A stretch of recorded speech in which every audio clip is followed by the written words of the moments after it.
Adonis, I'm sorry that man is your father, let me be honest. It takes a man to be a man, your dad is not responsive. I look at him and wish your grandpa would have wore a condom. I'm sorry that you gotta grow up and then stand behind them. Life is hard, I know. The challenges always go beat us home. Sometimes our parents make mistakes that affect us until we grown. And you're a good kid that need good leadership. Let me be your mentor, since your daddy don't teach you shit. Never let a man piss on your leg, son. Either you die right there or pop that man in the head, son. Never fall in the escort business, that's bad religion. Please remember, you could be a bitch even if you got bitches. Never code switch, whether right or wrong. You're a black man, even if it don't benefit your goals. Do some push-ups, get some discipline. Don't cut them corners like your daddy did. Fuck what Ozempic did. Don't pay to play with them Brazilians. Get a gym membership. Understand, no throwing rocks and hiding hands, that's law. Don't be ashamed about who you with, that's how he treat your moms. Don't have a kid to hide again, be sure. 5% will comprehend, but 95 is lost. Be proud of who you are. Your strength come from within. Lot of superstars, that's real, but your daddy ain't one of them. And you nothing like him. You'll carry yourself as king. Can't understand me right now, just play this when you're 18.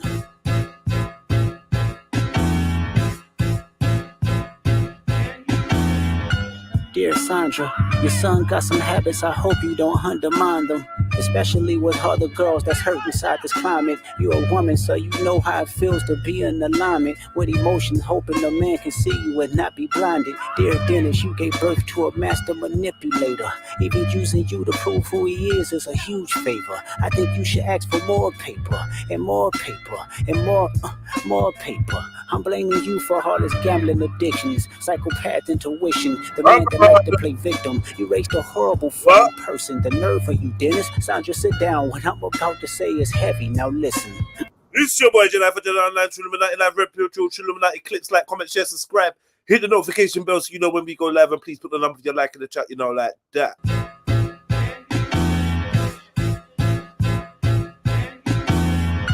Dear Adonis, I'm sorry that man is your father, let me be honest. It takes a man to be a man, your dad is not responsive.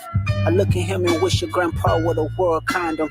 I'm sorry that you gotta grow up and then stand behind them. Life is hard, I know. The challenges always go beat us home. Sometimes our parents make mistakes that affect us until we grown. And you're a good kid that need good leadership. Let me be your mentor, since your daddy don't teach you shit. Never let a man piss on your leg, son. Either you die right there or pop that man in the head, son. Never fall in the escort business, that's bad religion. Please remember, you could be a bitch even if you got bitches. Never code switch, whether right or wrong. You're a black man, even if it don't benefit your goals. Do some push-ups, get some discipline. Don't cut them corners like your daddy did. Fuck what Ozempic did. Don't pay to play with them Brazilians. Get a gym membership. Understand, no throwing rocks and hiding hands, that's law. Don't be ashamed about who you with, that's how he treat your moms. Don't have a kid to hide again, be sure. 5% will comprehend, but 95 is lost. Be proud of who you are. Your strength come from within. Lot of superstars, that's real, but your daddy ain't one of them. And you nothing like him. You'll carry yourself as king. Can't understand me right now, just play this when you're 18.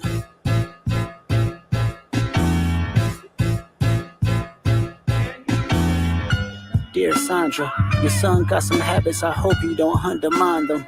Especially with other girls that's hurt inside this climate. You're a woman, so you know how it feels to be in alignment with emotions, hoping a man can see you and not be blinded. Dear Dennis, you gave birth to a master manipulator. Even using you to prove who he is a huge favor. I think you should ask for more paper, and more paper, and more paper. I'm blaming you for all his gambling addictions, psychopath intuition, the man that liked to play victim. You raised a horrible fucking person. The nerve of you, Dennis. Sandra, sit down. What I'm about to say is heavy. Now listen. Your son's a sick man with sick thoughts. I think niggas like him should die. Him and Weinstein should get fucked up in a cell for the rest of their life. He hates black women, hypersexualize them with kinks of an info fetish. Grew facial hair because he understood being the beard just fit him better. He got sex offenders on Hovio that he keep on a monthly allowance. A child should never be compromised, and he keeping his child around him. And we gotta raise our daughters knowing there's predators like him lurking. Fuck a rap battle, he should die so all of these women can live with a purpose. I've been in this industry 12 years. I'ma tell y'all one little secret. It's some weird shit going on, and some of these artists be here to police it. They be streaming hunting victims all inside of their home and calling them tender. Then leak videos, sell themselves to further push their agendas. To any woman that be playing this music, know that you're playing your sister, or better yet, selling your niece. To the weirdos, not the good ones. Cat Williams, I give you the truth, so I'ma get mines. The embassy about to get raided too, it's only a matter of time. Hey, Lil Bron, keep the family away. Hey, Curry, keep the family away. To anybody that embody the love for their kids, keep the family away. They looking at you too if you're standing by him. Keep the family away. I'm looking to shoot through any pervert that lives. Keep the family safe.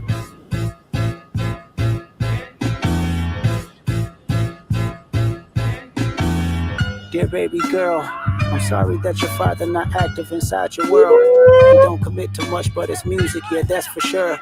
Yo, family, hit that like button. Let me know the number of your like. Write that in the chat. Families rather than taking care. You know the tradition. Teaching you timetables or watching Frozen with you. Or at your 11th birthday singing poems with you. Instead he being Turks paying for sex and popping perks. Examples that you don't deserve. I want to tell you that you're loved, you're brave, you're kind. You got a gift to change the world and to change your father's mind. Cause our children is the future, but he lives inside confusion. Money's always been illusion, but that's the life he's used to. His father probably didn't claim him neither. History do repeats itself. Sometimes it don't need a reason, but I would like to say it's not your fault that he's hiding another child. Give him grace. This the reason I made Mr. Morale, so our babies like you can cope later. Give you some confidence to go through something. It's hope later. I never want to hear you chasing man, cause it's felt behavior. Sitting in the club with sugar daddies for validation. You need to know that love is eternity and trumps all pain. I tell you who your father is, just play this song when it rains. Yes, he's a hit maker, songwriter, superstar, right? And a fucking dead beat that should never say more life. Meet the Grams.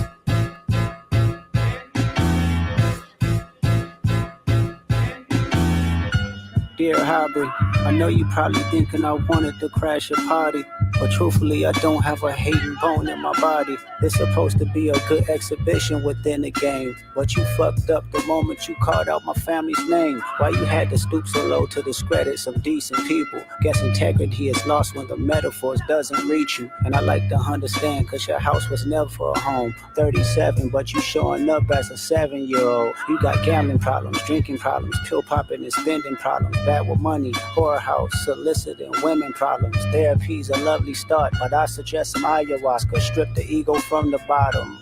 I try to empathize with you, cause I know that you ain't been through nothing. Crave entitlement, but wanna be like so bad that it's puzzling. No dominance. Let's recap moments when you didn't fit in. No secret handshakes with your friend. No culture cachet to binge. Just disrespecting your mother. Identities on the fence. Don't know which family would love you. The skin that you living in is compromised in personas. Can't channel your masculine even when standing next to a woman. You a body shamer. You go hide them baby mamas, ain't you? You embarrassed of them. That's not right. That ain't how mama raised us. Take that mask off. I wanna see what's under them achievements. Why believe you? You never gave us nothing to believe in. Cause you lied about religious views. You lied about your surgery. You lied about your accent and your past tense. All is perjury. You lied about your ghostwriters. You lied about your crew members. They all pussy. You lied on them. I know they all got you in them. You lied about your son. You lied about your daughter, huh? You lied about them other kids that's out there hoping that you come. You lied about the only artist that can offer you some help.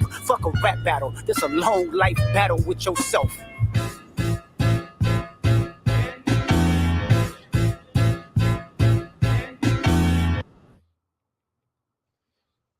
Woo, shit, my man said this to that. Euphoria.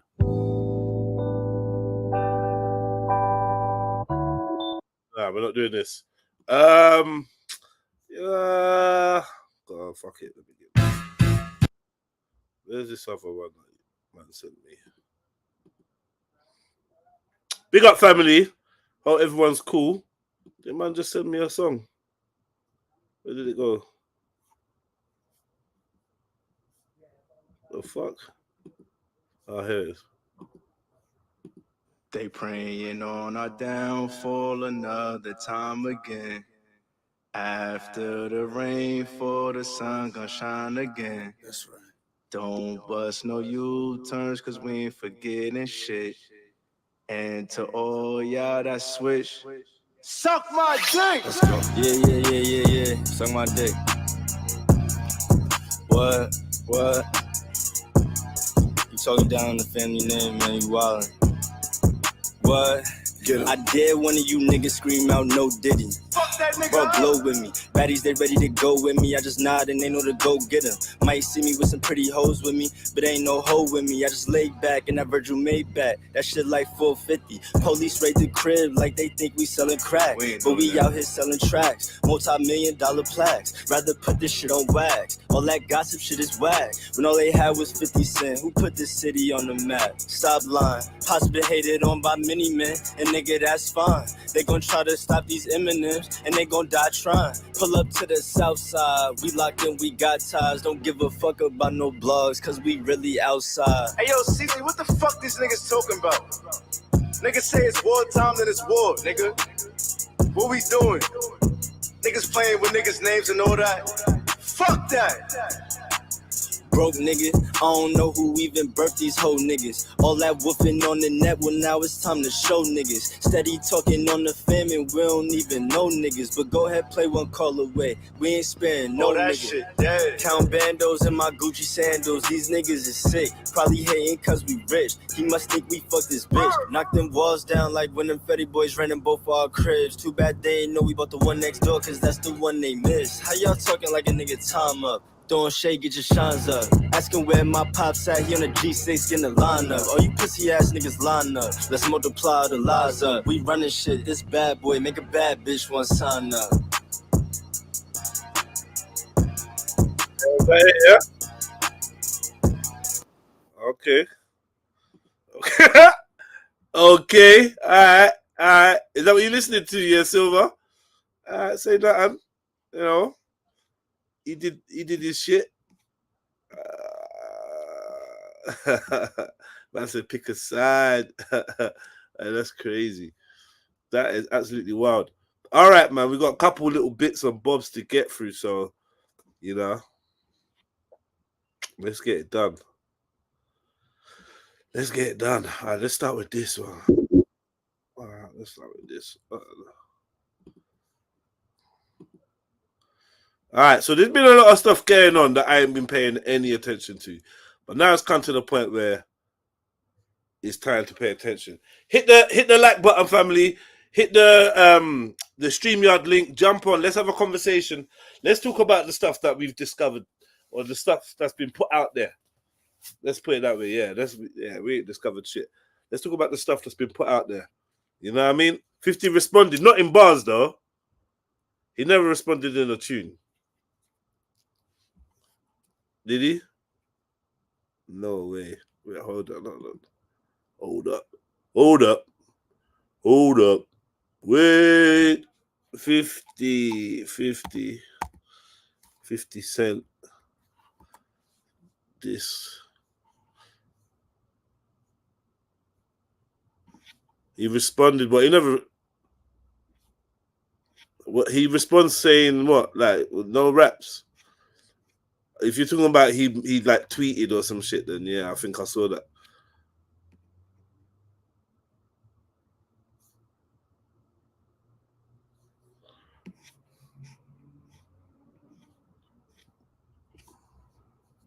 Hey.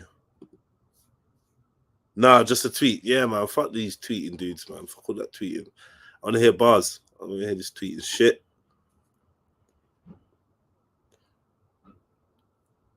What is there to respond to? All right.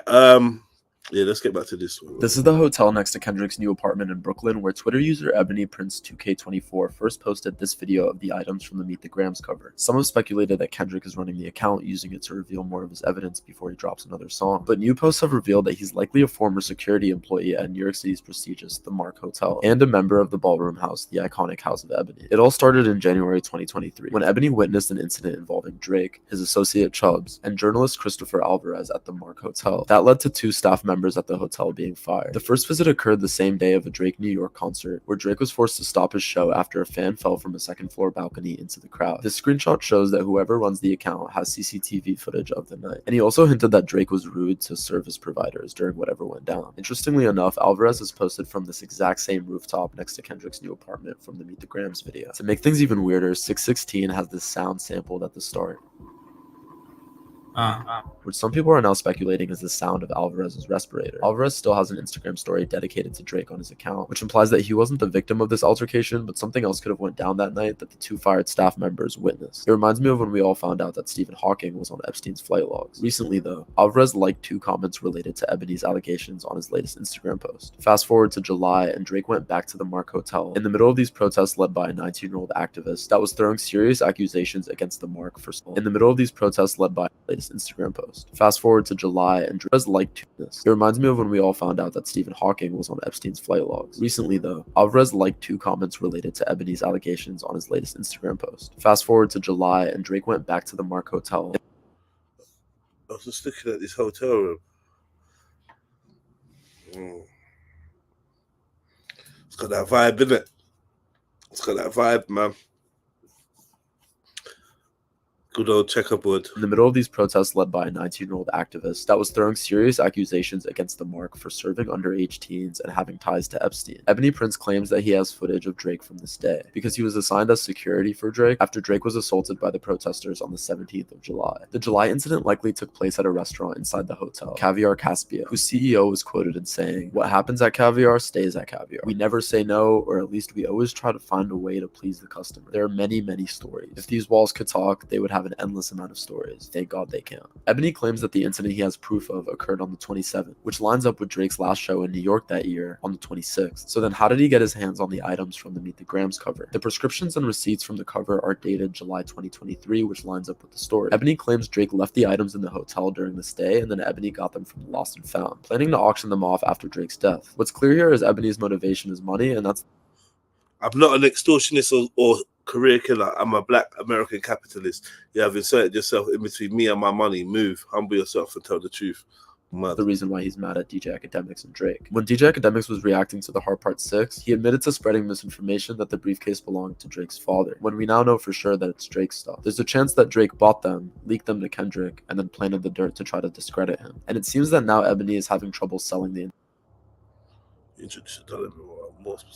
information when that was the whole point of this, because Kendrick's camp backed away after the Drake response that the items were planted. Ebony is still taking Kendrick's side. He has a Pan-African flag in the back. That's also his Twitter profile picture, and he's even claimed that he's given Kendrick more information than just the photos, likely whatever was in those tapes. Ebony's still trying to find a way to make money off these items, so he's offering them to anyone who's willing to pay, including Drake, which would be a way out for Drake to turn around and then say that all the dirt is fake and planted once it's in his possession. Interestingly enough, both Drake and Kendrick have previously rapped about information or collecting dirt from a briefcase. On Untitled 5, Kendrick implies that there's a briefcase that he's collecting intel on a hypothetical enemy.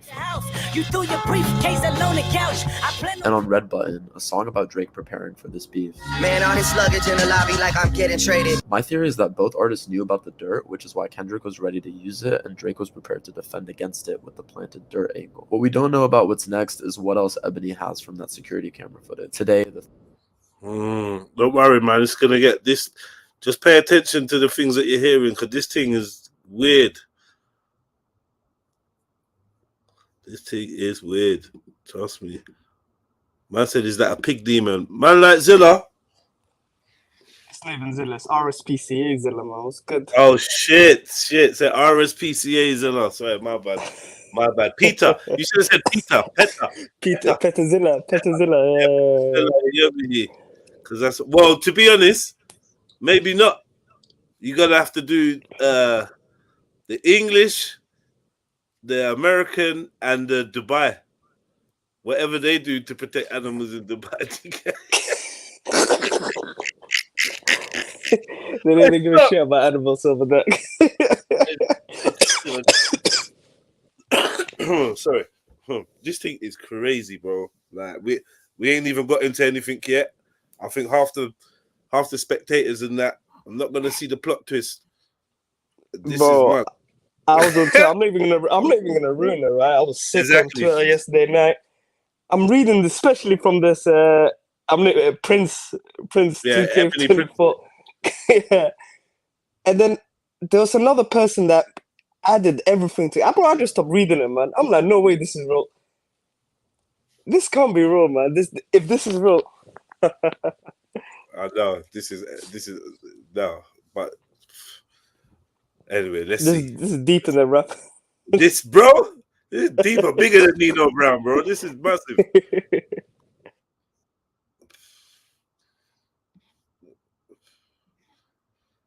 All right, boom. Let's do this. Do you know what? Yeah, talk about blue spanners.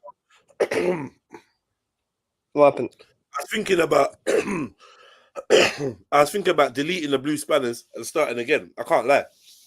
So at some point, there's gonna be no blue spanners. I hope no one don't care. I know you lot kind of slightly don't give a fuck. I hope you lot don't care. But what it is on entry, like there's the same reason why I haven't like given out no more blue spanners, because on entry it looks like an army of blue spanners. Yeah, it's not very you know what I mean? It's not very it's not accommodating. Yeah. Right. People feel like, okay, this is so for that reason, I want to dress back, but I feel like if I take away I ain't got no good reasons to take anyone's spanner away. I got no good reasons. So I might as well just take everyone's and start again, innit? Like a new season. Start again. So I hope people, I'll mention this a couple times today, and then I'll probably do it by the end of the show. Like I hope people understand.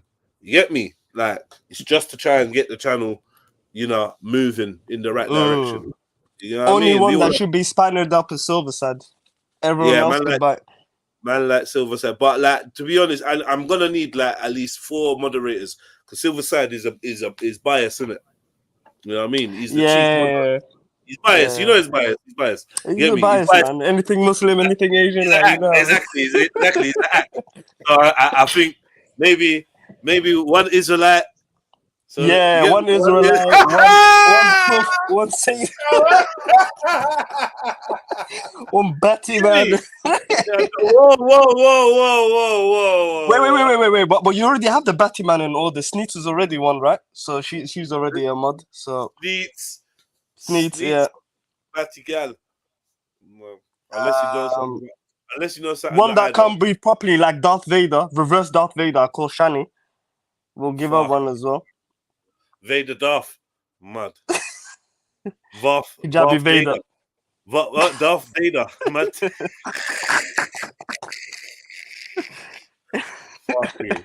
Okay. All right. Well, yeah, I'm gonna sort that out. But yeah, not that you don't give a fuck. But I'm a do that still. Yeah. Do you not think that would be a good idea? Honestly, don't be selfish now. Do you not think it would be a good idea? Will it free up the chat? Will it make people want to join more or something? Let me know. Nah, cause on Sniper's channel, when we're trying away, it's all blue, man. You'll think we're Crips. Yeah, it's blue. It's crazy. All right, cool. So let's continue with this. Try like keep up. Try keep up, family. I know it's a lot of information right now. But try to keep up because boy, it gets weird. You guys are like Neo right now. You're about to take the pill into the rabbit hole. Pause. The 13th of May. No animals hole. Most likely we will find out, since it's Ebony's deadline for Drake and Akademix to admit that they were lying about him stealing the case from his father before he presses charges. And it's also the 2-year anniversary of Mr. Morale, which could mean that this is all leading up to a Kendrick response. So what's Ebony's plan and what other dirt does he have? Ebony's been sharing his plan to hold an auction for the items in November, but he's also made it clear that he's ready to sell the January footage to whoever pays the most for it. As for what might actually be in that footage, and all of this is speculation, but there are rumors from these celebrity blind items, which are sourced from an anonymous tipster who claims to be an entertainment lawyer, a source that predicted this beef ending up in sexual abuse allegations towards minors. These sources recently claimed that Drake and Millie Bobby Brown were on a yacht together when she was still underage, which there's a chance Kendrick was referencing in this 616 line. Off-white Sunseeker had the marina. This account is tweeting way too fast for me to catch up right now, but he's putting a lot of focus on the diamonds that Drake bought, the receipts, and possibly more that he left at the mark, and also sharing this new video that has a sightseer, a target used in gun ranges, as Kendrick also referenced. Wine cooler spill on my white t-shirt, the sightseer. This is where things go from really dark to even darker for me, so if you're not into the sensitive stuff, this might be a good time to stop. But the blind notes have also been claiming for the past month that Drake and UK rapper dutchaveli have been feuding behind the scenes, with dutchaveli, who begged for a Drake feature around UK rapper dutchaveli. The foreign, let me... You saying, do you want me to read it? You sound like you're about to... Yes, please. So, Yes, please. read the blind. The foreign-born rapper Dutchaveli career was torpedoed when he was caught trying to brainwash their school-age children into sleeping with him. Mad. Very nasty, but not as nasty as what he let Sheikh do to him.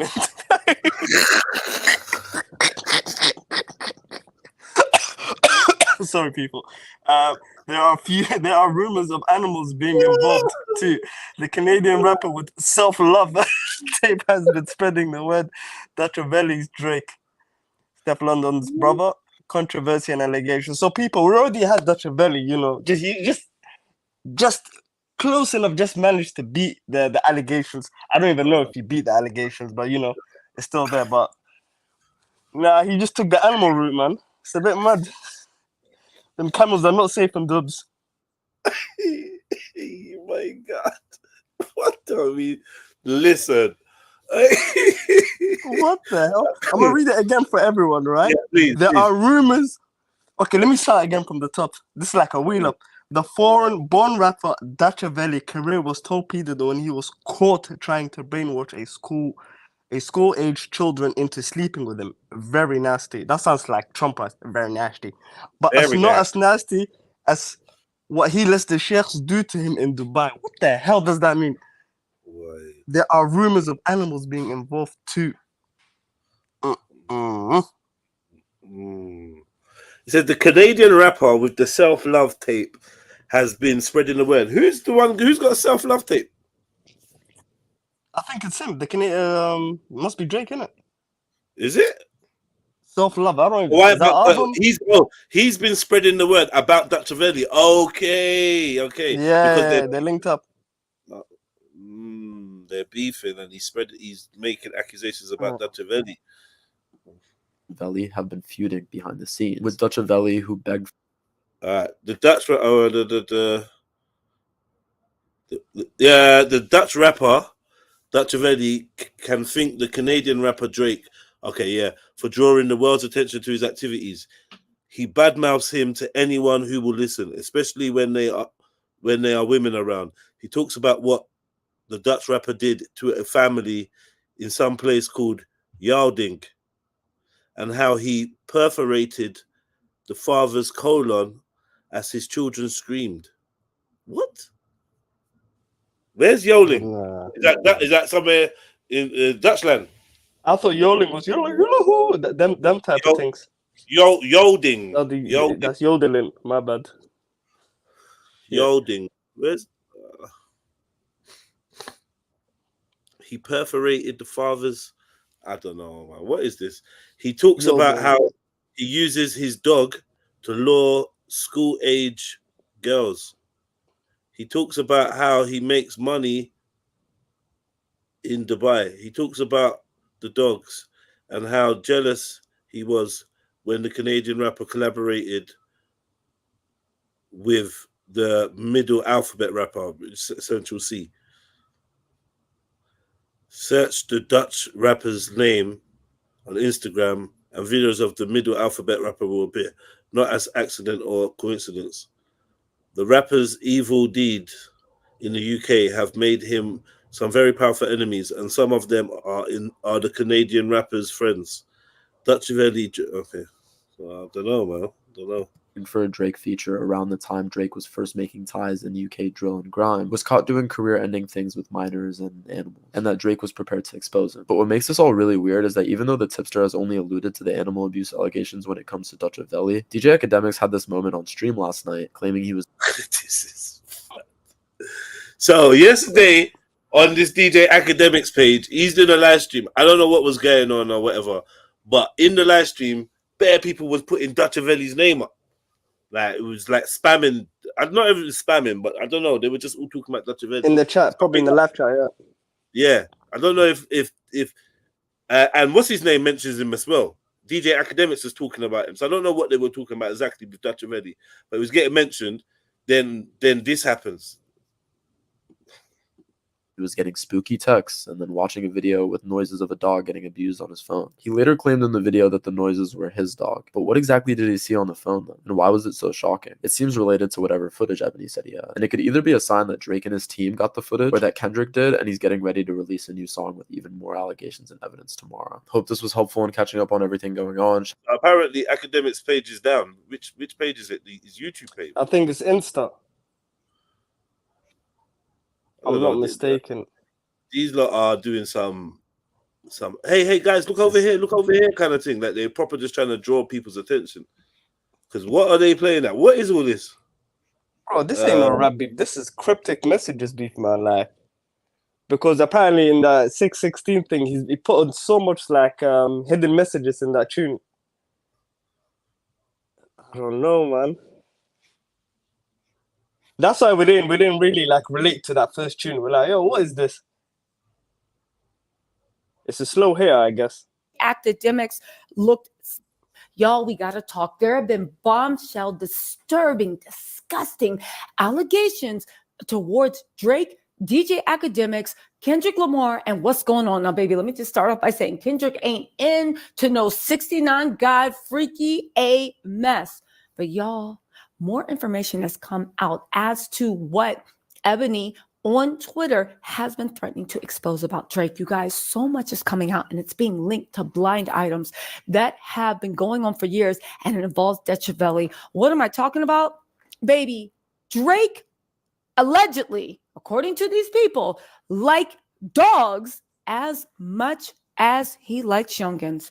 On top of that, Dutchaveli, which if these blind items can believe, is a depraved, disgusting psychopath, sociopath that needs to be locked up, is actually involved. This involves human blanketing. This involves blank with dogs. This involves, And if this is true, I understand Kendrick Lamar's verse when he says, I'm sorry, Sandra, I know your son, but your son's a very, very sick man. Now, remember when Drake first posted and broke his silence, and he posted that meme on Instagram about a man in full? And a lot of people were saying that Drake was saying like, yeah, y'all can hate all you want, but I'm the greatest and I'll be remembered. But I actually watched that movie, and that movie was about a man who once was on top of his game, had it all together, but his ego got the best of him, and he died in abject,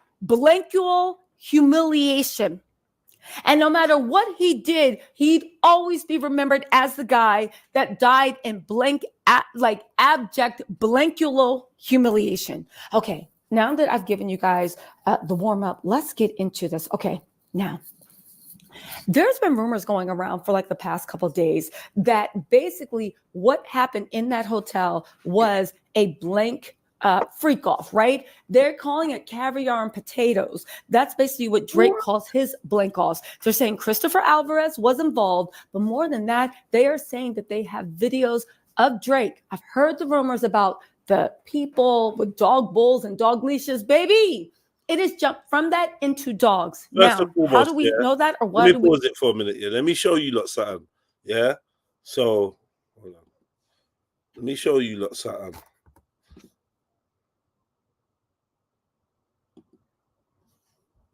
All right, watch this. Yeah, can you see the screen? Yeah. All right, cool. Watch this. I type in, yeah, Drake dog, yeah, and I'm like, what the fuck? Hold on. I went to images because I was looking for a thumbnail, and then I found this, like this. Bear dogs. Bear dogs. Look, this is him. Drake proves that what? On the dog mask to disguise himself one time. Right? So it's all started to make sense. Look. Yo, ain't that them BDSM mask? Nah, man. Oh my days, that picture. For all the dogs. Yeah, I thought it was a demon-like thing, like on all fours, but that is a dog.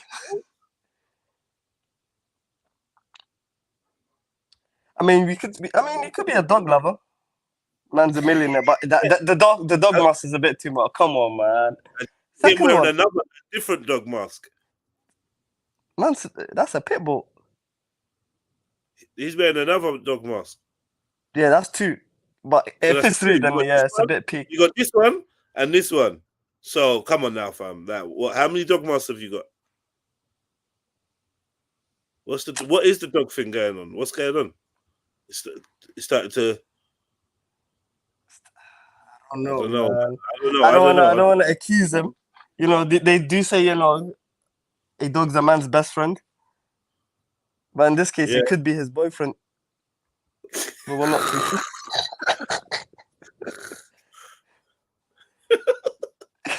Yo, I don't know what's going on.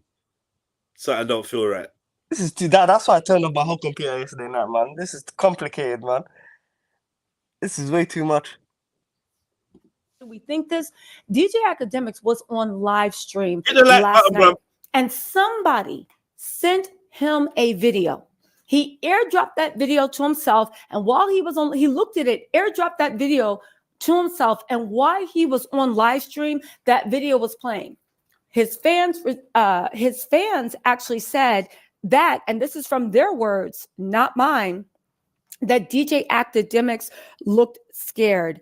DJ Akademix looked terrified. They said, bro seems scared. He just said, keep me out of this. I've never been to a freaky A party at the Mark. Let's also not forget that the Mark was a hotel listed in Jeffrey Epstein's little black book. Now, I know the Mark is saying, well, we had nothing to do with Epstein. Well, baby, your phone number is available on Google Maps, just like everybody else. Your phone number is available online, just like everybody else. Jeffrey Epstein did not have to keep that number in this little black book. If your name was in this little black book, baby, it was for something. Okay. Now, another fan said also there's a music video of Drake with a bunch of dogs and girls' names on their collars. That's just weird, right? And I said, okay, maybe. Okay. But Ebony, that's the person on Twitter, was posting that they would do favors for Drake at the Mark. Maybe allegedly having weird dog fetish parties where they're blanking dogs and making girls do weird stuff. Now, I saw the stream. Academic did look concerned. He looked freaked out. He started to play the video. I have that footage right there. The video sounds like there is a dog in distress. And if you have a dog, or if you love dogs, or if you're human, maybe listen to this, the meet me after the jump, because listen, meet me after the jump. He looked okay. You know what? Just watch this and then meet me after the jump. Bye. Give me 1 second. I'm getting anonymous texts and shit. This shit is spooky. Now, really quick, you guys, I know it seems like filler, but it's not. Watch DJ Akademic's face. Watch how uncomfortable he gets. He just airdropped that video to himself. He is nervous. Okay, so pay attention to his facial expressions and then pay attention to the sound that's about to come on screen and look at DJ Akademic's react.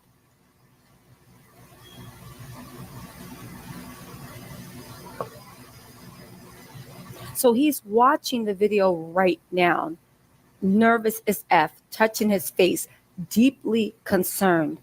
And while, because he's on stream, it's playing, you start to hear the sound.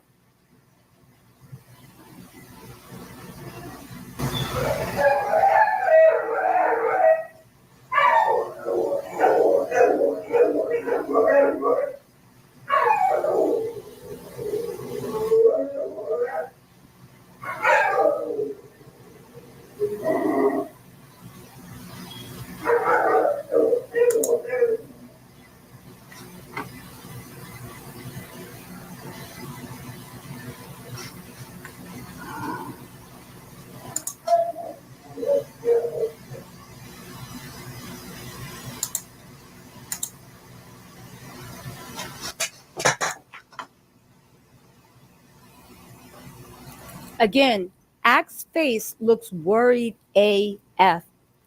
He muted it, and now he's looking over at it. You could tell if you watch Act, he wants to leave live stream right now, but I don't think he can because it'll look too obvious. Because he kept saying, "Who the F is this? Who sent this to me? What is going on?" Let's not also forget that there were things going on his Discord. People are telling me he just picked up his phone, and it looks like now he's trying to get in touch with Drake's camp. Whoever sent that to him, whatever it is, it has him shook, and he is worried. Y'all, this was done live. Again, I don't think he got off because I think it would have been too suspicious. But again, anyway, let's get back into mess because I got more receipts for y'all. Ugh. Okay, yeah, I know y'all heard it too. But you guys, there is more, okay? There is more. Thank you so much to the Aquarius Strachan for actually giving me the heads up to actually go to Act's live stream and see what was going on. I also want to give a shout out to Esoteric on Twitter. Hold on. I want to give a shout out to Benny B Esoteric, to you on Twitter for actually putting me down to this dutchaveli. Now I know what you're saying. All right, Tisa, what does mean? Seems weird, seems odd. Now we getting into scary. However, now I understand Kendrick's beat when he was like that little ominous "Dear Sandra." Oddly enough, Joe Budden, remember he about dogs, but you know what? That's a story for another day. Okay, so where do things get crazy? You guys, there's a lot, really quick also. There's a lot of updates on this. I am bringing you information as I find it. There might be updates. There might be changes. Make sure you hit your notifications so we can break this mofo all the way down. Okay, so as you see, Act looked like he was really stressed, okay? You saw the anonymous video, right? He kept playing that Chappie song 8 times. That was Christian Combs' whack ass, I don't even know, diss track to him, his father, whatever. The Beast said it seemed that Act was in some kind of panic and was trying to text Drake's camp or sorting through things in the back. Again, the way he said, "How the F you get my number? What's going on?" Okay? Again, so what does it have to do? We know that there have been rumors about Drake actually liking dogs, right? They said Ebony Prince was trying to get into Act's Discord while he was talking about that dog video. Okay, this is Rolly Stoney. They said, I think he was the one that sent the stuff to Act in the stream because now he's proving that he's not bluffing and really does have some creepy issue in his hands. Also, since Ebony already shared those items with Kendrick for Meet the Grams cover, we can pretty much be certain that Kendrick has also seen this video. No coincidence. He makes many references to dogs in his thing, right? Now, some people saying it is bestiality, right? Also, Drake is linked to dutchaveli. This is from Cortis and K. Okay, the British rapper who is Stefan Don's brother, and allegedly he has escorted for some of the leaks in Dubai, as well as providing clients and Diddy young men. He's also been accused of PDF stuff, PDF file stuff, and underage girls. Yo, if I was stepping under the system, I'd be like, why are you dragging your stuff into this? Like, don't you know I have a career? Don't you care about your sister? What is dutchaveli doing in Dubai? That's what people now are trying to understand. Now, what are you doing? What is you doing in Dubai actually? It makes sense. He's there. You get me? You're there. What do you mean there? You're just there. I don't think you live there. I don't know how long you can stay out there for, bro. But he's out there. Depends. Probably a month, and then you have to either you can go to another neighboring country and come back and renew your visa or whatever, 30 days or whatnot. But yeah, man, no wonder everyone's been beating him up in Dubai. Something's wrong. Clearly, he's been getting into fights. This is weird. Sounds weird.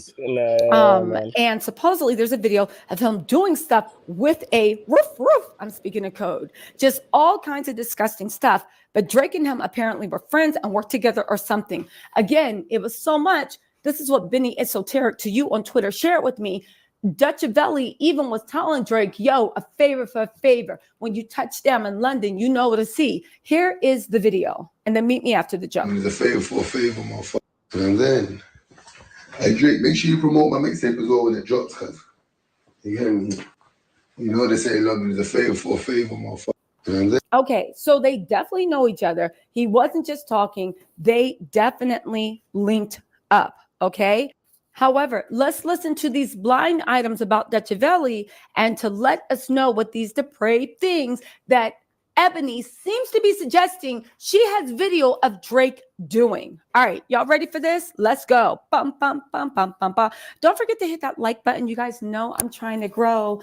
But you guys, I'm going to be following this case all day. Okay, so here's one from Entertainment Lawyer, Crazy Days and Night.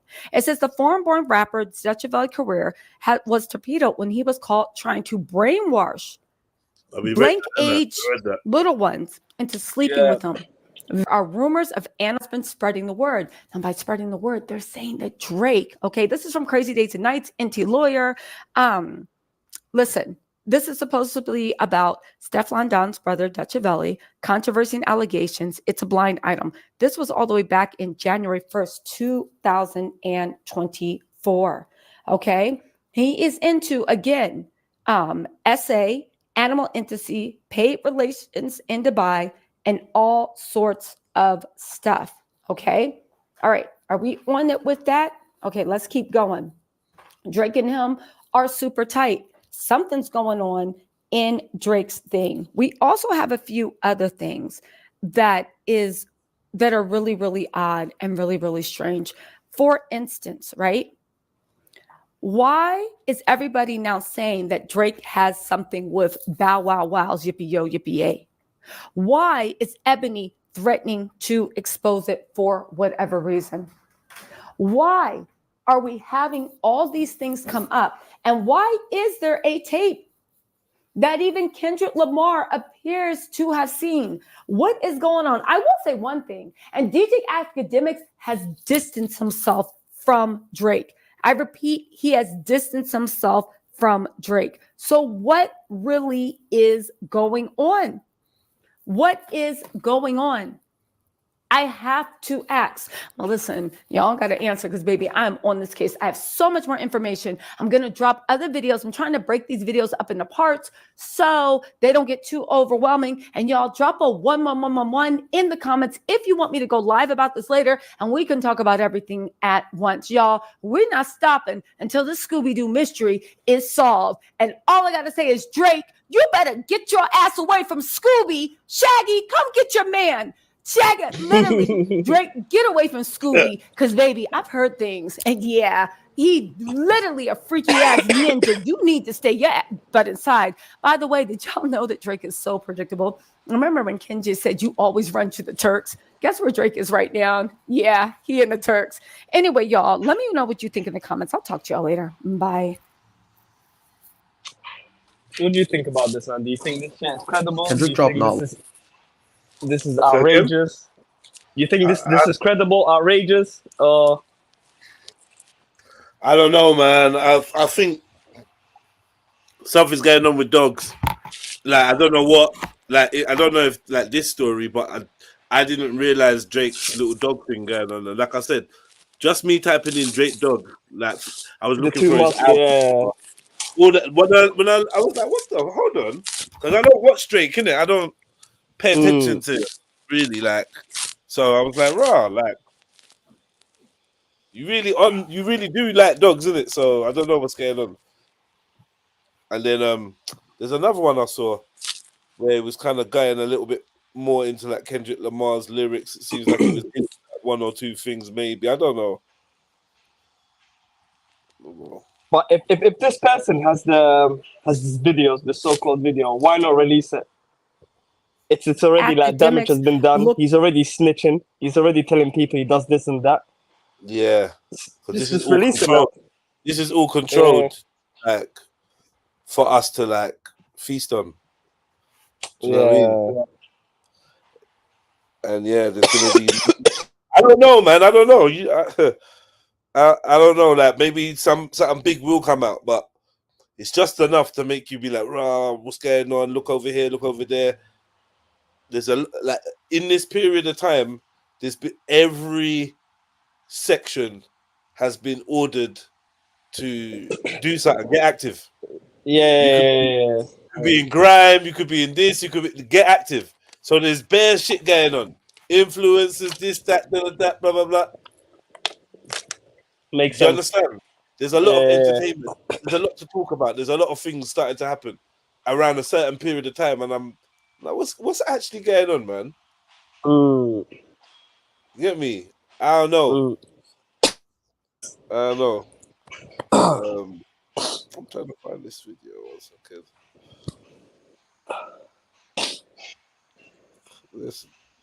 There's some. Did I play that DRAKEAVELI one? I did.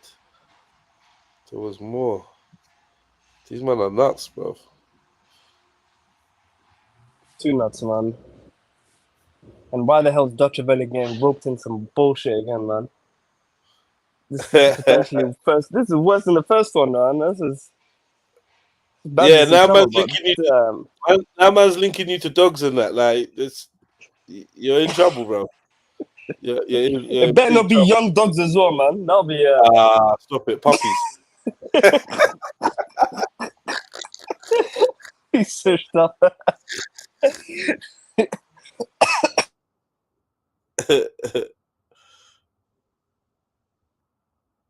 Well,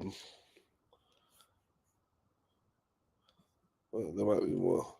Hey, what's up, you guys? Listen, bringing you new information on what's going on with Drake, what's going on with him getting exposed, and what's going on, how academics is helping protect him. Y'all, let's get into this, because let me just say this, like, all fun and games, and you know I love the mess as much as anyone else, but they have made, right? They have made very serious allegations this time. And baby, I gotta say this, I get it, drip, drop. They have alleged that Drake likes bow, wow, wow, yippee, yo, yippee, yays, right? They are atomic dogs. Ooh, they're saying that Drake be doing the thing with literally a lot is going on with his dogs. But they're also alleging, and this is one of the most disturbing things, they're also alleging, are you guys sitting down for this? That Drake uses the Mark Hotel for freak-offs with youngins. That's right. Now listen, the dog stuff already, I was like, you need to call PETA. What are you doing on Twitter? Right? And I'm sure they have the reasons. But if what they are alleging in this is true, and this is Ebony Prince, again, I do not believe Ebony Prince anymore is one person. I believe this Twitter account is being ran by the House of Ebony. Google them. They are deep in New York. Okay. It seems like they're alleging that Drake was holding freak-offs with members of the LGBTQ community. Drake was doing also very niche, weird stuff. Christopher Alvarez liked some tweets alleging that Drake took advantage of him or did something really disturbing and weird to him. They're also alleging things with roofs, right? And all that stuff. But now we are getting into this, baby. Somebody needs to report this to the Popo. Okay, let's pick up because she says, right? This is where it all came down. She said, my eyes are not trained to determine age. Now imagine one of the people, or at least three people. Mad. And then you know what? I looked at DRAKEAVELI's pictures, yeah? And like, he's always around animals. Like, always around animals. I don't know what else to like.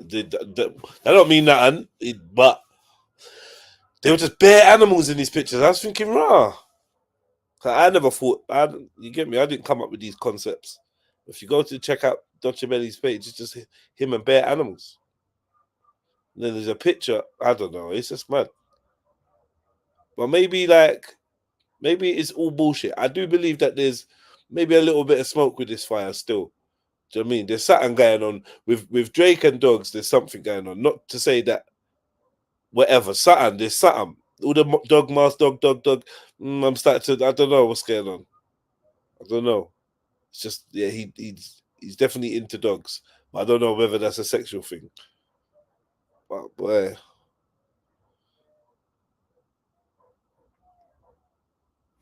That's mad. It's actually mad.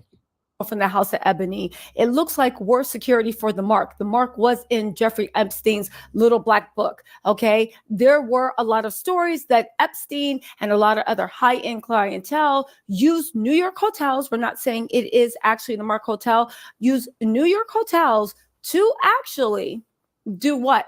Use New York hotels to hold freak-offs. They would rent out the whole floor, do whatever. Chris Alvarez said something happened to him on the night of January 22nd, 2024. That is actually what they're referring to. Anyway, they said, my eyes are not trained to determine age. They are trained to decipher adult from adolescent.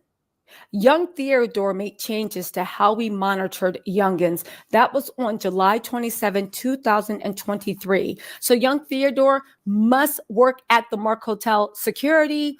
And they're saying that after that happened, they couldn't tell whether somebody was underage or not. They only know adult from adolescents. Now they monitor youngins differently. Apparently something happened on January 22nd. Christopher Alvarez alleges Drake did something to him. Another stuff was happening. They're saying it is disgusting. They're saying there is a tape about it. They're saying Kendrick may have seen that tape. Most likely he did, because what is in 616, especially when he said, dear Sandra, your son's a very, very sick man. Okay. Let's also not forget that the police were actually called. And because of that, 2 people lost their jobs. So they said, I wonder what it will be. When I heard that, I said, okay, oh my God, are they finally bringing it home about Drake and underage FOs? Okay. They then went on to post. So Maggie on Twitter had an interesting thing.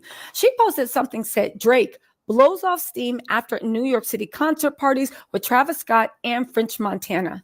She said, Drake is staying at the Mark. Do you think he's having a caviar baked potato at Caspia? Woof, woof, Drakey, Drake, poo. Right? Now, somebody said caviar parties are poo-poo parties, but I don't know. I've never been to one. Listen, Tattletales, let me know. They said, not the Mark. He spent $70K per night for the penthouse there when he was at the Apollo in January.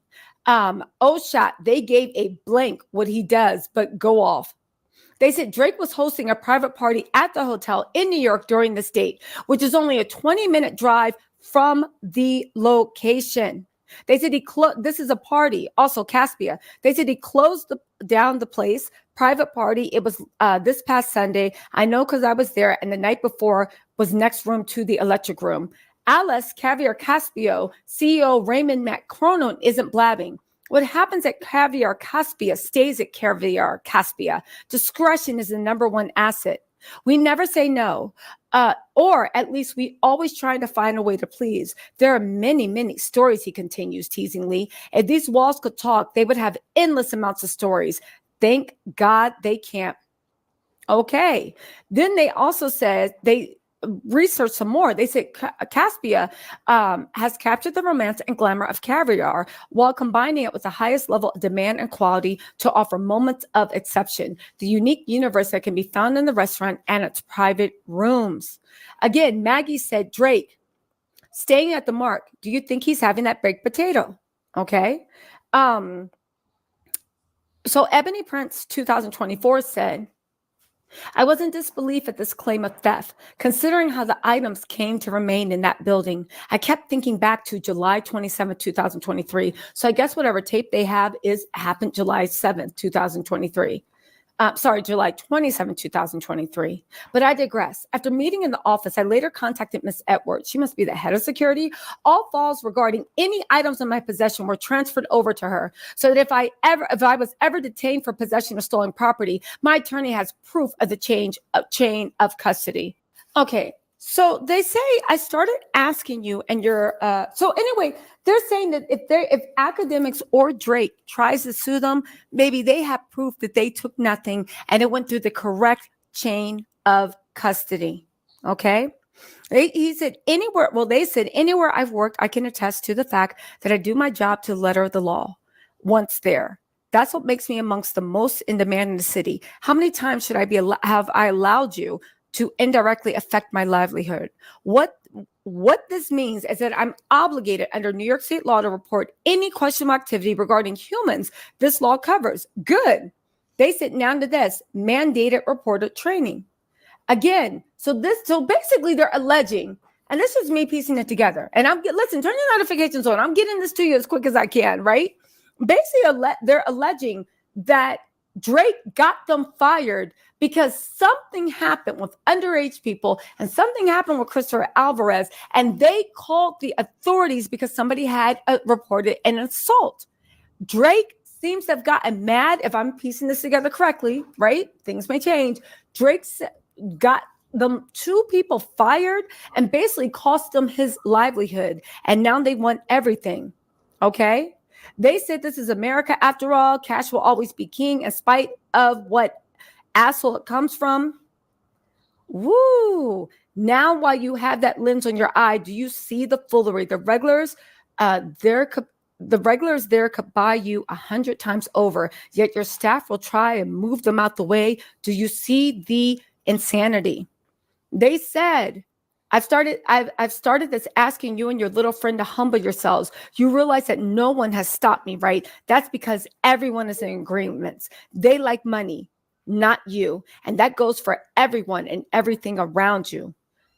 Cash is king. So he's even saying that Drake's money, his clout, his privilege, or whatever is not going to stop anything from coming out. Y'all, listen. You said it. This mess is getting serious. Turn your notifications on. I got a few other things to tell y'all. Talk to you about it soon. All right. So, boy, that's like some... I don't know what's going on. You lot tell me. Talk to me. What did you make from this? What do you know? Is there stuff you know that I don't? I'm just hearing a lot of... You get me? Dobermans and Huskies and... Do you know what I mean? Dogs. I don't know what to make of this. Kemo said something, Kendrick Lamar bar about something about the dogs. All the dogs, them. For all the dogs.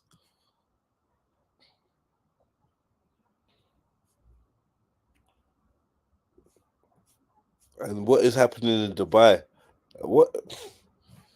I always wonder why all these people go in Dubai, you know, like, why are you guys, what's going on in Dubai? There must be a real mad, crazy, murky underworld in Dubai. I don't know. What's going on over there? Why are you lot over there? Like, why are you? And what's... I don't know, man. Don't know.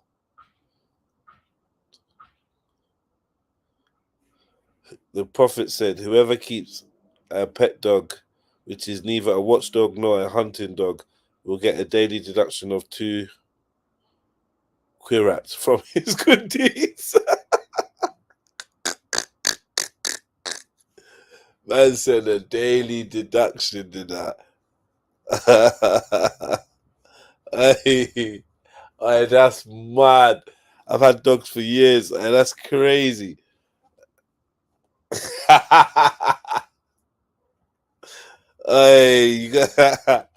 Hey, listen, yo, my account might not be looking too good right now. What? A day? Hey, rent. You say dog rent? Hey, Prophet Muhammad was not playing with that one, boy. If that's what he said, deducted 2 of them a day. That's deep.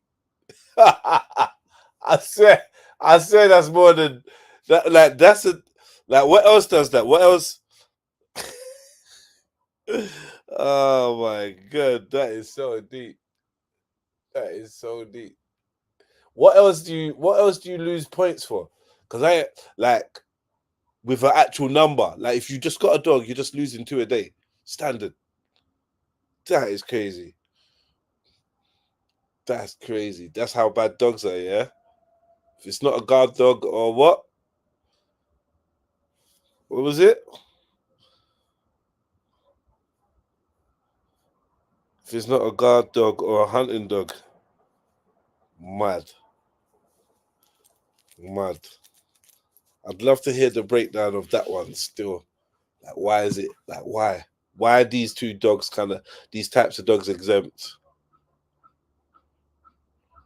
So you just can't have like a pet. I think to be honest, I think if you get a dog, it has to have some guard dog capability. Otherwise, it's just dead. I don't believe in. I kind of agree with the Prophet on that. I don't really agree with having a dog that just don't do nothing. That's why I ain't really got, you know, them little small dumb. I just think you're pointless unless you're gonna hunt something or guard. Tiny dogs. I'd get a tiny dog if I had a couple big dogs. I'd get a tiny dog because you know they're loud. They bark at everything, and then they let the big dogs know what going. They get about, run about. You get me? You need one of them little small little fuckers. And when it's raised by big dogs, it's gonna have big dog attitude. You get me? That's the one that just like, won't stop, man. You'd be like shh, shh, shh, baiting you up. But yeah, boy, 2 points. 2 points a day. That's mad. What, doesn't your dog guard your house though, Jeds? Yeah. But that's what I said. I'm not really a fan of a dog that couldn't do that. Do you know what I mean? Is my dog a guard dog? I could probably stretch the definition to say, yeah, she's guardish. But I suspect a guard dog in this context, in this like Quranic or Hadithic or whatever, I don't know how you call it, but in this Islamic kind of context, a guard dog's gonna have certain stipulations. A hunting dog's gonna have certain stipulations. Do you know what I mean? To differentiate, this dog's for guarding. If you're guarding the land, I don't know if it's, I don't know.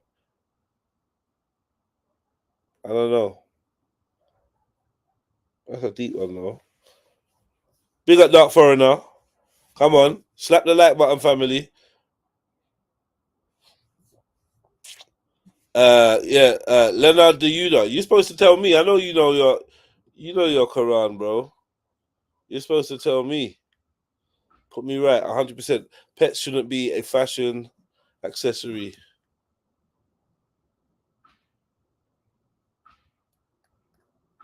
I don't know. I don't know what did you say? Something like that. I don't know.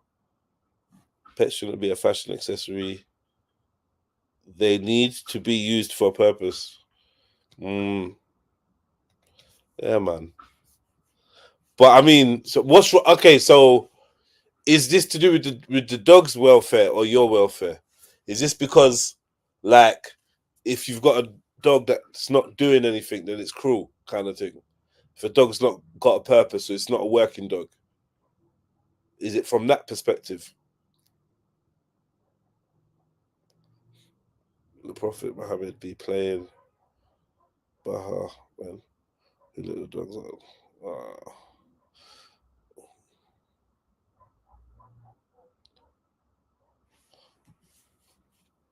I'm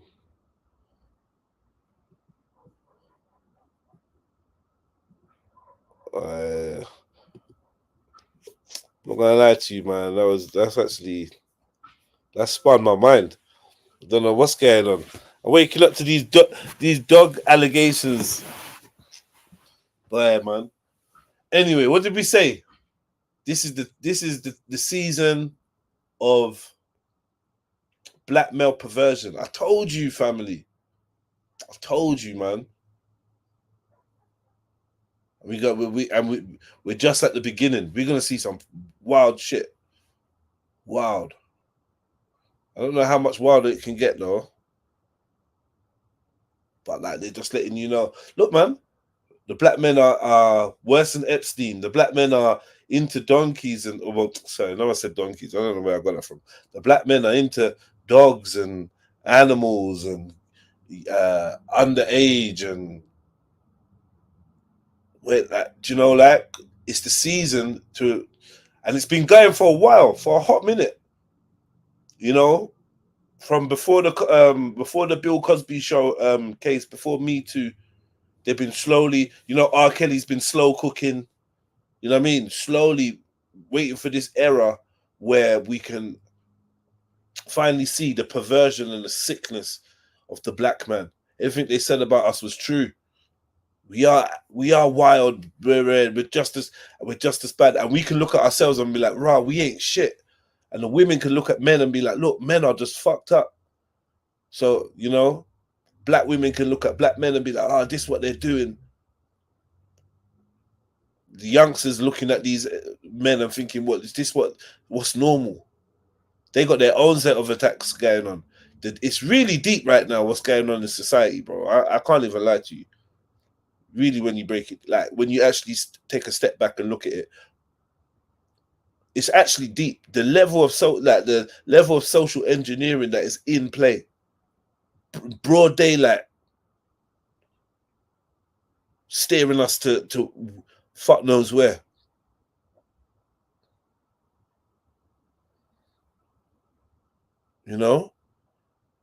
I heard your British guys, but I don't know, man. I'm Nigerian. Bro. I'm Igbo. You know what I mean? I don't know about that. I'm Igbo, brother. So I don't know. But yeah.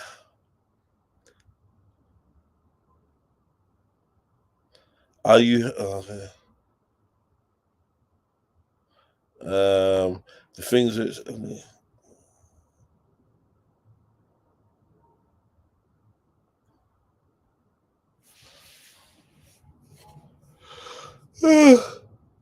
someone move it to a whole new level. Yeah, man. So anyway, like I say, man, let's count all the people. Let's do the list of the black male perverts that they've been throwing out there. Whether you're in UK, whatever country you're in, there's going to be so much little scandals. And not to say that they don't actually exist, but there's a reason for the highlighting. There's a deliberate, controlled demolition type exposure. And it's in line with a narrative, an anti-male, anti-masculine narrative, a brainwashing program that's been rolled out to effeminize men, to destroy nuclear families, and to put enmity between man and woman, and young and old. Destabilization. We've talked about it a lot. Remember, to you and I, it might just be like some rappers or wherever, but to a vast population, these entertainers are like as integral as politicians are to other people, or religious figures are to other people. And in all walks, in all of these genres, let's call them, that I mentioned, religious figures, political figures, entertainment figures, yada yada yada, social, all these scandals are just like revolving. All these news stories, they're just permeating the subconscious of the collective and making people have skewed views of what the world really is, and then it becomes a self-fulfilling prophecy where you start acting according to the projection, and then the projection gives way to reality because you just bring it into fruition. That's what's really going on. I don't get where we're going. I'd be lying if I said, "Oh, I know that what the end stop is," but God damn,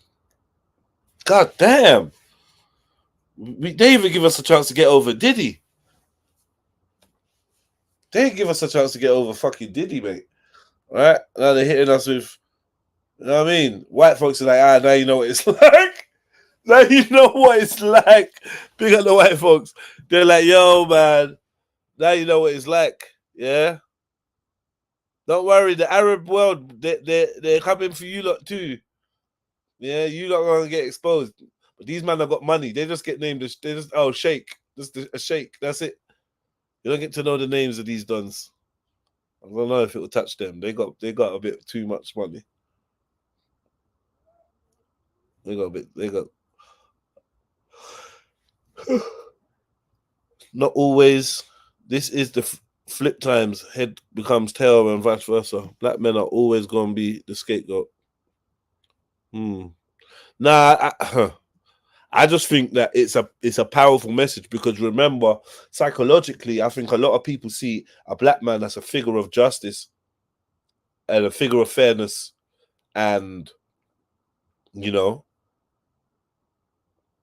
I know there's the flip side of it where he can be intimidating, scary, threatening. You know what I mean? And it could make you feel inferior because of his size or his whatever gift that he may have or have not. But there's a perception that black folks are scary. But on the flip side, there's a perception that black folks are safe, especially a black man.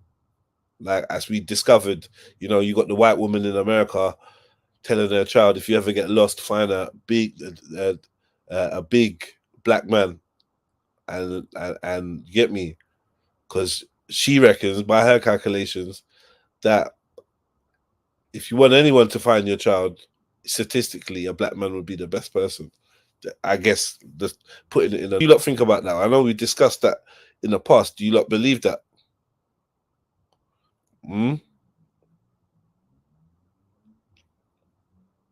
Do you lot think? Anyway, let me see what you lot are saying. Yo, jump on, family. The link, you lot got me here chatting on my own. Shake that thing. Nah. Mad.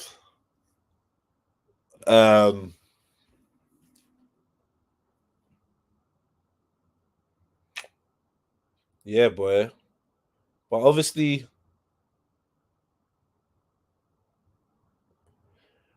with every yeah, they just trying to implode this whole thing. I don't know. I don't get it. Remember, this is like they're not one of their number one rappers or whatever. So I don't know if they're just trying to make the way for more Uzi Verts and stuff. I don't know, or they don't want there to be like a number one rapper. They want to kill that whole thing and just have it be girls, women, ratchet. I don't know. But do you think that there's a lot of engineering? Do you see a play going on, or is this just a coincidental piece of gossip that's just gonna pass in a couple days?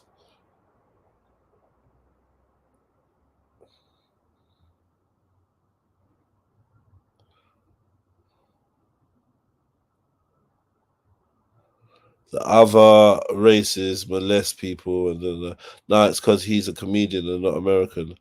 They revoked his black card. I don't know who you're talking about.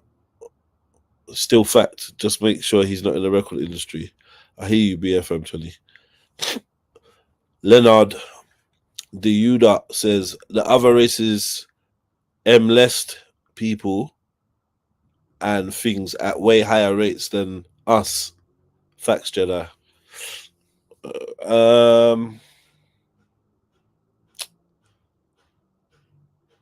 I think that's my personal belief. Not to say that I trust one man more than another or whatever, but I do think that's my personal belief that it's a lower rate in our community. However, some would argue that it's just we've just not got to the level of talking about it openly, and a lot of it happens behind closed doors. There's a lot of family secrets and whatnot.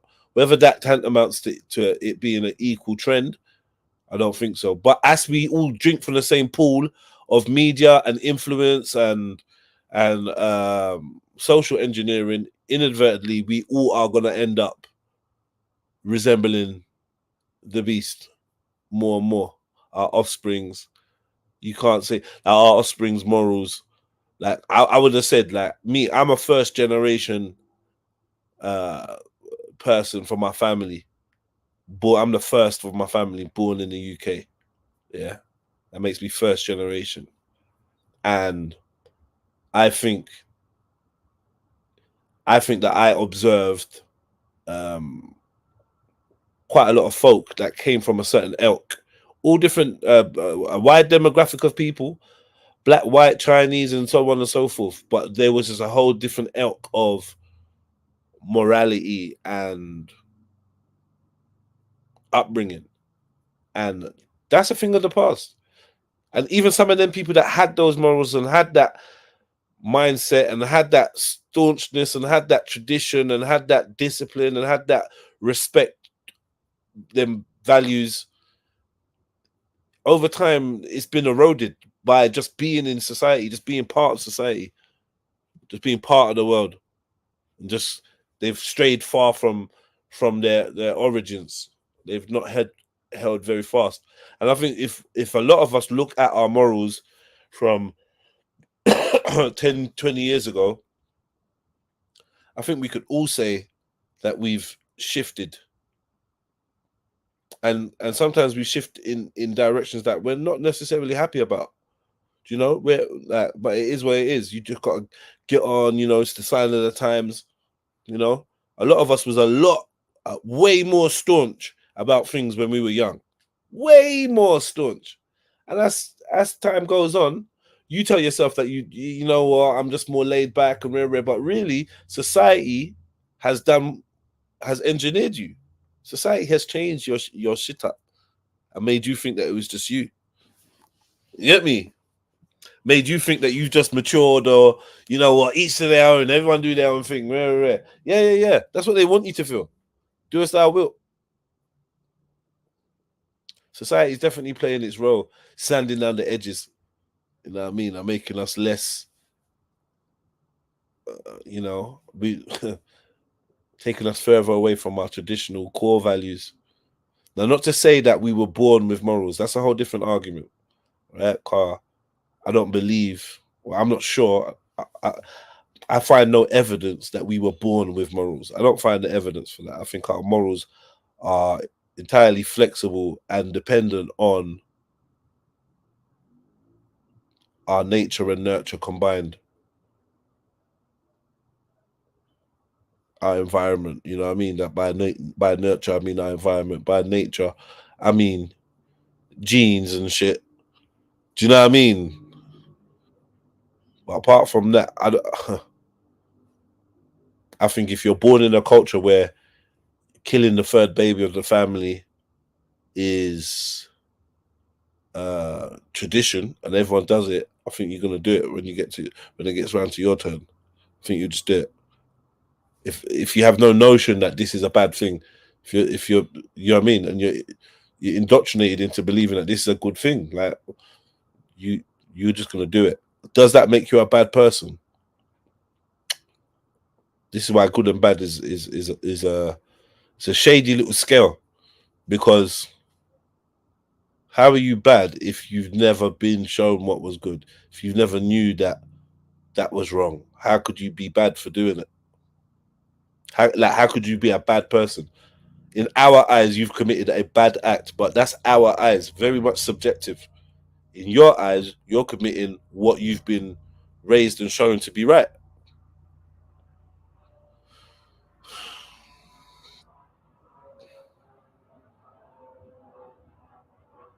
You know what I mean?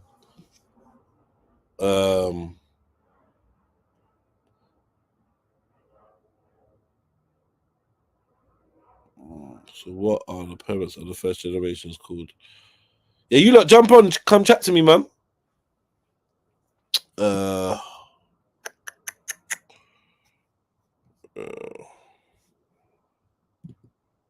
Chat to me, man. Give me some feedback, man. Drop it up.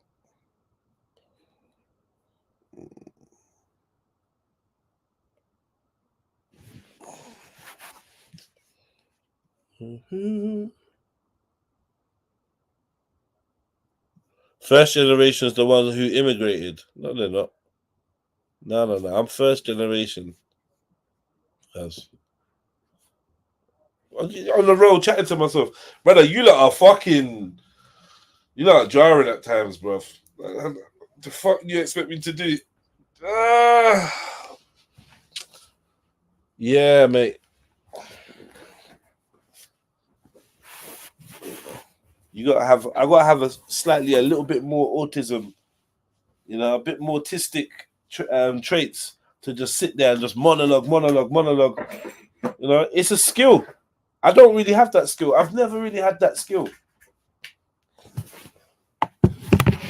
I've never had that skill. I just fluke it sometimes. Sometimes I just manage to just blag it, like, you know. But it really takes like a special type of zoning out. And I just don't want to chat shit. But yeah, man, hope you like having a good Tuesday. You know what I mean? You like ask me some questions or something.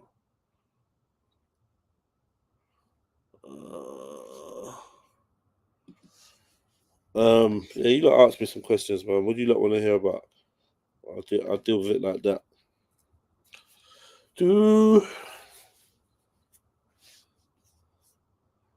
Yes, big up counter 708. You try to ask me if I was mocking your prophet. I couldn't tell whether you were serious or not, so I just ignored you. I decided that you must have been joking. Yeah.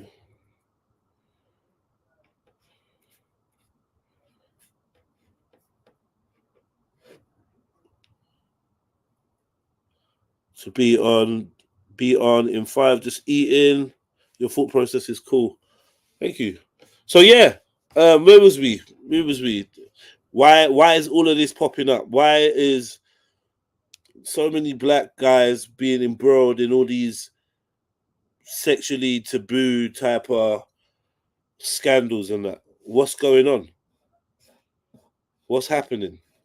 Is this just a coincidence? What? And then when we take it away from just the black men, because we like the reason why I say it's the black men, right, is because it's been happening to white masculinity from a long time ago. Yeah, a long time ago. A lot of us have grown with the impression or the idea that under the surface of a lot of white men, and we say white men because it's like men carry the torch for these archetypes, right? Under the surface, there's a lot of perversion and sexual repression. This is a joint view that black and brown people around the world have about white people, and I think a lot of it stems from some history, in terms of like, you know, Greece and blah blah blah. Some of it's the modern stuff in terms of the sexual liberation and, you know, the LGBT and all that kind of stuff, and then the rest of it is from experience, i.e., the sex tourism.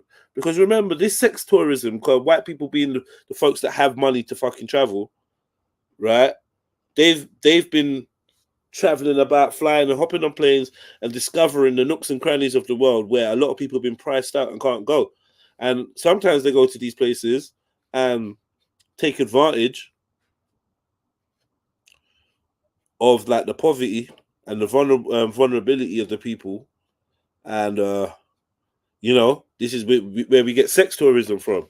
You know, they scratch backs and get their backs scratched, so to speak. Sexual favors, yada yada. Sometimes it's even darker stuff.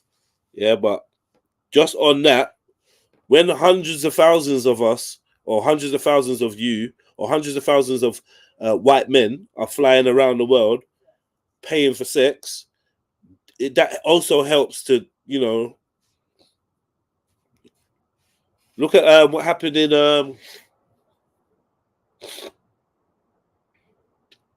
Abu Ghraib. Abu Ghraib, yeah, that mad jail that they built for so-called terrorists. Look at what happened, what they was doing. The American soldiers, and I think some of the British soldiers was involved as well. Look what they were doing. Yeah, it makes you think. And then some of the reports of what they were doing, it just reinforces this. Oh, the white man's a pervert. The white man's a Peter Pan. The white man, and you know, obviously, it clearly isn't all of them. In the UK, we had the Pakistani grooming gang, right? So loads more perverts getting, you know, all these cliques, all these rings and that getting spoken about hush hush and alluded to. It's kind of common knowledge that the royal family's into a little bit of this, a little bit of that. Oh, then Jimmy Savile, Gary Glitter, Rolf Harris, the dude from that rock band, yada yada yada, this and that. It's like a non-stop stream Men are perverts. The white man is a pervert, first of all. But that's so established now. It's time to move on to phase 2. Phase 2, let's make the cool guys weirdos too. Yeah? So masculinity is really shagged now. Because that was like the last bastion of masculinity is like a big black man. Archetypally. Not saying, I hope you lot understand I'm talking in archetypes, right? And you can disagree with me if you disagree with me. If you disagree with me, jump on or leave a comment, let me know. Right? But I would say that when I look into society, the big black man is seen as the archetype masculine male. And he's seen as the fairest male. Yeah? People automatically will appeal to you for justice or for fairness in random situations as you're walking by. Yeah, mate, that's a liberty. Don't you think?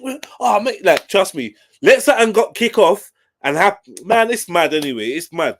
I just lived a long life and everywhere I go, I'm the guy.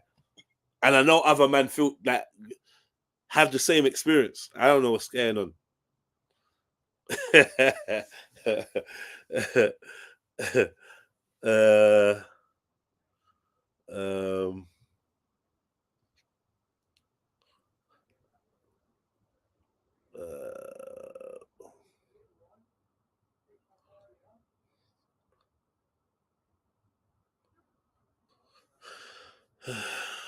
All right, do you like talking about generations? Like, so I might just chatting to myself. Man's just out there chatting about generations. I'm looking for some response. All right, cool. Real talk. I got salute, brother. All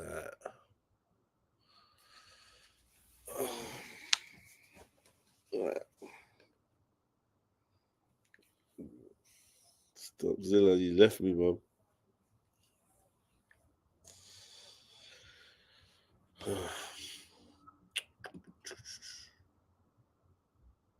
Shut up, man. Oh.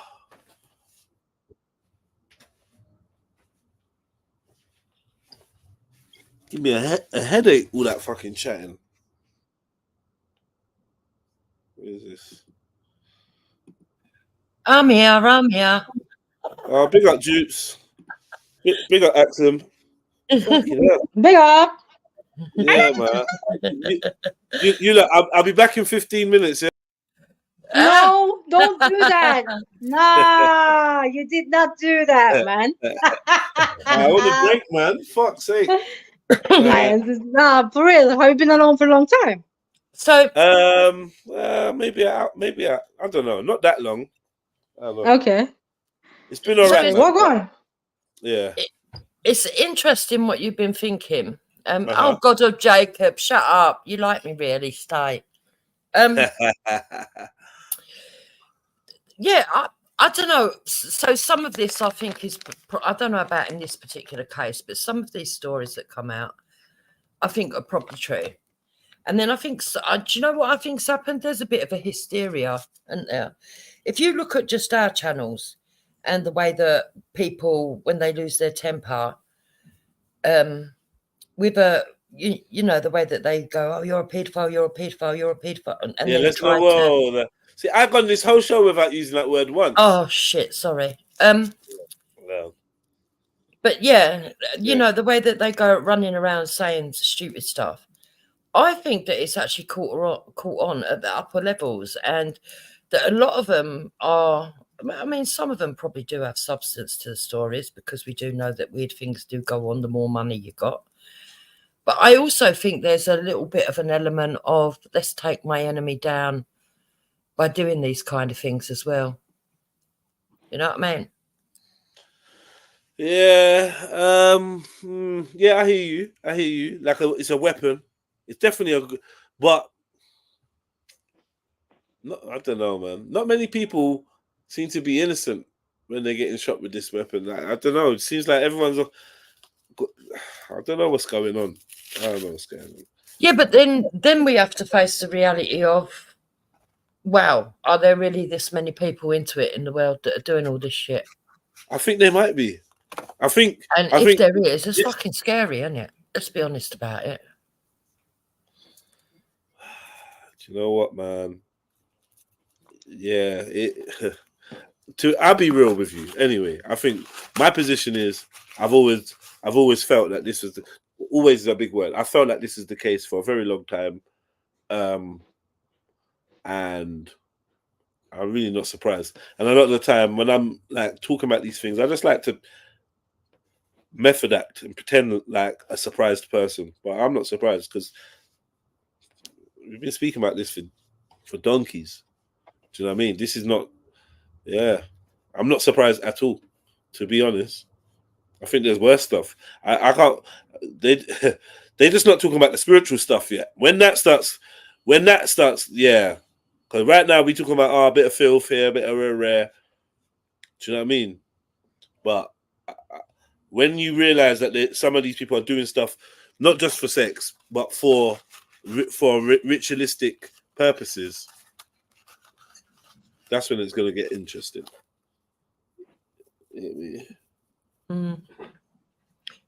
I don't know. I just get fed up with hearing stories, to be honest. I just think, oh, what another one? What another one? I mean, in the beginning, it was shocking, and then I went through a phase of, especially when my kids were a bit younger, absolutely terrified. I started seeing these weirdos everywhere. I was like, not literally, but I thought they were. I was like, "Are you one? Are you one?" Wait, what? You know, if I was in a park, any poor sods going there with their kids. I was thinking about that. Let me tell you something. Yeah. So there's a. No, do you know what? Yeah, I got to be very sensitive. But there's a case of a guy that worked in a youth center, and even spent a little time with my child, supervised while I was there, but has interacted with my child or whatever. And then there's just been some allegation about this little girl saying that he touched her mini. Oh God! Touched her mini, and his I can't remember what it was called. Let's just say his manhood started crying. Is what she said. She said it started. Oh, it started crying. Oh, great. So, like now, like the thing is, that's all come out, and then when this guy ain't been charged, some investigation is going on for fucking ever. I don't know what's happening, and now like he's kind of just in the area, and it's like. Yeah, you can't help it, and you're looking sideways, thinking, "Well, what's going to happen?" Yeah. Is it true? Is it? I mean, for me, the biggest shock people keep saying is, "Oh, children could make stuff up," you know. Children could make stuff up, and it's like, yeah, maybe they can, but it's never really my first conclusion when they make an allegation of that kind of nature or say something like that. The biggest shock I got in real life was. We had really, really close friends that we used to visit all the time.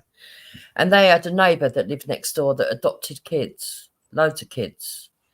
And so just because we used to visit like our friends, we got to know them over the garden fence, really. But yeah, like if there was barbecues, they might talk over the fence and that. And we all gave them really like lots of respect because they'd adopted and fostered so many kids, and we were like, you know, it takes a lot to do that. And it turned out about 10 years later, all come out that he had been abusing the children he'd been fostering. And then you can't help but think back and think, was there any signs? There was none. You know, all the kids there, the kids never ever said a word, you know, but they waited until they grew up to expose it, and then it blew wide open because there was actual proper evidence. He'd actually photographed them as well, and but you look back and you think there was not one sign. It's mad. Yeah. They soon fucking moved though. As soon as he got charged, by the time he got charged at the station to the time that he got released on bail, that was it. He never come back to the address. He knew what time it was. Yeah, that was it. Big up, Axum. Big up, fam. Sorry, I'm not following. Yeah, I've been in and out from anyways. So what's happening? I'm hearing something about Dog and Drake and what's going on? Boy, people saying he likes dogs. I know you heard, like in the chat. No, the chat is saying something. Yeah. He likes People dogs. Okay. Yeah. Okay. Who doesn't like dogs though? Like. Well, you're trying to play smart with me, man. Oh, for fuck's sake! Not another one. No, no way. You know me. I don't have any social media. I don't know Dubai and something about Dubai and no, wait, no, actually, no. It's I don't know what's going on. Dutchaveli's being linked to Drake, and then they're saying Dutchaveli's doing madness in Dubai with animals and sheikhs are pooing on him or so. I don't know what's he's acquiring boys for sheikhs or some. I don't know what's happening. There's so much allegations. It's just too much. For Sheikh and Dubai and bestiality, yeah. And then they're saying that Drake doesn't like Dutchaveli, so he was spreading all these rumors about Dutchaveli, something to do with what he does in Dubai or something like that. I don't know, man. It's getting mad. Yo. It's getting mad. And then people say, then something to do with Drake likes dogs, and there's rumors going around. There's been rumors for time. And then when you just go to Google and type in Drake dog, it's like, let me try to do it. Let me just try to do that. Drake and dogs. Yeah, one second. Oh God. Yeah. Nah. What? Leave it, God to Jacob. Leave it.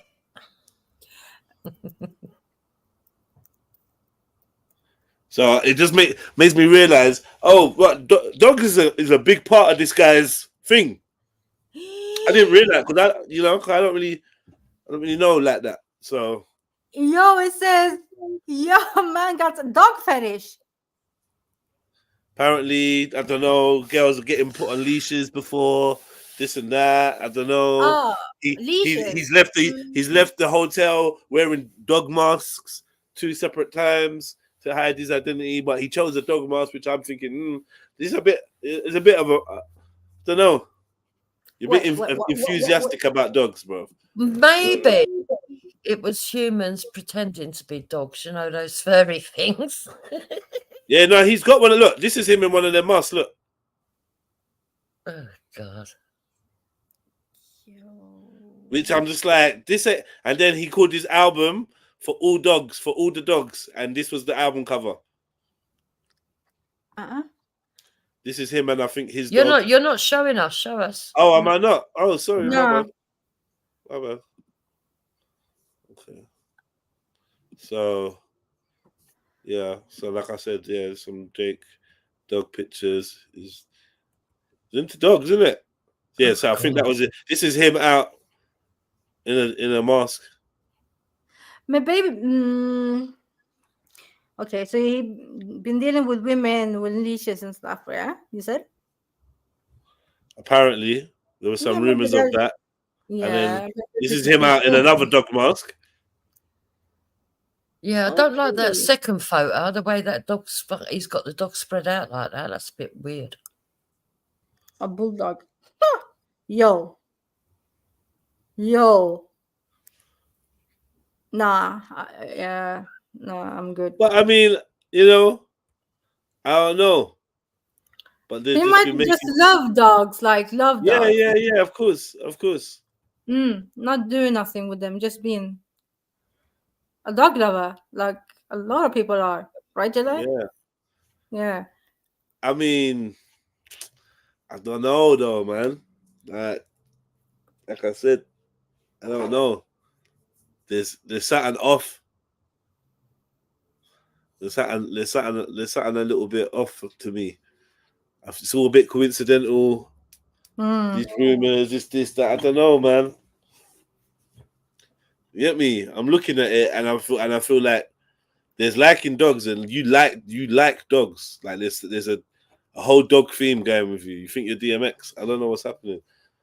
Maybe there's a reason why DMX said I can't stand anything about Drake Because DMX is an animal lover. Really. And he actually loves. I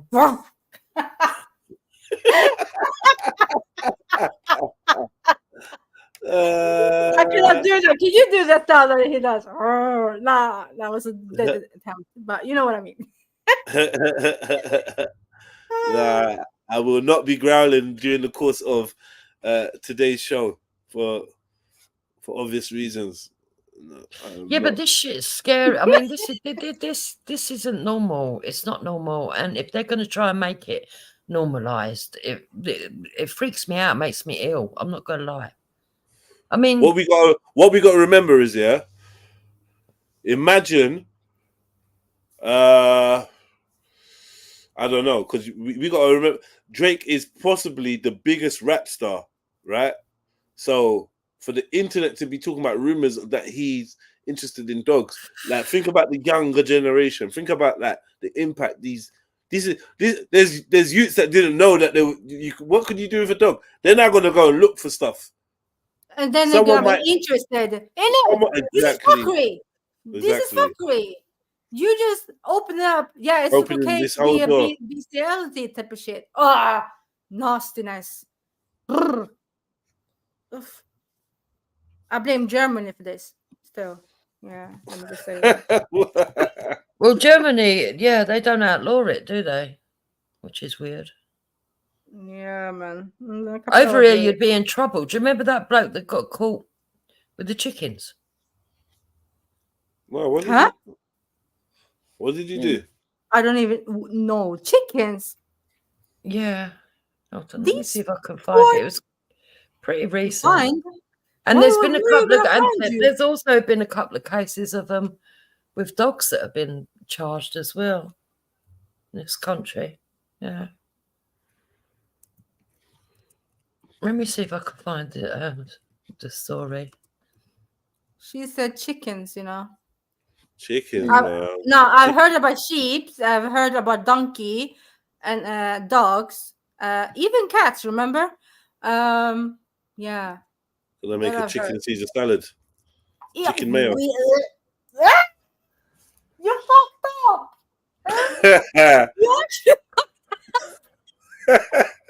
Yeah, but this one was even worse because his wife filmed it. Huh? Yeah, she was involved. Yeah, let me put it in the back for you. You'll see it's the truth. Dupes. How do you like? Someone sent me because it hit the mainstream, and someone sent me a video of a man fucking a chicken. Yeah, this was like bare years ago, and I remember I deleted it straight away, and I said to them, "Listen, man, you need to be careful of the dumb videos." Yeah. Obviously, he sent it around for a laugh, not for a perverted thing, but like send someone a fucked up video. But I'm like, be careful, because one day you get caught for some dumb shit, and then they're trying to find evidence to go through your phone, and next thing they're writing in the court, oh, he had bestiality, videos of bestiality in his phone. Do you know what I mean? Like shouldn't really play with that shit. I don't want that shit on my phone. Get off. So, yeah. And he was like, do you want to share Drupes? I don't think so. It's in the back. I put it in. No, don't put it on the screen, for God's sake, unless he wants to. No, that's what I'm asking.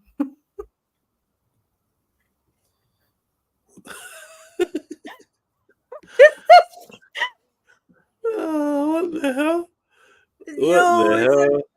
And he looks like a creep. If you scroll down, you can see the guy. The depraved man. Why is this not blocked, man? The depraved man. Move.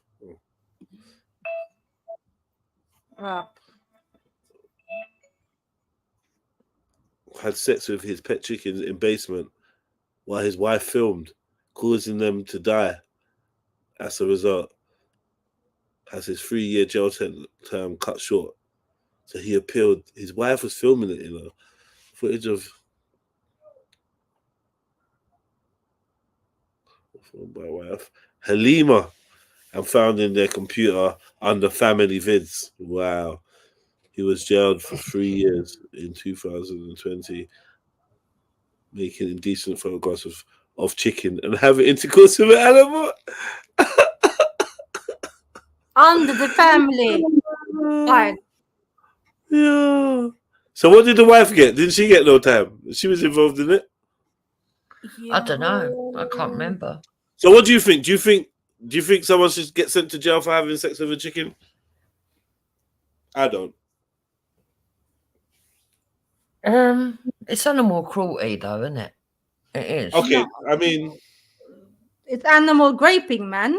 What if he eats the chicken after? No, stop, Jedediah.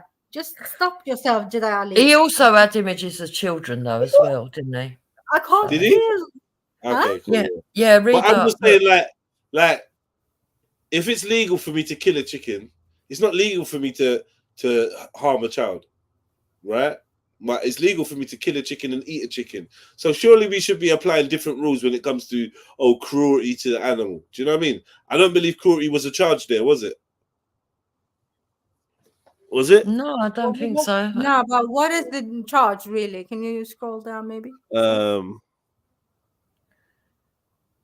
He admitted indecent photographs of children. Oh shit, of children. Okay. Oh wow. Yeah, and having intercourse with an animal. So he did get. It is illegal in this country to have sex with an animal. Yeah, but it might not come under cruelty. Is this the dude?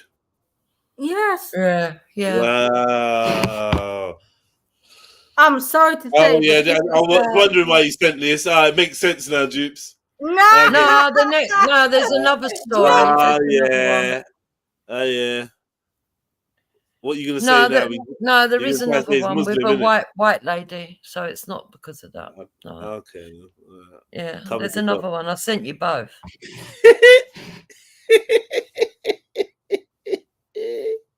But it's no, Jenna, you actually asked if we eat it afterwards. Yeah, because I'm saying, look, how I kill my chicken is how I kill my chicken. If that's how I want to kill it to eat it, at the end of the day, I'm killing the chicken. Do you know what I mean? So no, but you have the seeds of yourself in that chicken. Yeah, but obviously, I'm a messed up individual if I'm doing stuff to chickens anyway. So eating the chicken is not going to be the worst thing, is it? I'm just saying there. Say he ate the chicken, and what's your charge? He fucked the chicken to death, then ate it. Look at the lady. I sent you the other one as well. Is it getting worse, Jupe? No, that one. So there's one in Brisbane, one in the UK, and then why have they got a picture of a chicken just in case we don't know what they look like? One sec. How can you? How you're actually killing the chicken though? Yeah. Yeah, they hold them. They hold them and they just bum them. No, but how? This is not that big. Well, remember, eggs come out of there, innit? So there's a little pocket. We are there. You know what I mean? And the most recent one was last year in Mississippi. Hold on. So when you get a chicken from the shops, yeah. You know what? Forget it. No, say it. I'm just saying he could have bought a whole chicken in it from the butchers and just warmed it up in the microwave or something. And then oh God. Wouldn't that be a necrophilia as well though? No. So is that illegal? So that's what I want to know. Because listen, our Prime Minister, our former Prime Minister had sex with animal's head, right? Huh? What? Yeah. David Cameron. Damn hell, man. In fact, that was a ritual at Eton that they used to do in Eton, and David Cameron did it, and I think there was a photo of it. Not that we had it, but I think there was a photo of it or something like that. Sexing a head. No, stop. You know, welcome to the international for the international listeners now. People like me and others in the chat and listeners, can you explain what the hell am I hearing right now? I don't know, but that chicken looked very outraged. One second, Jubes. So you have a minister sexing. Yeah, David Cameron, the ex-prime minister, David Cameron, had sex with a pig's head in Eton when he was in Eton. No way. Everybody knows that was sure. Where have you been? I'm not from England. Yeah. Oh, okay. Yeah, no, I did, yeah. And they reckon that he's not the only one that done it, that it was ritualistic. I mean, come on. Yeah. But yeah, you're right, Jedi. I wonder why, if he could have got charged for that, whether or yeah, is it illegal then? Maybe not, because it's dead. Yeah. So it's a weird, it's a bit of a weird law to make it illegal to have sex with an animal.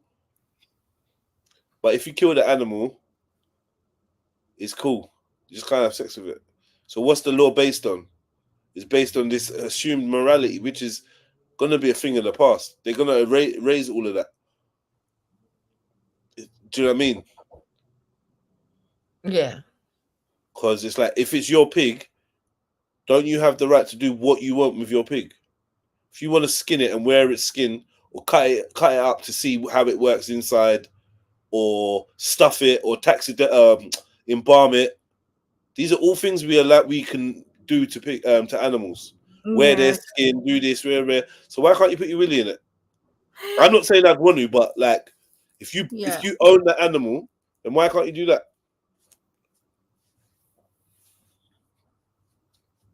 Sorry, I'm just in shock. Well, it is a legal loophole by the look of it. Just remind me, next time I come around in England, I'm gonna be a vegetarian.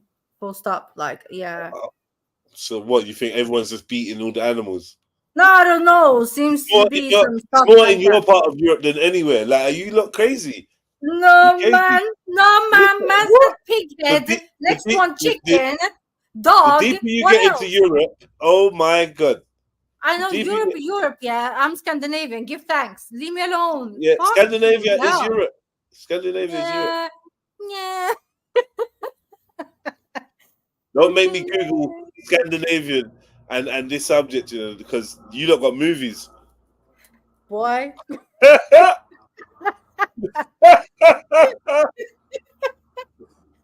You lot could film Netflix with the films you lot got with animals. Don't try it. No, they actually love animals over here, but I bet they do. I never heard this shit. No, I'm gonna turn vegan in England, man. Yo. The judge said the pain and suffering you inflicted on these animals must have been horrific. Yeah. So that's why they were that angry. I mean, I hear that, but then we do fox hunting, innit? And it's still legal. So, like, I'm just like, bro, what? You probably go fox hunting and chase down a fox with, like, 8 dogs and fucking... Is it legal again? Because at one time it was illegal. Did they make it legal again? It's not illegal. It's just, it's controlled. Okay. You know, they reduced it and controlled it in certain designated places where it's still cool. Bloody hell. I know, it's got to be private land, I think, or something, and whatever. But yeah, we do pheasant hunting, pheasant shooting, all sorts, man. So I can put a bullet between the animal's fucking head, between the animal's eyes, but I can't get between its thighs. Oh God, why would you wanna? But I mean, like, why can I? Why can Are you I talking about morality now, Jets? Yeah, what is it based on? Is what I'm trying to get at. What is it based yeah. on? What is it based on? What if I promise not to hurt the animal that I'm doing it with? Is that cool then? How can you not hurt an animal? You're a whole fucking man. Yeah, but men come in all different shapes and sizes, and there's different types of animals. So if you find an animal that, like, if we're talking about scale, then what's the argument then? Because people be putting their whole arm up a horse's batty and that. Yeah, I'm not sure I want to be in this kind of combo. All right. But I'm just trying to play the advocate and say, like, what is it based on? Like this whole, oh, that's illegal, but this is cool. Surely, slaughterhouses are cruel to animals, but like they're still everywhere. I think a vegan knows what I'm trying to get at. We're doing this I like, hear you. Yeah. do you know what I mean? Selective care about the animals while we sit on our leather couches. It's a bit weird. If it was a human, I'd be like, yeah, you don't harm a human, you don't do error, but we eat animals freely. One of the people but do we cause that much harm? Maybe it's because of hygiene reasons. I don't know. Hygiene. Maybe maybe some of these people do it without protection and might pass something on. I don't know. Yeah, that makes a bit more sense. But the animals have feelings, pain. No. And they taste good as well. And they keep you warm. True. Yeah. Do you know what I mean? Yo, we should look up to and they're fun and they're fun to shoot. Apparently it's a sport. Yeah, it's a sport to shoot animals, yeah. So, that's fucked with. And we catch other animals with hooks, but with metal hooks in their mouths and drag them out until they suffocate. Oh my God, did you see what it says there? What? That at one point it says that she joined in the videos, and at one point he alternated between his wife and the chicken. Whoa! No, where are you reading this? It's there on the screen. No way. Alternation, you know.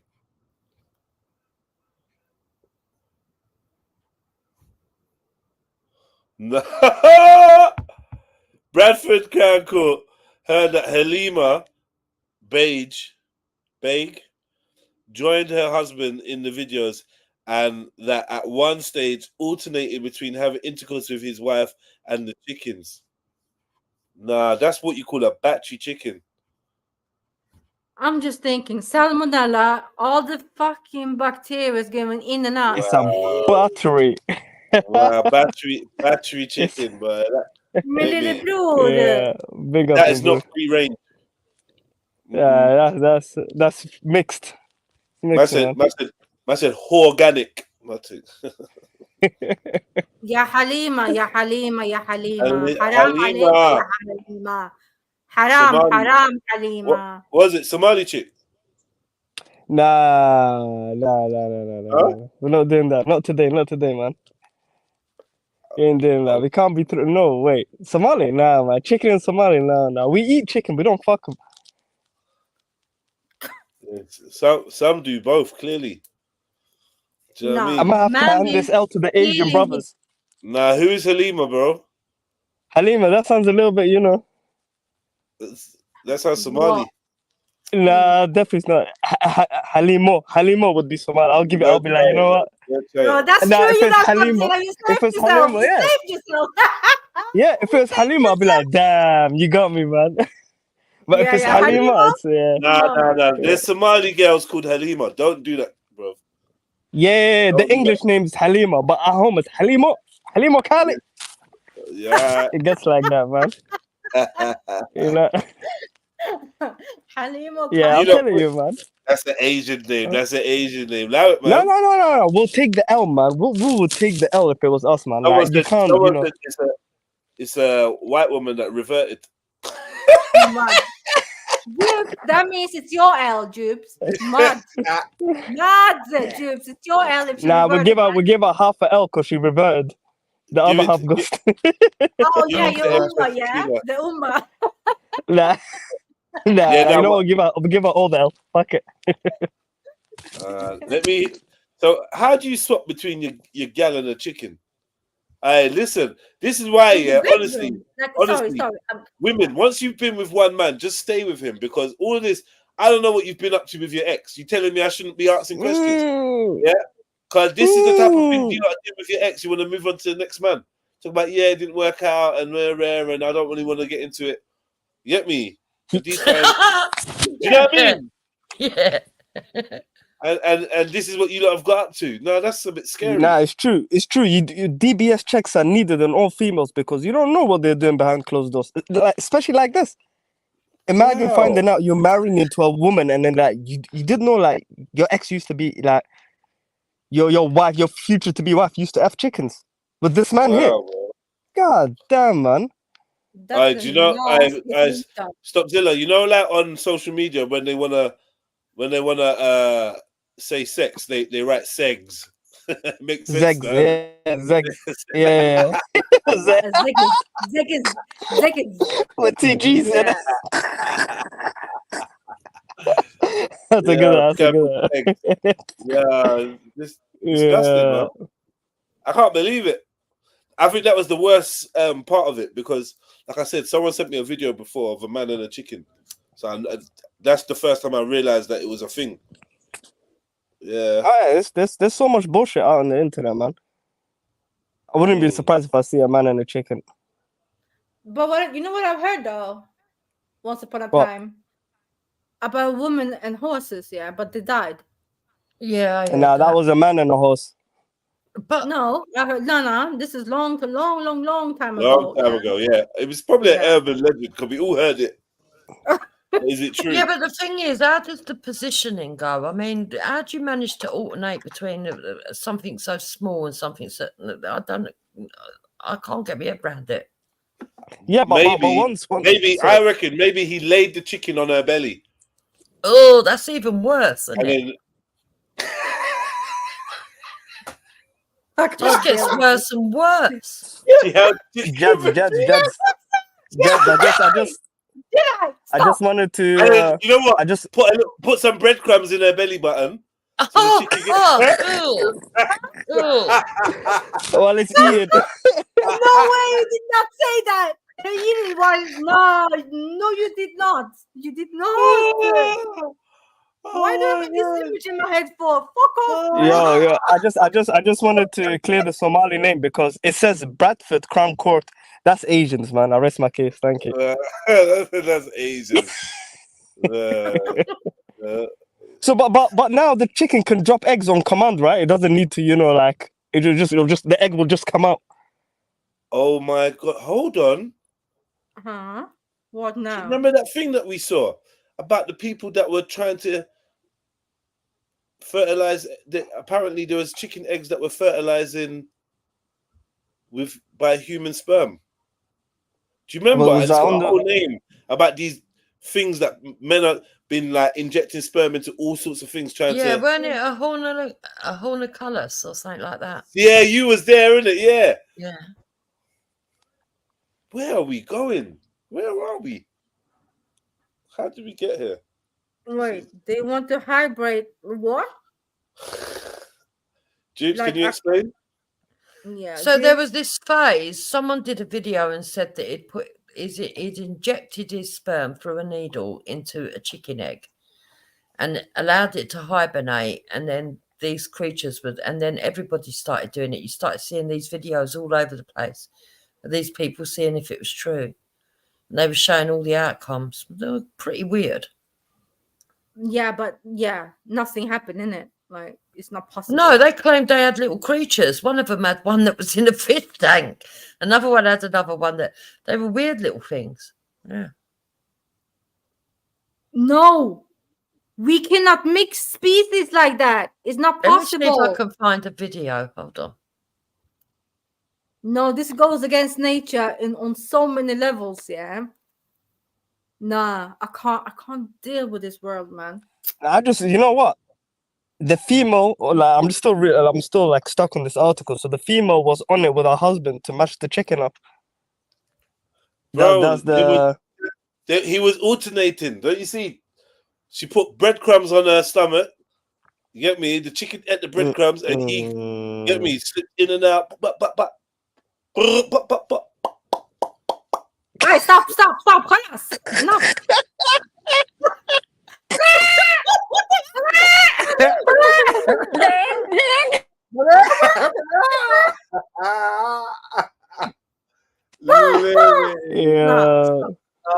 That was real.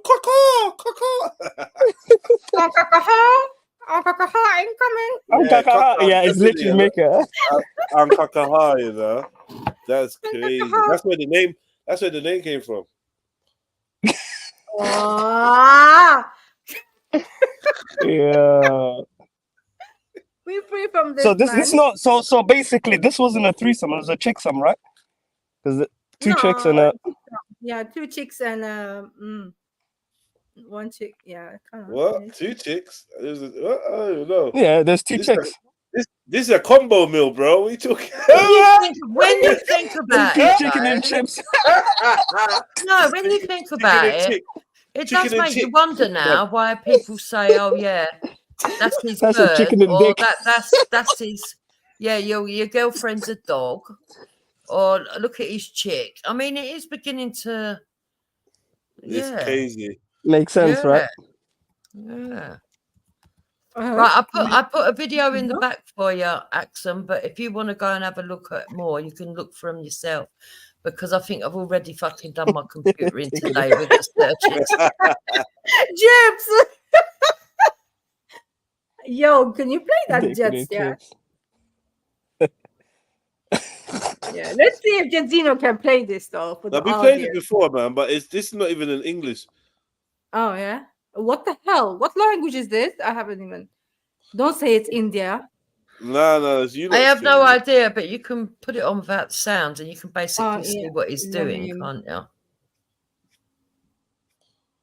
you? Barbecue chicken. They're just basically adding sperm to an egg or something like that, yeah, and then claiming that it grows into some different weird things. Well, Victor is saying his wife was a white woman. Is that? Can we? Yo, don't lie. This is Russian. Don't lie. He reverted her to big chicken. This L, Jupiter until Sakina arrives. I ain't nothing to do with none of this. Yeah, Sakina, you better have no chicken in the yard, you know. They better be dead. Chicken. How do you know, man? Where's the proof? Where's the proof, Victor Renz? Yeah, Victor Renz. Yeah, real talk. Nah, he just throwing out. Yeah, he's trying to throw us off the Asian side. Yeah, you can. Yeah, you can half your L, man. If you bring some Delil, man, half that L. He's trying to unmasala this mess. Trying to uncurry it. Yeah, This is the reason I don't eat egg. Yeah. But the thing is, I don't understand how she only got, because further down it says she got 6 months suspended, right? Because she says she was coerced, but she was taking the videos. So she must have got some satisfaction out of it. You know? Weird. He went inside the chicken, then went inside the ver, man. Yeah, finished. Yeah, disgusting, isn't it?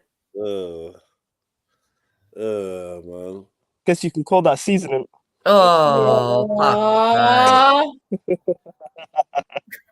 well, it's definitely jerk chicken, isn't it? Yeah. Boy. Let's go. Hey, there's a lot of Jamaican haters nowadays, man. Especially my brother Shipper as well. Let's go. Someone say bird in bush. Or bird in a bird. Maybe it's a bird in a bird. Yeah, exactly. A bird in the bush is worth 2 in your hand, isn't it? That's the fucking saying. Jesus. Oh. Someone said to him, "Stuff the chicken." I've got that from the side chat.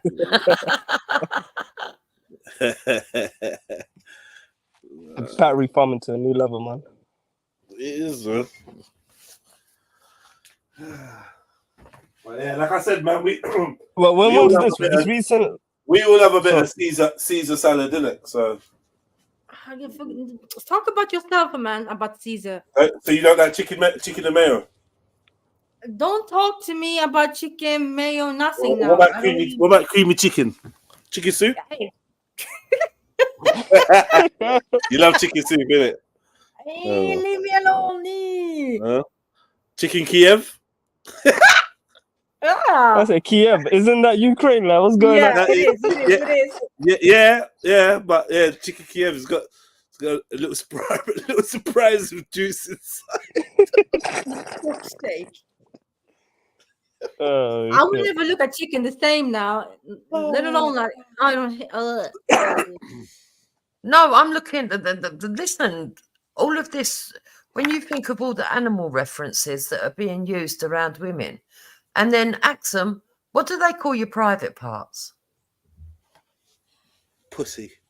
There you go. It's quite frightening, actually, when you think about it. Yeah, and then we got the arse, which is another animal. The cock, which is another animal. Bloody hell. Balls. Fucking hell, it just gets worse, doesn't it? No homo, but what animal's named cock? What? You don't You know said that. cock, right? Yeah, you don't know that. Was that chicken, right? The male, yeah. The male, okay, yeah. It's called a cock. Cockerel. So he was beating a female chicken, right? So that he wasn't beating no. I don't know. Yeah, no, you actually called them a roast cock or whatever. What? No, Sorry? No, nothing. Because if he put his cock in the Yeah, cock, that's and gay. that's another sexual reference, Axum. Well done. Is it? Yeah. Well done, Axum. Yeah. This is You on a roll tonight? Hey. Hey, you see Halima, do you reckon her fanny smelled like Mandos? Oh, God. Where is Zulu? It smell like Molly's. Mandos. Who said chicken cottage? Favorite chicken. Wait. Dixie chicken. Now you two were fools, you know. Your chicken's a bit Dixie, mate. I hated that shop. I always hated that shop. Now I know why. You said DFC. Wow. DFC, you know.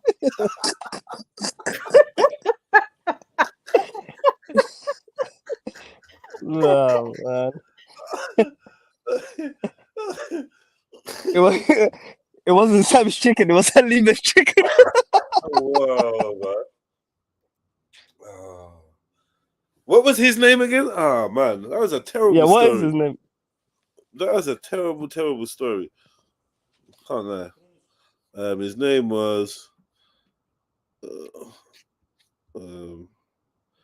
Rehan Beggs. Rayhan. Rayhan. Yo, Rayhan, where you there?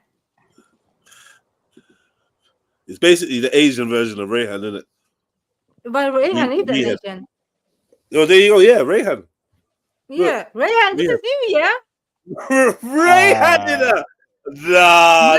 Rayhan. Nah. That's odds. Yo. Rayhan, we finally seen you. No, I can't deal. Yeah. Don't know. It's all about the pecking order. You get Shocking, man. Oh, man. Well, do you know what? At least it's into chicks, isn't it? For fuck's sake. There's too many puns you can do with these ones, man. Yeah, I agree with you, man. Exactly. Exactly.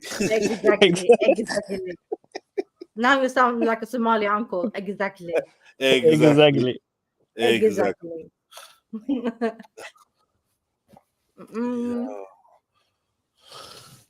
So what, would you cut off any family member involved in this?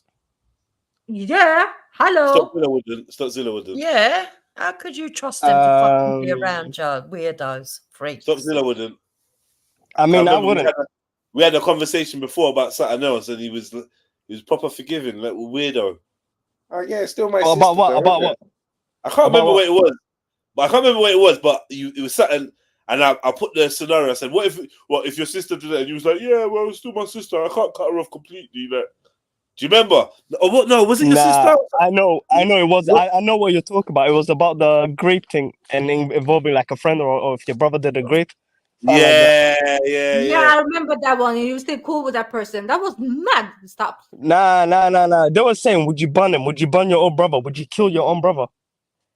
Yes. That was it. It was it. It was. So ask him, if you had the gun. Not would you kill your own? Would you kill your own family member? Would you kill your own family member? No, listen. Backtrack now. It wasn't about exactly. It wasn't about kill. It wasn't about kill. So you wouldn't kill him? It was. Go on. It was. Sorry. No. Oh, you chicken? Don't chicken out. Chicken out. No, but yeah. No, that was literally it. Like, if you found out your brother raped someone or did the mad thing, would you kill him, or would you was that turn his that TV? the thing? Rock your snapbacks. Can you spit roast the chicken? Fuck. I don't know. Ask my man here. No. Oh no. You know it's called. Nah. You know when they split the chicken down the middle. You know it's called. What? Spatchcock. Is that really what it's called? Yeah, spatchcock chicken. Yeah. When they split it down the middle. Wait, how did they get caught? Because I didn't hear the part of how we got caught. Or did you? They had videos on their computer entitled "Family Vids." I hope they didn't have kids, bro. You know what? I realized it, like since I was in primary school, like people always save the weirdest shit on their PC. I remember one day a friend of mine came up. We was at his house, and he goes, "Yo, there's a video of my parents doing the thing on the computer." I was like, "No way! Put it on." What the fuck? Put it on. You said put it on. Yeah, I said put it on. What? He couldn't find the video in the end, but then it goes to show like a lot of people are just just uploading things on their computer. Like, people watch your shit, or if your computer is on or off. Crazy. Who will film themselves? Let me just Who would film themselves having sex? A lot of people. It seems to be a lot of people doing that still. But Shush, you're so dry, man. Oh, shush your face, Oh my god! You make me shrivel up. You make me shrivel up. You make my penis crawl inside, invert, fold itself up, and invert, and crawl back inside me. Pause. Really? No, but that's not for me. You could dry out a million women's fannies if you put your voice on a loudspeaker with your dryness. Yeah, let me be dry. I'm a proud dry woman. You film this? Who will film this? And who will film this? What do you mean? You seem to be an advocate for this, Jedi. Even Jibs didn't ask. Even Jibs didn't ask. Jupes and Hector's done it before for their private enjoyment, right, Jupes? Right, I'm out of here because I don't talk about my private life. But even Jibs didn't ask that question, man. People record their shit, man. Like for the privacy of your own home. Is it a bad thing, really, Axum, for just you and your husband? All I will say is that I don't think there's anything wrong with it if it's just for you and your partner. I don't think there's anything wrong with photos either. Yeah. It's all them about away from the kids. That's it. It's all about just being sensible, though. Yeah, obviously, you're not going to leave fucking photos or whatever, videos or whatever hanging around, are you, for kids to see? What the fuck? Yeah. And this is the thing, though. There's only one issue, and it stuck with me when they say once you've sent a picture, you could never delete it, or once, do you know what I mean? Once you upload something like that, man. So just know what you're doing, innit? And then really ask yourself why. Why are you trying to capture this moment and film this thing, or what? Why? Because if you're not careful, it could cause you issues, innit? Now people are. Yeah, you gotta be. End up on Twitter, man. End up on Instagram. Oh, you are funny, Shani. You are.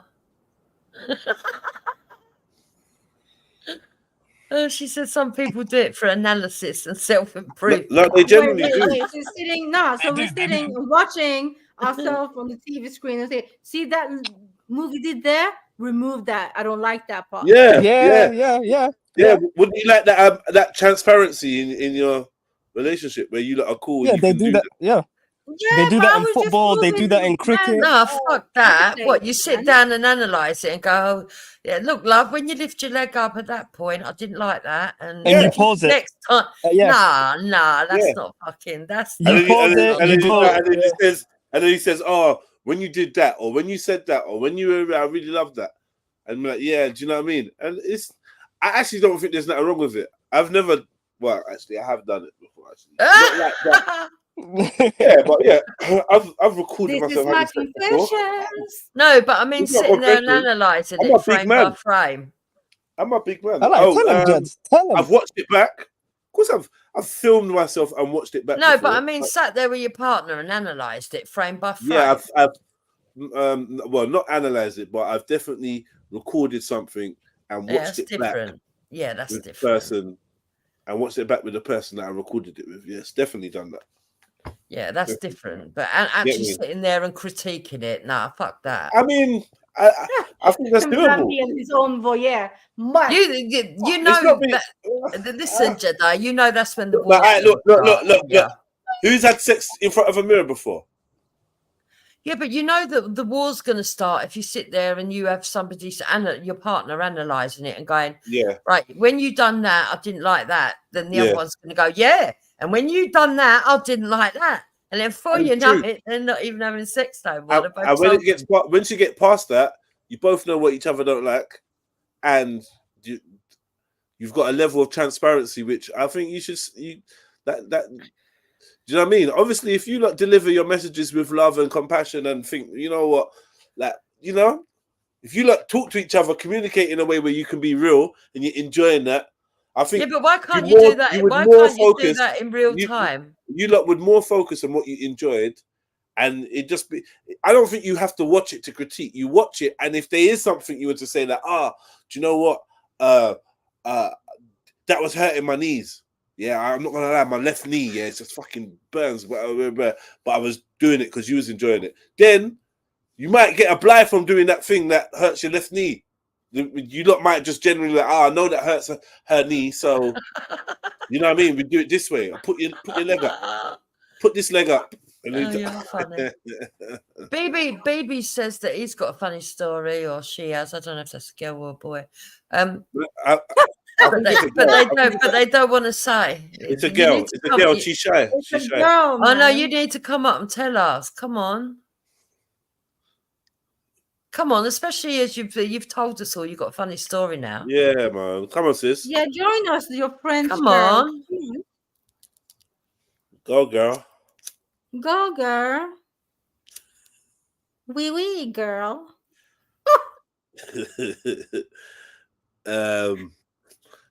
Yeah. What was we saying? Yeah, man. Film. I think that's more of a younger escapade, though. Like, to be honest, not to say that the elders can't indulge in it, but I think when I was younger, phones were a novelty. So things like that, things you could do with your phone or your camera or whatever was, do you know what I mean? It was a novelty. Now, I kind of semi-agree with Axum about letting a moment just be a moment. But I'll be a fan of recording it, watching it, and then deleting it in each other's presence. Like, yeah, we watched that now, we deleted it, and it's gone now. Do you know what I mean? That's cool. What about that, Axum, with your husband? Film it, yeah, watch it a bit later, then delete it. Have a laugh, some wine, watch it, and then delete it. You probably won't make it through the whole thing. Let's be real. Probably yeah, that giggle says it all. Axum, you try to be so prudish on him, and we know you're not. Yeah. Jubes. I'm not prude. But no, you're not. No, I'm not prude. But yeah, no, I don't know. Eh? Eh? No, that's true though. No, I was using the chat. Yeah, JD, VRA. Yeah. In the VAR. book. Yeah, sorry. Yeah. Yeah, The man. man said, I mean, if you've never done it, yeah, do it once, innit? If you've never done it, do it once. What happened to communication? Like, babe, you should. I would say, do it on a video camera. Yeah, that has to. And then send it to Jedi. No, thank you. Do it on a video camera. Yeah, not a digital thing or whatever that uploads to the internet or a cloud or whatever. And then watch it on the camera or hook the camera up to the TV or whatever. Watch that and then delete it and then say you've done it, innit? You've been your own porn star once. This is weird. I don't. What? No. It's weird, yeah. Yeah, for me it's weird, man. For me it's weird. Like, what happened to communications if you don't feel? Yeah, but why? What do you mean? You're in a relationship. He's your husband. Yeah, but even though he's my hubby, I'm gonna tell him. I'm gonna move the hand. I'm gonna do stuff like. Yeah, no. I don't need to sit there and look at him and me. And I think you're fixated on. I like your face there. I like how you move your hands. Like, for some reason, yeah, because you don't have a sexual bone in your fucking body, yeah.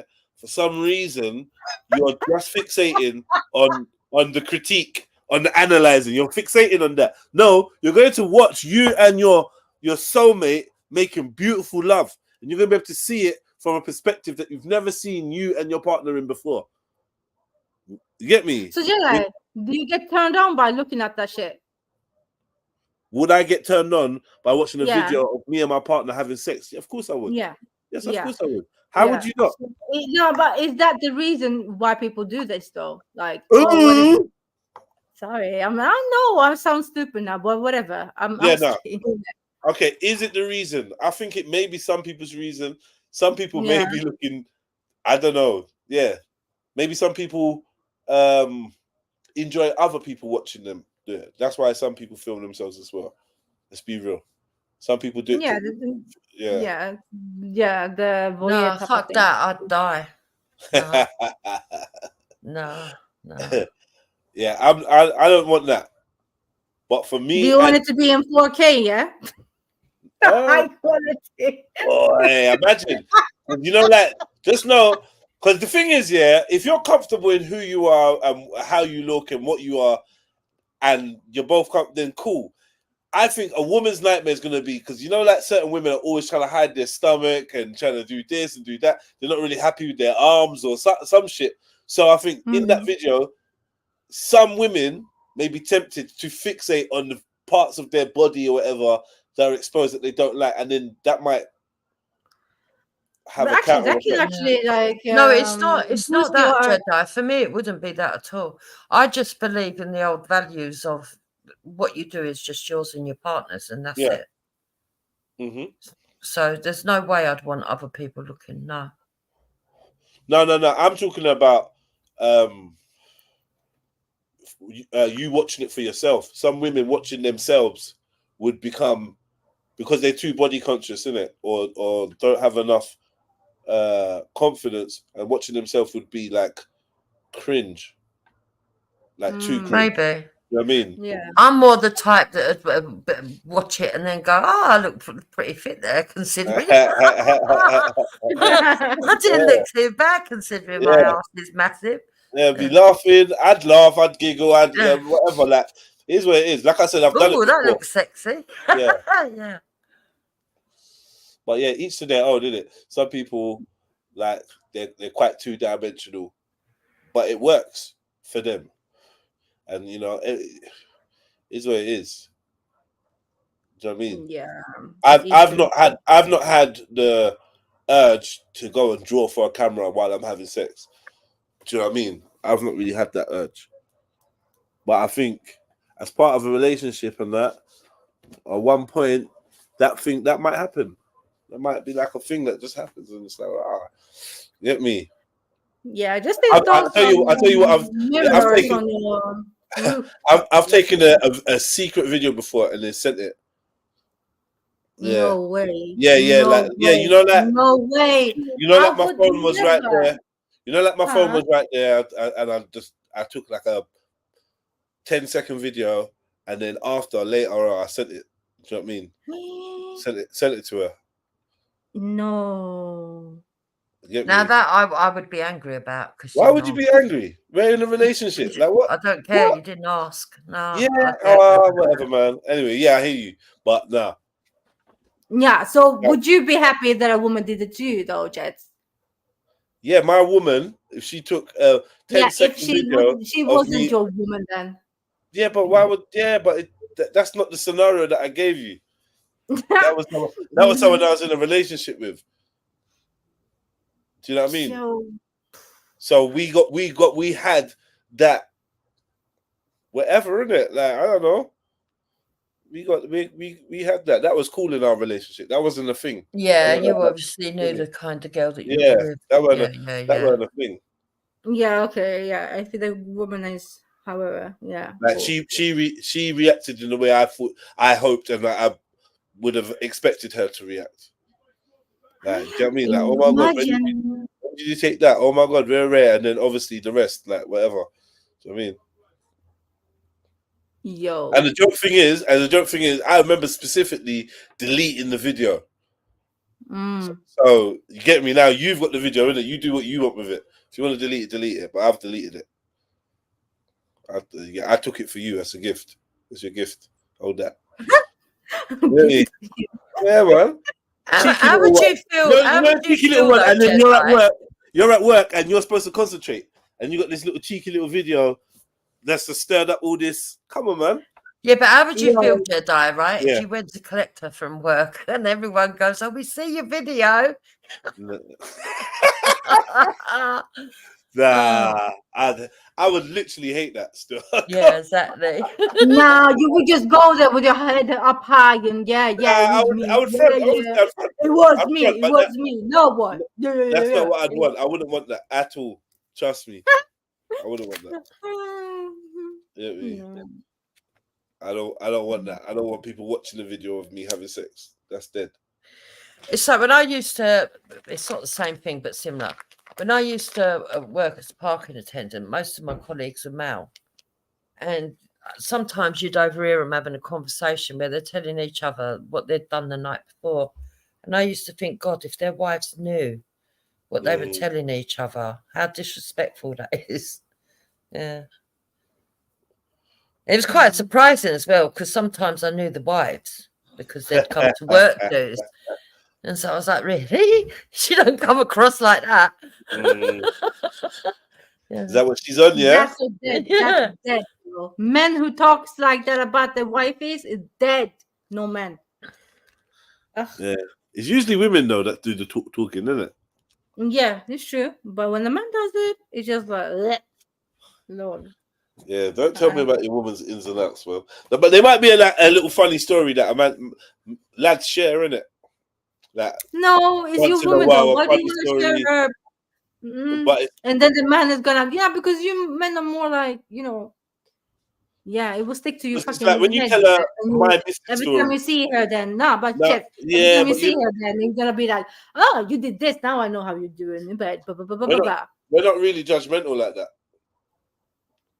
You get me? So it's like, no, we're not really judgmental like that, bro.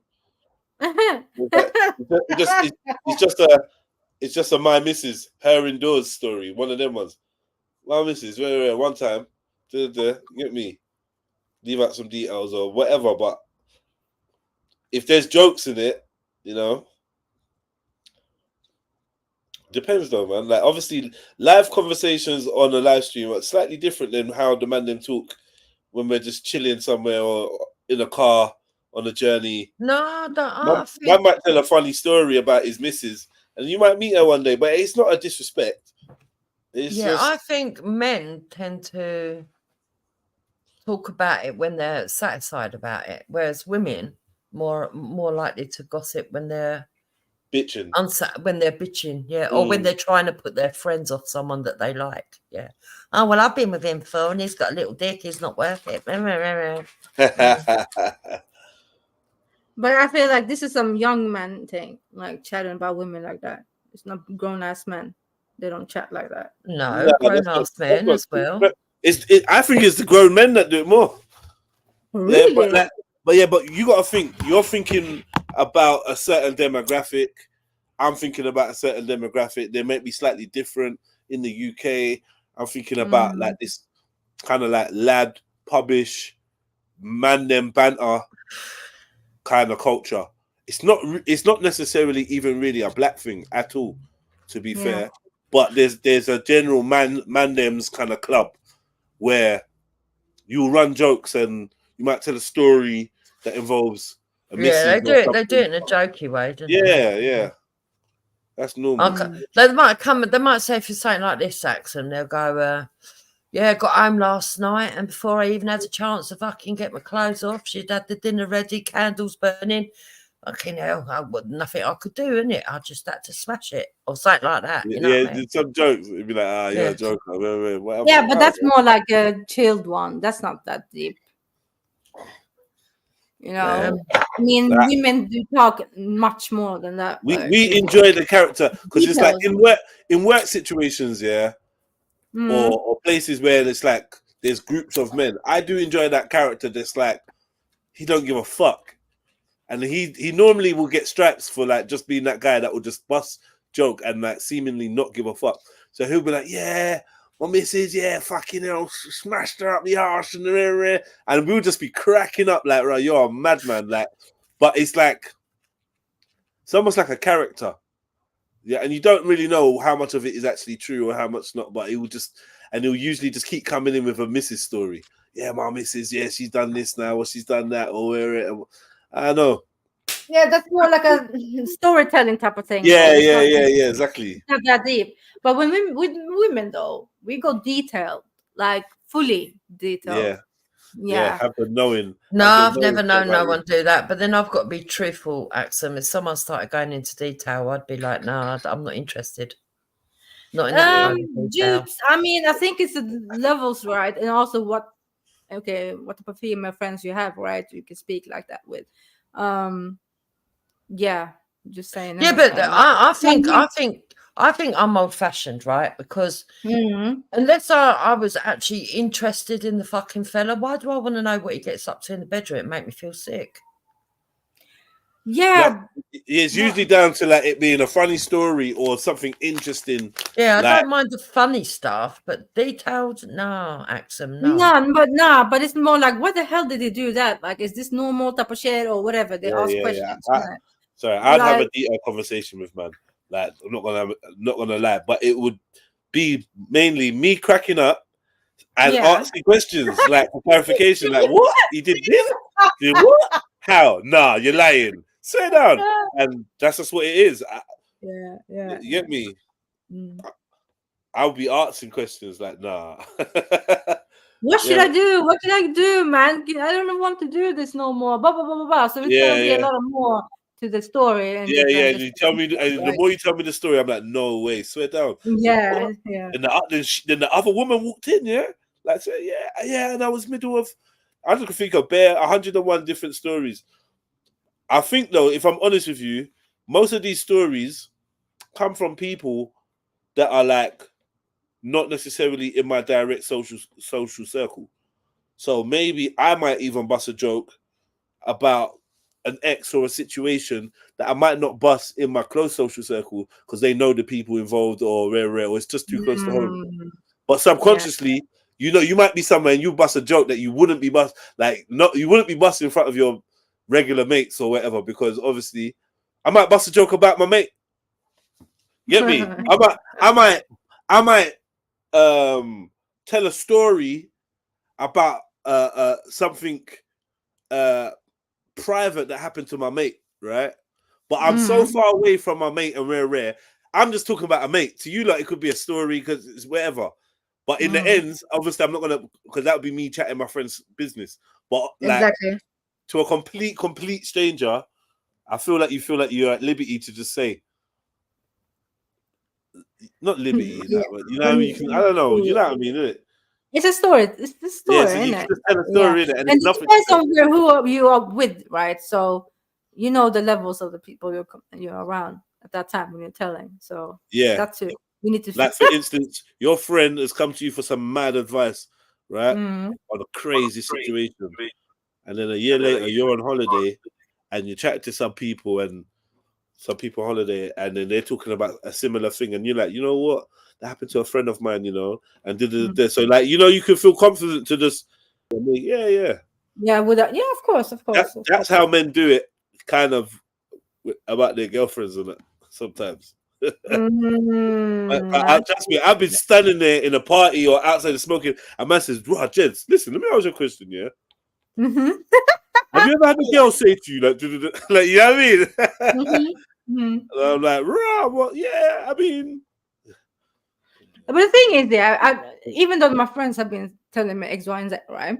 Yeah. I don't look at the man like I can easily meet the man after 20 minutes or whatever, yeah. Right. And then I don't see anything. You know what I mean? I don't even recall that he's the shit that they said. Yeah, I don't even. But you know, think some friends do, yeah. And this is where obviously this is what the danger is, because you've chatted so much shit about your man. Yeah. You've only talked to them when you're bitching. And then all of a sudden at the birthday party, he turns up and they're supposed to be all friendly with him and they're not there. And he's feeling some mad vibe. Like, what? Yeah. Like, what's up with your friends? Oh, no, nothing. Yeah, and also ladies know who you're chatting with, innit? Like, some women want to steal your man. Giving her all the tips. Yeah, man. Don't tell too much. Yeah, when she moves to your man, she'll be like, listen, yeah, I know you like your dinner at a certain time. I know you don't want to. I know you don't want to do the washing up. I ain't on all of that. See me, I'm a traditional. Already. Nah, she got a whole notepad, man. Yeah. Reading it all off, man. Reading it off. All the things. She's got a whole notepad. A whole notepad of all the shit you've said. Yeah, tell me more, girlfriend. Tell me more. No. That's why you don't have too many girlfriends, man. Just a few. Handful, you're good. No fucking way, anyway. If anybody that I knew wanted to hang around Hector for too long, I'd be telling them straight up, what the fuck you doing, bitch? Hey. Yeah, I don't know idea. I thought someone was going over the line. I'll tell them. Right there and then. Yeah. Yeah. Full back. What the fuck you doing? What the fuck you doing? She's got it as well. She's practiced it. What the fuck you doing in the mirror? Bare times, what she's gonna say. No, I don't have to practice it. It comes natural. I just go, what the fuck you doing? Yeah. And they say, what? What? What have I done? Yeah, don't play innocent with me, love. I've fucking known you for over 20 years. Know what you're fucking up to. Oh, man. And then I'd say to it, and I don't know why you got a smile on your face. Man. Yeah, you can wipe that smile off your face and all. Man. Them relationships are funny, man. Axel, how would you do with a woman flirting with your man? Interesting. In front of me. Yeah. I don't know, you know. I remember we had this conversation with Miss Sarah was on the panel. I remember her saying, I just watch and observe and take notes and see who's kicking with her. And I'm like, shut up, man. How are you just going to watch? Yeah, I just watch because. I think, you know what it is, though, Jets? Yeah, for me, it's more like a compliment, right? And then it's like, okay, cool. Yeah, you know, it's just a compliment. Axel, there's levels. I think you want to fight. I think if you've been drinking. I don't fight. Yeah, you don't fight. I don't fight because usually it's that. Let me mute that. But what? You don't fight because you don't know when to stop. No. Oh. That's not what I want to say. But anyway, come on one time. You're on parole. Nah. Listen, I'm very like, this is my man. So a woman doesn't really come close to that man. if I'm with them. You know what I mean? Like I'm very my Territorial.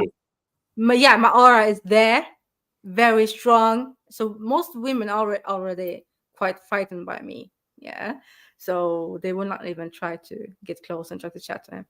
I'm just saying, innit? What do you mean frightened? What are you doing with your aura? What is this? This sounds like witchcraft.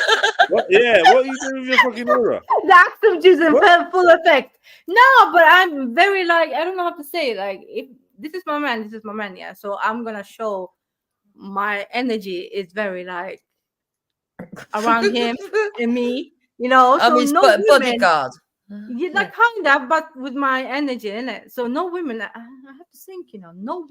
No one has ever like come in like that. What? Never. Nah, never me, my man. Whoever I've been, yeah. Nah. You should be worried. They're doing it behind your back.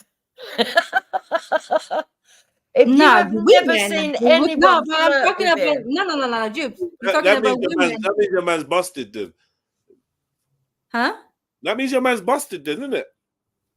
What do you mean? No woman has ever tried to flirt with your man.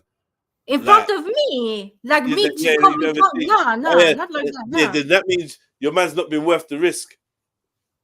But when your man's worth the risk for a woman, she gotta chuck her bits. You know how certain but you know how women are though. You know how women are though, yeah. When this is always happening, right? So when you're together with some women will try to move to your man, right? But for some reason that doesn't happen to me. I think it's because of me, because I've have this energy around it. Yeah, but I think so. You don't know that he's your partner. Huh? You're telling me every place you've been to, people immediately know he's your partner. Nah, but no. I don't say that. I mean, I think you've never gone in a shop, for example, and somebody who's serving has tried to flirt, or I don't know. Nah, you get on a bus. He's washed. You know, you think it's washed, but it's not that. You know, that's why no one wants him.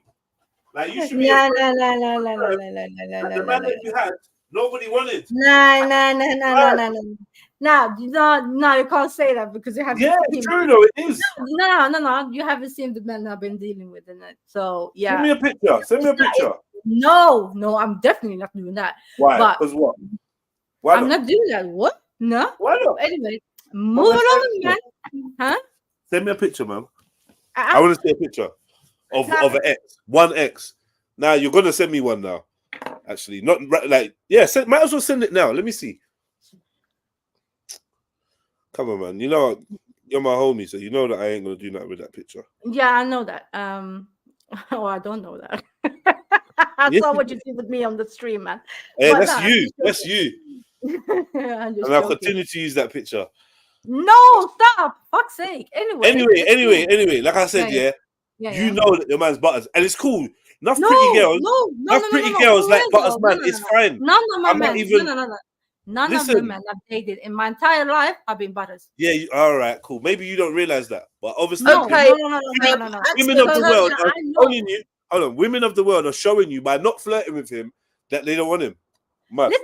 Listen. Also, it could also be not only my aura. Yeah, it can also be I don't really pay attention to women. To be honest, I don't really pay attention to women, like if they're looking at them or whatever. I don't. And also, Jez, that could be also a thing. And also, Jez, because I've end up in some situations that when men been trying to move to me with my partners, it's been a bit peak. Oh, sticky on the dog. Yeah, a little bit sticky on the dog for me. Yeah. So. So I don't want to do the same. Hold on. Do you get it, Jupiter? What she's saying is she's not watching girls because her man's busy fighting off men that are flirting with her. Yeah, I don't believe that. I did not say that, but it's been situations, isn't it? And yeah. I don't believe that. You don't believe that, yeah? Okay, cool. No, not because I'm calling you ugly. I just don't think I just don't think that you're truthful, because you you say that you're very sort of prudish, and then the next minute apparently I say that I wasn't prudish. You labeled that on me. not myself. Okay. Yeah, that's She's with not you prudish, guys. she's private. Yeah, thank you, Jedi. That's true. Okay. That's true. I'm not prude, but I'm very private. Yeah, I am. But yeah, anyways. Yeah, but our private is somebody that's got men always approaching them. Huh? Ooh. What did you say?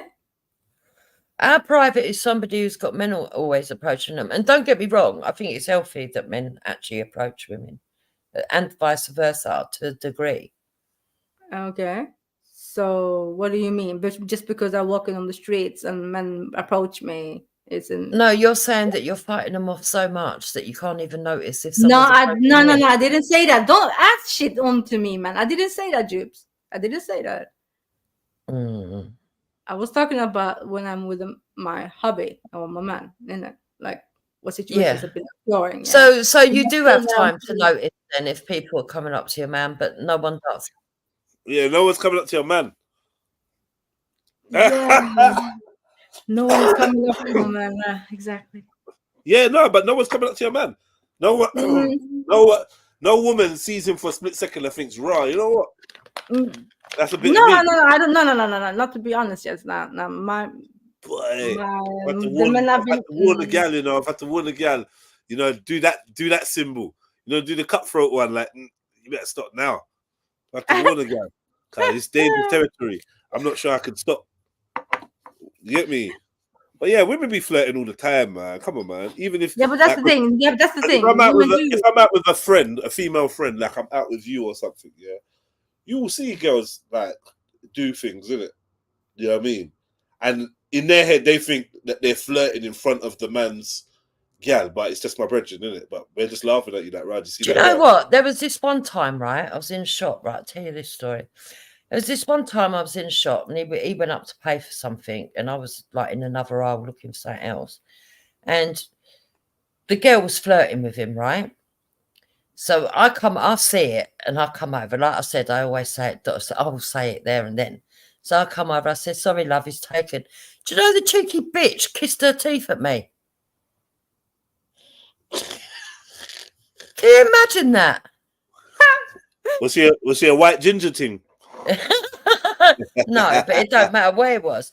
But Yeah. the fact of the matter is, to have the cheek to kiss their teeth. Yeah, no, but yeah, she's gonna kiss her teeth, isn't it? Like, all right, cool. That's yours, isn't it? It's like imagine like you're reeling in a fish. You're at the pond, you're at the lake, you're reeling in a fish. You can feel it's a big one, and just as you're reeling it in, like someone else's line is on it, and they're like, "Oh, sorry, it's taken. It's my fish." It's like, rah, you feel disappointed, you know. But I wasn't rude the way I said, "Oh, he's taken." I had a smile on my face and I was laughing. But she kissed her fucking teeth with real anger. I was like, "Oh, right. Oh, right. Yeah, I've got you figured. We ain't never come in your shop again." Yeah, no, maybe she kissed her teeth because you're a white woman. It's like, could be, I suppose. I didn't take it woman. Yeah, I didn't take it that way though. I just you fucking yeah. You know. You know they have the whole thing with the flirting, yeah. I think it's a lot of what's the word in English, man? Help me out. Misconception? Nah. What is it? Yeah, so you can be friendly and that will count as flirting. That happened to me too many times. And it's like, okay, you have a problem with your boundaries. Huh? Okay. Yeah. But yeah, people think you're flirting and you're just being friendly. Yeah. And then they try to move to you and then it's like peak time. And like, yeah. So you all that playing with your hair and giggling. I don't really play with my hair, but cool. I don't. Was you talking about your wood collection? Yeah, wood. Nah.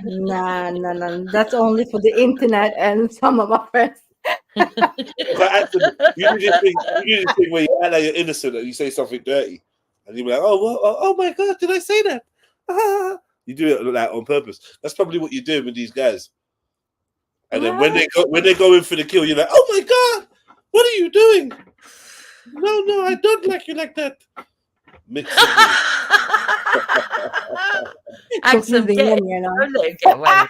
Mixed signals. I heard that before. I'm not gonna lie. Yeah, that I give mixed signals, and no, Back in the days, we used to call that dick tease or cock Oh, tease. Yeah, you know, like the dick tease, the dick tease girls. Like they think it's funny to like, you know, like allude No, to. no, Like, I wouldn't do that on purpose, though, Jets. Easy. Yeah. I wouldn't do that on purpose. No. I'm very clear. If I'm into you, I'm into you. If I'm not into you, I'm not into you. Some women get off on that, innit? Because it's the attention that they like, innit? Yeah, well, Like, like to have these puppy dogs. Like, here's an example, yeah. At the sauna I go to, yeah, I'm always telling you sauna stories. So yeah.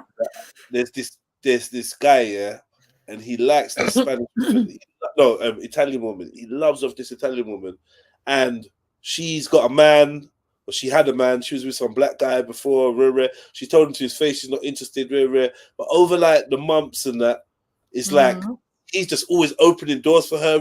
Oh, can I do that? Oh, do you want me to scrub your back? Oh, now it's been like about 5 weeks in a row, back to back. He's giving her special massages in the sauna every Sunday. You know, you get me? But she's not on him. He brings the coconut water for himself and one for her, and she takes it. The last time he was like, "Oh, I'm going to the shop. Yeah, do you want anything?" Yeah, and it was like, "Do you want me to get you coconut water?" And she was like, "Oh, and I'm with my friend." Yeah, and he was like, "Yeah, I'll get one for her too." Nah, she loves his attention. Yeah, yeah, she loves that. No, she just taking his money. Yeah. Nah, but she's not only that, but I think she's actually into him a little bit. Man, I don't know, man. Females can be evil, man. I don't even know. Let me talk about let me just talk about it. Fucking hell. No. What about Prento? So BFM. I feel sorry for them type of men because they start off in the right place and they're doing all the right things, but they just don't know when to stop, when enough's enough. Yeah, persistent, boy. In the end, some of these men get there, you know, in the very, very end. Like they wear the chick down so much, and she's gone through so much, man. She's cried in his shoulders when she's been with Tom, Dick, and Harry. And finally, it's his chance. Do you know what I mean? Yeah. Yeah, let's do it. Yeah, finally. Go on then. Yeah. Patience, man. Men, learn. Have some patience with the woman, yeah. While she makes all her bad decisions, innit? And then she's done with it, and then it's like, yeah, but who wants to be last choice? Fuck that. Yeah, but a lot of men seem to want to be that. It looks like it in the world. Yeah, puppy dog. Yeah, and then they end up like simps and stuff. So, don't know. Not for me then. But yes. It's boring. Oh, BFM, you want to start a war with Nigeria, yeah? You're talking about the original whistle, isn't it? Why are we bringing up animals again, Jedediah? Now, where's the animals? Oh my God, frog kissing. What's that all about? Don't tell me they do it with frogs as well. Right. Yo, what are you? When she's ready to settle down. Oh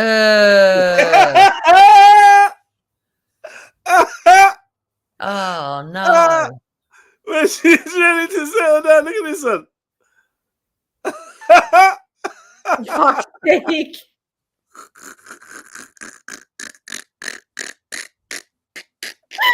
No. Fucking hell. If you had one that looked like that, you'd definitely go and get operated on, wouldn't you? Yeah.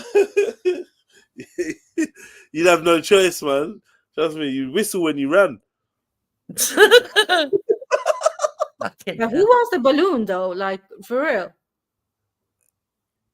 Say that again? Yeah, sorry. What you say about balloon?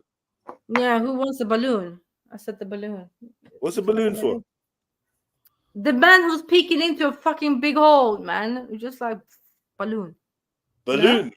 Yeah. What do you mean balloon? Oh, leave it, man. You didn't clock it. Yeah. Like, you mean like a balloon that you blow up? No. What's no, balloon? leave it. No, but balloon. Yeah, balloon. Like at least explain it to me. Yeah, but pull up the picture again, then. It looks like a balloon. Are you saying that the fanny looks like a balloon? Yeah. You get it now? But that's No? what I don't get, because it doesn't look like a balloon. For me, it does. Okay, I killed myself, man. Leave it alone. Move on. All right, man. Stop telling me to move on. What's wrong with you? I'm trying to understand you, motherfucker. And I clocked that you didn't clock for me, so I just want to move on. I want to hide. Yeah. Tough. I need to understand. Man said it looks like a balloon, you know. Yeah. Yo, mad Like, guy. boom, big, boom. You know? Nah? I think it's a language barrier. I don't think I think I don't think you're using the right word. It doesn't look like a balloon. I think what she's trying to say is it's a big girl's private parts. Is that what you're trying to say? Yeah, that's what I mean. I mean, we all get that, but he doesn't see the resemblance, right? Do you see the resemblance of a balloon? Nah, and I don't see the resemblance of a big girl's pussy either. But listen, people are nuts if you believe all that shit. No, not a big girl. No, why is it big girl? No, it's when we say a big girl's pussy. Well, why is she saying balloon then? Why I don't know what she means by that. I'm not saying a big girl's pussy. I'm not saying a big girl's pussy. I'm saying a big pussy girl. I mean, I don't even know what the fuck that is, to be honest. Is it a chicken, a turkey? What is it? No, that's a lot of black wings. No! It's a chicken thing. Oh my God. If he'd ever seen that, guy would look at this and think it was like he's probably done it with a dead chicken before. Anyway. Ooh. The chicken fucker. Oh yeah, he definitely fucking give him that photo, he'd be off. You wouldn't know whether that was his wife or the chicken. Yeah, when he's alternating, yeah, I agree. Yo.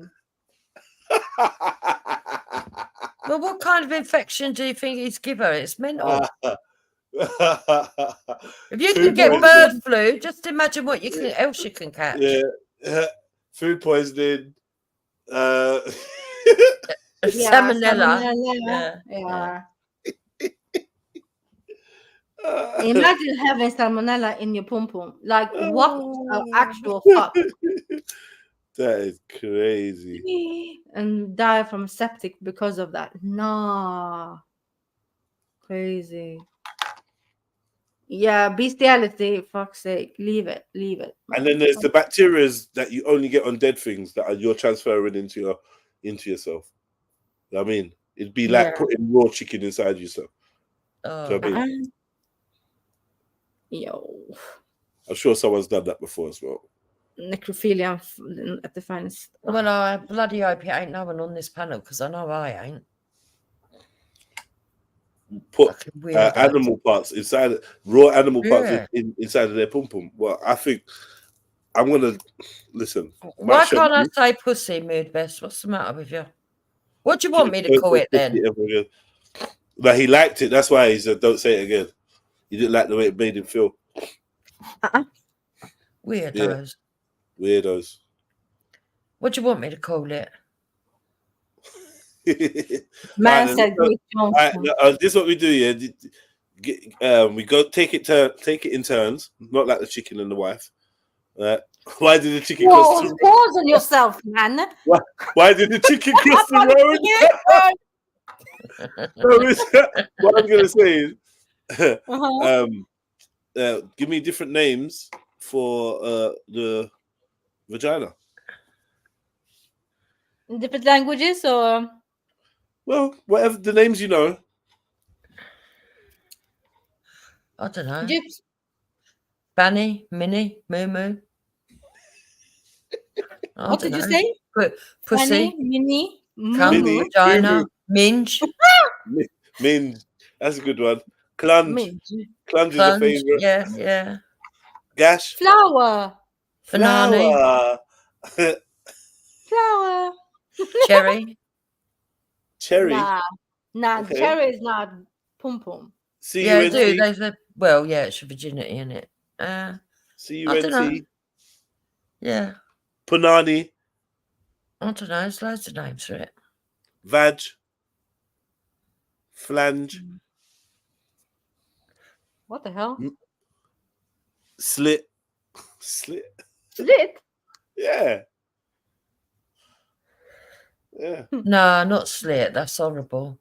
It's like when people go gash. I think Gash, that's yeah, slit and gash. Yeah. You gash. You growler. Oh God, yeah, that's awful as well. That's a lot of Scottish people say that, don't they? Growler. Why don't you guys call the pum pum nice, something nice, beautiful that you like? Love? Okay, like what? What should we call it? Not something else, because all this sounds so horrible. But we do know men loves it, so they need to find some more, romantic, beautiful. Jediah. I think pussy's the best thing. I think pussy, pum pum, fanny. I don't. Yeah, I wouldn't really use cunt or anything, but yeah, I don't like flower and all that. That's all poetry and that. That's dead. That's dead, man. I'm not feeling all the flower and your yoni. Yoni. Black power. What do you want us to say, Axum? Would you like Lady Castle? Oh, Lady Garden. Lady Garden. Lady Garden, yeah. Lady Garden. Yeah, the Lady Garden. No. Yeah, paradise still. Paradise, Yeah, sorry. You're just trying to rate it too high. You're trying to rate it too high. Yeah. Paradise is your seventh heaven, or paradise that ends in hell. Love. No, never that. Why do I feel like I'm fast becoming the fucking freezer crowd? Yeah. You two, you're funny. Paradise is Paradise. It's a big claim. That's what I'm saying. No, but for some it is though. For some men, it is paradise, isn't it? So. You reckon? That's pretty confident, isn't it? Jupes. Paradise. I just don't know how you'd seduce someone with that in the sentence, though. Really. Come and spend time in my paradise. Don't do it. Don't do it though, does it? It's not really. I can still feel you in my paradise. Chest passing. Nah, paradise. This is what I'm saying, Axum. You're trying to make it sound too. This is a testament to how dry you must be, because you're trying to make it into that. That's not sexy. Can't you have a sexy name for it? Why can't it be your pussy or like But pussy is not sexy. It's just pussy. It is. It's sexy. No. A pussy is sexy. What? What are you talking about? How is pussy not sexy? Like really? Really? But paradise is. Rose. Huh? Your rose. Nah, I think I can fix this. I think I can fix this. Go on then. Since you like the word paradise and you like the word pussy, I think we're gonna have to mesh it together, right? Mm-hmm. Pussy dice. Yeah, that's about it. That was it, really. Parusi. Huh? Paradusi. Paradusi. Stop! I was gonna say something mad. Whoa! Whoa! Stop! Why did you clock what he wanted to say, Jada? Your mind is dirty too. Stop! Just from the even he stopped a bit. I said paradusi, yeah, and that's paradise and pussy, yeah, put together. Let's leave it there. So let me hear Jamaicans. Jamaicans, do you have something nice to say about woman's pum pum? Complex.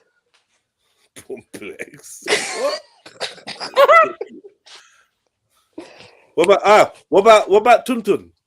Tuntun. Yeah. It's no, but that's not sexy. Just like tuntun. Like what? Tuntun. What do you? Okay, so what did you want it to be called? The marvelous room of wonders. Yeah, she wants a big announcement. Yeah, the land of milk and honey. The Oprah of dreams. Oprah of dreams. Now you fucking bit the bug, didn't you? The Colosseum. The fish market. No. No, the Garden of Eden. Whoa. We got kicked out because of the Garden of Eden. Your pum bring life. Yeah, but Axum, if your partner was to say snuggle up to you and whisper, "Let me into your Garden of Eden," wouldn't you think, "Oh, that's a bit cringe"? Hey, that's Lucifer. He's gonna be like, "Can I eat the apple?" Mud. Way. Forbidden fruit, yeah. Forbidden fruit. What do you think about that? But it's not forbidden, though, is it? Nah. Depends. To some people, it is. But it's not.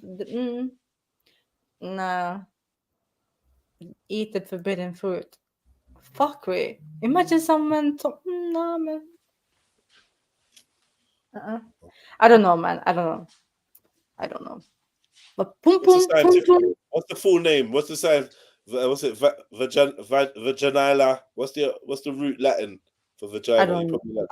I don't. No. This sound like some kind of lab sample. Would you prefer numbers? A set of numbers? 4250. Yeah. No, but I don't know why there's not like more nicer names for the poem. You know what I mean? Yeah, like what? Don't know. Just. You sound like you're pum shaming. You sound like you're ashamed of your vagina. I'm not gonna lie. That's what it sounds to me, that there's a repressed shame of your vagina that you need to just let go. Of my vagina. Yeah.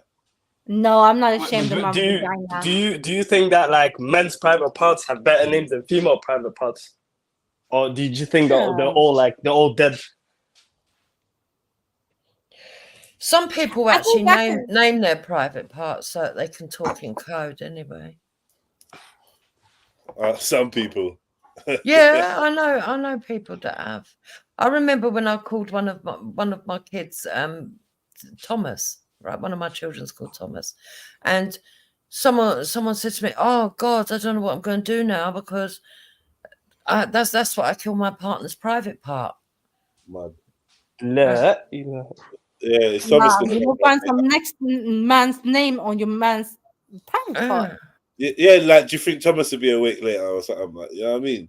No way. Yeah, because you're trying to chat in front of the kids, isn't it? She's like, yeah, Thomas or whatever. I don't know. Just pick it. Yeah, you mean like secret language type of thing? That's okay, yeah, but it's the code. Imagine like, okay, no, I don't know. What? I was like, "You actually call it Thomas?" She was like, "Yeah." Okay. Whatever floats your boat, love. Do you guys have your name for your dinglings? No, I don't have a name. Yeah, you've got one, Dingaling. Yeah, Dingaling. Yeah, I said Dingaling. Dingaling. This I'm saying. So do you say to your partner, "You're going to give me some dingaling later"? Oh my God. I don't say that. No. The shriveling. You just said that you do use the word dingaling. Yeah, but I don't. I can say it like. So what do you say then? What do you say then? Nah. You know, I'm a bit. Nah. What do you say? I don't know what I'm feeling. What do you say? See, what do you say? Yeah, I look some cocky tonight.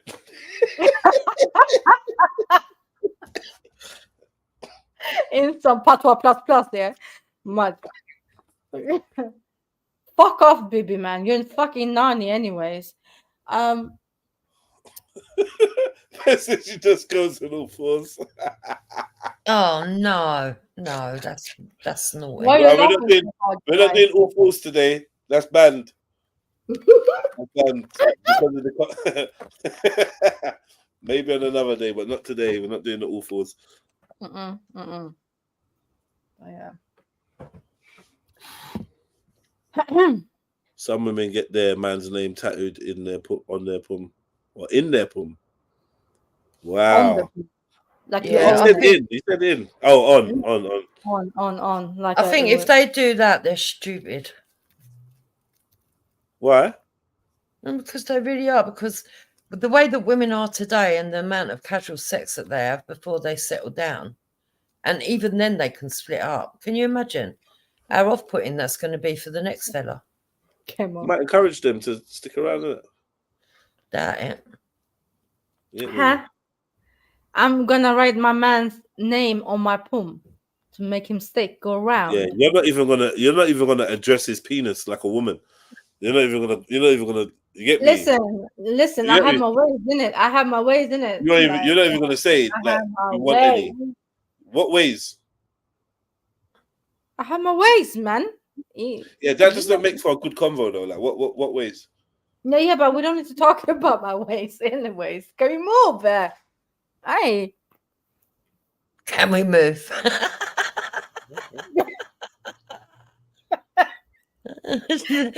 Can we move? Hey, you gone too far.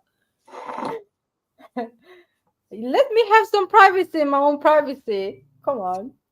Yeah, I'm not gonna hand out everything I do. I actually agree with you, Axum. You shouldn't be telling them.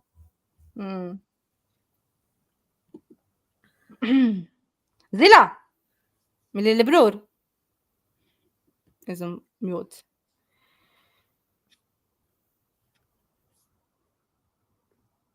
Yeah. My bad. What's going on? No, nothing. Chat to me, man. What's going on? You're just chatting. Yeah. And you know what crying out tattoos? I don't know why. Like, you guys want men to be with one female, like preferably you guys for the rest of their life, and you guys can't get one lousy tattoo next to the tum-tum. It's crazy. Don't make sense. No. I don't care what other men do. I want my man to be with just me. I ain't interested. Okay. You have this. You want to run around with 20 women? I don't care. None of my business.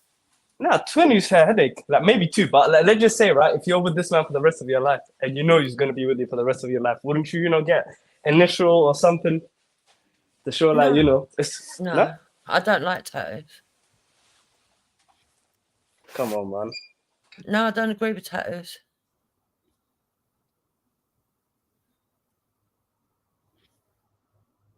Seriously, I don't like them. I love tattoos. I think it's very sexy with tattoos. But you don't have any though. Some don't be too private. Don't be too private. Don't answer private business about whether she's got tattoos, bro. Come on, man. I don't have. Is that private? You're online, bro. You're online. There's spare people. Oh, stop killing me like that, Jedediah. Really? Wait. Maybe I shouldn't even talk to her all. It's a bit too private, isn't it? No, I just stop talking to her all. No. Is it private? Fuck you, yeah. Leave it alone. It's private. Why don't you start discussing your privates, Zilla? No. What private? Well, go on, carry on. You don't mind talking about privates. Good luck with that. No, what? Yeah, I don't know. Have you got a tattoo down below? Me? Nah. I'm scared of needles. Okay. It's the only reason. It's not even a religious reason. I'm just scared of needles. Okay. Yeah, man. I would get a girl's name tattooed on me. There's nothing wrong with it. What? Yeah. So that you could be with one girl for the rest of your life? What if she dies? Then I'll just have to, get a new name on it, right? Yeah, but ain't that easy, is it? Not unless you go out with Anna and then you go Anna Marie or something. Yeah, just add the Marie to it. I got Anna already there. Just add the Marie That's what I'm to saying. It's not going to work unless you get someone with a double-barreled name. And you can make out to them, oh, I was so in love with you when I first saw you. I went You and got laser yeah. tattoos now. You can get them off and you can cover them up. And you can cover them up with other tattoos. Yeah, I know, but she's still going to see it, or he's going to have to get that done before. Before what? Well, before your first interaction. I mean. Oh, that you've got it done. Oh, yeah. If you. Yeah. I don't think he's talking about putting it in the same place you are. Okay. Well, that's what it started the conversation, wasn't it? Someone saying that they get it on their privates. Yeah, I didn't kick off, but yeah, I did ask you guys. If you was to be with that person for the rest of your life, would you do it? I guess you guys said no. I mean, if I asked him, it's too private. You can't answer that. You said no. No, because I see it as kind of a sign. I've seen loads of people, and I've known people that have one girl had it on her ring finger, and another one had his girlfriend's name right around his neck. And I just thought, oh my God, that's so trampy. It's almost like you're making a claim, isn't it? You know that I don't know. Nah, it's true. It's true. One of my friends had the initial of a girl's name on his finger. He said, "Oh yeah, we're gonna get married." I told him, "At least get married and then get the flipping tattoo. You're doing it the wrong way around." And now, when I look at the tattoo, there's a star sign. She broke.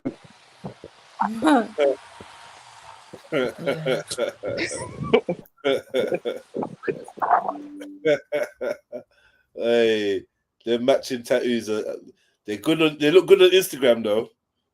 Yeah. I would never do that. No, but Jeds. It wasn't even a matching tattoo. He got it. He didn't even get his initial. That's the crazy part. Man, that's the big. Nah, it's a double. If we're doing this, it's a double tattoo day. Like, yeah, we're both exactly. We're both going down on some Titanic shit. And then it'd be like, all by myself. Yeah, but if you can't get a tattoo, then don't get married. That's my philosophy. Because marriage should be more serious than a tattoo. That should be the why? thing. Yeah, but why a tattoo? No. It should be more permanent than a tattoo. Because the tattoo is just physical. Yeah. Bars. Well, that's the way you see things. I don't see it that way. That's So what wedding rings. That's what wedding rings are for. You don't need to be as tacky as fucking wedding rings ain't even. They're not even Christian. They're not even biblical. No, but at least they're a sign of commitment. Yeah, I mean, why do you need to have someone's name stamped across you? No. It's a pagan ritual. What if they've got a really horrible name as well? You know. Yeah, what if his name was Baba Tunde? There's nothing wrong with Baba Tunde. What if the name was Shimmy Yaha, Jimmy Yaha? Just too many letters. Too many letters. Both of them. What was that? Jimmy Time to say Somali name, yeah? Somali name. That was your thing. Huh? Whatever, man. I'll just keep it simple. Abdi.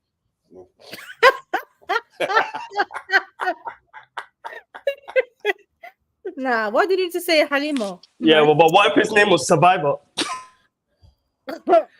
Yeah, but what if it's a horrible girl's name? But what if you end up with a girlfriend called Ethel? Ethel, you got Ethel. You got to put that on your arm. Ethel. Listen. You know what that is? That's time for initials. It's initials, love. Yeah, that's good. Get me? Yeah. Initials, man. Get me? Do anyone have like some ex-partners or whatever that have some tattoos from you that you're giving them? Yeah, my ex-partner did, a silly sod. So when we were splitting up, or we'd split up, he thought the way to get me back was to go and have a big love art done with my name. I know her. Oh, yeah. Wait, you guys didn't hear the way.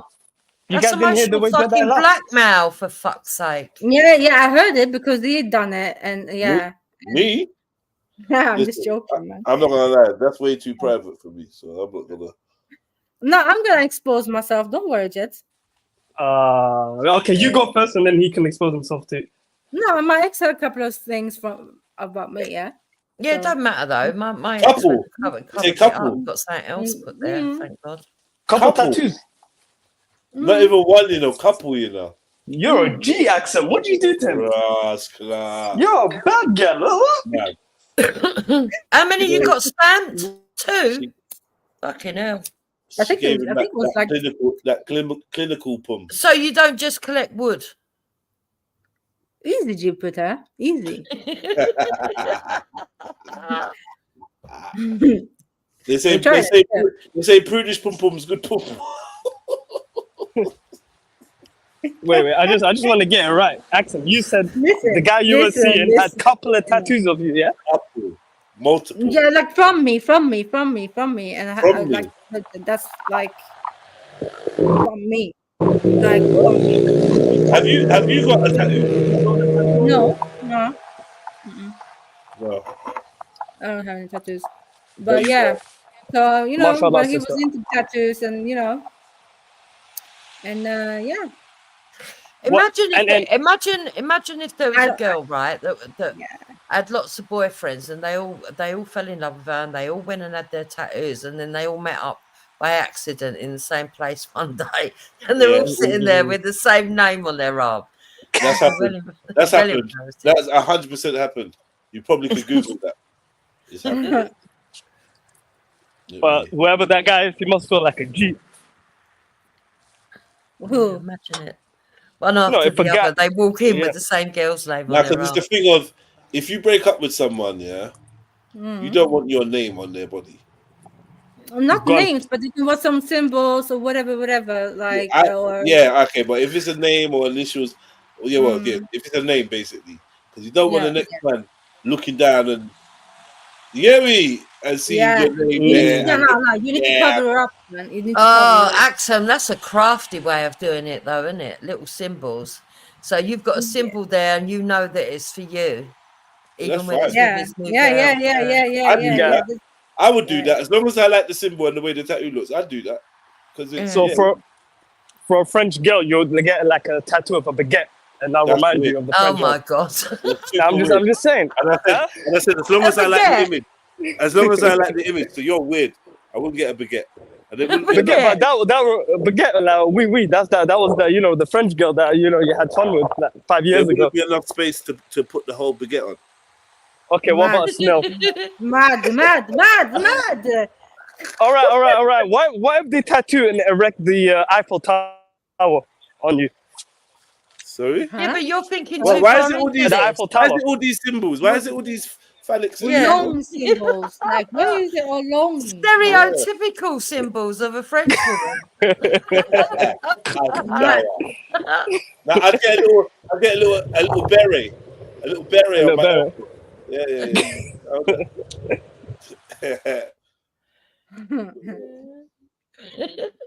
Oh boy, you guys made me think, man. Shit. So for the females, like if they was dating a French guy and they would get a tattoo of his initials or a symbol, would Napoleon be like a symbol that you'll have a tattoo? Like, would you make your girl would you allow your girl to get like a banana tattoo? I would say maybe a pirate would be okay. A banana's a bit too much. Yeah, could you imagine the face of it? You put a banana on your arm. What's that for? Oh, that's for my ex-boyfriend who come from. Oh, fucking hell, you get beat up. I mean, okay. So if you're dating a Nigerian, if you see a symbol of a couple of credit cards, on the No, good one. A couple of credit cards,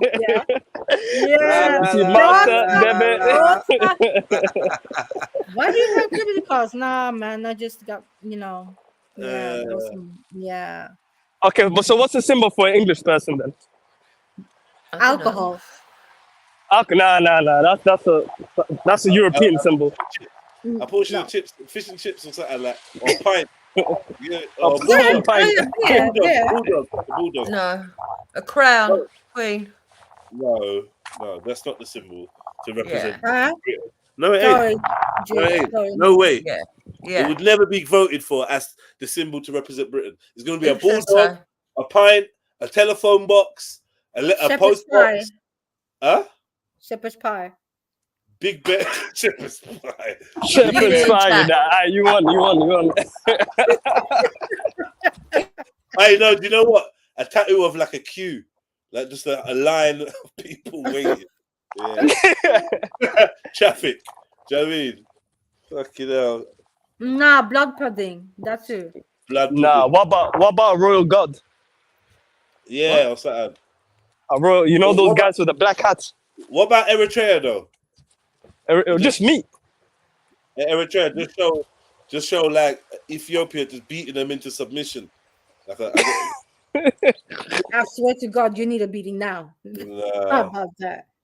Oh, I know, just an iron fence with barbed wire around it.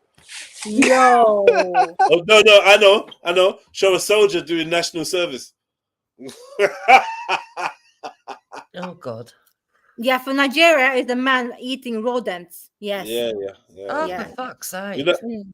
We know it wouldn't be though, innit? We know we've got so much. So much let beauty. me change it up. Let me try eating dog. Yeah, Eritrea should just show like an arrow pointing to Yemen. Mad. Or you should show the US fucking military base, all the air bases. No, no. We don't have the Eritrea. You're talking to some next country, Djibouti. Basically, well, if you had balls, it would be Eritrea. But yeah. Huh? Yeah. What's that little country called? Djibouti. Yeah. If you had balls, it'd be Eritrea. Djibouti. What if about you had balls, it'd be Eritrea. We don't want to fight our Somali brothers, you know. Sorry. Where did everyone go? The Somalis are your brother. They didn't. Jupiter was pissed off about Britain being the bulldog or the pride. Yeah, so Scotland should be sheeps, yeah? No, Wales, is it? No. Was it Wales? No. What would the Tigrina be? Mountain. Zulu. Big up Zulu. Hello, brother. Big up. Hi Zulu. Yeah, we know you'd be anthills and the worms. Already, just like that, just straight away, like the that. The worms and a bowl of kneecaps. Yeah, 2 knees on top of each other. Yeah. You want war? Yeah. I didn't know. No, but wait, one sec. Who deals with chicken neck? Who deals with what? Chicken neck. Chicken neck. Oh my goodness. Yeah, someone is chicken neck. Who is it? Expose them. No. What's this about Nando's? I don't know. I think. You know what? Yeah, I think we eat chicken neck. You know, I'm thinking about. I'm sure I've had the chicken neck. We eat chicken neck 100%. Yeah, I'm sure I've had chicken neck in like some. You guys like collagen, don't you? Like you like some hard stuff. Like you don't eat meat, really. Pause. At least it's cooked. Let's not pretend that. I mean. Did you know deep what she said? She said you like hard stuff in your mouth. Like what is going on here? I don't think she really said it like that, but yeah, big up stuff. She did. She did. She did. Like you clocked it. Yeah. Yeah. What's going on with Nando's, though? What's going on with Nando's? Mando's. Mando's. Oh shit! No, you know, Zulu. I said I'm never gonna eat meat in the UK no more. What's going on? Why? Why, man? Nothing. No, there was a dude that was basically making love to chickens, and then they filming himself, and his wife would film him, and then there was times where he would alternate between the wife and the chicken together, like double dipping. What's the to do with Nando's? But we was making a joke, and I said Mando's. Bro, I almost had a heart attack when you said Nando's. That's my place, man. That's my place. Nando's must be so rubbish right now. Oh my god. Why? Nando's. You still eat that? Yeah. What do you mean? Like, wait. What do you mean you eat it? Like when you're finished at work and there's nowhere else to eat, or you're bored at home one day, you just want to eat Nando's? Yeah. Like, how's it work? I'm eating McDonald's right now, but whoa, yo, real savage. I like. You can't chat to no one about nothing. What? He's loving it. Well, it's human meat, right? Low. No, I'm not saying because of that. I'm saying because it's just bullshit. Absolute garbage. And you're telling me you don't eat shrimp and stuff like that, but you will eat McDonald's? You can't compare shrimp to McDonald's. Don't try it. Let me ask you a question. Do you think McDonald's is kosher? It's a clean animal. No. Huh? It's a clean animal. Do you think eating McDonald's is kosher?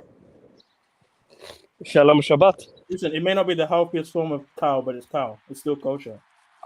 I reckon there's doubts. And because there's been specimens of other creatures found in that, you shouldn't be chancing that, my brother.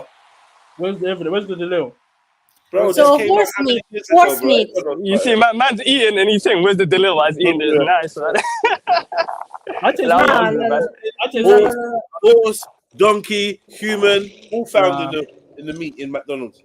No way.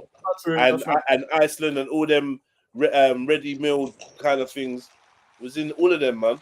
I mean, it kind of makes sense when they found out the tuna in Subway had no fish in it whatsoever. So what the hell is it? But I could tell you that, bro. Now, what the fuck is that? Yeah. Well, you didn't hear it, Action. That's fake news. Fake news. That's not what the Subway thing was fake news. No, the McDonald's thing was fake news. Oh. How was it fake news, bro?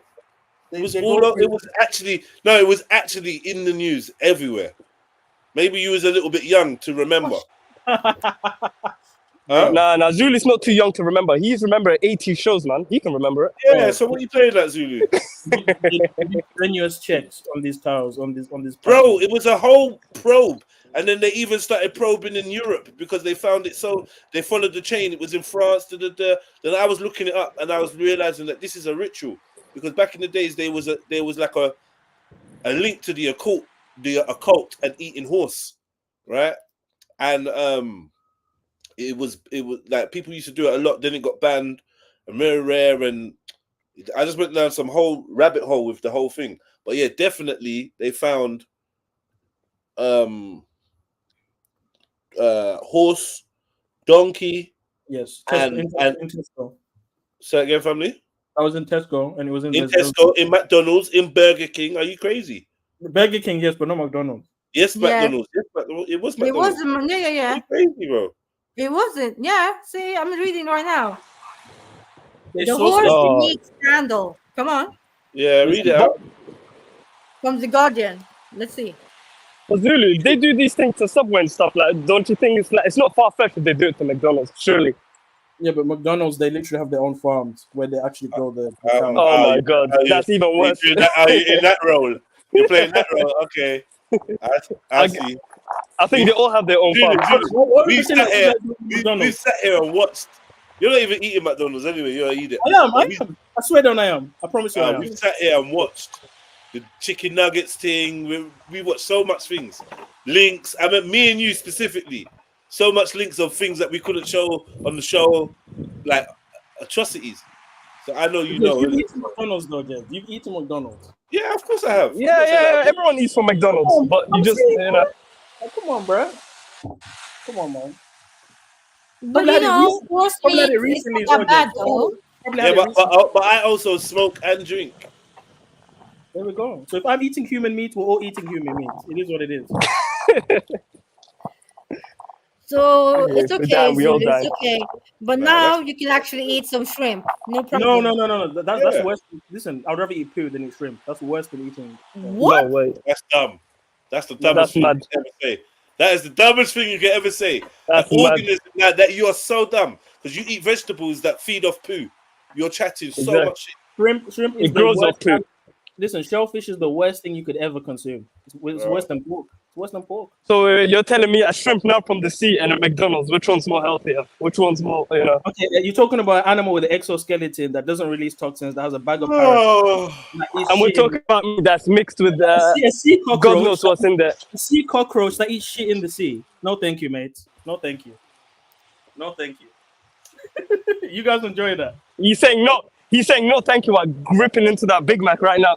That's right. That's right. That's crazy. For a pounder, yeah? Bah. And we've all eaten McDonald's just like me. Yeah. It's crazy. Yeah, no one's gonna be like no. Yeah. That's like Jesus walking into a place of sin and doing the sin and saying, yeah, well, we're all sinning just like me. Yeah, you're sinning. Yeah, you're sinning. McDonald's is not a sin. I'm sorry. Eating McDonald's is not a sin. No way. But the thing is, yeah, if you tested that burger, you would find something that wasn't kosher to eat. it's not safe. You're taking a risk with your, and you're aware. So in the last days, in judgment days, you're gonna be like, oh, but, and he's gonna be like, but you knew there was articles that's where you knew your spirit had told you this shit ain't. This shit ain't. And you was on them streams. So you're trying to hide behind ignorance in order for you to indulge in your worldly desires. I'll be protected because I'm ignorant. I don't know. Huh? I'll be protected because I'm not in the lab. That's what I'm giant. Allow me. You know there's a risk. You know there's a risk though. I don't know nothing. I don't know anything. Oh well, we just showed you. Put the article up so we can't be blind. So okay, I'll be back. I'll be back. Oh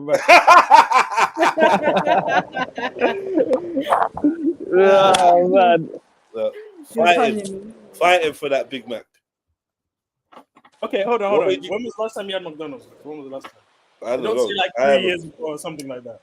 Bro, I'm not gonna lie to you, bro. It's been years. Last time I had McDonald's was in Japan. I remember I tried one time and it was closed. It was like late night, and I was going past a McDonald's that I was sure was gonna be like one of them late ones, innit? And I was like, I'm gonna slap a cheeky double cheeseburger. You get me? One time. It was closed, man. You would have done it though. It's the intention though. You would have ate it. I would have done it. Yeah, I would have done it. I used to do it back in the days, not even back in the days, like when I was raving and that a couple years ago. Once in a while, it's the drive-throughs open, innit? Coming off the motorway, drive-throughs open. I was just gonna get a McDonald's and feel sick in the morning. And you knew the risks of the human meat stuff even then, right? Bro, but like I'm better and wiser now. Don't look at my past. That was the young me. Yeah, that was the old me, bro. Come on, man. Cling not thee to the past. You know what I mean? Are you saying it's 100% a no-go? 100%? Are you saying that right now? 100%? What? McDonald's? Nah. No, I'm just saying, nah. I'm not. All the places you can go. I'm saying like McDonald's, I think consciously, McDonald's is one of the lowest ethical outlets of food that we can spend our money in, brother. Do you know what I mean? And I think as an Israelite as well, it's kind of jokes. Okay, how about this? Is it better than Chicken Shop? I'll be back. No, it's not. It's not better than Chicken Shop. No. How is it better than a franchise of the smaller franchise? It's not gonna be better. It's worse. Get me? And anyone can own a chicken shop, bro. Anyone just owns a chicken shop. Yeah. And where them are killing pigeons, giving us pigeons. Nah, go away, man. There's no pigeons, man. Now we need facts. Now where's the delay? Now we need the little, bro. Well, like, hey, Zulu, you're sounding like my science teacher back in the day. You guys are eating pigeons. Come on, man. No, but all I'm saying is, if we're gonna keep it real, you can't say I'm wrong for eating McDonald's if you're eating Chicken Shop because you don't even know how many. Yeah, you're having a laugh, bro. No. How many chickens? How can there be 100 wings in that thing like that? How many? Where are these chickens growing? You're gonna say battery chicken is haram? Yes. But it's haram. Yeah, it's true. So come on, man. We're in the same place, bro. But no. But listen though, I'd rather have battery chicken than unknown food process from McDonald's. If it's chicken. Battery chicken rather than not sure if it's chicken. Yeah, because I know this one has been grown, so for it to be, consumable. Give me Franken chicken over. Over Frankenstein. No, give me Franken chicken over Chicken Surprise. Get me? The chicken surprise, bueno. The surprise is it's not chicken. My thing. Listen, there's external health checks. There's external checkers that go into these facilities. They examine the ethicalness. They examine all these things. They would have been exposed a long time ago. If McDonald's was truly doing some scandalous shit, they would have got shut down. You know what? Check this. Maybe now is the time, the era where something like that will get revealed. Yeah, because this is like the time of exposure. So we could probably see something crazy like that. Like, you know what I mean? But we know that these practices are unethical of these companies. We're not going to pretend. Well, I mean, the same goes for supermarket meat and Asda and Aldi. All of these places. Oh, it's in a package and it looks red and it looks nice and healthy or whatever. We don't know what happened with that thing as well. All of it's on the same level. You're correct. It's all on the same level. You are correct. So we all taking risks. No. I don't think it's all on the same level though. No, it's not on the same level, but there's still these dangers of all these outlets that are serving us, these mass-produced big companies that are selling us our food, corner the market, and then we can't even feed ourselves without them. Yeah, there's a big danger in all these supermarkets. Big danger. You get me? Try and shop organic, farmers market, grow your own, rare, boom, boom, boom, boom. But I think the first thing you could do is not eat McDonald's. Literally, rule number one. Just an easy thing. So let's keep it real, right? When you look at the McDonald's menu, are you saying the meat stuff or anything, period? Say that again? When you're saying McDonald's is a no-go, are you saying McDonald's is a company who put out a salad, yeah, that contained more sugars in it than the fucking junk food?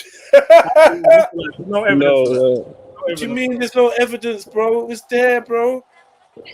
These are all things that have been discovered about McDonald's, man. There's been whole documentaries based on it. Facts, papers, all sorts. Shit, man.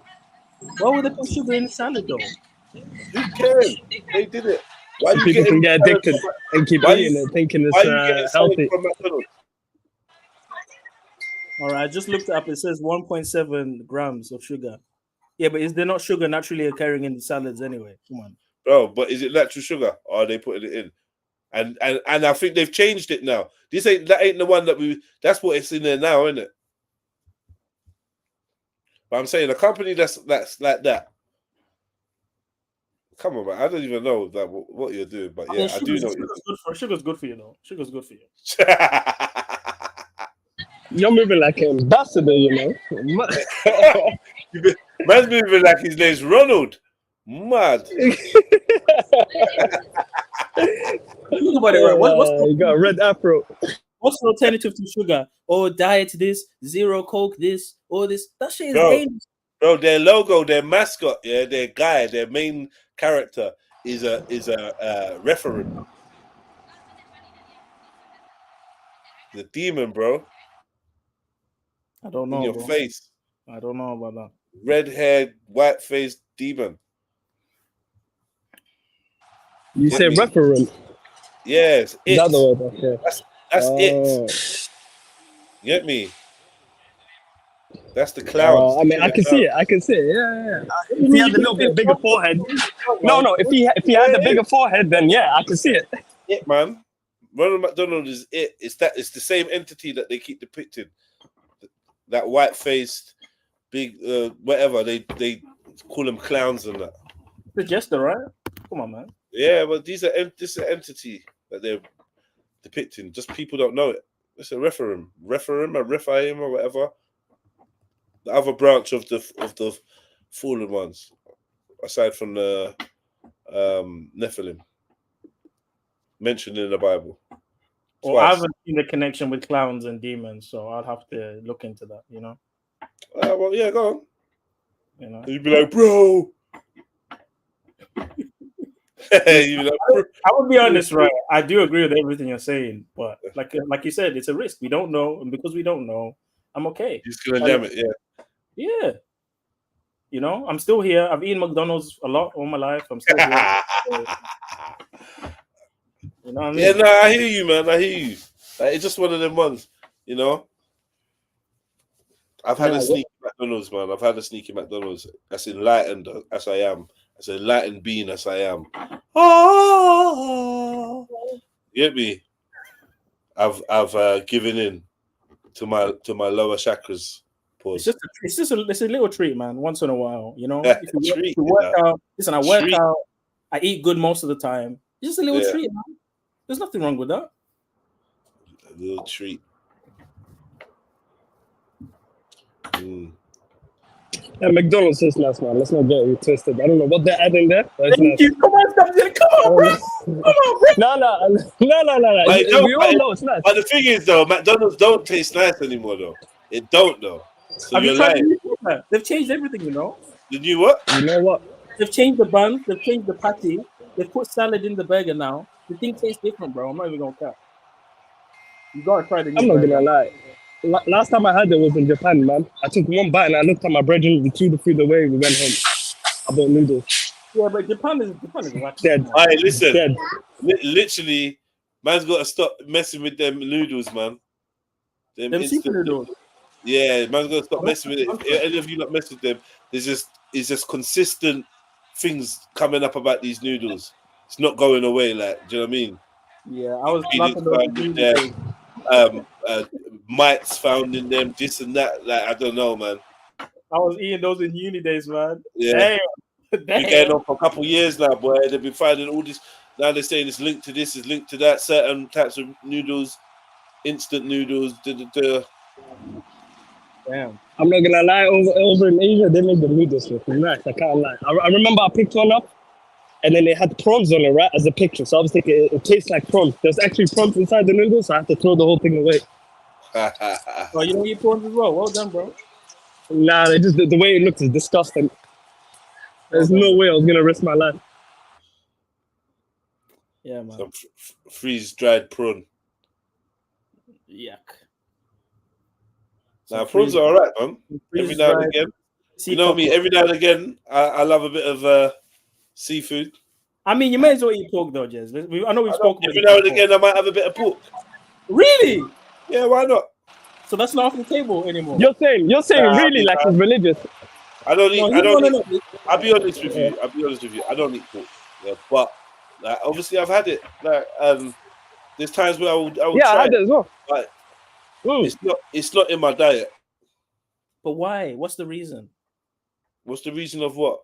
Not eating pork. I think just mainly because, like, you know, you just try to stay on the best path you can in terms of health. So, you know, they say pork ain't the best meat for you, so that's why. It's probably mainly to do with there's a lot of stigma around pork. There's a lot of stigma around a lot of other animals. We don't like in Nigeria. Mm-hmm. We don't eat pork. Really? We ain't got pigs and that. We don't eat pork.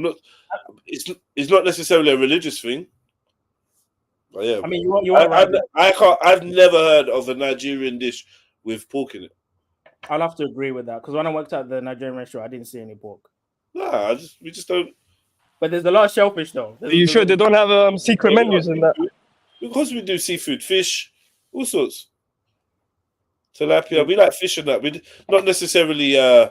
But bro, man don't eat a fucking crocodile or something, bro. Who cares? It's Nigeria, bro. Iguana. But we don't really have pigs. I don't think. From what I know. So white man thing, though, innit? Like bringing pigs into Africa and us eating them, like, so white people thing, innit? I don't know.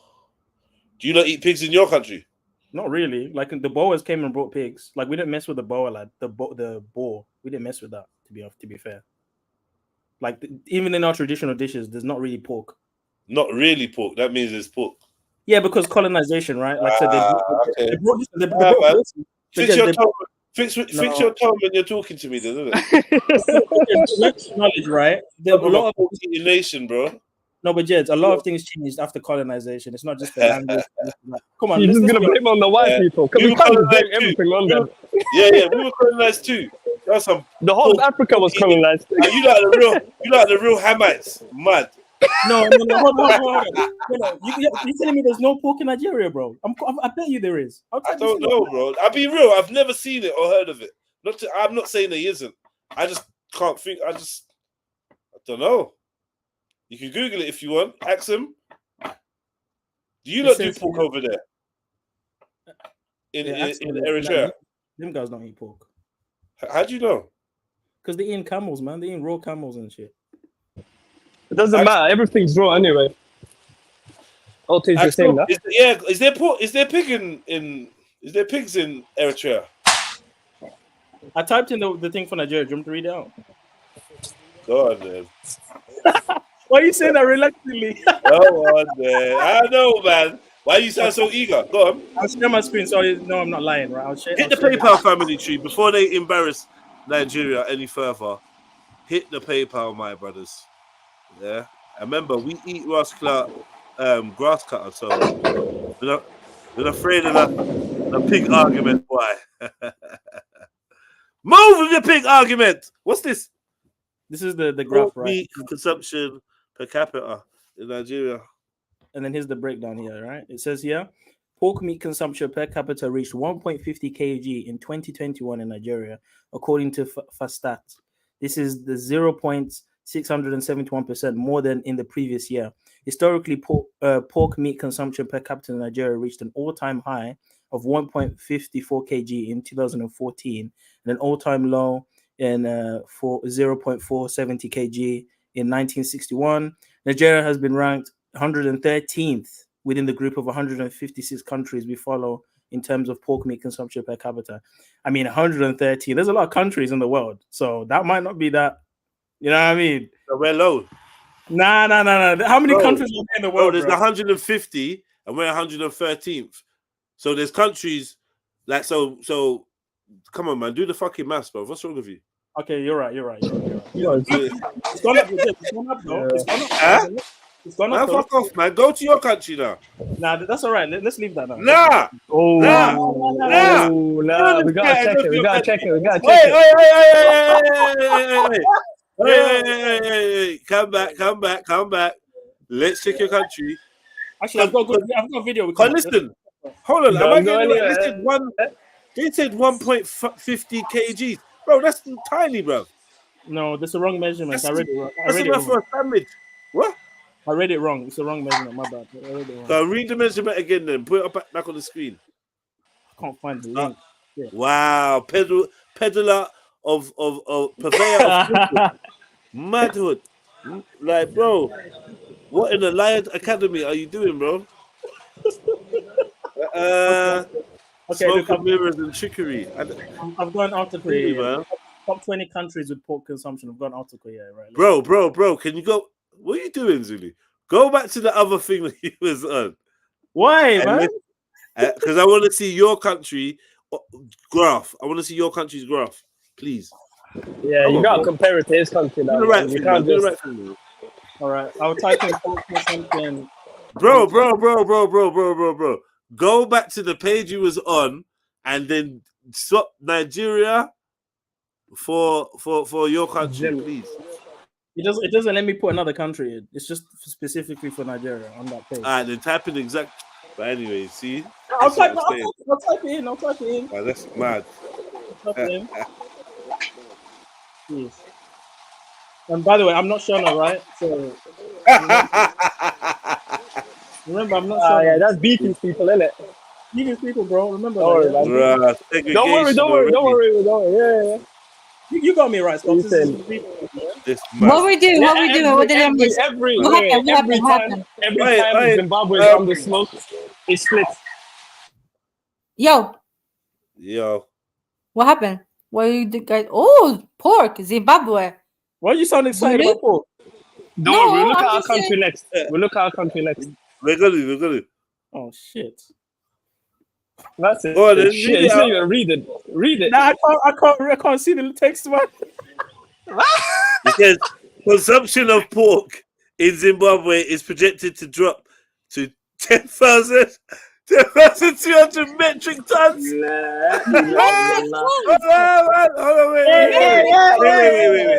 Hold on, wait 1 second. Pig production in Zimbabwe is forecast to drop to around. Okay, you got enough pigs, yeah. So in 2026, hopefully it's going to drop from 15,000 metric tons. This would represent an average annual decrease of 6.4. Since 2017, Zimbabwe's demand for pork has decreased by an average of 5.9% each year. Are you not eating it less than no more? Don't want to be a pig eater no more. We're waking up from colonization. Because my stomach is full with worms. So you guys been sleeping. It's the white man. The white man brought pork. The white man brought pig, man. It's the white man. The white man brought pig. No. Don't you guys have this? Whoa. The country ranked 96 in pork consumption, bro. You nearly top 100. You can't chat to us. No. Yeah, you are in the top 100 of countries that eat pork. So I can explain. Let me explain. It was the white man. You eat pumba. See? Pumba, you know. Read this down. This is important. I need to break this down, right? There's two things we need to take into consideration. If you look at Zimbabwe's population, we've got a lot more immigrants than Nigeria and all these other countries. We've got more white people. No, hold on, Jez. Am I right? Jez, am I right? Did you see white people in Nigeria? Yeah. Everywhere. How many? Yeah. It was rare, wasn't it? It was rare. Yeah, I mean, it's rare. It's rarish. Yeah, it's rare. It's not. Thank you. But what's Zimbabwe saying? What, you just got bare white people walking around? There's a lot more white people than in West Africa. 100%. Oh my days. Oh, wait. Zulu. Do you know who Cycling Mike is? Bro, it's like London, bro. I promise you. Yeah, bro. I know. It's like yeah, London, you know bro. he's from Zimbabwe, so this does make sense. There are a lot of them from there. Bro, if you go to South that's not something good. How is there a lot of them? Because there's one guy, bro. No, I'm just saying, if there's people like him, then damn. But I'm not. It's still. I'm still blaming, Zulu's people. They still, consuming it. You can't just blame everything on the white man. Leave these white people alone. This is Shona people, bro. But anyway. Now even worse. Now he's doing the tribal thing. This is crazy, man. Every time he turns tribal. That's my first explanation. The second explanation is this. This is very important. As we all know, right, witch doctors like to use certain animal materials for their rituals, right? So best believe they're gonna use pig, bro. Doesn't mean they're gonna eat it. No, they don't use pig for rituals. Yes, they do. Pig bones, yes. Pig bones, yes. But this is talking about consumption. It doesn't matter if they sacrifice or whatnot. They can't measure consumption. They can measure me purchasing, but they can't measure consumption. Man. I mean, you buying it. Mood best, yeah. Look at Mood best comment. Zulu, you're screwed. Oh, what is he saying? Ndebele is the second largest ethnic group. That's a lie. That's a lie from the pit of hell. Listen, let me tell you something right now. Include look. No, that's 2002. Schiffer was saying that pits of hell. That's a lie from the pits of hell when your back's against the wall. Hold on. Let me show you how he's not showing the full data. It says the second largest. The main groups are Shona and Ndebele in Zimbabwe anyway, right? We know that. But the second largest is still small in comparison to them being surrounded by a bag of Shonas. We're literally the minority in Zimbabwe because we come from South Africa. We're the Zulu people. We left Shaka Zulu, went up to colonize Beefy's people, right? And then they revolted. You said that casually. I know, it's like you're a G. If you look up, I think ZANU PF, the Shona people did a genocide on the Ndebeles. We're a minority in that country. We're Zulus. We're not even Shona, bro. So wait. So you guys took them over and then they genocided you lot? Did you just say that? Yes. What kind of weak takeover was that? If you're gonna take someone over, like, you know what I mean? Hold them down. Yeah. The white man came in with his Rhodesia business, right? We went to war with them, so we're kind of low on numbers and we're a bit, we're a bit broken down after that war because we got smoked. And then the Shona people rose up in politics and they started subjugating the Ndebeles, right? There was a whole genocide. So there's a bit of tension between the two tribes, as you can tell, between me and Beefy, right? Even though I do have Shona, like, mom's side and this and that, but I don't recognize that anyway. It doesn't matter. Man, say he denounces it. Let's go. Because remember, our culture, in African culture, is the man's lineage, is paternal lineage. Yeah. You got from your dad now. I mean, it is what it is, isn't it? Yeah, true. I agree. Thank you. See, stop silly. Bro. Come on, man. Anyway, let's go to Ethiopia because Eritrea. Wait, we're not done yet with Zimbabwe. Are we done? Yeah. Let's go. Yeah, the conclusion was that was Shona. So now let's go to. Nah, no, that wasn't the conclusion. Wait. Why are we going to Eritrea? We're not going to Eritrea. You know why? We want to see. Yeah, we do want to see. We do want to see. No, but we all know who's winning this one. It's Somalia, right? So we just like winning what? Somalia eat the most pigs. Yeah, that don't make sense. Do not eat. Yeah. Oh, yeah. I know. I'm just spectating. Yeah. So what, do they eat it? Do they eat it in Eritrea? Not what I know. Why are you saying that? That's how Zulu started the statement. I love this I do stutter. I do stutter. How do you? Yeah, a little bit. Yeah, I used to fully, but I'm better. I mean, would you rather eat a camel or a pig? You know what I mean? Like, we don't even eat camel. Stop it now. I'd rather eat camel. Sorry, Zulu. Are we getting? Where's the data, man? Where's the data? Nah, it's looking pig still. I'm not gonna cap. Wait. Zulu, would you rather eat a pig or a camel? Share the data, man. You know what? Yeah, the data is a bit fake newsy, like saying it's a taboo and all that. You know, it's not showing the real stuff. So yeah. Who are we talking? What country? What country are we talking about? You talk about yours. Forget the accent. Anyway. So you just go to Ethiopia. Let's look at a list of the top countries, though, because no. But wait. What did you find out, Zulu? Let's go. Let's do something else, man. Chill, man. Oh, so you didn't find shit in it. Nah, it's fake news, man. It's fake news. No, man. it's not fake news because I know my people, man. We don't deal with porky. Yeah, None of us. They have secret pork eating parties. Trust me. No, man, we don't. Nah, Underground do we even have porky in the country? We have like we have pork club, mountains. not fight club. Pork club. The first rule of pork club. If you don't pull up yourself, Zulu, I'm gonna pull it up. Listen, you do what you need to do, man. It's all fake news, man. You do what you need to do, man. Nah, show us, man. Don't be like that now. Because if I typed in hyena consumption, everyone's gonna be quiet. You didn't so don't even do it. Like, look at this guy. Do they eat hyena but not pork? What would you rather eat, a pig or a hyena? No, we're not doing that. We're What would still you rather all eat, a pig or a hyena? Yo. No, hold on, man. Hold on. I just want to know. But is hyena kosher though? Would you rather eat a pig or a hyena? That's what I'm saying. I'd rather starve to death. I can't answer that question. I'd rather eat a pig. Why? Because it's common. What if they're both? Wait. If they're both not kosher, then I'd rather eat. I'm not eating a predator. Yeah, exactly. I'd rather eat something that tastes nice. No, they're both scavengers. Remember, a hyena is a scavenger. Yeah, no, but a hyena is a predator as well. It's not just a and pig tastes nice. Yeah, listen, guys. God forbid, but I would eat if I had to. I don't have a situation. Yeah, I would eat pork. Yeah. Not hyena. Yeah, hyena's like full of bacteria, isn't it? Yeah, man. I'm thinking this dog. A hyena's worse than a hyena's more unclean than a pig, man. That's like asking. Would you rather eat an English fox or a pig?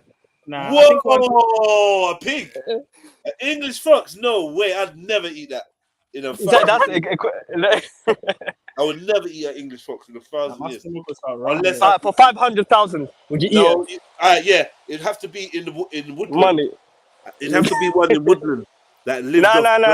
I'm talking about London one, gritty London one. You know what the tail's missing and the half the fur's gone and that. Exactly why I'm saying no.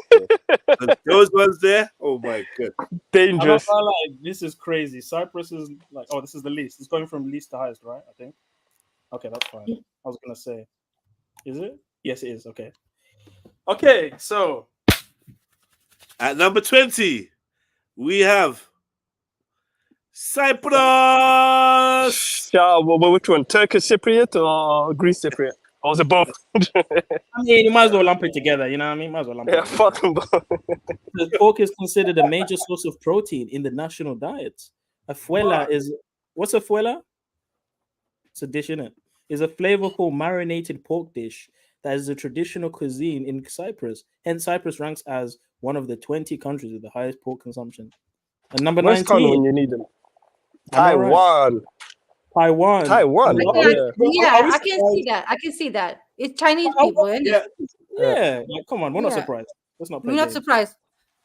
And then, the next one is Korea. Same part of the world. Yeah, there's a theme. White skin and Asian. What's next? Belarus. Man said Belarus. No. I said Belarus. It's Belarus. Belarus. Where's Belarus? Where's that? It's right next to Russia. Next to Poland. Is it a small country? No. Yeah. It's kind of small. Portugal, big up Southside. I mean, we know about Portugal. Like, come on. Not Southside, man. Portugal. Even look at all these dishes. There's like 50 dishes here. Come on. I thought that said Ethiopia. Estonia. I got happy. I got gassed. I saw the capital E, but I lit up. Don't even try it. Listen, it's a beautiful place, though. Go there. Yeah. Slovakia. And Latvia. It's also a Latvia. beautiful place. I mean, You this is guys should getting go there. obvious. It's getting very Yeah, obvious now. Germany. Yeah, Austria. Austria, Yeah, I Czech think Republic. Sweden is number 2 or something. Probably. Serbia, Hungary, Yeah. Them man hungry for pigs.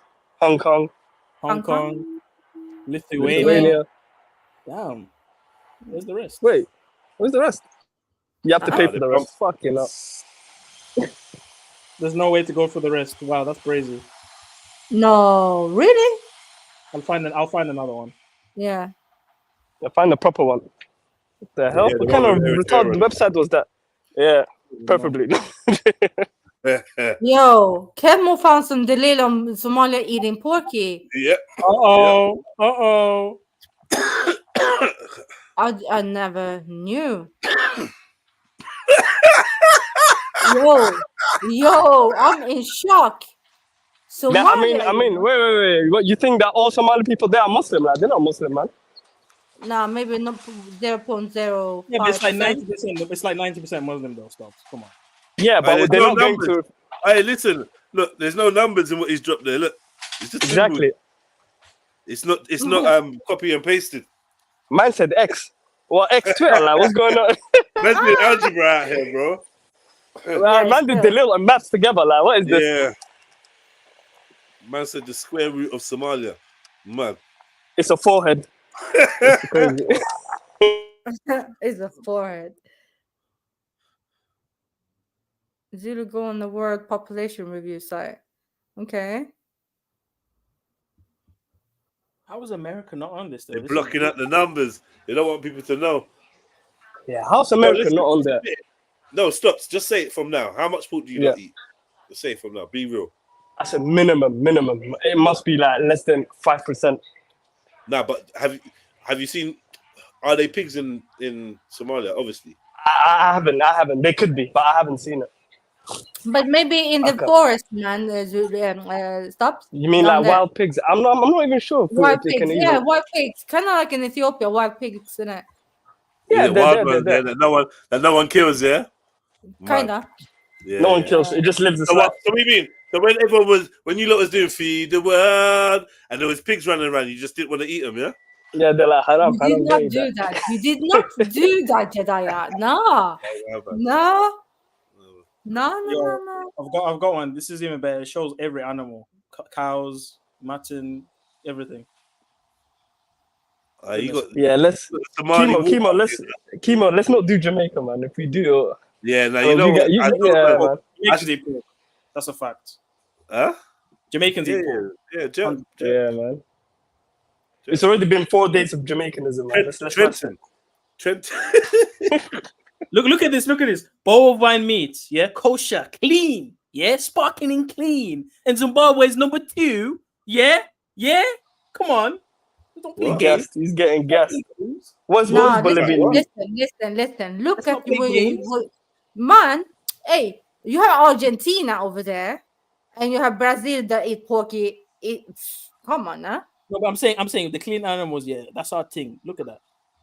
Go down there. Let's see. I mean, Hong Kong, not surprised. Poland, not surprised. Spain, same shit. It's all Europe and Asia, right? Yeah. Mutton and goats. Mongolia, Iceland. What? They eating goats? Iceland. Shout them out. They eating goat like that. They don't really. Yeah. I might have to go there again. Israel's number 2 for chicken. What? United States. Okay. I can see that happening, yeah. Samoa. Iceland. Maldives. I'm surprised Norway is not on the seafood. What? Other meat. Other meat. What does Congo, that mean? Namibia, Botswana, Gabon. Okay, we stay in Africa here.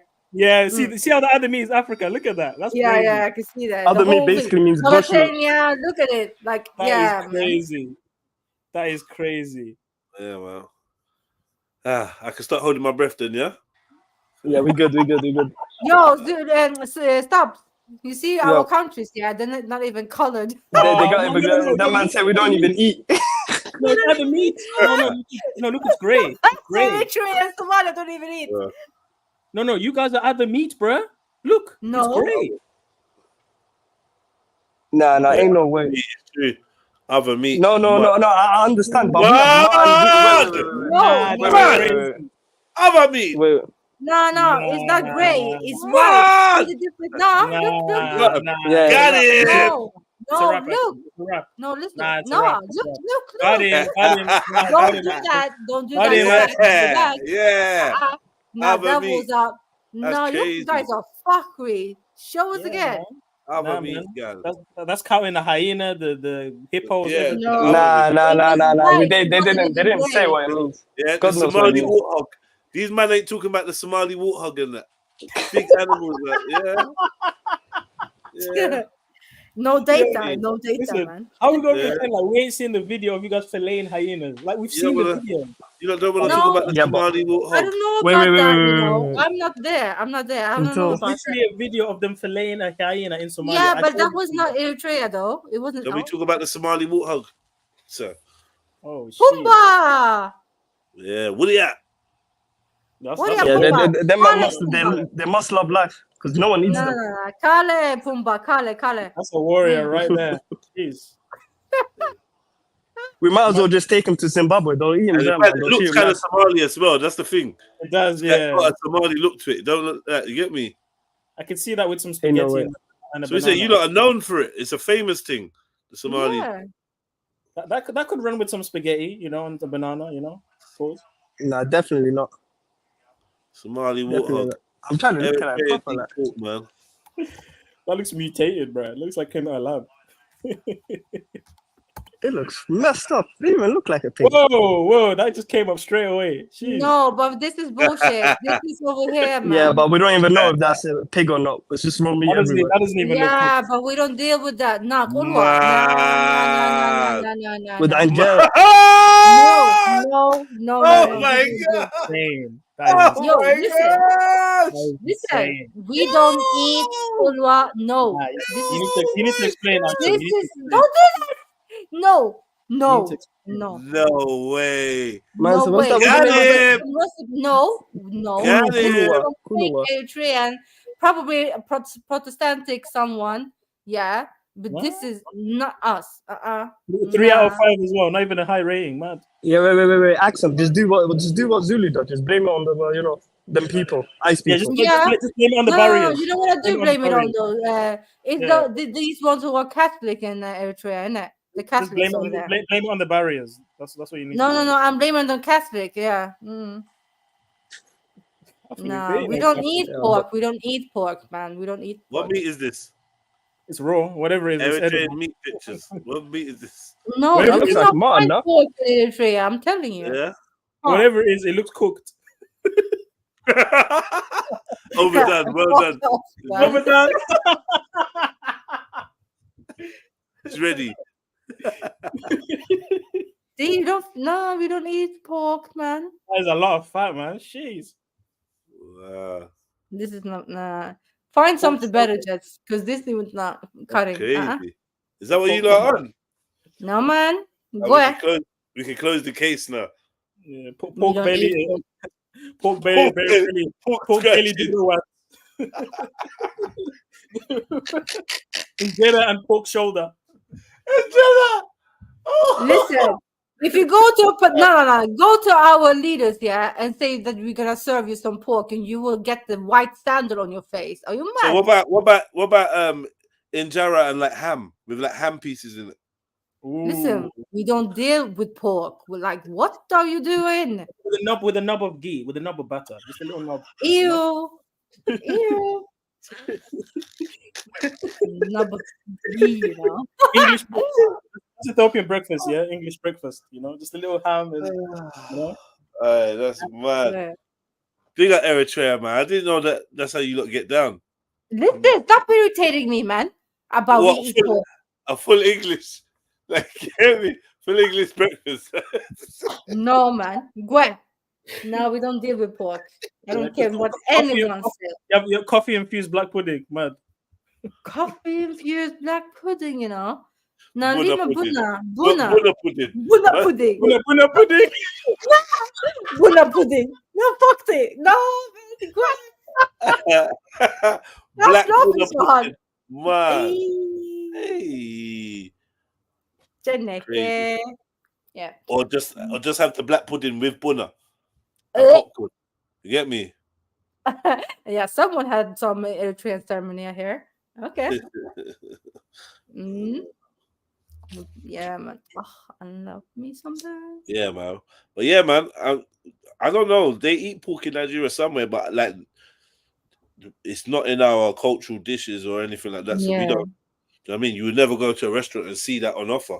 And I think it'd be quite a risk to like have pork in the shop with day-to-day Nigerians, because I think some of them will cuss. Yeah, 100%. I hear you. Then again, like you get me, we eat snails, all sorts. So it is what it is. I mean, if we keep it real, right, it is a white man thing, because even in antiquity, ancient Egyptians weren't consuming pork like that. You know, Israelites weren't consuming pork. Well, like it's a Greco-Roman thing, man. Let's keep it real. It is, because even looking at the map is telling its own story. It's not even something that I think people even. Do you know what I mean? We don't even need to say that. That whole map and whatever, it's telling its whole story. It's in Europe. I was wondering, why is it in Europe though? Like, I seen, is it because does the pig or the hog originate in Europe? Yes. You think so? But we have the hog though everywhere. They brought it to Africa when they came with the horses and all that. They came with horses and pigs. So you think we didn't have horses? We had horses. No, but we have wild pigs though. We have zebras. We have zebras. We don't have horses. No, we had horses. No, we got horses. No, even the ones in Egypt didn't come from Egypt. They came from Mesopotamia. Yeah, but that's Africa. Yeah, I mean, from them times as well, we definitely had horses. I don't know. Maybe I don't know. I know that white people brought them in it, and pigs. 100% brought pigs. They brought a lot of stuff out. Yeah, but hogs, you know, I think you have Pumbas, man. Yeah, but there's an argument that the pig became feral and became a wild hog, though. Because we know that happens as well. Right? Yeah. So, I mean, they brought horses and pigs to America. But what do you think is what do you think is like a high consumption over here, like up in Europe and stuff? I think it's just cheap. It's cheap. It's easy to you just feed them anything. You don't have to feed them good food. It's easy to raise and it's cheap meat. Yeah, but you know, how people know they should not eat it though? Like, why are these not eating it? They got wild horses in America. I think those came from Europe still. I can type it in, but I'm pretty sure. Like, I think you know what? Yeah, you see the horse. Yeah, I look at it, and I think, what a strange creature to be out in the wild. Do you understand? Yeah. Like, it doesn't. It's just a strange creature to just be out in the wild. A horse. When you think about a horse, horses just living and dying in the wild. It's a bit weird, isn't it? Yeah, wild horses is like. I typed it in and it says that the first ancient. Okay, this is evolution, so take this with a grain of salt. Yeah. The first ancient horses lived in forests 55 million years ago, both in Europe and America. And at that time, they were the size of dogs. Horses resembling the ones we know today evolved in North America. From there, they were spread to Asia and Europe. Okay. That's in the size of dogs. What is going on? But I mean, the average horses are small. No, those are ponies, bro. No. See, this is the thing. The average horses are actually small, right? And then they've been bred to be these big sizes and big Shire horses and all these other ones. I googled the other day the biggest horses in the world. Fucking hell, fam. No, you're right about that. Bro. You're right about that, bro. These fucking horses are something else. 1 second, let me show you. And they're wham as well. They're hench as well, man. Let me show They're roided up. Wham! Long time I heard that one. But this is what I'm saying about genetic modification, right? We underestimate how many new creatures we've created. Because I know we had that Noah's Ark thing before. But I'm just saying, man. We underestimate. They're huge. But imagine these lot like running around in the wild. But those horses are terrible for racing. Those of course, yeah. These are the working horses. But this ain't even the big ones. Yeah, this is the one. Look at this. Bro. That's Photoshop. No, there must be. Bro, it's not, man. There's another one that looks like it. Wow. That doesn't look real, man. Pure muscle. Look at that. Imagine eating that. Eating that? Is that Yeah. no, you can think about it, mate. I Now, know. That's like a tall bull with a horse's face. Yeah. Imagine this one and you meet him up in the woods. In the woods, you're fucked. The problem with these creatures is the heart is usually smaller than the body, so they end up not living. It's like a pit bull with a fucking horse's face. Crazy creatures, Like the body of a pig. amazing. I would speculate that creatures were naturally bigger before. Um, I mean, you look at the saber tooth, right? I believe that some of it, is a saber tooth a fact? I would say, why is it not possible? It's a tiger, right? It's just basically a tiger. Is it a fact? Is it a fact? It's not a fact, but it's likely. It's likely. What about the mammoth? Is the mammoth a fact? Yes. They found remains of them. They found remains. They say, did you see that? Yeah. They found a frozen mammoth with skin on it, right? Still looking like what it looks like. Yeah, and you saw that, yeah? Not with my own I eyes. swear, like, no, listen, just we have like mammoths over here, like in museums and shit, because they found but they're models. They're not real ones. The reconstructions. You know what? It was the science museum over here in the Ice Age type of thing, because they found it over here somewhere. I mean, when you look at a mammoth, it doesn't look like an unbelievable. Like it looks like an elephant. Let me look it up. Mammoth. Something like that existed. It's not crazy. You know what I mean? It's not like a dinosaur, like a T-Rex or nothing mad. Like it's that looks like that could have existed. That's all I'm saying. I'm googling a mammoth. Am I sharing my screen? Yeah. Yeah, I can see that's one of them. Here is your fucking mammoth, bro. But there's another one that's frozen, Jed. It's frozen. Bro, here's your mammoth. Where? What other one? I think so, but you can still see the hair on it. The one that's frozen. No, this is fake, man. It's some fake shit. Baby mammoth found in the Yukon. It don't look fake to me. I'm not gonna cut. I mean, would you say the dodo bird didn't exist just because it's extinct? Like things get extinct. You don't think creatures can get extinct? I think that can happen. 100%. That's a whole different subject. But did you see the baby mammoth? Yeah. Yeah, I saw that. I mean, it looks like a baby creature. I don't know what makes it a mammoth. You know what I mean? Don't know what makes that a mammoth. That doesn't look like a baby elephant. And they're even looking to bring it back by inseminating elephants with those DNAs. Yeah. They're going to hybridize a creature and tell us it was a mammoth. It's a mammoth DNA. But I don't know. I'm not saying that. Is this it though? Is this a real thing? Yeah. Yucca mammoth is the best preserved woolly mammoth carcass ever found. It was discovered by local Siberian tusk hunters in August 2010. They turned it over to local scientists who made an initial assessment of the carcass in 2012. It is displayed in Moscow. I think it's legit, personally. I don't see any conflict with my worldview, accepting that these things. Well, it's not even about the worldview. It's about, okay, here's one. Now, this, we could say we don't know whether that's an elephant or not. Yeah. The only way this could be fake is if it's like what about this? World's most complete preserved mammoth to go on display. I'm not even convinced it's real. It's got a weird head though. It definitely ain't got it hasn't got an elephant head. And it's got tiny ears. It hasn't got elephant. Yeah, it's super tiny. It looks like a dolphin. It's got a dolphin face, man. And look at the skin on the top, the back. It's brown. Yeah, fur is brown. Dolphin face. I've never seen an elephant with fur as well. How about that? Have we ever seen an elephant with fur? Yeah, but that's what a mammoth is. Yeah, like an elephant, a cousin of the elephant or whatever, isn't it?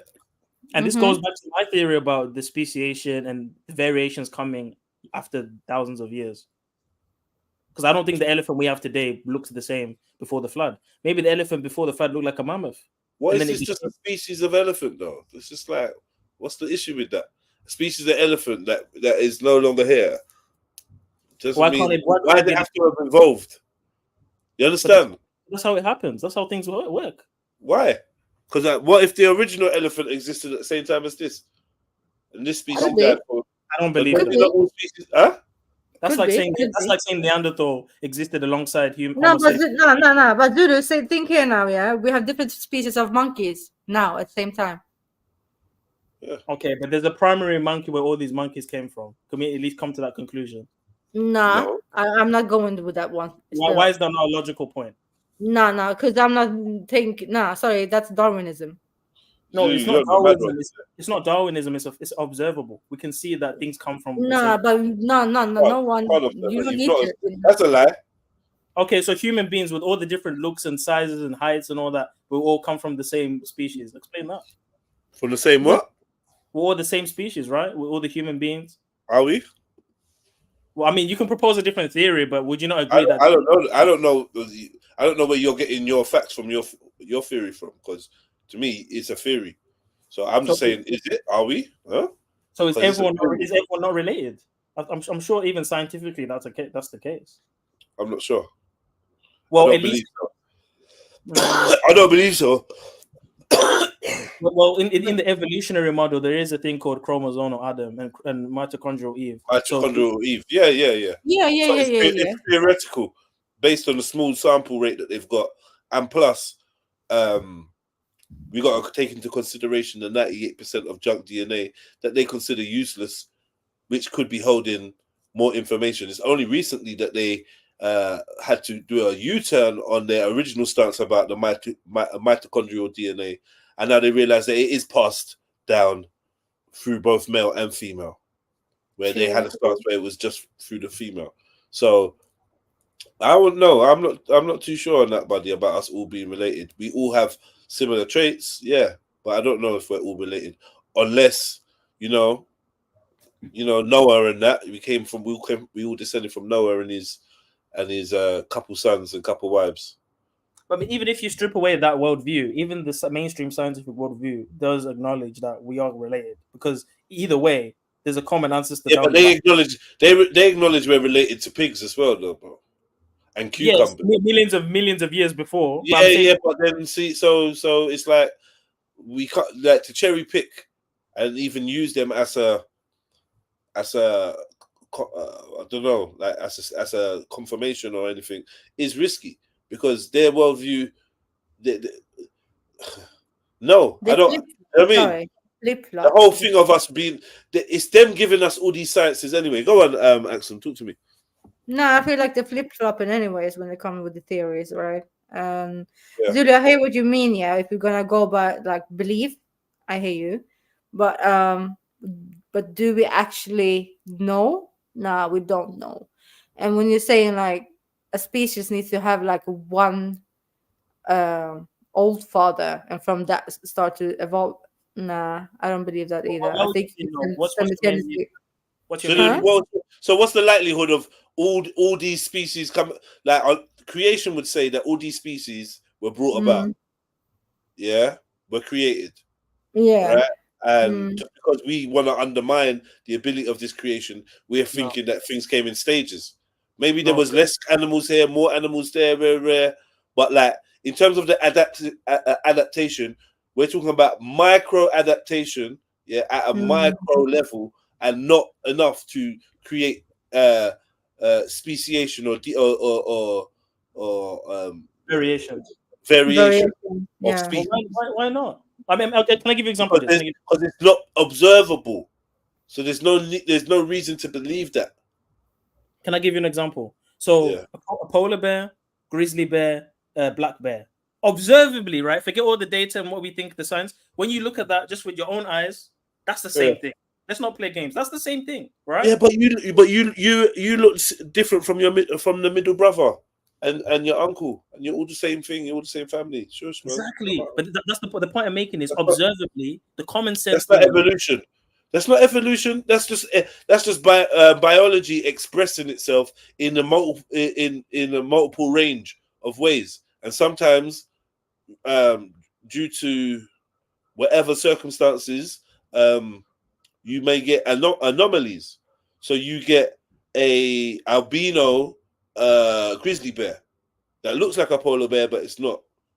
You get, bro. I was going through the albino animals yesterday. Like, isn't a polar bear an albino bear though? No, it's not. Why? Because it's got black skin. Yeah, it's not albino.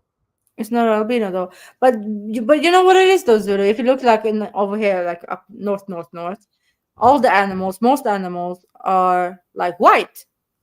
Why? Due to adaptation, right? But that proves my point, Axel. That proves my point. This is my theory, right? I don't think no. I think most of the animals are white because they were created white for that terrain. No, I don't believe that. I don't believe that. Personally, I think there was one bear, probably melanated, because it came from the soil. Like everything else, like black people are melanated. The default seems to be melanated. That's what the default seems to be. And then I think over time things separate, tectonic plate splits, things happen. You have the continents, animals go this part of the world, animals go that part of the world. So it started off as the same, and then over thousands of years of separation and different environments, now you have a polar bear. But then over there... Give us a timeline. Give us a time span. Any timeline. I'll give you any For time. one bear to turn into all the bears, how long? Koala bear, panda, bro. We go millions of years now. We go millions of years. No, that's not true. Can I tell you why? This is the first thing, right? We've accepted by default that it has to take millions of years. Who told you that? Why does it have to take millions of years? Why? Based on what? Because look at microevolutions. You're entering macroevolution, Zulu. Do you know how long time you need to evolve? Microevolution is a fact. We can see this. Micro is a fact. I can see that it's observation. Not even micro. We shouldn't even call it. It's adaptation. It's not It's different. It's totally different from evolution. It's the same thing, Jess. No, it's actually quite the same though, Jess. It's adaptation at a level where you get variation in species. You do not get a variation of species. You do not become a whole new species. Yeah, but that's what I mean. That's never been observed. It's not been observed. One species becoming another species. No. We cannot say that. We cannot say that. I have never heard it. I'm saying it's never been observed. We can't. No, but that's macro evolution. We're not saying. But that's what I'm saying. Macro evolution itself has never been observed. What we've seen is adaptation. Adaptation does not amount to evolution unless you're using the classic sense of a word of growth or movement in a direction. But when we talk about evolution, as in the Darwinian theory of evolution, there is no evidence to support that. There's no living evidence. And then you're going to give me these so-called fossil records, and I've got a side eye when the Smithsonians and all these other groups are behind archaeology teams and the papers and whatever. We have no idea what is real. You go to a science museum or you go to a natural history museum, and all the artifacts are made out of plaster of Paris, fiberglass, and whatnot, and other things. Do you know what I mean? I don't know, bro. I hear what you mean, though, Jess, but it's still like I would say adaptations will change it to a micro evolution because you're you know what I mean? You are actually changing something to something next. So in that sense, it is micro. You're not changing. You're adapting. You're adapting. No. You're not changing. You got the code in your DNA. So you got the code to deal with all possibilities. So but it's changed though. We're more dealing with epigenetics. It's epigenetics. It's not evolution. It's epigenetics where your branch is gonna. Your DNA is going to play towards the environment, and then these traits are going to be traits that maybe both sides had the trait, and one trait just lost it. But we're looking at it like this other trait gained it and evolved. Maybe one side lost it because they didn't need it. That's also a part of evolution. So it ain't. That's also a part of adaptation. Losing traits, losing abilities. Yeah, of course. But as soon as you something changes in your DNA, and you would change it to the better for your existence, right? It's gonna be an evolution, so it's a change in No, it's an adaptation. Yeah, but it's still but it is actually. I just typed it in. No. Adaptation is an evolutionary process. It's part of it. Yeah, it is. I know it is. Yeah, so it's like it's a change, Yeah, right? So that's from a website that supported evolution, and it's saying that is so. What you're doing is you're using the theory of evolution to prove adaptation, and I'm saying adaptation is separate from evolution because evolution isn't real, right? It is adaptation is real. No, evolution isn't real. Adaptation is. That's my stance. But we can see evolution though. No, you can't. You don't. You never see one species turn into another species. You see species displaying within their codex of DNA different abilities and different traits, depending on their environment and depending on their seclusion and whatever. Yeah, but So but due to you the never see environment, it one changes. species. So you never see the fish. Sorry, you never see the fish that eventually grows legs. You'll never see the in-between stage. So every one of these animals that when they claim that it's evolution, there's always the missing links because you can't find them. And what you do, they'll find either an abnormal skeleton, or they will mix and match skeletons from different animals, or they will find an extinct species, and then there was an extinct species, and then they would say that it's a different type. Oh, so this is what it was rare. How'd you explain the dolphin? This is when the crocodile had wings. No, there were winged crocodiles out there, and they died now. So how'd you explain the dolphin? How'd you explain the dolphin? Because is that not an in-between creature? Of what? It's breathing air, but it lives in the ocean, or even like that's the way it was created. I don't know. It was created to do that. I believe in evolution, personally. You need, because the thing is, you got one animal that can fly and one animal that can swim, and sometimes you need an animal that can fly and swim. God created all.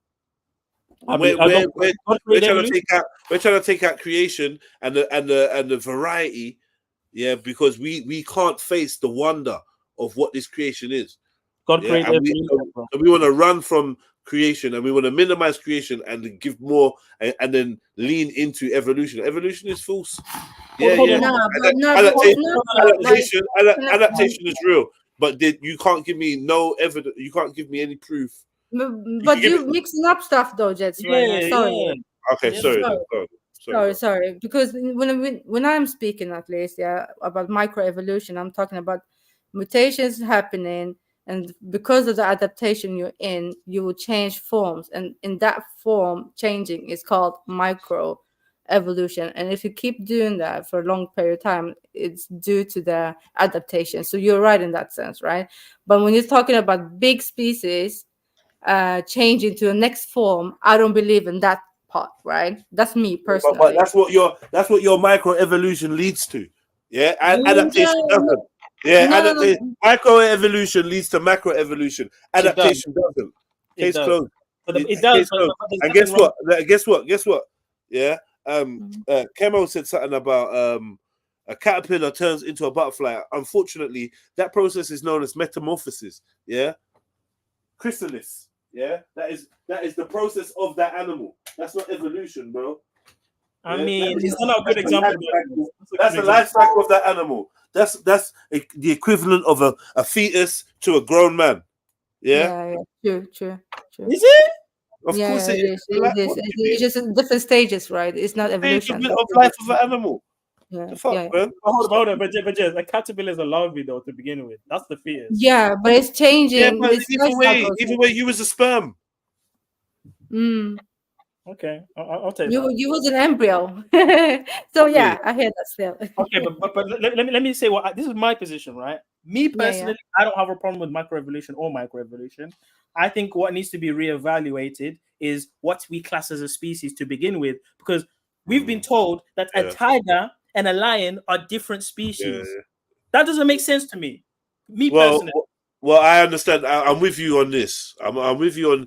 Yeah, definitely. There's probably a lot of fuckeries when it comes to the classification of animals, and I believe there's a lot about animals we don't know, and that's like I don't know if we should underestimate, because we're taking a lot for granted about animals, and I think there's a lot about animals we actually don't know, and it's not said. Do you know what I mean? That's my belief. 100%, 100%. We don't know enough. We don't know enough. As much as I believe in creation, right? I can't ignore what my eyes see. I when I look at a small cat, a house cat, and I look at a tiger or a lion, I'm seeing what's it called? A chihuahua and a wolf. It's the same type of thing. Yeah, but you're wrong though. You're wrong though. You should not look like that. You shouldn't look at it like that. Don't be confused. Because if you look in the animal kingdom properly, you see bears that look like cats. You see cats that look like dogs. You see dogs that look like foxes. You see wolves that look like bears. Like, there's so many variations. Do you know what I mean? The Siberian mountain wolf, and it looks like a fucking bear, bro, or whatever. Do you know what I mean? There's mammals that look like fish. Do you know what I mean? There's fish that look like amphibians and reptiles. There's all sorts. So don't be fooled by the look, because sometimes that look is actually part of this adaptation where animals are adapting for a certain lifestyle or a certain something, and this is why they have this look. But to go back to your wolf and chihuahua thing, they definitely used to push heavily that the dog is a form of domesticated wolf until they started doing DNA, and recently been discovering that the wolf and the dog have less alike than they thought. And now, do you know what I mean? Because I study dogs, man. And I'm like, dogs can breed with wolves, but do you know what I mean? When you see certain bears and that look like dogs, and it gets a bit. I have a question. And then I bought a dog history book, right? Yeah. And when I'm looking at this dog history book, it's showing me through David Attenborough's eyes, let's say, like through Darwin's eyes, the ancestry of a dog and where a dog came from. Brother, we started from a weasel, like some weasel type creature, to some bear-like creature, to this, to that. It's a family of the bear. It split from the bear. The bear went that way, bro. From the bear. Yeah, but bro, come on, man. But why are you not accepting the possibility of that, though, Jez? Why is that not possible? Why? Because there's no evidence of it at all. It's fabricated by the same people that lie. The same people that lie about the nature of the earth. They're lying about this. They're lying about evolution. They're lying. This is a guessing game, though. This is a guessing game. Know very well, just like I know in the cult books, it's part of they know this is a real thing. Evolution's a real thing, bro. Even in the occult books. No. But Zulu. So you actually believe God made a handful of animals, put them down to earth, and from there they turned into X, Y, and Z. Absolutely. No. It's common sense. It's observable. No. It makes sense. That's the only way. How is it? No. How is that observable? There's a primary kind for all of these species that then branch out to become subgroups and How do you know that, Zulu? This is even what evolutionists are saying. It's not even just my view. Yeah. That's what I'm asking you. How do you know this, Zulu? Only evolutionists. Observable. Like so you're going back to Darwinism again. Let me ask you a question, Axel. Let me ask you a question. Have you seen a cat? Have you seen a house cat, and how it behaves? Yeah. Have you seen how it behaves with catnip? Yes or no? No, I don't really watch. Okay. Well, let me tell you what happens. You give a cat catnip, it's a drug to them. They love it. They roll on it, whatever, right? They did the same thing with lions and tigers and all these quote unquote big cats, because apparently it's a different species, even though it's the same bloody thing. They did that with big cats. They behaved in the exact same way. When you look at a lion, it's a cat. It's just a big cat. It's the same thing. You can't tell me that's a different thing, bro. You can't tell me a wolf is a different thing to a German Shepherd. It's the same bloody thing. So what, observably, with my own eyes, without looking at data, I can see that these things are the same thing. And listen, let me be even more controversial. An ape and a human being. Uh-oh. What do you want to say? What? Okay, Zulu. You make so sorry, Zulu. Yeah. It's kind of like. You know how scientists. One sec. They say like internally, we look like a pig, like 70%. That's why we can use some pig parts and transplant it for our hearts or whatever, right? Are you saying me and the pig is the same? No, that's a different story. I mean, how? Axel, you know this. You can't deny this. 99% bonobo apes. Let's not play games. What are we doing? You know this. Yeah, I have 70% close to the fucking cucumber. Now what? No, that's the problem with these creationists. Yeah, they like to twist information to make it sound like, oh now you sounds like cheaper, man. I found a hole in evolution. You actually related to a kind of sweet corn. Yeah, okay. Of course, we share DNA resemblance to all of these things because we come from the same single-celled organism. It makes sense. Yeah. No, we don't. No, we don't. No, we don't. Actually, no, that's not true. I'm done. I'm not trolling, by the way. I'm being real. No, for real. Are you for real now? I am not trolling. I'm not trolling. I'm telling you right now, I'm not trolling. Swear on the same single-sex organism, you know. Man. So you're saying, okay? I don't know why you guys are saying so. You sound a bit trans as well when you said that. I didn't say. No. I said single cell. I said single cell. I didn't say single cell. I said single cell. And hold on, why are you guys saying that this is impossible? Like, we really don't know, right? So why are you denying this all the way? Like, come on, man. I don't understand. How are you denying all of this? Zulu, are we serious now, or am I taking it as a joke? You've seen the data, and you're telling me this. No, listen, I'm asking you. Are we serious now? I'm telling you, evolution is real. I'm gonna challenge you again. Yeah, because now you're conflicting. Because now you're messing up with your beliefs. Yeah. You're messing up with your beliefs. That's not true. Yes, you are. Yes, you are. Single cell. You're talking single cell. Axel, so we come from a fucking some bacteria now, yeah. Axel, we don't know the process of creation. We don't know the don't do that. Where did Adam come from? What do you mean? Where did Adam come from? No, now I'm gonna go to the Bible. We don't know the details. We don't know the details. How many times I have to tell you that? We don't know. No. Okay, you're saying that, but Adam come from clay. Is that what you think? That's what it says. Okay, that's cool. So how can you come from a single cell to a clay? And he made him immediately. And you're talking about a fucking single cell turning into a fish, turning into a crocodile, turning into a fucking monkey, and then us. Yeah, right. God made us from clay. Boom, bam, from the dirt, from the earth. Not from animals, not from a bonobo, mud. Okay, but you can't deny the resemblance to bonobos, bro. The DNA is clear. No, you can if you read the Bible, you can definitely. Okay, so when you look at an ape, you don't see the resemblance with human beings. Be 100% objective. Yeah, it's got arms, legs, eyes, a face. Many animals do. And would you not say it's the closest resemblance? Certain people look more like certain animals than a gorilla or whatever. Yeah, I've seen man look like a horse. Girl look like a rascal. You get me? Yeah, look like a cat.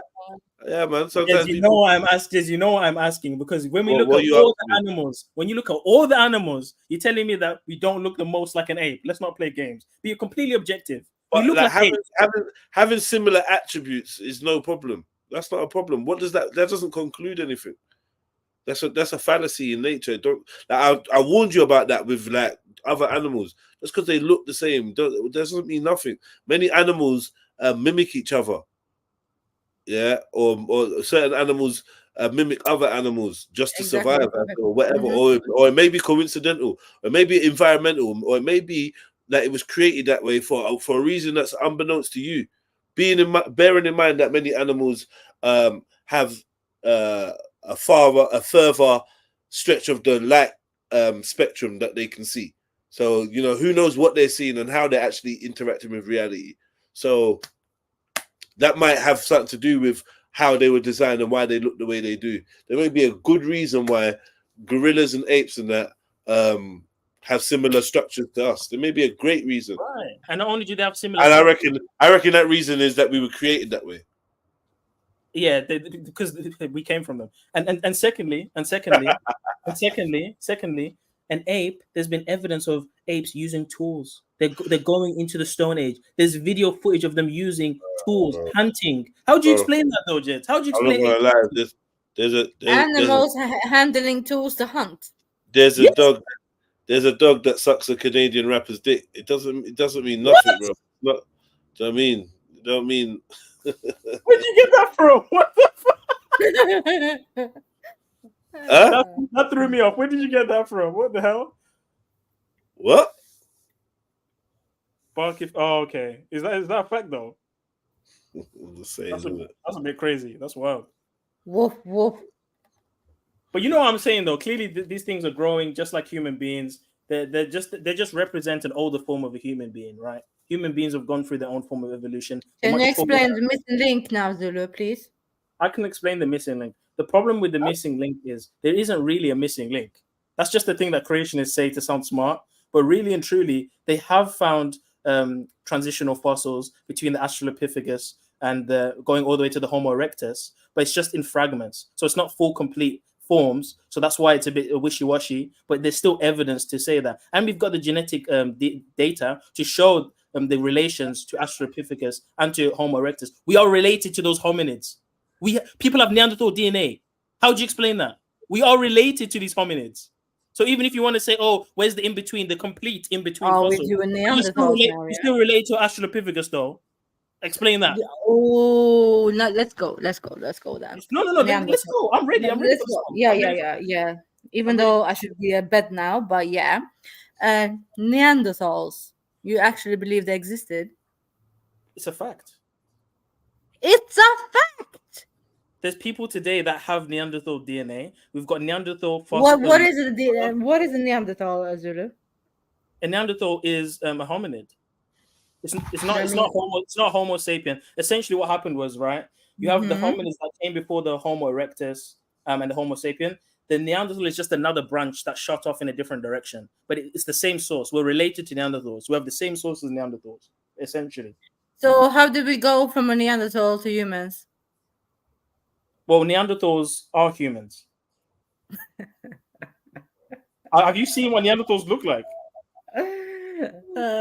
This is all science fiction for me, you know. It's all science fiction, but you know, as a scientist, that's the data, though. You can ignore the data. Listen. Just because you have some information in your DNA, and you suddenly mention, name it Neanderthal. You think it's a Neanderthal, yeah? That's no. Listen. We could argue what we should call it, whatever. But the data, I've always said this: it's the interpretation of the data. No, right? but you don't know. You actually don't know. No. You don't know. Actually, if we're gonna play games, you know what the problem is, though, yeah, with this whole evolutionist and monkey business, yeah. They're picking and choosing. They're trying to take out the DNA that they actually cannot really read out. They're guessing game. They're trying to find, like, how should I say? They have some systems, yeah. They put in the results of the DNA and mix and match and think it is something when it's not. Okay. That was a nice freestyle. But no, it's not a freestyle because I used to work a little bit with the PCR machine, yeah. So I know about this. So it's a guessing game, yeah. So you don't really know. You just found the genome. In the genome, you found the sequencing, and it's like, oh, I found this in this other species over there too, and now I'm gonna call it a Neanderthal. Okay, but suddenly I'm a monkey. Okay, but no one said a Neanderthal is a monkey. Again, I've explained to you, a Neanderthal anatomically is a human. I think you need to look up what they say it looked like. It doesn't look like an ape. It even looks like people that are alive today. So that's what I'm trying to explain to you. And Neanderthal why did they call it Homo sapiens sapiens and be done with it? No, because Homo sapiens sapiens represents the modern human, but Neanderthal is considered a human being. Because when you actually look at Neanderthal findings, they've shown high levels of intelligence similar to human beings today, music, culture, language, the same as human beings today. When did they exist, Zulu? Music, culture, when did it exist? And where did we keep the records? We're talking hundreds of thousands of years ago. And where did we keep the records for hundreds of thousands of years ago? This is called archaeology. This is called findings. You're struggling. You're struggling.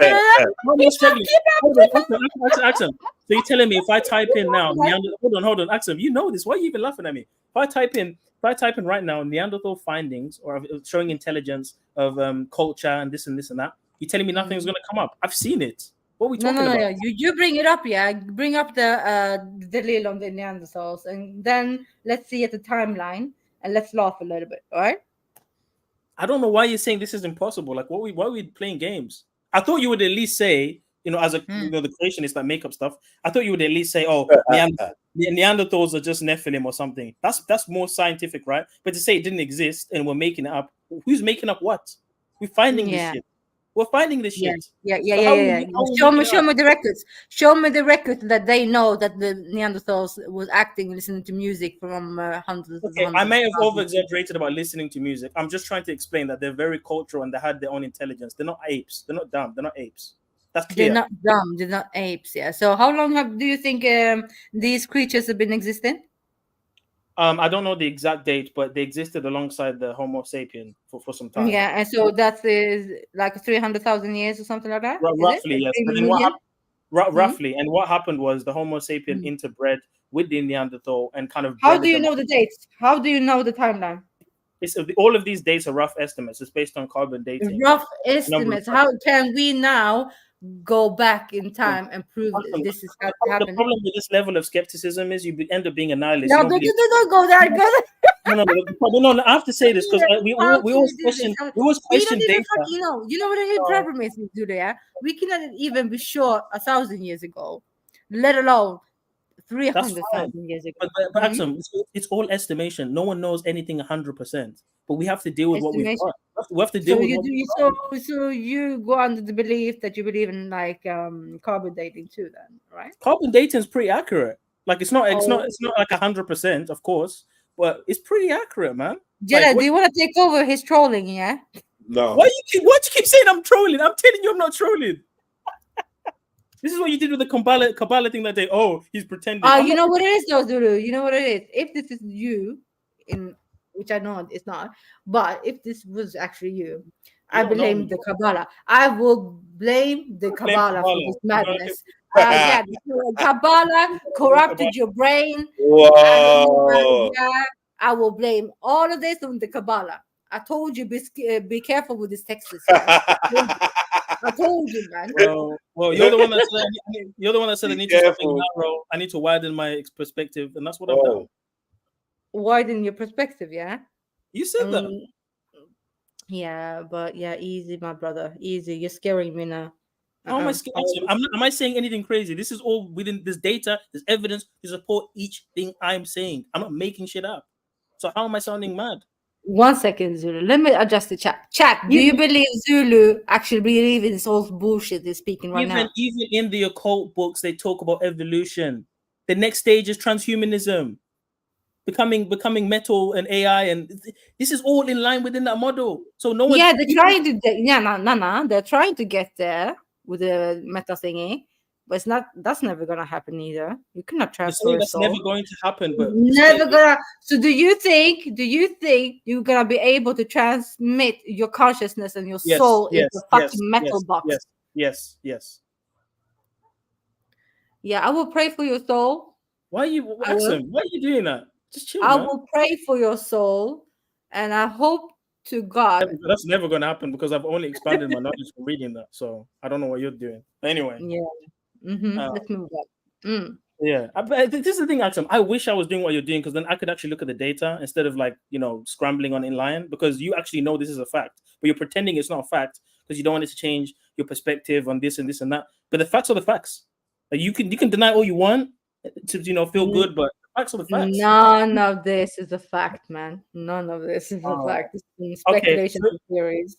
All right, if we're going to do that, then no, we don't know anyone existed. We don't know Alexander the Great existed. We don't know Ramesses. We don't know nothing. We're just nihilists. We know nothing. Everything before us, we don't know. We could have just popped into a video game. This is all a simulation. To be honest, yeah, it's kind of like saying to me, you believe in the Olympic gods, man. Wow. You're going to go there? Yeah, let's go there.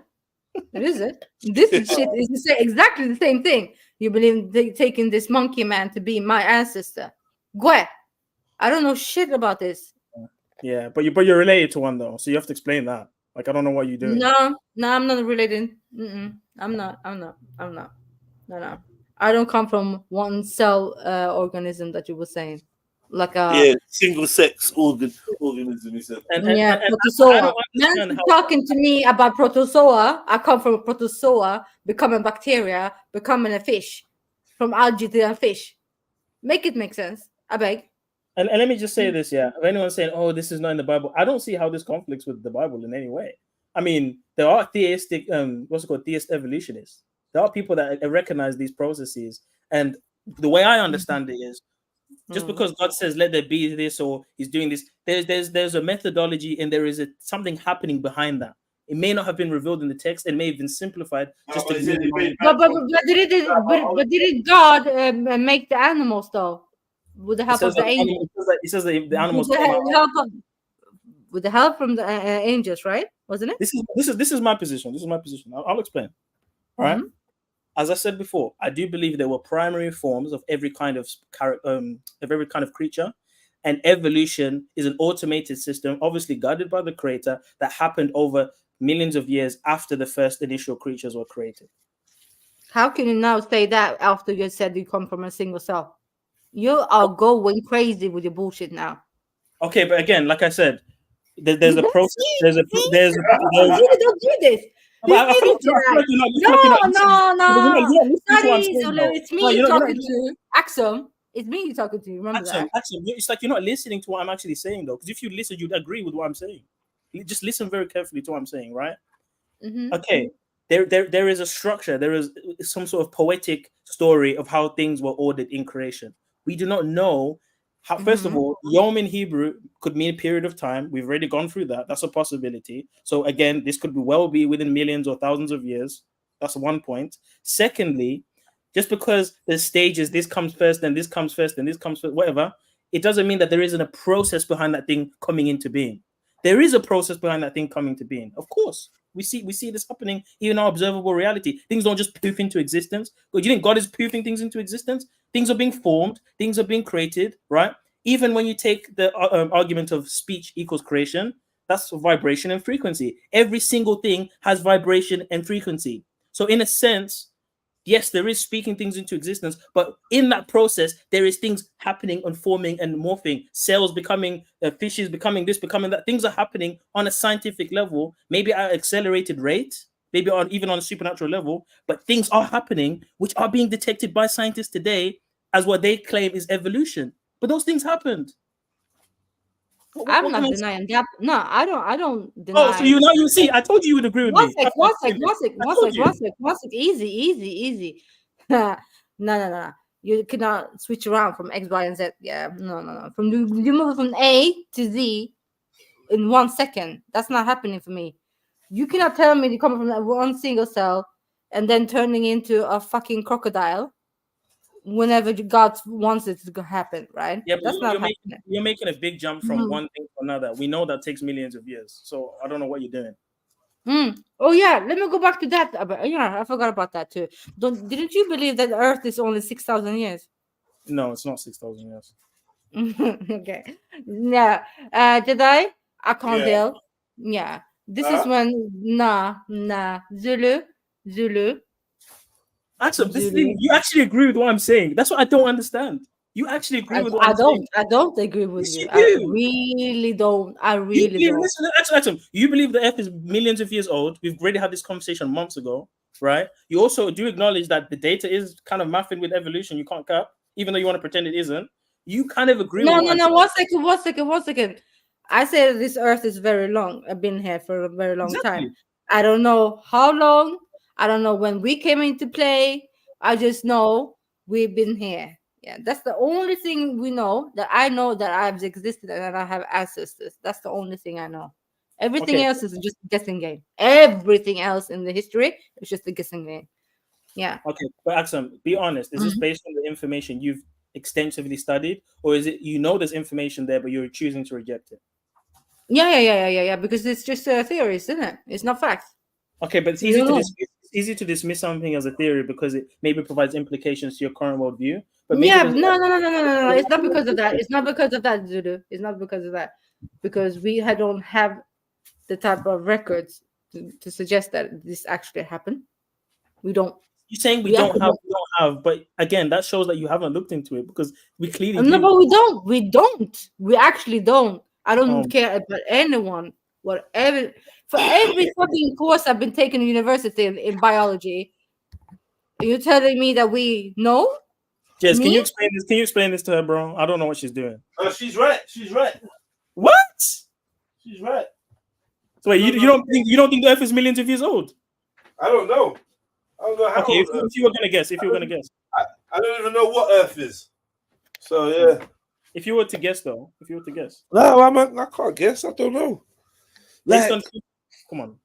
I don't know, bro. Based on what everyone is teaching me and telling me, not based on my own observation. I can't say that I've observed how old the Earth is. I don't know what's possible in a span of time. Do you know what I mean? Okay, but we can obviously rule out. I could say, thousands of years is more than believable. And as you get more intricate into the nature of the Earth and archaeology, then you may start wanting to expand it, because it seems like archaeology in modern day, at least, always seems to be confirming the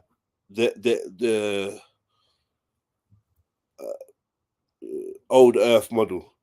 I don't really see much. I don't hear about archaeologists saying, "Look, this proves that the Earth is only a few thousand."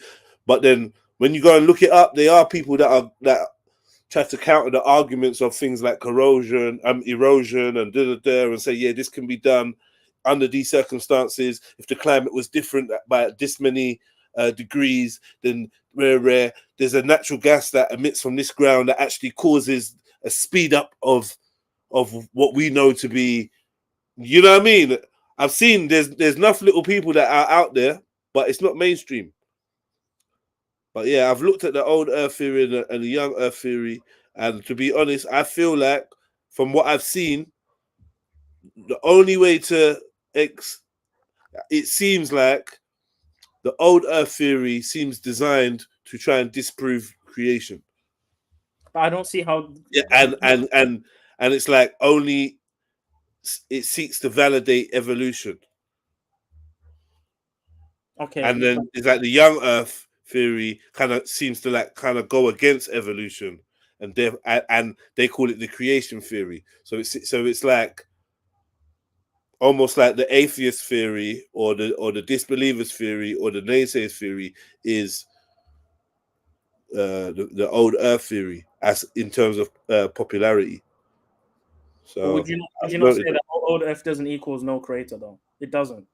Of course. No, but it's just like obviously then we got to start looking at, okay, so what are they? There's something going on where you're blurring the lines of the creators, because it seems that they just seem to be trying to, take away any semblance of intelligent design. I mean, it's the same thing. It's the same thing with the globe, right? Even though obviously we have our opinions on the globe. Even if the globe was a real thing, it doesn't take away from a creator making it that way. Of course not. So I don't see how that is it's going to disprove the creator if you make up this theory. Because either way, no. It gives span for a lot, because remember, there's a time span that a lot of different theories are waged on. So it's not just about evolution. There's other things that are interlocked with it in terms of science and whatever, history in general. I just don't want to. Listen, I don't want. Remember, yeah. If it did happen in a short span of time, it makes it more miraculous. It makes it more miraculous. It makes it more of a wonder. All of this was done in whatever you want to say, 7,000 years, 8,000 years. Then that would make it more like wow. But obviously, I'm not sure that that's even what the scriptures are postulating. I'm not even sure where that theory came of 6,000, 7,000 years. Could you help me? Can you help me re-understand that? So it's primarily based on the genealogy list in Genesis 5, like from Adam all the way down to Jesus, right? So we know that Jesus was 2,000 years ago. So if you count because the Bible doesn't just give the names, it gives the ages. Like does it take into account that Noah was like 900 years or 700 years? Does it take into account that? Yeah, it gives the dates of how long he lived. So okay. So when you add all those up, it gets to around about 6,000 years. That's where that theory originates from. But there's so many different theories to explain, like, how is so and so 900 years old? Well, is it literal years, or is it saying more so like, because maybe the measurement of time in that time was different? Interesting. I have a question. I have a question for you now. I believe it was literal years, by the way. But yeah. You believe it was what? I believe it was literal years. I believe people could live that long, 100%. Yeah. That's fine. Can you explain to me why when you used to say to me that the Earth is only sorry, my bad. The Most High created Earth on 6 days and rested on 7th, and you took it like literally 6 days. Well, when you study Cabala, you recognize that. I give up, man. Are you gonna hear my answer? Or you're just gonna laugh at me. Really, nothing else. Go on. How are you gonna answer? Like, what are you doing, man? Sorry, man. Go on, man, bro. Pick up, man. So when you study, let me not say Cabala because that's a bit of a, let's just say the mystical side or the deeper layers. How about that? Say Cabala, bro. Say it with chest. It's fine. Say it. Yeah. When you study, you know what? Basically. You know what? I'm done. Like it was like Lord Voldemort or something. Yeah. Oh, man, Zulu man. When you study Cabala, how can I say this? So oftentimes, remember we looked at the 4 levels of Torah, right? The Drash code. So to the initiate, to the eye of the person that isn't well studied in the language or the secret codes and what this and that means, it's 7 literal days. But when you recognize that there is an understanding of what a day is, especially in that context, that it's not a literal 24-hour day, that it's a cycle, not even 1,000 years, it's a cycle of time. When you correspond that to the cosmic evolutionary model and how many cycles they say this earth had when it was created or when it came into existence, it's 7 cycles. Right? So how long do you think that is? Well, they postulate that it's millions of years, right? Okay, let me ask you a question. Why would God need to take millions of years to create something? Why would I paint something black when I can paint it white? It's just a preference. It's not even. No. Because that's a process. So he went through a process for no reason. There's no need. You could create it as is, right? And it seems to denote some type of instant creation in the story. But you're talking about the Cabala and a process of rare cycles, and you're turning it all solar again. You're getting back to this Hegelian, not Hegelian. What's the word? Heliocentric rascal religion again, where the sun is involved and the cycles and bullshit, man. It's bullshit. Not fully bullshit. Made it. Bam. What about instant creation? Yeah. Instant creation to me doesn't seem plausible. Doesn't seem plausible, man said. Why are you laughing at everything I'm saying? I don't understand. Why are you laughing at me? He's getting sensitive. It's getting late. Can I even say what I think now? Like, without you laughing at me, Axel? Like, of course, Zulu. Do that. So, as I was saying, most of the ancients, I mean, listen, it is a bit of a weird subject because I know I have my views on the earth, right? I'm not going to pretend. But again, to be objective, when you study, Hermeticism and even this heliocentric model, a lot of it came from Kemet, the idea of the sun being the source or being an example of the all, like a physical manifestation of the source and how it gives life to everything, right? There is some truth to that. I'm not saying that equals the earth is spinning around the sun in a ball and, there's a solar system. It doesn't ultimately equals that. But clearly, the ancients were able to map out the planets, or we call them planets. I know it's not planets, but you know what I'm trying to say. They were able to map out these stars, these things in the sky, in order, the same way that we measure them today. There's a picture of the Sumerians saying that there's this many planets or this many stars in the solar system, the same that we count as the solar system today. So they had an intense understanding of the upper levels. I can't tell you that the space thing is fully bullshit. I can't say that. I do think that there is. The problem is they just talk about these wandering stars. They don't mention them as planets that you can land on, or that people come from them. So this is the whole thing where people try to slip that correlation, but that's not the correlation. But it's not ruled out though. Yeah. We can't rule anything out. Well, what's there to rule out? The Bible says that you got stars and wandering stars for your signs, to tell the time and for your signs. It says this in the Bible. It's not a mystery that there's signs in the sky. But is it a place that you can travel to? Possibly, right? You can't rule that out. I don't see the evidence for that. I don't see the evidence for it being a place or anything like that. It's a star. There's no talk of planet. There's no talk of universe. None of that's biblical. Okay, so then when Anunnaki and creatures are coming, beings are coming down from these stars, as recorded in the Sumerian text. They're interdimensional, as you know. Okay, but they're interdimensional, but they're still coming down from those stars. They're not coming down from anywhere.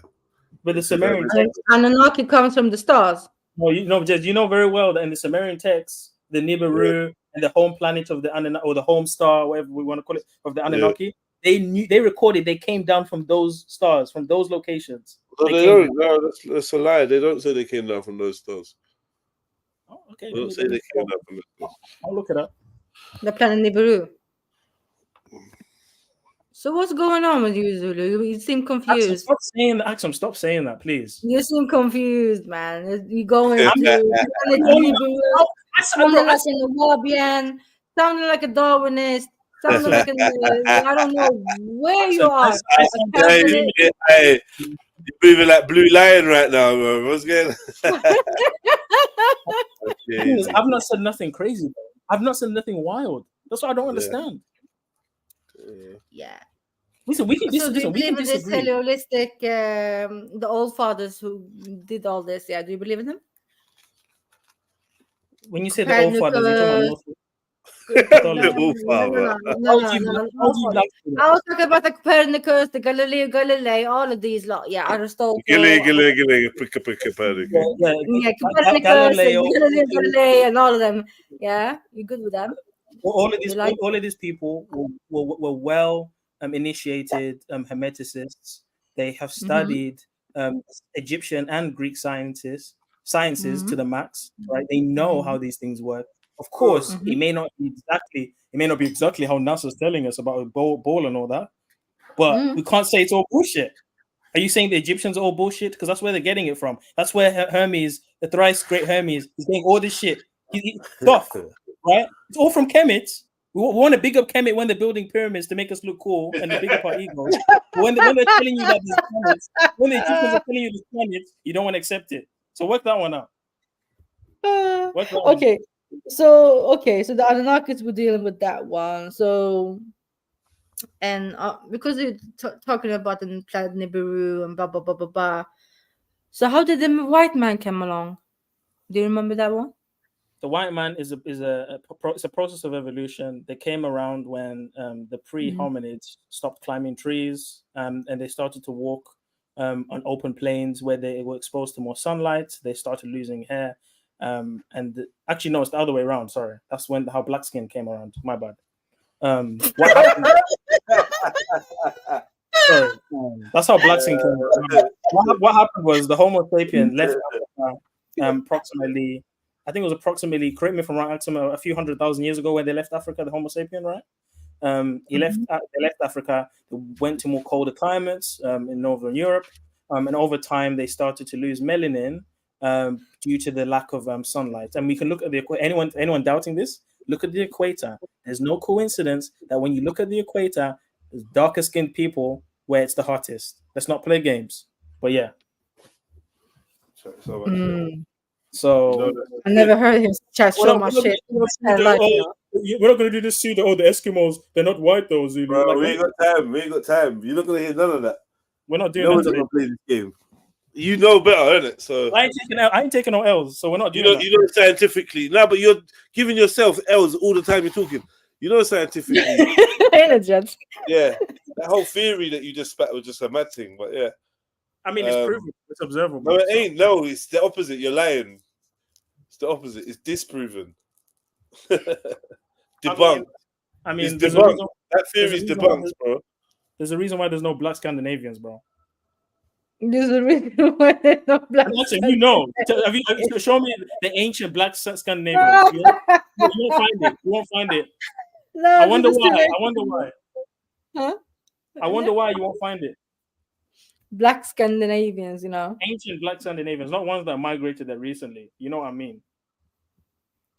Oh, Zulu man. You Yeah, got that's- time that's today. right. Hold on. No. You got time. That's I right. thought you would say Yakub or something, but you didn't even mention him when you mentioned that planet Nibiru. That's mad. I could go that route about genetic modification from aliens or Anunnaki or Nephilim and all that stuff, but that's not really proven by the scientific method, so I'm not going to go down that route. I'd rather go on what the data shows, and the data very clear. No, the data shows. It's data. What's the data? You guys crazy. Oh, you guys think I'm trolling? Oh, this is mad. No. I think you're dumb. Wow. Yeah. Thanks, man. Thanks. I think you're dumb enough to believe what you're saying right now. The data, All right. you get me? You just said that if you look at the equator, it's not coincidence. I mean, we can look at the equator now and see the correlations. I'm not making that up. No, there's none. There isn't. So the the black folks in Brazil, yeah? Black So the folks people, in- the people in the northern regions of Blick, yeah? Bro, black people were everywhere. That's what you need to know. Like, even if you look at where people are now, don't matter. There was black people there. Europe, Asia, black people everywhere. So let's not play this silly game. Yeah, initially, and then they became white. What you're gonna say? Due to Can't deny that, Jess. You can't deny that, education Jess. turning You can't into deny that, evolution, Jess. now, yeah? You can't deny that. Yeah, of course I can deny that. How? Because then you would have to say where the white ones come from. You'd have to explain where the white ones come from. Then they have to come. Where from what comes from? They have to come from the black ones at some point. Well, we don't know white what white people people have to come from black people. Why couldn't I don't know? Maybe they could have been created at the same time. Oh, here we go. Yeah, so Zulu, you don't believe that Adam was like the first man, yeah? That's complicated, actually. I can't reveal all of Cabala. Now it's complicated, yeah? Now it's complicated, yes? Okay. I can't reveal Sold. I can reveal Drash, but I can't reveal Sold online. You know. I'm gonna reveal some things. It's proper. It's moving like a proper Yehudi, man. I'm proud. He's My like, brother. what Yehudi? Yehudi. Something like, you should study the Islamic Kabbalah. You should study that as well, bro. Is there such thing? Yeah, Kabbalah. the Moorish kind of version is a bit mystical, isn't it? I'm not too sure. I need to look into it. You should study that, bro. I'm sure there was a lot we can talk about once you study that, you know? Wow, man. We say handshakes in it, yeah? Hey, send me the address for the lodge. You get No me? problem. Sounding lodgy. Sounding hella lodgy right now. Yeah, proper Masonic. I'll send you some books, Silla, that you should read. I've seen some. So what are you saying, Zulu? Yeah, send it. Thank you. Alistair Crowley is your prophet now, yeah? Axon, the things you're saying today, it's like you're trying to trigger me, honestly. I said, don't piss me off. I'm not going to stoop down to that level. I'm being very stable and very calm. And, you know. Alistair Crowley is your prophet. I mean, Alistair Crowley was definitely onto some things. Like, there's definitely some interesting stuff in it. Hold on. Jez, are you telling me he's shine shit? He's not shine shit. You can't say, no. Jez, you can't say he's fully shine shit on every single thing. You can't say that. Can you say that? No. There we go. Oh Oh shit, dude! Was this what you did in uni? Yeah. No, I was ignorant back then. Now I know a lot more. I'm more awakened. Yeah, man. I was very ignorant. Very ignorant.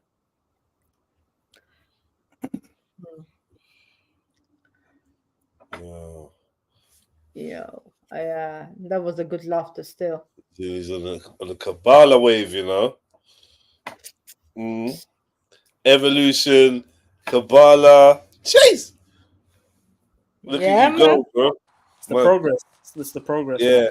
You need to sit down with Titans TV, bro.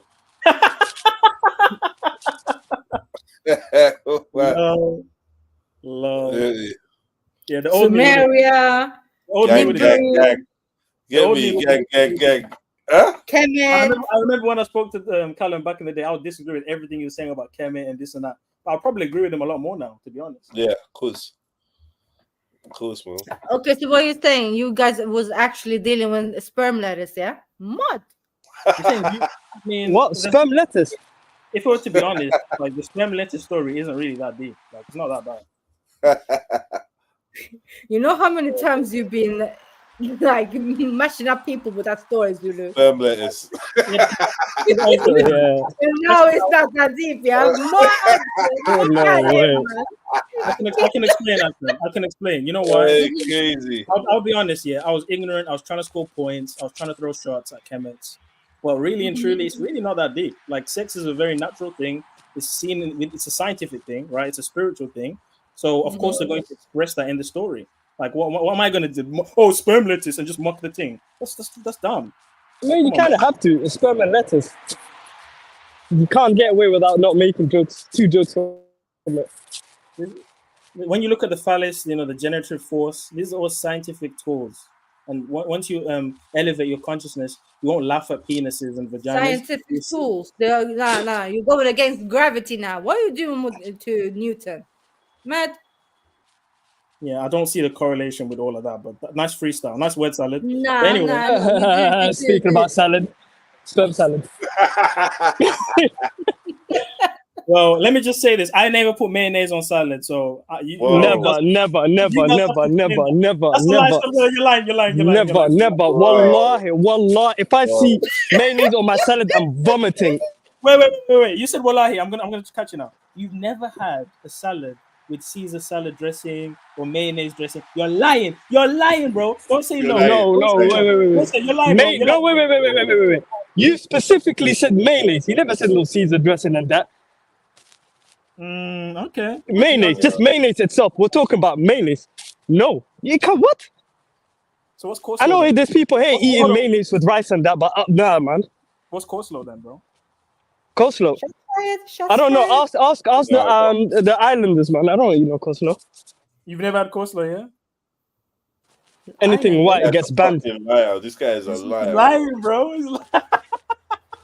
Wait. Does coleslaw have mayonnaise in it? Oh yeah, it does, isn't it? Oh, stop, man. Whatever. Potato salad. You got me. No. I understand that. Okay, coleslaw, Caesar salad, all of that. Yeah, no problem. Man. Mayonnaise, just normal mayonnaise on salad. That's sperm layers, dog. Welcome to the sperm layers crew, dog. No, what do you mean crew? Now, don't welcome me in. Wow. I mean, I'm not in it. So how are you gonna welcome me in? You're not even in there. Sperm layers gang, you know. Man trying to recruit me and he's not even in that gang. That's crazy. We say you finna get jumped in, yeah? Mad. He jumped in and he's out. You don't get jumped in, you get fucked in. Back. So, Bibi, you're dealing with sperm lettuce too, yeah? What? Yeah, on hood. The brother is couscous, man. True that. Couscous, that's it. And you know what's funny about the sperm lettuce thing? If you actually look up scientifically, lettuce does secrete a white substance. Why would you look that up? I just typed it in now. What did you type in? Exactly. I typed in white liquid lettuce. Why? Because I wanted to double check whether the Egyptians onto something maybe on a scientific level rather than. Wait, but the thing is, did you use incognito mode or you just went like? Oh, I mean, I don't do low vibrational things like that. You didn't type in white liquid. I did. I swear down. I can share my screen right now with the searching. No, don't share your screen. It literally says white liquid, right? It comes out. It looks like milk. It's literally that's what the Egyptians were talking about. See, listen, what I'm talking about, bro. People want to laugh at all this shit, but the science, it's all science. Well, talk about it then. What was it? It looks like milk. What is it? It's called lactarium.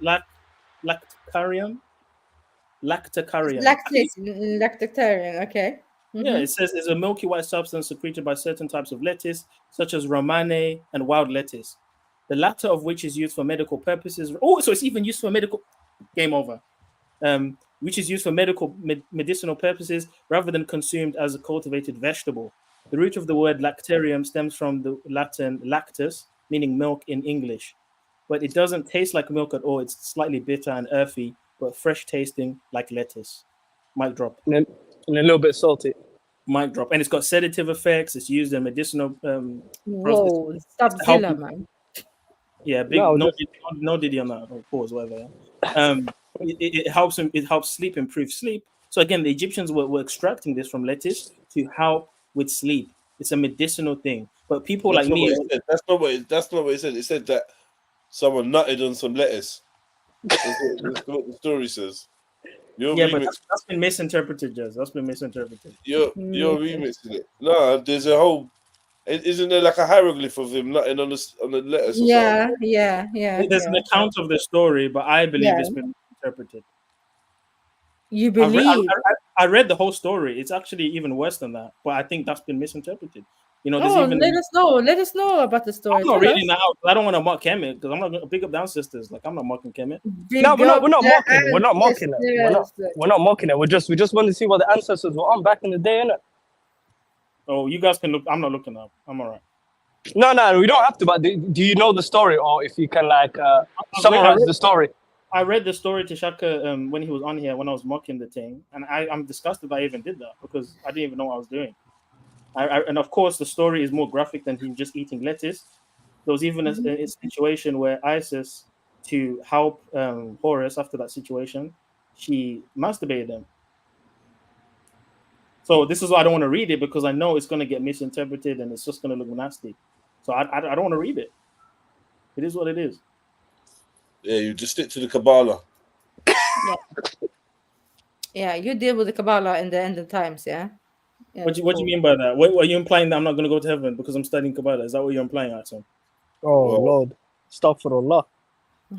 No, yeah. We might just speak the truth, right? We're here now. Just say what you feel in it. It is what it is. Yeah, it's playing with your mind, isn't it? I'm a bit afraid for your soul right now. So, yeah. I'm not harming anyone. I've done no wrong. I'm just explaining my thoughts, and you're laughing. And the Cabala is judging up your brain, man. How? Nah, man. You need to stop. I'm scared. I'm actually scared for your life. Scared of what? What are you scared of, man? I think it's time for me to call your parents. It's like bad. I don't. Well, no one else feels that way, so I mean, I don't know. Nah, I agree, Axel. You agree with it now. Oh shit. I mean, Axel, be honest. That Cabala stuff is interesting. You know, it's interesting because I've even shared some. But it's gonna fuck up your brain like this, man. I'm not interested. Axel, I've shared some information. You're like, I just asked you. Crowley was your prophet. No, Wait. Are you saying that you shared information with Axel and she agrees with it? No, she didn't agree with it, but she thought it was interesting. Oh, okay. I mean, okay. So let's not pretend I'm just making some magic and some rubbish. Listen, is this because of your new rabbi on the YouTube thing you're following? What? Listen. I said YT rabbi. Yeah. I mean, dude, I just clocked something, yeah. You know, your new rabbi on the YouTube you're following, right? Is it because of him you're ending up this Axel, chill, man. Which rabbi? Rabbi Shmuley. Axel, don't even think about it. Don't tell us. Axel, don't be scared. Don't be scared, Axel. Right, are you embarrassed? I'm not embarrassed, bro. So then what's the problem? Man, you're threatening her, on air, like we can all hear it. Like you should have messaged that at best. I'm not threatening her. I'm just saying, just chilling it. Just chill out. Yeah, that's threatening. Like, yo, chill. Don't talk no more. Who is the Axel? Who's the rabbi? No, I don't remember his name, man. Still. Now she's playing dumb. I didn't know. I don't really remember.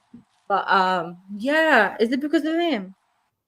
I don't know what you're saying. Yeah, Zulu's not gonna send you no more links. He's not gonna send you any more links after today. Axum try to hit me with the I don't really remember. Yeah. Yeah, exactly. You can't just check the message or whatever. Safe though. Now she's a real one, man. She clocked the warning. She's like, let me just cool. I'll allow him, pussy. Oh, wow. Thank you for mercy. Oh, please, Axum, don't even think about it. Or panic stricken and that. Just like if there's a guy that you're listening to, share the link. Let's listen to him too. Why are you withholding information? You're moving like a real Mason right now, bro.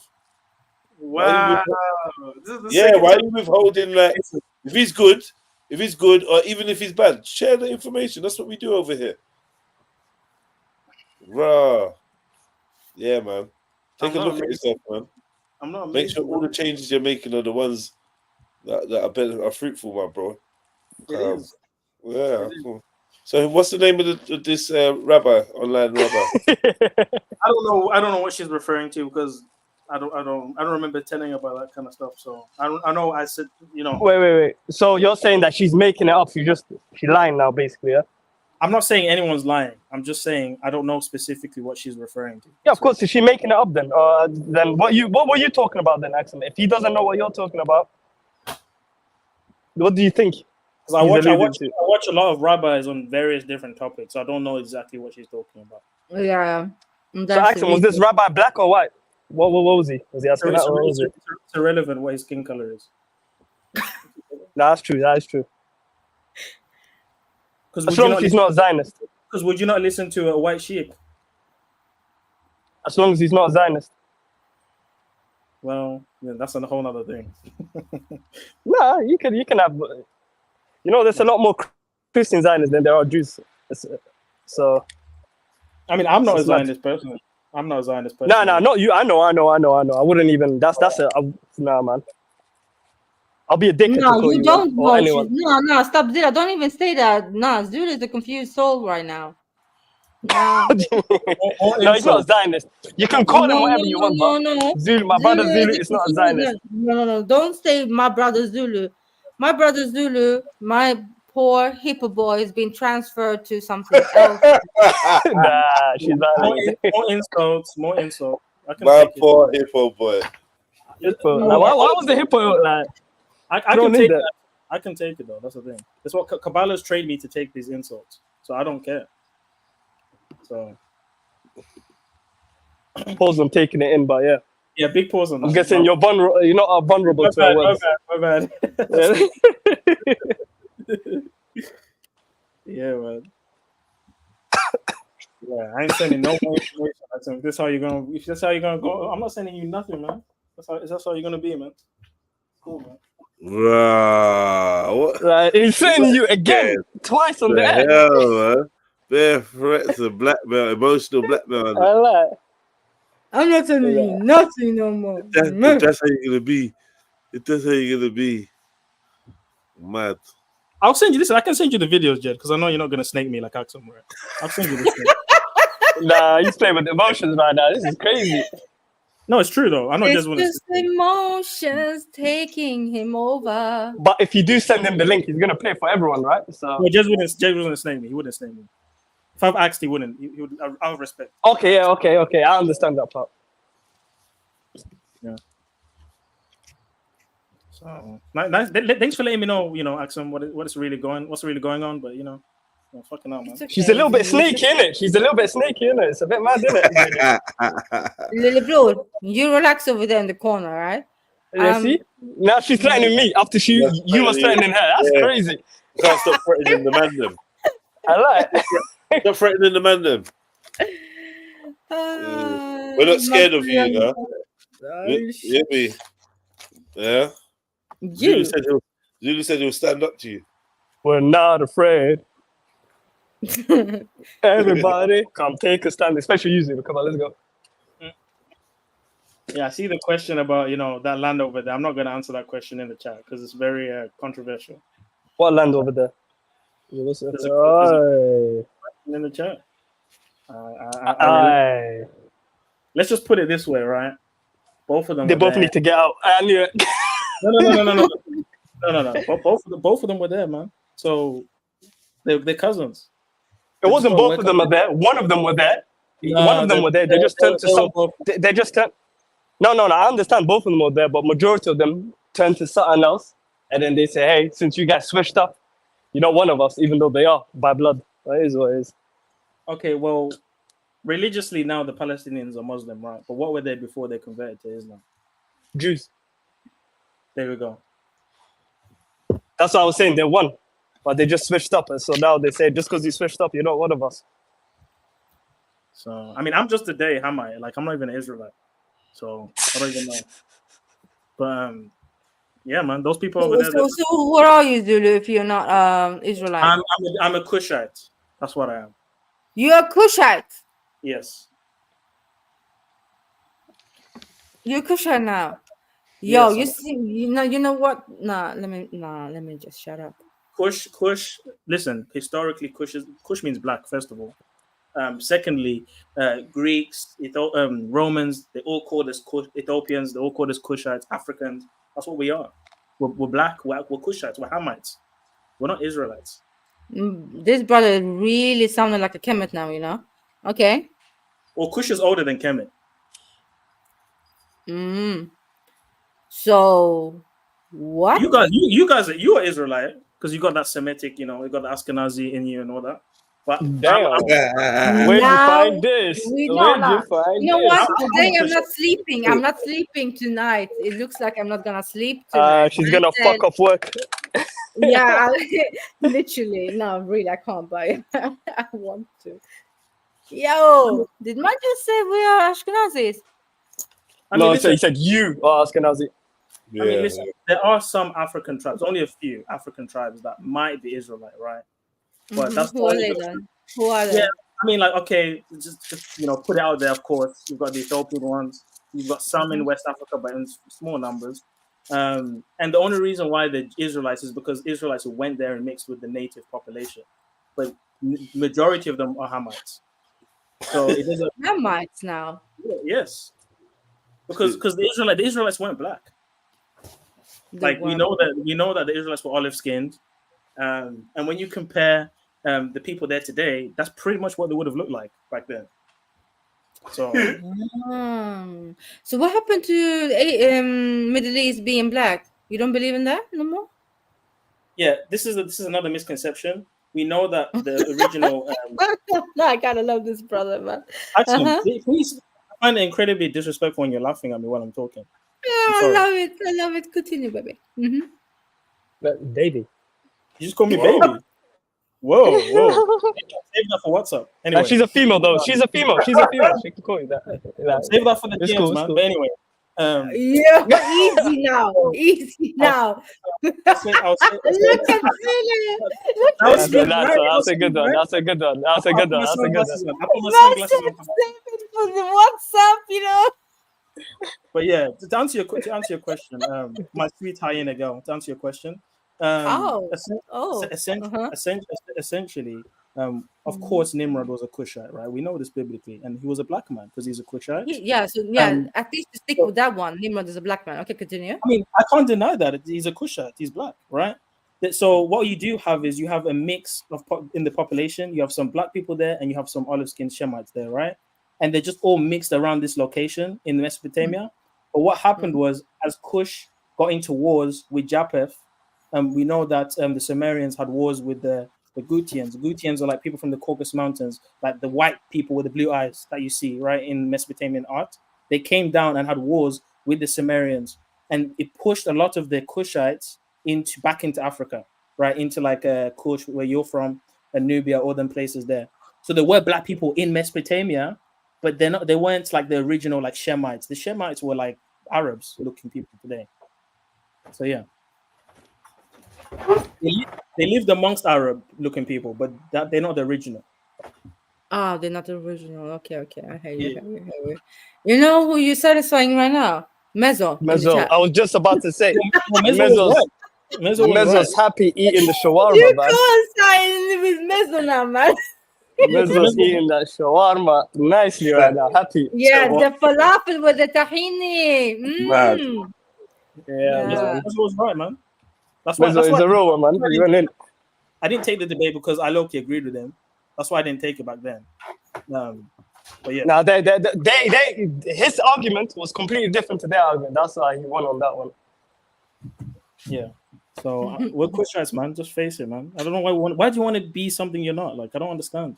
Like, it is what it is. But weren't you from Zimbabwe? How the hell did you go from Kush West to down east. there? Well, I can explain that very clearly, Atom. Okay, as you know, in Greek times, they classed everyone as Ethiopian. And when you actually look at South Africa, it used to be called Tanzania, right? If you look at very, very old maps. And that was considered Southern Kush. And there's been found, gold mines in Zimbabwe. They call it Solomon's mines, but that's just all mythological, right? There's no way Israelites call Zimbabwe. And secondly, right? So you don't believe that Solomon got his gold from there? Well, they say it's Solomon's mines. They think that these people are Israelites in Zimbabwe and South Africa, but that's not true. They're actually Kushites. So essentially, you had rich. And what about the traditions in Zimbabwe? They're keeping the whole thing. Yes, there are some resemblances to Torah, like circumcision and abstaining from certain and Sabbaths and all that stuff. But you see those same things in Kemites. Kemetians circumcised, Kushites circumcised. It's not. Of course, I mean circumcision does actually come from the Egyptians, isn't it? Well, I wouldn't say it comes from the Egyptians because it seems to be a very old thing that even predates them.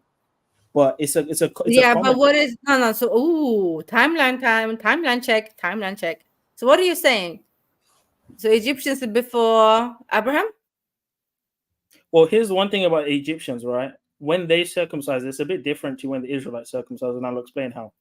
When the Israelites circumcise, they circumcise on the 8th day. So essentially in infancy stages, or pre-infancy stages, when you're a baby, right? 8th day.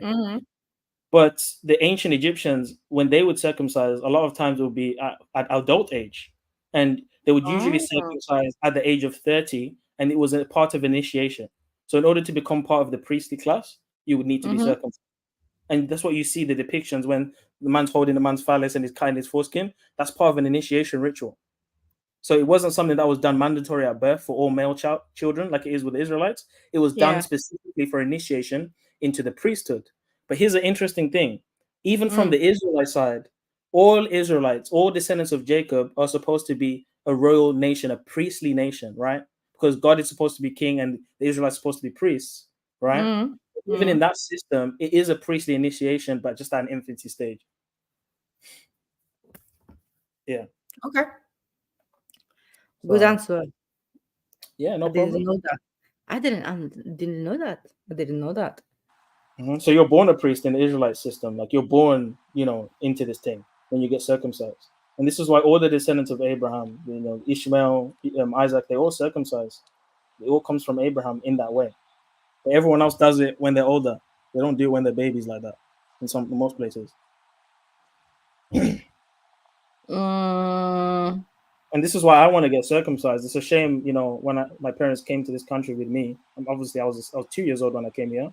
It's unfortunate that they didn't uphold my traditions, because if I was back home, I would have been circumcised. Real talk. Are you circumcised? Pause. Yeah, pause. Yes. Yeah. Lucky you, man. But Lucky. even like with my nephew, like we just done it like in the local borough as well. So, and it wasn't even in the hospital. It was like some clinic thing. I don't really think they do it in hospitals like that. You have to pay for it, bro. If you're an adult, like £200. Nah, I think you have to pay for a child as well. Yeah, they do it for free. I'm not too sure. I think it's either free or it's like significantly cheaper. But I was definitely gonna do it. The only thing I was worried about is driving back home from the hospital, being in pain and all that shit. Nah, you're not driving, bro. Someone's gonna have to drive for you. Seriously? Really? You're gonna be in so much pain, man.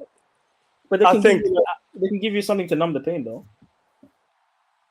I don't think it's gonna numb it. I don't think it's completely numb the pain. I don't know.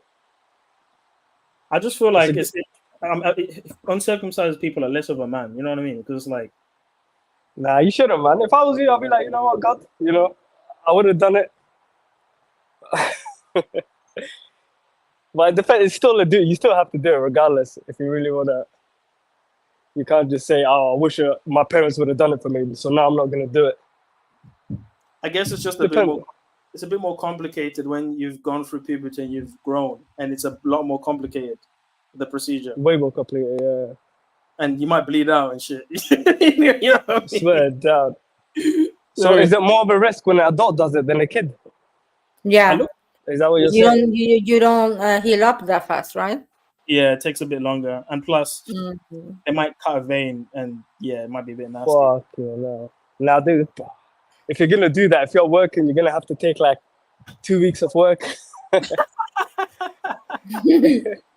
or work from home, bro, whichever one. But yeah, it's definitely on the list, man. Like, you know what I mean? Because I ain't gonna walk around, you know, being like a Gentile, being a goyim. Like, come on, man. But how long are you gonna? How old is it? Too old for you to, like, you know, if you hit this age, you'll be like, no, I'm not gonna do it. I'm gonna continue like this. Yeah, I'm thinking now it's too much, because not to be too explicit, but I'm grown, so yeah. I ain't trying to get it under a scalpel. You know what I'm trying to say? Yeah, man. Good luck. But it is what it is. But I wish I could do it myself at home, but it's a bit techie. Like, you know, you're gonna get an infection, and you know. My brother, you're gonna end up on BBC News, man. Don't do it, man. Go pay for it, man. I don't think they even do it. Just wherever you live, just I think. Actually, I'm not too sure. Hey, they didn't really do it at hospitals. I don't know how it is in your area, so they might do it in hospitals. I mean, alternatively, I could go back to Zim in the bush and just, you know. Nah. Do it here, but do it here. They just give me something with the razor blade, yeah. With the razor blade, they'll give me something to drink to knock me out, and then I'll wake up and it's done. And then you'll have some problems peeing and everything. Oh, but they're gonna leave you in the same spot. They're not gonna take you out. You're gonna get out. Good luck, man. So yeah, man. Good luck. Yeah. Have I answered all your questions, Axel? Are you satisfied with my answers? It was interesting. Let me just say that. It was very interesting with you, my brother. Very interesting. Mm. And you know, I could have gone deep on certain things, but of course, I have to be careful, you know? Of course. I understand that. Yeah. I understand. So you two are good terms. You guys still gonna send each other videos on that, right? Listen, I'll forgive Axel, but you know, just please, Axel, respect my privacy if you don't mind.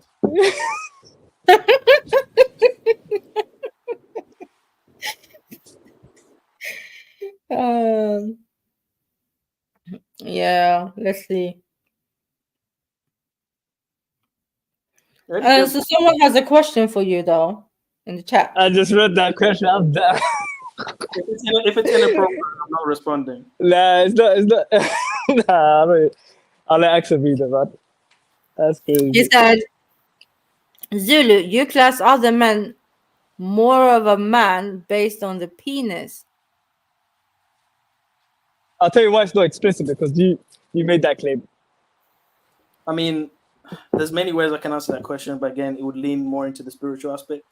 But let's just put it this way, right?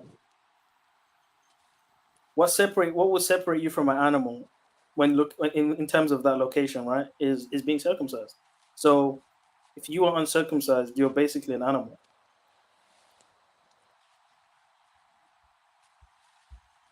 A circumcised man is behaving or represents more of an animalistic form, versus a circumcised man represents a form of someone who is elevated in terms of their consciousness and in terms of their in terms of them knowing who they are. I'm not going to they're basically goyim. Yeah, goyim animals, they're uncircumcised. Mad.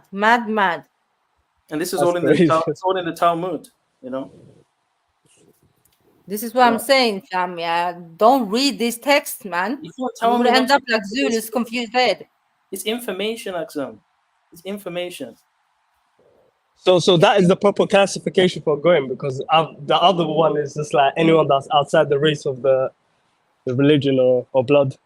Well, you can join it by conversion, right? So it is more so like uncircumcised people that are not worshiping the God of Abraham, right? That's what it is. Okay, makes sense. So you're saying all. Okay. If you worship the same God of Abraham, you all should be circumcised, fam.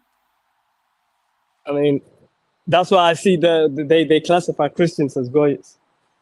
Yeah, Or because goyim. most Christians don't want to Because they're not Most Christians don't want to get circumcised because they think they don't have to keep the commandments and this and this and that. But I don't think God would tell you to do something for no reason. So work that one out. And it's not a coincidence that there's scientific benefits to circumcision. Very blatant. So, I mean, you don't want to get dick cheese. So, for fuck's sake. Smegma, you know. Some will say that your mothers haven't taught you to wash yourself if you get that shit. So, no, I mean, your mom could teach you how to wash, but it depends on the person and the hygiene. I mean, you can wash it as much as you want, but eventually something's gonna happen. If on a hot day or something, you know what I mean. Think about it. That thing is being encased with skin. When you wee, the urine gets trapped in there. Everything gets trapped in there. All this bacteria gets trapped in there. That's why you're supposed to cut that. So Zulu, why did the Most High create us how we look then? If he was supposed to take it off?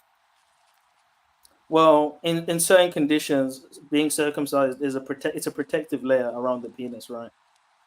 So yeah, but go on.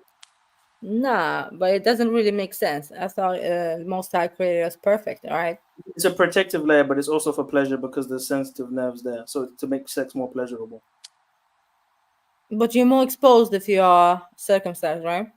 Yes, but obviously, given the conditions that commandment was given, the protection of that area wouldn't have been a primary focus because obviously you're wearing clothes, so your clothes are protecting that now. Whereas if you're butt naked in the garden, but you will become a little bit more insensitive if you're always rubbing up the same, like, you know what I mean? Which is why this is why we wear underwear, right? Or we wear some sort of protective clothes to wear, close to your private parts. But even back then, a lot of them were wearing linen robes and very soft fabrics, nice, soft robes and stuff. So it wasn't like irritating the skin. I just wonder, like, if you're exposing your thing, if you get more insensitive because of it. I mean, the skin adapts, like, because I've been told. I don't know. Let me just preface that. It adapts after you cut the skin. So like it's as if it knows, okay, this is the next phase, and it doesn't become sensitive anymore.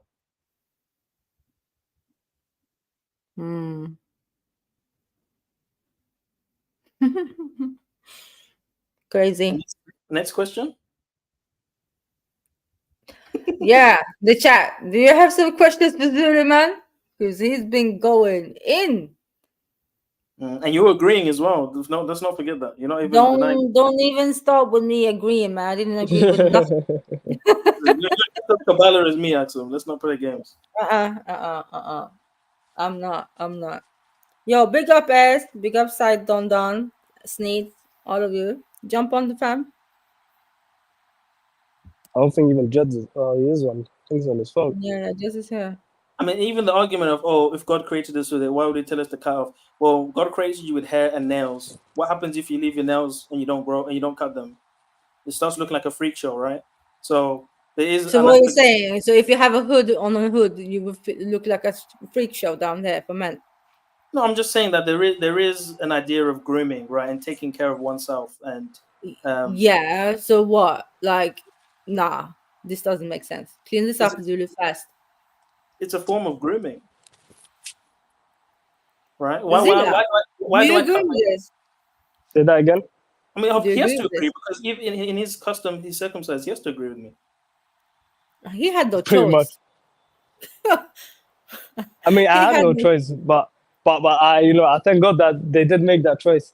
But if I wasn't, if I was not uncircumcised, then I don't know. Especially if I was around like 15, 13.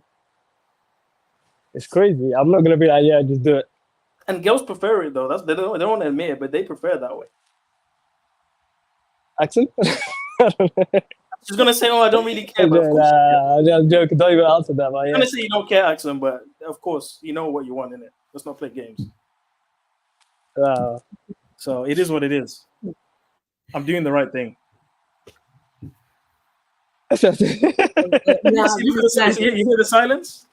I'm sorry because still I said don't answer that. Yeah, so I'm not answering shit. But moving forward, how do you know what women like? I mean, first of all, the silence is telling, and secondly, I've heard women speak on their preferences. Okay. So I've gathered the data. Do you think it's a big difference for a woman circumcised and not circumcised?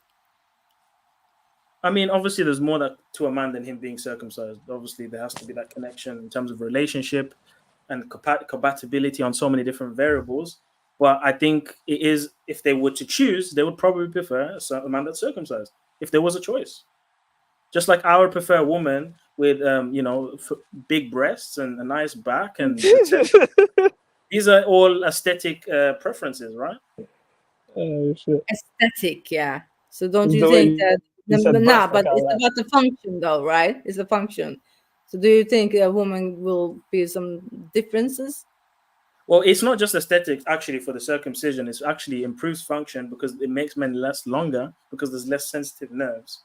So they're going to get less aroused, and they're going to be able to go for longer periods of time. And it's also going to help with the growth of the phallus and the general health and hygiene of the phallus, because there's going to be less bacteria. There's going to be less chance of getting STDs. So the benefits outweigh the negatives, or getting the opposite of that. So yeah. So, men in the chat, do you agree with Zulu now? I mean, next time you agree. Let's not play games, but yeah. Listen, I'm not talking. Yeah, men in the chat, do you agree with him? Sneety, stop lying. Why is Sneety capping, man? Oh, I went to men to remain how God created him. Yeah, right. Yeah, right. Yeah, right. If you had a choice, you know what you would pick. Let's not play games. Let's not play games. Yeah, so S is not agreeing with you. That's fine. That's fine. Oh, he's gonna jump on. Okay, guys, I'll be back. I gotta go and do something. You know when S comes on, he's gonna be surgical with it. He's gonna be, interrogation mode. I'm gonna catch you up. Yeah, but because this is the man's combo, isn't it? You're lucky Jed is not on his PC. You got time, man. You don't have to jump. I know S is gonna come in. I know what S is like. He's gonna come with surgical with it, right? The deep voice is gonna slaughter you. It just is gonna rub his hand like Birdman over there. I know. That's what I don't want. That's what I'm gonna dip in a minute if he jumps up. I'm gonna dip in a minute. I like this freedom of not being challenged. Sometimes a shifter will come in and do his little crazy manic thing. Not being challenged. I've been challenging you for hours now. What are you saying? Axel, we've already established that you kind of agree with most of what I'm saying. I don't agree with you for some. Yes, you do, Axel. Yes, you do. Stop it, man. Stop it. Well, on the last subject or this subject? Axel, you're just as open-minded as me. So let's not play games. No, don't put that on me. No. All right. So, yeah. As long as it's not like, when Beefy jumps in, oh, Zulu, in the Bible, it says, it's like, bruv, I'm not on that timing 24/7, every single time. Like, we can have a chill conversation, Like, or I can say my position without getting challenged. How about that? Do I have to get challenged for everything I say? So, Rika's asking, men without foreskin have stamina, yeah? That doesn't even, men without foreskin have stamina. Is that what you're saying, Zulu? Well, I'm not saying that if you take off your foreskin, you're ultimately going to significantly last longer. I'm not saying that's the correlation, but logically, if there's nerves there that increase pleasure, then pleasure obviously leads to ejaculation. So logically, that would decrease the time. So you're basically saying it kills time. Yeah. Even if it's 10 seconds, even if it's 10 seconds, 10 seconds is 10 seconds, bro. You know what I'm trying to say? Even if it's 5 seconds, bro, it's something. Better than nothing. No pun intended. I'm done. So if they want to last longer, go grab a kitchen knife. He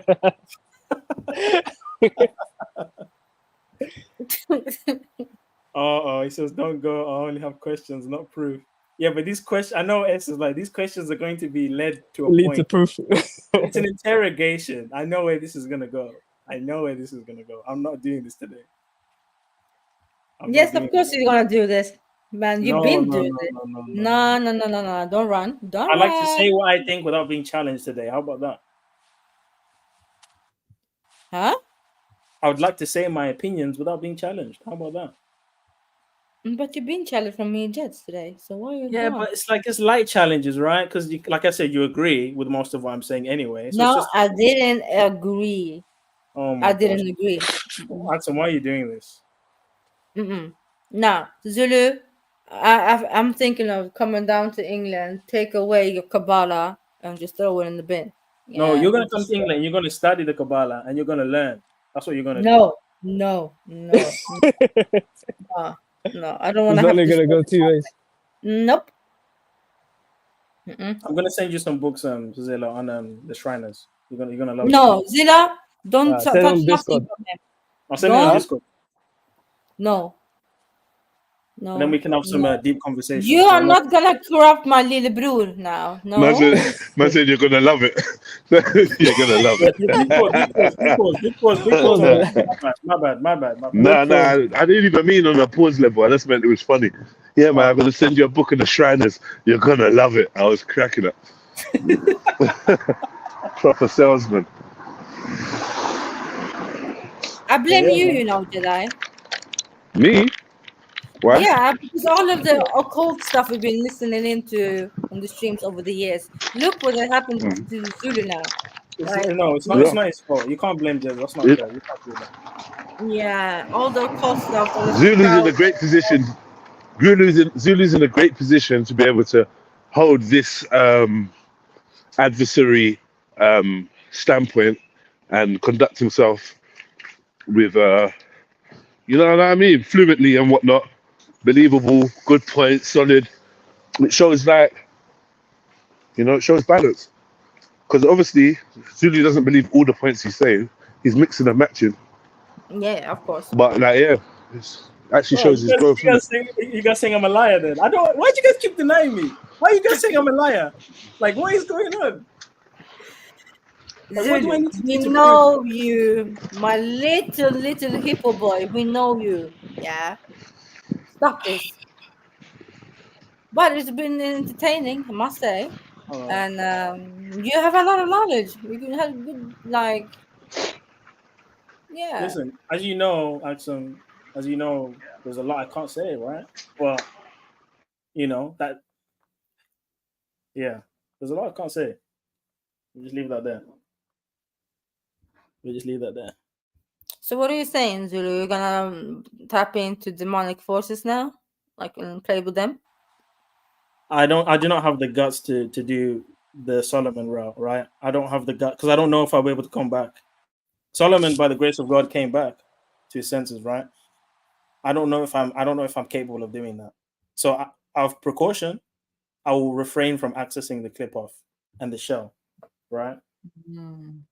But does it mean I will not? How can I put this? Does it mean I will not maybe peep through the door?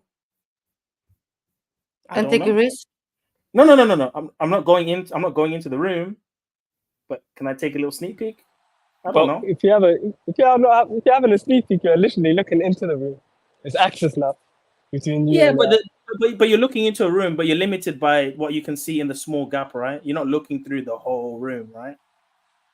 So you're not taking in all the information.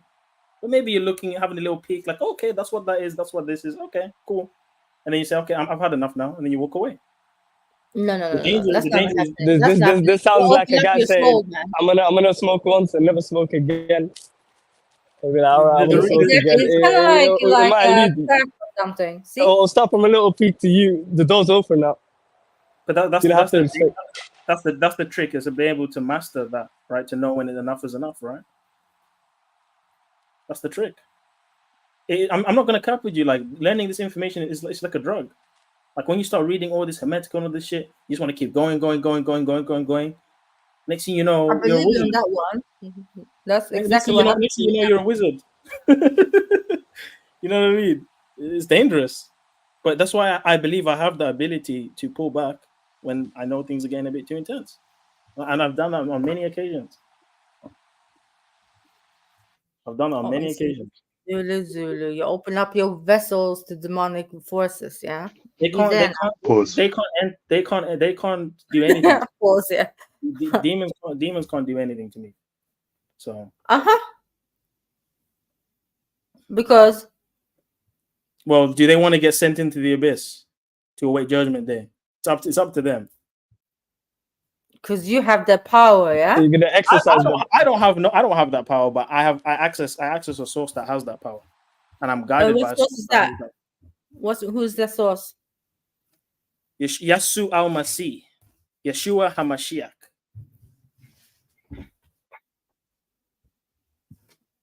Yeah, that's right. Silence. Mic drop. Jesus bars. So now that I've got that, source.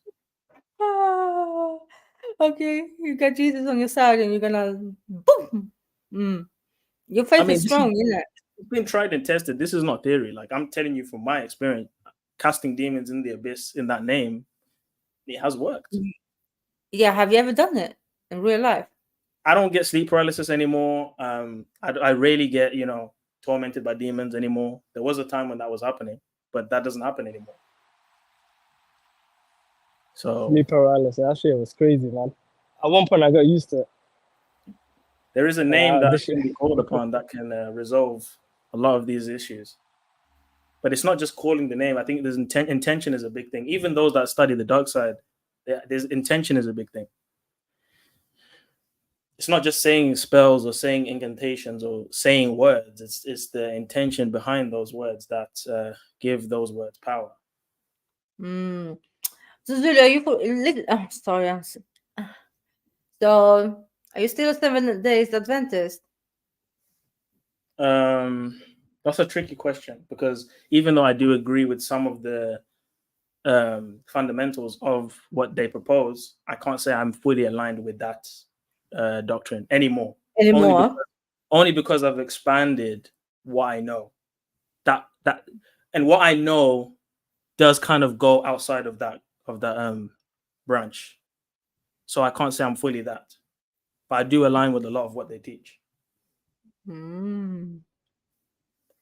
Interesting. You come far these couple of years. Yeah, and you sound disappointed. No. It's just collecting information, isn't it? And changing your worldview. That's what it's about, Axon. Of course. I've not denied my religion. I've not left, Christianity or anything. Nothing like that. That would never happen. I've just been able to see beyond the veil and understand the deeper levels that I may not be spoken about in the public, but that I may be spoken about behind closed doors. Man saying you need ruqya. Is that exorcism? Yeah. Wow, that's offensive. That's offensive to say that I need an exorcism. I've not displayed any demonic possession behavior. I mean, people like Shift that spaz out and just for the past 4 days. Have you not seen the past 4 days? He's been 4 days now. He's possessed by jinns, bro. Like, that dude is possessed, bro. Like, it's not only saying crazy stuff and pseudo stuff. It's the mannerisms, right? Like the frothing at the mouth and the shouting and the just repeating words. That's a sign of a demon possessed person. And you actually see that account in the New Testament. It describes what a demon possessed person how he behaves, and Shifa literally fits the role perfectly. The frothing at the mouth, the aggression, the saying random words, being nonsensical in their speech, literally fits that description of someone who's demon possessed. And he doesn't have to be the type of demon possessed where it's exorcism, where he's like crawling up walls. People can be demon possessed and they just have a temper. There's different levels of possession. You think, they have to be frothing and they have to be like jumping, doing backflips and stuff. You can be demon possessed and you're a normal person. But you have those moments where things take over you. In those moments, you're demon possessed.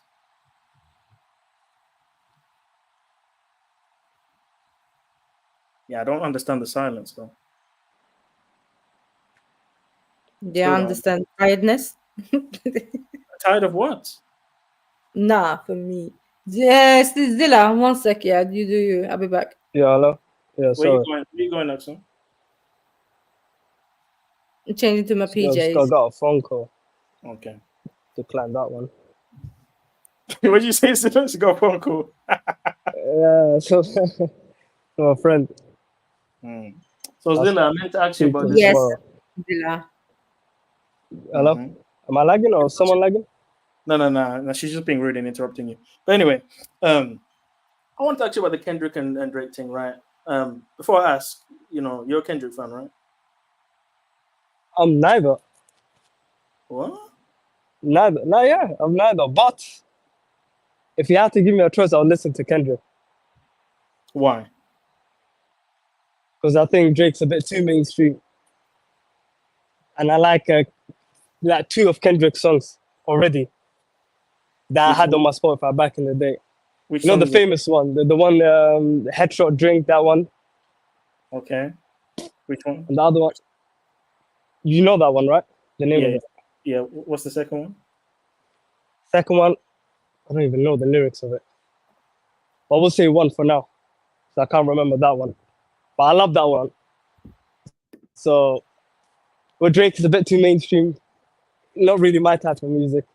Neither of them are type of my music, but he sounds a bit more clean on the mic. Pause. Okay. Yeah, pause.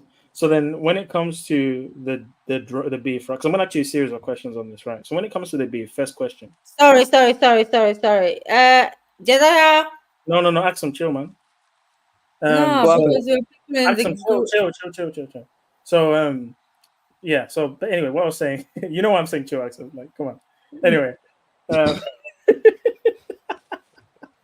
Sorry, man. You're going to have to wait outside now, bruh. You're going to have to wait outside. Nah, you're going to have to wait. Now. Oh, shit. Yes. Here you have it. I'll be back. Yeah, it's not even that deep, Zulu. It's not even. I'll be back tomorrow. Yeah? Big up everyone. No, well, we don't even have to go back to that conversation, to be honest. No, don't go nowhere, Zulu. You're crazy. We don't have to go back to that conversation. Hello, S. Long time no big speak. Big no up, speak. Yo, can't you lot hear me? No, we can't hear. We can hear you. Shut up, Zulu. Big up, S. You're cool, yeah? Yeah, bro. Yeah, man. Go on, you lot carry on. I'll just get in where I fit in. Pause. No, we just said how long. How are you? You good? I'm good, man. How are you? Yeah, we good. Good. Oh, now that we got all that out of the way. Yeah, you was talking about demons and that, Zulu. No, we're talking about Drake there's and levels. Kendrick, actually. We're talking about Drake and Kendrick, actually. Yeah. I don't know anything about that. Yeah, that's the new topic now. We're not going to talk about what we said before, All right.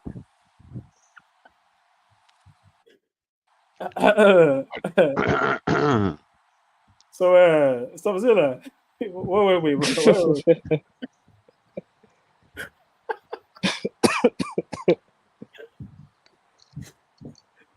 So what happened? Yeah, go on. No, go on. Don't talk about Drake and Kendrick though right now. Talk about what you were talking about before, like demons. Yeah, anything like that. Something a bit deeper. I mean, yo. Yeah, man. Well, what about demons? You tell us. I don't know anything. Well, it don't have to be about demons, but I'm growing into a little bit of a Bible thumper. You get me? I'm forever quoting the Bible in conversations now. So. Oh, really? Why so? Why? Yeah.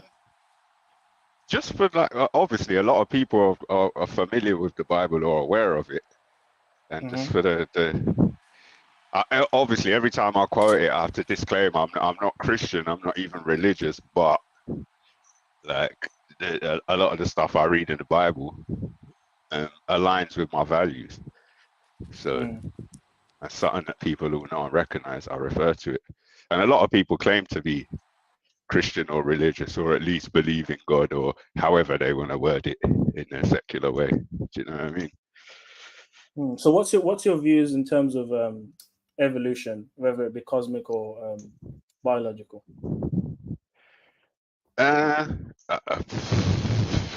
Well, what do you mean by cosmic? So the Big Bang. Cosmic. Yeah, I don't subscribe to the idea of the Big Bang. As you know, I don't subscribe to the whole heliocentric theory of the world. So I don't subscribe to the Big Bang idea. So within that Big Bang theory, when you say you do not subscribe, is there a percentage of it that you do not subscribe, or is the whole thing in the bin? I don't subscribe to the idea that we live in a ever expanding universe that was a result of gases collecting and compressing and superheating and exploding. I just don't believe in that, full stop. I just think that that's something that was dreamed up as an afterthought to explain a small part of something else that was dreamed up as an afterthought. I mean, I'll disagree with that. I do think there is evidence for the Big Bang theory. What do you think is evidence for it? I'm not saying you're wrong, because I don't know that I'm right. But what would you call evidence for that? I mean, when you study Cabala, right? Not to get too deep into it, obviously, but there is this concept of tzitzim, which is expansion or emanations, right? So just to break it down, when you type in Ein Sof, you see on Google, there's an image of a spiral, and like a spiral going around, like a circle in a circle in a circle in a circle in a circle. What's the word? Tell me the word again. Ein Sof. I'll put it in the private chat. Ein Sof. And what you'll see in that image is you'll see a spiral within a spiral within a spiral, and then in the center it's a dot. Now the Kabbalists use this to describe endless light. This is supposed to be the creator before he brought himself into existence. So just endless light is the center. And from the endless light, you have what they call tzitzim in Hebrew, which is supposed to be the contractions or the emanations, where on each level, on each sphere or circle, it's a emanation of reality. So in each level, the light is constricting itself to form a different world of reality.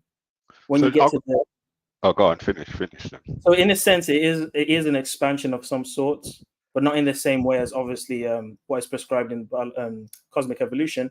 But it is from a central point of endless light and expanding out via contractions of light, forming new realms or new versions of reality, going all the way down to the Makut. So are you not concerned that Cabala is like Ashkenazi Judge? That's far from the truth. No, I didn't say it's the truth. I'm asking, are you not concerned that that is the case? That was my former concern. I was under the impression that the whole of the Talmud and the Gemara, the oral rabbinic texts, was Ashkenazi business. But when you actually look at how old these texts are and how old these traditions are, it predates their conversion. Well, this is just Wikipedia I'm looking at right now, because I just typed Cabala origin. But Wikipedia says Cabala emerged from earlier forms of Jewish mysticism in the 12th to 13th century in Spain and southern France. Yes, but remember, there's two theories, right? Because they'll say, oh, it came from the Middle Ages from some, European Jew. But when you actually look at the traditions from the Kabbalists themselves, they claim it came about in the 2nd century from a man called Rabbi Shimon, who there's a whole story about him and his son who was in a cave, and they were studying Torah all day for like 10 days or something like that. And then they started to go to the deeper levels of Torah, and they were able to emanate things and call upon fire and do magical things, right? So there is a history behind Cabala that goes back to about second. This does say that it emerged from earlier forms of mysticism. Exactly. And that's what it's referring to. What you described might have been the earlier forms, right? Yeah. And as you know, it also goes back to Babylon, right? And Kemet, because even in Hermeticism, you have these similar ideas of Cabala. So the white man didn't come up with it. Like the Ashkenazi didn't come up with it. He may have taken these concepts that we came up with and done his own thing, but it is a real thing. And Masonry comes from aren't these the same people who took the Jesus story and switched it up and said he died in hell swimming in excrement and all of that? Ain't this the same people? Yes, and I can't deny that. You're right. You will see. Like I said, this is just questions. I'm not here trying to know it all. These are questions I literally have in my mind. No, and you're right. You're right to have those questions, because I have the same questions too. Right? It's difficult for me to read the Talmud and see that. I can't deny that. But there is an explanation. And the way I understand it is this. The Talmud to me is essentially like similar to Hadith. It's literally just rabbis quoting Torah and the Old Testament and questioning and providing explanations. And it doesn't mean everything said in there is gospel, because I don't believe so. But I do think it's a decent guide to give you the range of interpretation of how verses could be understood, right? So like for example, just quickly, we've had discussions in the past about Cain. Where did he get his wife? These questions are answered in the Talmud by various different rabbis, different opinions, different theories. It's a great source of expanding our interpretation and understanding of Torah. Oh, I just had a question. I've lost it. What was I going to say? Yeah. So do you know how they got to this interpretation of Jesus being in hell, burning in excrement? Like, how did they get to that interpretation? I'm no fan of Jesus either, because I think Jesus is a New Testament idea, and I think the New Testament is questionable as well. But I'm just trying to resolve all of this. I mean, that's fine. We can have a disagreement on that. But to answer your question, unfortunately with the Talmud, it wasn't all written at one point in time. So some of it was written during the time, or some of it was traditions of things written during the time of Jesus. And of course, we know from the historical account and the New Testament account, the Pharisees, the Sadducees, these groups made a vested mission to kill Jesus because they disapproved his claim to divinity or being Mashiach or Messiah. So in that motive to kill him, it was also their motive to defame him. And there's even quotes from the Gemara, from the oral tradition, where they would say, we need to write out his name from existence. We need to remove his name, like not give him any credence. They even call him Balaam. They even give him secret names. In the Talmud, they call him Balaam. And for anyone that doesn't know, Balaam is essentially a witch doctor in the Old Testament. So they hate him with a vengeance. But I wouldn't say the whole thing needs to be thrown in the bin because of that small group of individuals that had this opinion on him. Because in the same light, you will see a lot of nods to Yeshua being a plausible Messiah, even from the rabbinic texts. You will see things such as Messiah ben Yosef, Messiah ben David, the two Messiahs. You look at everything they do as described in the Talmud, Jesus does both of them. You look at the archangel, what's his name again? Metatron, right? Metatron only found in the Talmud, not in the Torah and the Tanakh, but Metatron is considered the highest angel. And on Rosh Hashanah, one of the Jewish holy days, the high priest would do a special prayer or offering to Metatron, and he would call his name Yeshua. So you do see a lot of nods to the possibility, right? But it just shows the range of the Talmud. Well, I was going to say these you see a lot of nods in a lot of systems to a lot of things. Still, a lot of things overlap.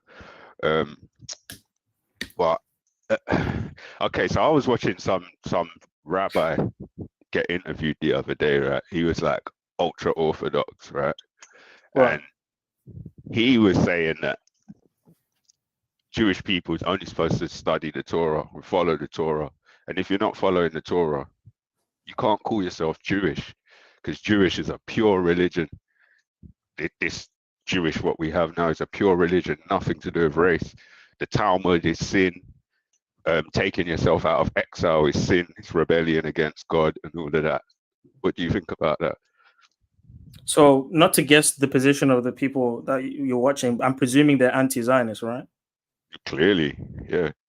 And are these the white rabbis that have the Palestinian flag on them, and they No. This is a white rabbi, but he said there's no Palestinian flag in the places where he lives and people like him. There are no Israeli flags. Some of them may at times show a Palestinian flag, maybe at a demonstration or something, but they don't have Palestinian flags up in their places where they live. But they don't have any Israeli flags either. I'm a fully anti-Israel, anti-Zionism, and the Talmud and all of that.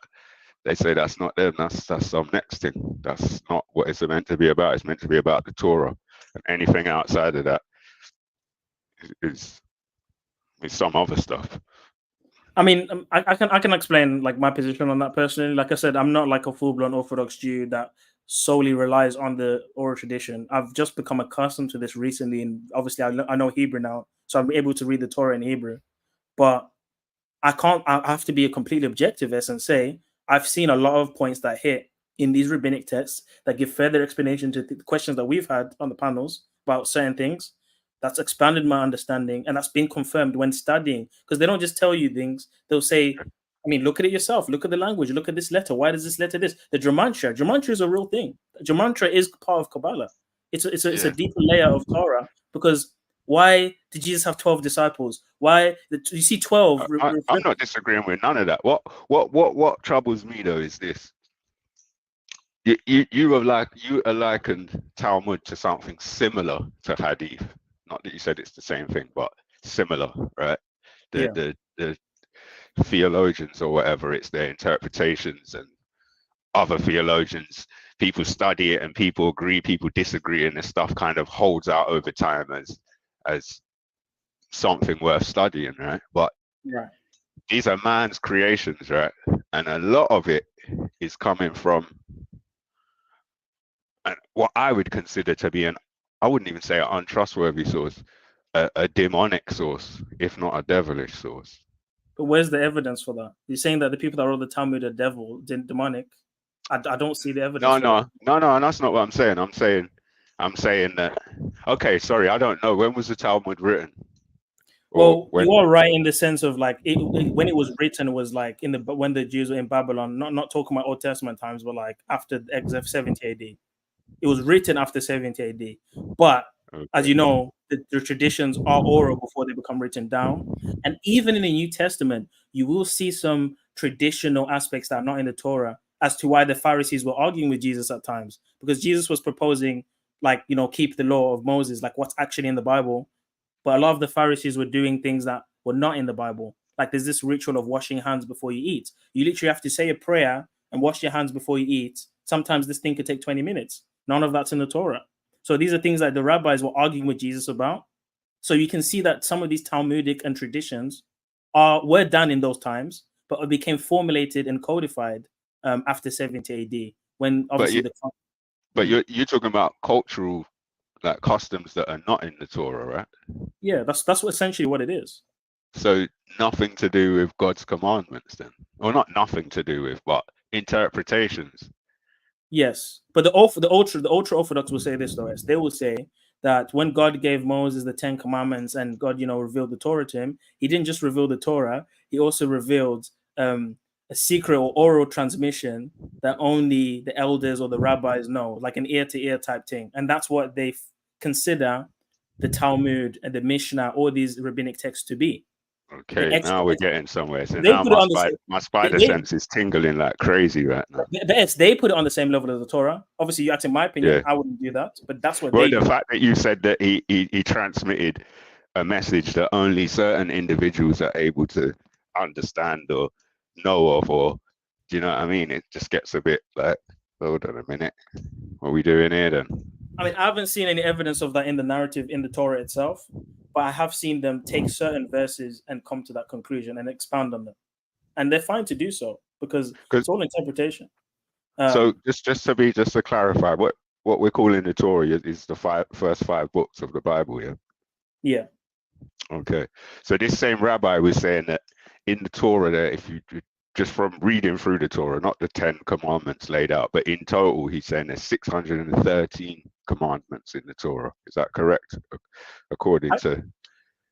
Do you know what's interesting about that? It's the 613 commandment thing that even Christians like to repeat. There's nowhere in the Torah or in the Bible anywhere where it says there is explicitly 613 commandments. That calculation came around because of the Talmud, because of the oral tradition. Because even when you count something as a commandment, there's a procedure. How do you know this is a commandment, right? So there's even a methodology to count it as a commandment. That's found within the Talmud and oral tradition. I'm assuming by 613 commandments, he meant there must be like 613 things in the Torah where if you read through it, you will come across 613 different instances where God said this or said that, even if it wasn't worded as a direct commandment, if that makes sense. As in from those stories or whatever you've read in them 5 books is everything you need to know how to live. Mm-hmm. Well, I mean, for example, when God told Moses to part the sea, that's a commandment, but it's not part of the 613. I know it's a silly example, but not everything is, according to the Talmud, not everything is a commandment that every Jew must do. So But can we really temper the Torah by according to the Talmud though? Is that even safe? That sounds unsafe to me, to temper the Torah by according to the Talmud. I understand that it's a later text, and it may not be logical to cross-reference a way later text to an older text. But again, well, not even cross-reference, but to temper it, to say, well, boy, I don't know about this because the Talmud says. Do you know what I mean?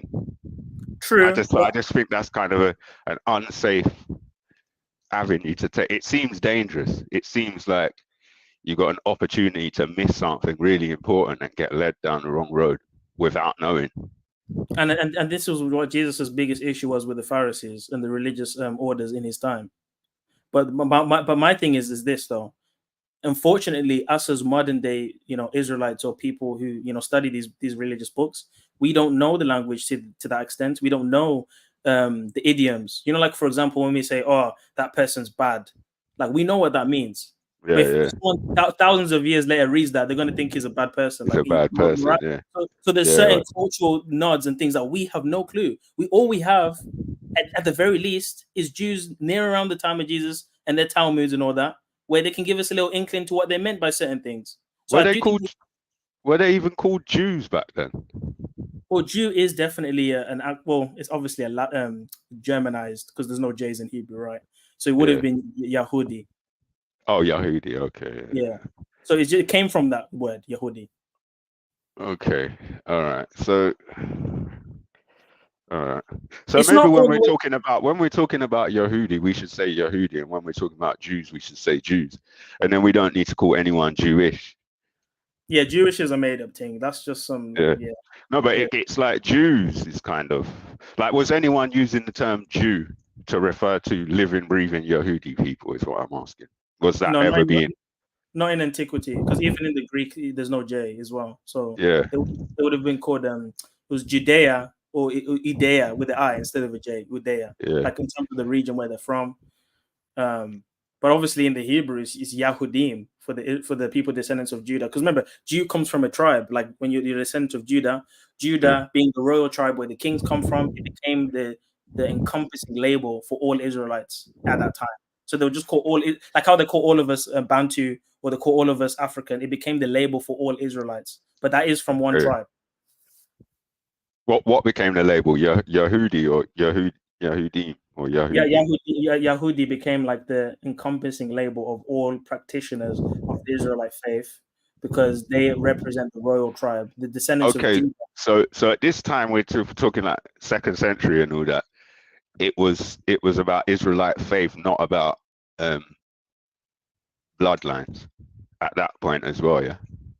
It's a bit murky though, as I'll be honest, because there is this clear understanding of descendancy, right?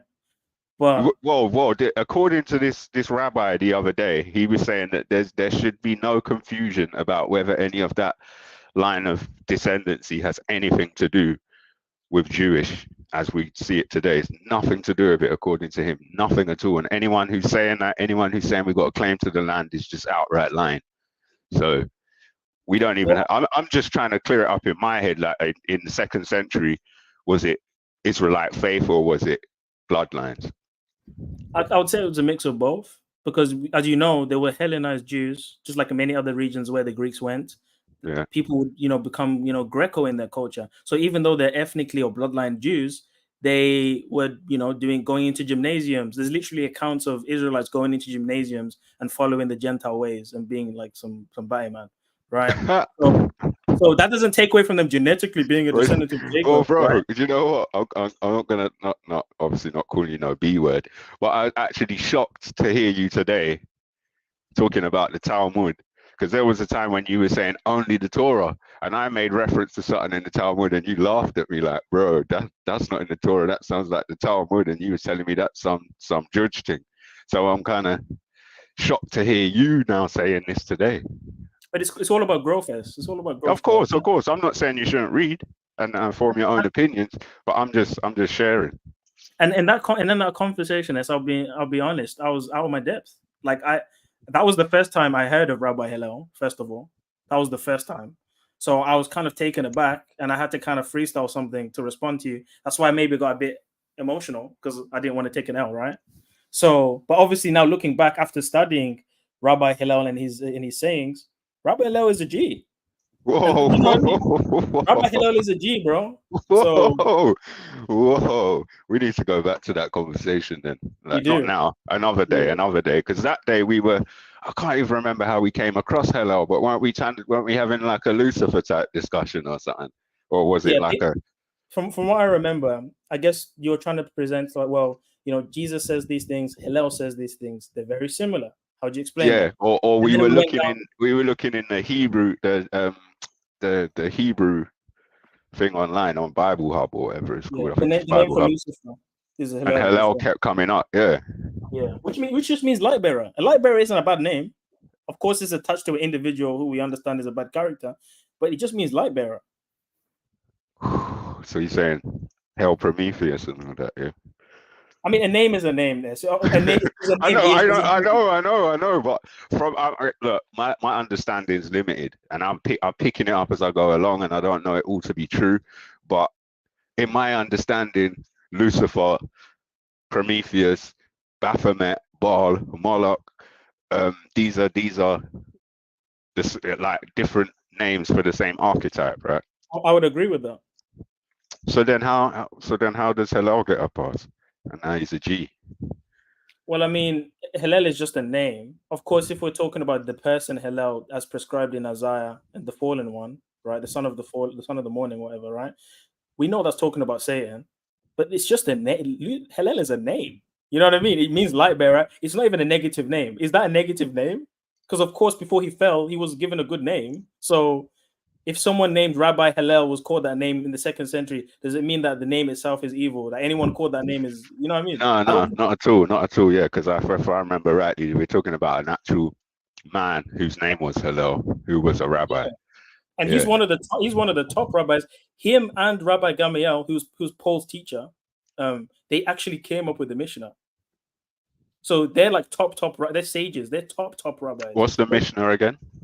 The Mishnah is essentially a set of rulings on how to keep the law. So, like, I'll give you an example. There is a commandment about keeping the Sabbath, but there's so many questions that can arise. For example, is cutting my hair work? Is it considered breaking the Sabbath? All of those questions are answered in the Mishnah because there's literally a chapter on each law where it breaks down you can't do this or you can do this on those specific days or those laws. So, for example, in the Mishnah, it says, you can't, cut your hair on a Sabbath. You can't do this on a Sabbath. You can't do that on a Sabbath. That's not in the Torah. But that's their way of explaining any question you would have to, what about this? What about that? For example, and you do see some of this in the New Testament where it nods to it, there is a thing called a Sabbath day journey. There's a calculation on how many miles or yards you can walk on a Sabbath to where it's considered exertion or work. You see that phrase, a Sabbath day journey, in the New Testament, in the book of Acts. So there is, like I said, older traditions that, it got written down later on, but there is some older traditions that were being kept in Jesus' time that this Talmud and this Mishnah is talking about. There is cross-reference. Yeah, but I mean, that's not hard. Like, that's not surprising or hard to come by. People they built it on top of an existing framework, right? They're analyzing the framework and they're coming up with ideas and codifying and formulating and writing it down. And it doesn't mean the whole thing is real, because I disagree with certain things. For example, not to get too deep into it because it's a bit, mystical, but there's a concept called gigulim. Gigulim is essentially reincarnation. And most Kabbalists, if not all Kabbalists, believe in reincarnation. Now, reincarnation is a buzzword for like most normal level, like Jews or Christians, because no one really believes in reincarnation. We think it's a Hindu thing. We push it aside. But when you study the depths of Cabala, there's a whole process of how souls return back to this plane. It's well within Cabala. Can I say I agree with that? No, but interestingly enough, there are some verses that. Why don't you agree with it? Sorry to cut you. Why don't you agree with it? I think I'm not saying I do. I'm just wondering why you don't. The reasons why I don't agree with it, obviously, I still have some sort of foundation or default that I'm connected to, even though I'm able to kind of discard information when better information comes across. But the main reason is this, because I think reincarnation has a big implication when it comes to Judgment Day. Because if I was here before, which soul is going to be judged for which crime was committed into which vessel? So is the soul in this vessel now going to get judged, or the one that was in the previous vessel?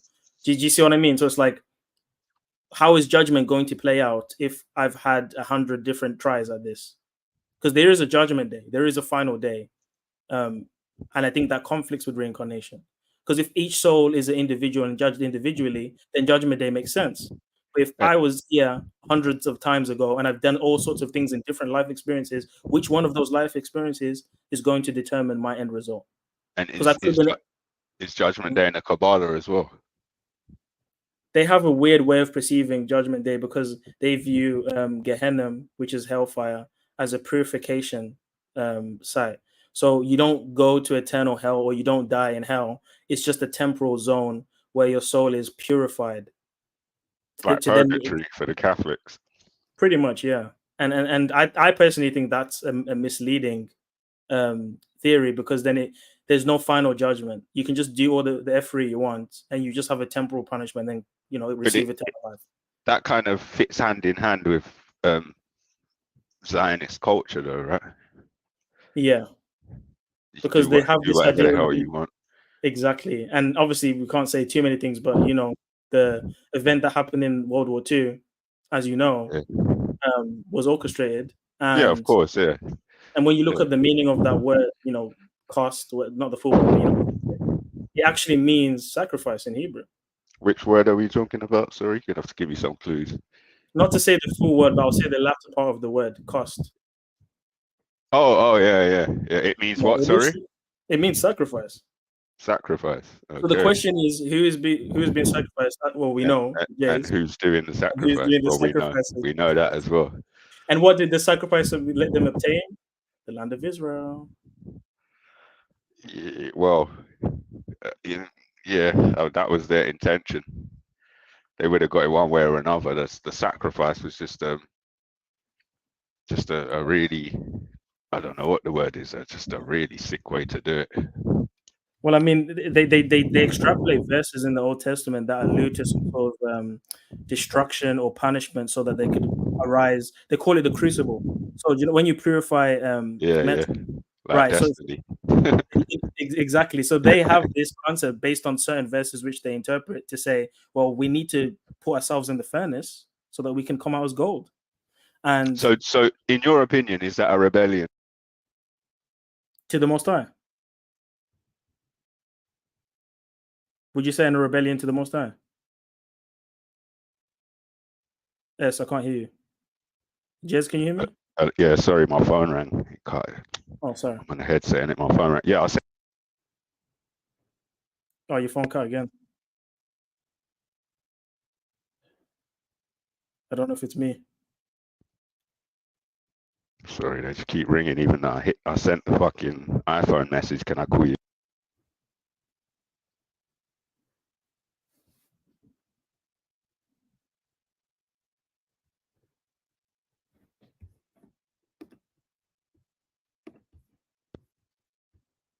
Hello? Hello? Yo, you there now, yeah? Yeah, I'm here. Yeah. Yeah, sorry, my phone rang again. Yeah, I didn't hear your answer because it rang again.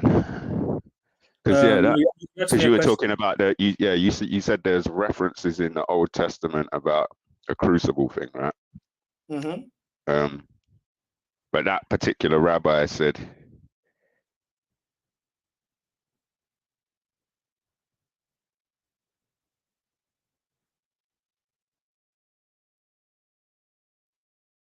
Yo, S. Hello. Are you there, Jez? oh man, I don't know why my shit keeps cutting out. Is someone calling you? No, it weren't cutting. No one weren't calling me then. I think they just messed up my head. But yeah, to answer, from what I think I could get your question. So you're saying, is it an act of rebellion for them going back into the land? To answer that question, I'll say the way they damage control that scenario, even because I would agree with that, right? The way they damage control that is by saying, well, there are prophecies that they will be eventually returned back into the land, and the Mashiach will also, gather all the rest of them back into the land. So they would take those prophetic ones in the book of Jeremiah to say, well, even though it was the Rothschilds and Red-Tete and the British Empire, that's part of prophecy. God actually brought us back.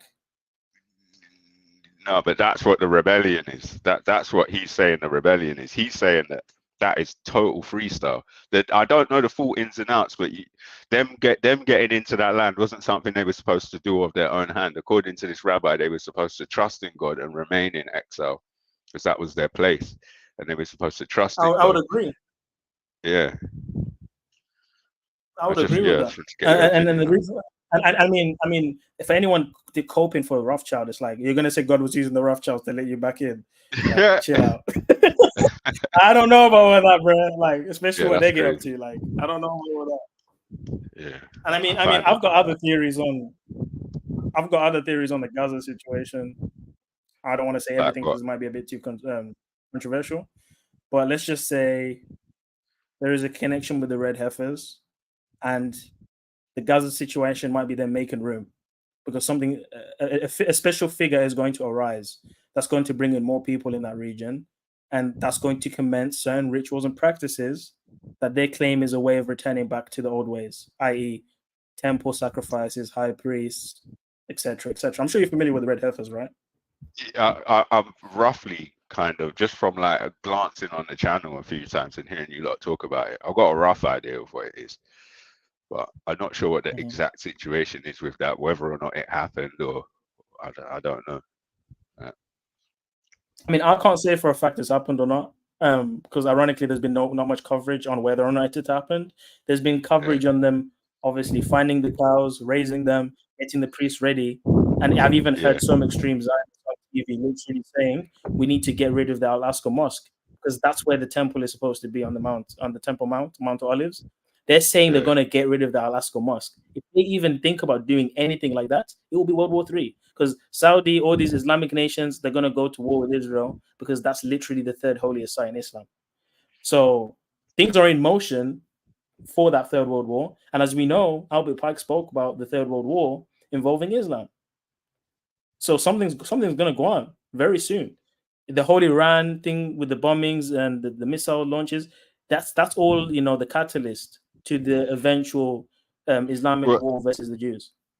I get what you're saying. This whole thing is like, it's like the escalation, and the Ukraine as well, not just Gaza, because you got Russia, you got Cameron talking crap and Russia talking about attacking UK assets inside and outside Ukraine as a result and stuff like that. But at the same time, if you look at the Iran situation, how do you analyze that? Because I see that as that was just a massive miscalculation on Israel's part that kind of caused a turn in this whole journey. Like everything changed after that. From where I've been looking at it, the way I've been analyzing, it seems like everything changed after that.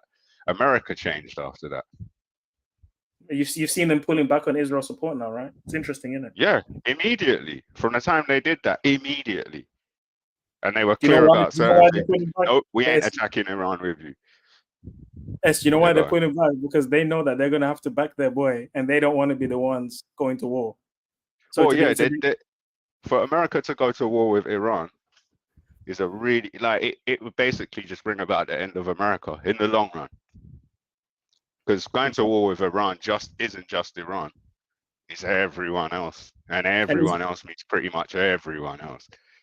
Mm-hmm. But this is the thing, yeah. America has to deal with the Israel situation, but they also have to deal with the Ukraine situation. They also have to deal with China, because here's another big one that people aren't paying attention to. What's going to happen with Taiwan and China? You don't think that's going to happen very soon? Well, I think that China can take Taiwan back under its wing without violence. Really? Yeah, of course. But America ain't going to sit back and let that happen, though. No, I mean, without committing violence in Taiwan on Taiwanese people. Yeah, of course, America would try and make a war out of that. But I'm saying, as far as China and Taiwan relations go, or Taiwanese people and China as a state, China could soak up Taiwan without violence. Definitely, it could just become part of it. It already still is part of it, according to China. I mean, they've got a shit ton of surveillance on them. They're probably tapped into everything, right? Just to get maybe even to get intel on US, because the US has bases over there. The US is using that as a jump off point. But in order to like fully take over, like, I mean, we've already heard of reports of like China warships around that area and soldiers and like little, you know, like there's tension. There's tension. Like this is the thing. Would you have ever expected Ukraine to happen? But it happened. This is what I'm saying. Like it's gonna happen, bro. It was expected. Yeah, I was going to say it was expected, but if you look at it like this, for I think 17 years, the world, 16 or 17 years, the world only had one superpower, and that was the USA. Okay. And I think maybe in the 2000s, late 2000s, China emerged as a superpower. So from the fall of the Soviet Union until China emerged as a superpower, there was only one superpower in the world. And so and a lot of that time was you growing up. So you grew up in that world where there was one superpower. Mm-hmm. But with now China aligned with Russia. Russia's not exactly a superpower, but it's a military power. It's a military superpower. It is the military superpower, even more so than China because of its production capabilities. Like Russia can turn out more missiles than the whole of NATO and America combined. All day, every day. And it's also the population size, right? It's pretty big. Isn't it? It's smaller than America, but they could turn out weapons faster than if the whole of NATO and US were working round the clock. They still can't compete with Russia today in terms of heavy ordnance production. So the world's changed a lot, and as the Ukraine thing, I mean, to some degree it weren't expected, but at some point someone's gonna on this world stage is gonna say no to the US, and if it's gonna be anyone, it's gonna be Putin, and it's not gonna be China. China's not trying to fight. China's trying to just win without fighting. But do you not think that the fall of America is inevitable, as even when you look at it from the occult aspect? It's imploding right now. It's imploding right now. Like obviously, like the social politics with the LGBT stuff and all that. That's all. You know about all of that's part of the implosion. Yeah. You know about the Russia, is it Russia Farms, whatever it's called, where they'll make these fake Facebook profiles promoting leftist agendas and all that. So they're causing the civil war in America, Russia and China, because they know. Okay.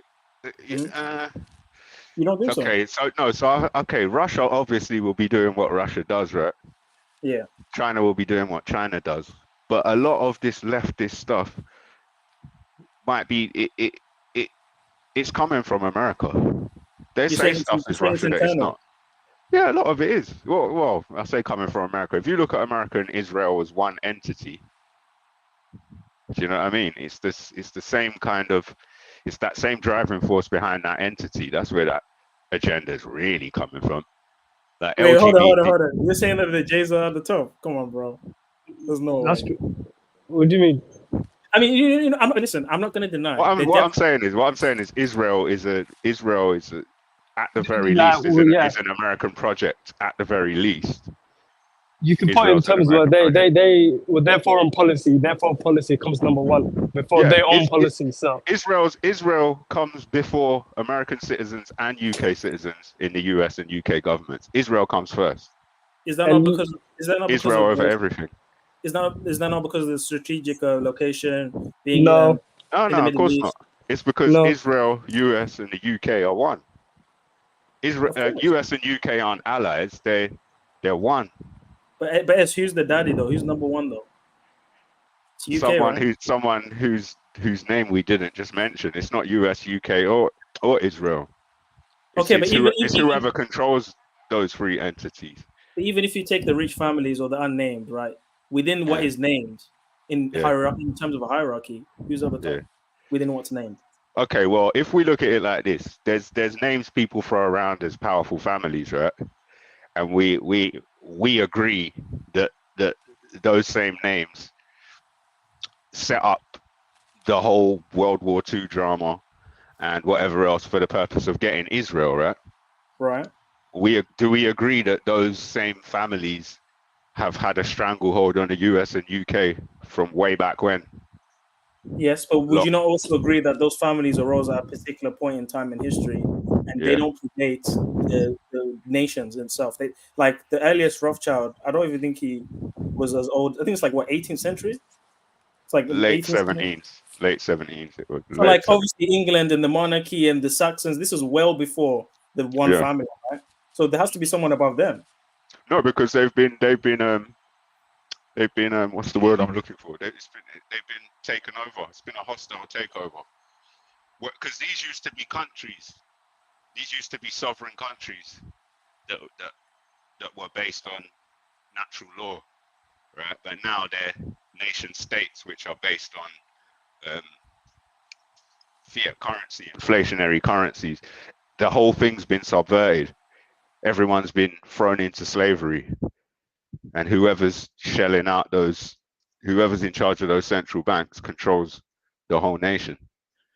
So I think it don't really matter who's the daddy out of US, UK, and Israel anymore. But to finish answering your question, not whether it matters or not, those same people who control US and the UK, they wanted Israel as their own nation so they can have their own army. So I think they hold Israel more dear to their heart than they do US or UK. Hence why the Israel lobby controls US and UK governments and not the other way around, in my opinion. So in terms of this hierarchy, are we measuring this based off finance or military power? Because I would say Saudi is pretty rich, and I don't see them being thrown into this. Saudi is aligned with Israel, US, and UK. Saudi's aligned with Israel. Of course. Yeah, since back the family. Is that not a bit like dodgy? Those stuff? Like, are they not supposed to be? It's not dodgy. It's not, but it is what it is. Before October 7th, they were on the verge of normalizing relations. October 7th and what followed, the madness has followed since, put a spanner in that works. Then the other day, for no reason at all, Saudi's talking about normalizing relations again. When things haven't got any better, they only got drastically worse. I think it was exactly the same time as the invasion of Rafah was starting. Saudi's talking about normalizing relations again. So not just Saudi, the other nations as well. Saudi, Oman, these nations are firing. These nations are firing at Houthis, knocking down resistance missiles out the sky. So exactly that shows who they're aligned with. So they're not free Palestine then? Hell no, they ain't free Palestine. No, have you ever heard any one of them say free Palestine? All Saudi said is, the efforts that have been made so far aren't effective enough. Remember when Trump was in power, he done the Abraham Accords. So they were on the way. That was a couple of years ago.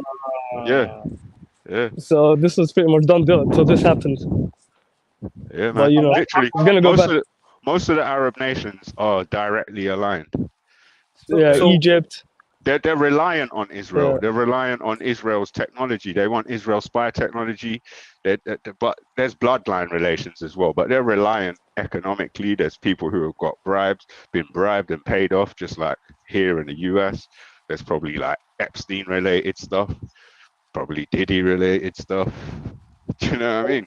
I mean, when you look at the UAE economically, like not even taking into account Dubai, it's a very it's a booming region, bro. Of course. I would never think they would bring the need to Israel. Like they could do whatever they want. No, it's because. Well, until recently, bro, until October the 7th, there was a fear of Israel. There was a fear of the IDF, and there was a fear of the Mossad, because there was this idea, even existed in my mind, that Israelis were a force to be reckoned with militarily. There was a fear in my mind that Israeli special forces were serious operators. There was a fear in my mind that the Mossad were, they may be some of the most effective intelligence agents, but that's not because they're the best. That's probably because they're the worst, as in worst in the right way, if that makes sense.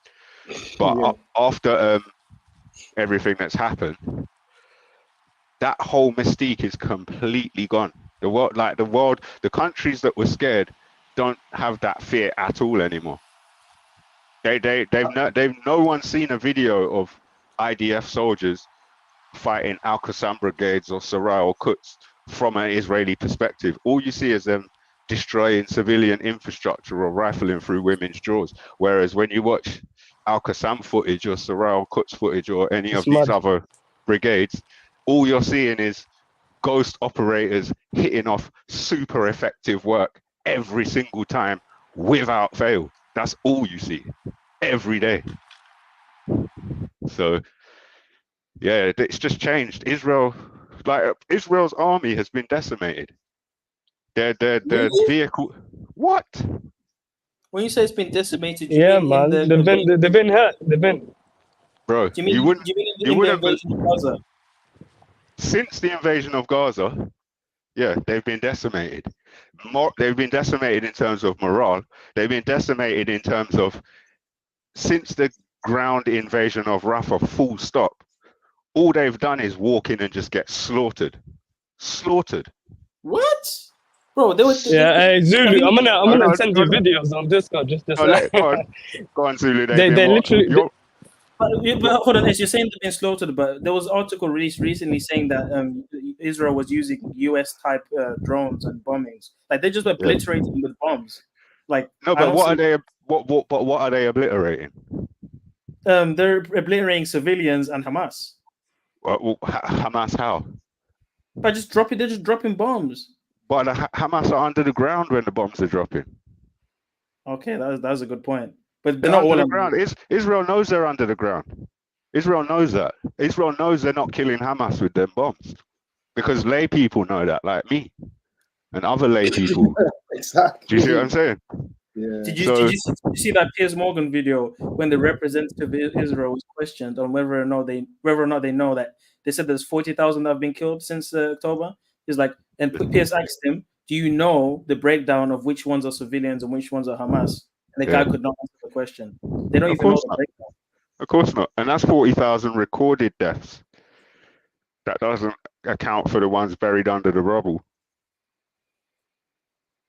throughout the whole of Gaza.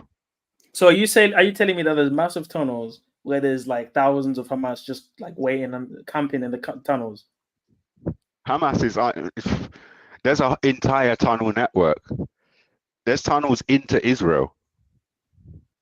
There's tunnels into Egypt. There's tunnels into Syria, tunnels into Lebanon.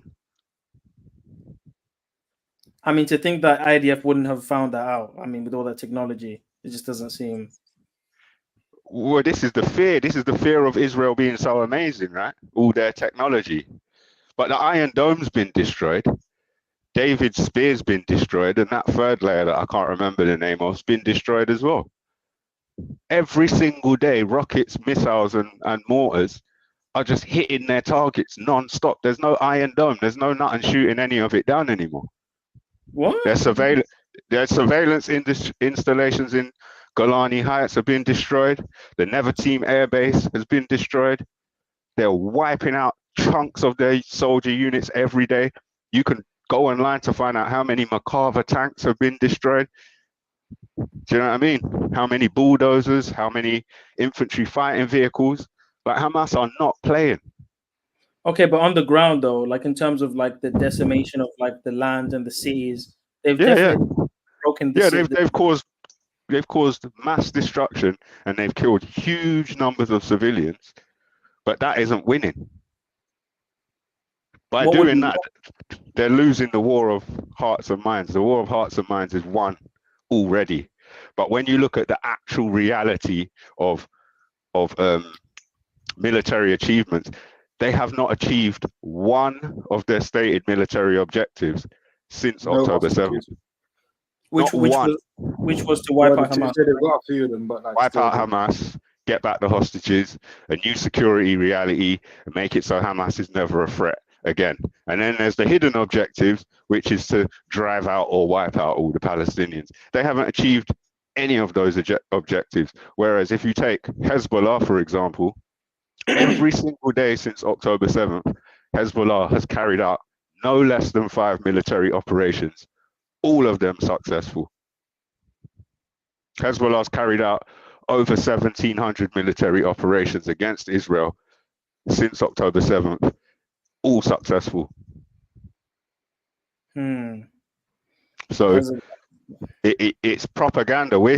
Unless you go outside of it, the Western propaganda is just going to not talk about Israel getting absolutely hammered. But then what about the argument of potentially enforcing nuclear type weapons? Who Israel using it? Yeah, because there is this thing. Oh yeah, I mean that Israel have the potential to do anything, because I heard someone say Israel's like a writhing viper, just slashing out all over the place. Someone's got it by its tail and it's just lashing out left, right, up, down, just bite. That's what Israel's like. So yeah, Israel could do anything. But I think before that happens, there's big enough players that could try and counter that. Do you know what I mean? There's loads of extreme measures that no one's even considered taking yet. Like this whole time, every I don't know how much of the resistance you've seen, but whether it's Hezbollah, whether it's PIJ, Al-Qassam, Iran, Iraq, Syria, whatever, everyone is making calculated moves. No one's made a loose move yet. Not once. Not even after they assassinate their sons and grandkids on family holidays did anyone make a rash move. Every move calculated, every move successful, every move holding back. All this time they've been using their shit weapons. Occasionally they pop off one big boy weapon just to say, pussy, mind yourself, you know. Because this whole time we've just been drawing you out and dropping shit weapons on your head. But we got stockpiles of the latest Russian weapons, and we design our own weapons. The latest technology. Like Hezbollah shot down a Hermes 900 or 9,000 drone.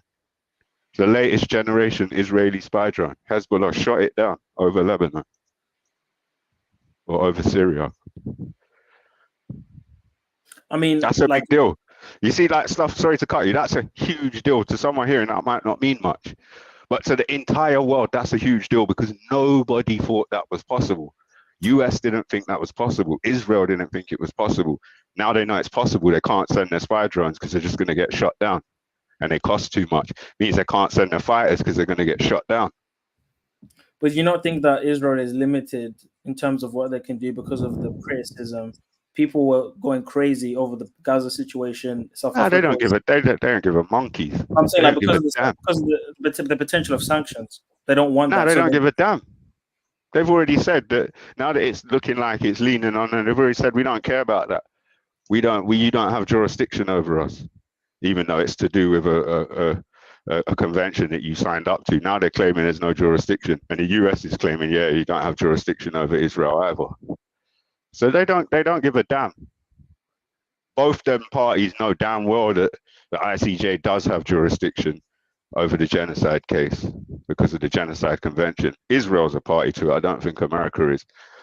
But like jurisdiction exists, but America and Israel, just plain as day as they do, come out, no, there's no jurisdiction. It's unlawful. And if they continue with this, we're going to attack the UN. Right? So yeah, they don't give a damn about people calling them names, people calling it genocide, repercussions, sanctions. They don't give a damn. I think the only reason why they're not doing more is because they're incapable. And what they are capable of became ineffective because once you've destroyed all the buildings, it becomes where do you fire the bombs next? Or where are you going to fire at next? They started firing at the tents when the buildings were destroyed, didn't they? But I mean, what's going to be the next step though after Iran's missile launch? Because Israel's adamant that they're going to respond. Well, didn't you see? This is what I'm saying. This is about the mainstream media. So you didn't see the response. No, I saw the response, but it was ineffective. Well, exactly. But obviously, that's a light little jab though. That's not like a haymaker. It wasn't even a jab. It was like that weren't even a jab. That was more like Israel stood outside and flapped its arms up and down, and jumped up and down and had a tantrum, and no one cared. And then Israel went back inside. That's what that was like. But do you not think they're pressured by America to not retaliate fully? That's why they're not doing the big punches yet. Well, them trying to draw Iran into the situation, I believe, was to try and draw America in. Exactly, because the whole to get America on the ground. The whole objective by the people that can't be named is to destroy America so that the new world order can arise out of that destruction. And the best way to destroy America is to go into war. Because not only is there going to be a war now with them protecting their little boy, Israel, but it's also going to be a war because internally there's a civil war with the right and the left. So it's a war on all sides. I think that the Iran-Israel situation to do with Israel attacking the Iranian consulate, that situation is over now. As far as Iran's concerned, it's over. They did their symbolic retaliation because it was symbolic, regardless of what. Anyway, it was purely symbolic. That wasn't a real attempt to cause harm in Israel. It was just meant to show that we're not dickheads. We will fire a lot at you. You're going to be able to shoot it all down, but we're going to fire 7 heavy missiles, and they're all going to get through. They're going to destroy the Never Team Air Base, which is the central air base. There was 3 sites that were used in that attack on the consulate. One was a Never Team Air Base. One was a surveillance station up in the hills, and I can't remember what the third one was. They destroyed all 3 of those when they retaliated. You just don't hear it. Israel said that no bombs hit the Never Team base. One landed near it, and they showed a hole in the floor, right? But the picture that they took of the hole had the shovel and the mud that they dug right next to the hole. So someone dug the hole with a shovel, took a picture of it, and had the mound in the background, and tried to say, yeah, this is where the bomb landed. But they ain't show no pictures or footage of the Never Team Air Base to show it operational. Like, they're in big trouble, man. Big trouble. But Big trouble. The UK and America are going to step in, man. They're going to protect them, man. They have to. Well, I mean, not really. What did they do? What did they do after Iran did that? They just said to Israel, just chill, man. Just call it a win, innit? That's what the UK and America said after Iran sent 300 or however many rockets and missiles. That just call it a win, man. Like, what's the problem? Call it a win. What are you trying to fight for? That was the energy. Yeah, true. But I don't know if you know this, but in 2017, I don't know if it was the IRGC, but there was an American spy plane over Iran, and Iran shot it down. The Iranian air defense systems flagged it automatically and shot it down. Right? Trump being Trump, what do you think Trump wanted to do? Retaliate. But do what? What do you think his retaliation would have? What his ideal retaliation consisted of? Bombing them back. No, he wanted to destroy Iran's air defense system completely. Was that when he bombed the Syrian base? No. This, I don't know if that's related, but he wanted to, as in response to the air defense system shooting down an American spy plane over Iran, he wanted to destroy the Iranian air defense system so it's gone, right? Mm-hmm. The Pentagon just said to him, listen, we're not doing that.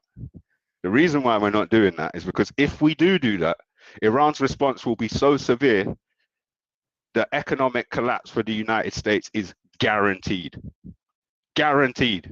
It will bring about the end of the United States if we destroy Iran's air defense system. It's too much. That's way too much of a reaction, right? And is that not kind of an act of war to some extent? Is what not an act of war? Destroying someone's air defense systems. Is that not kind of putting a spy plane over their land is an act of war. Getting it shot down is a retaliation to an act of war, right?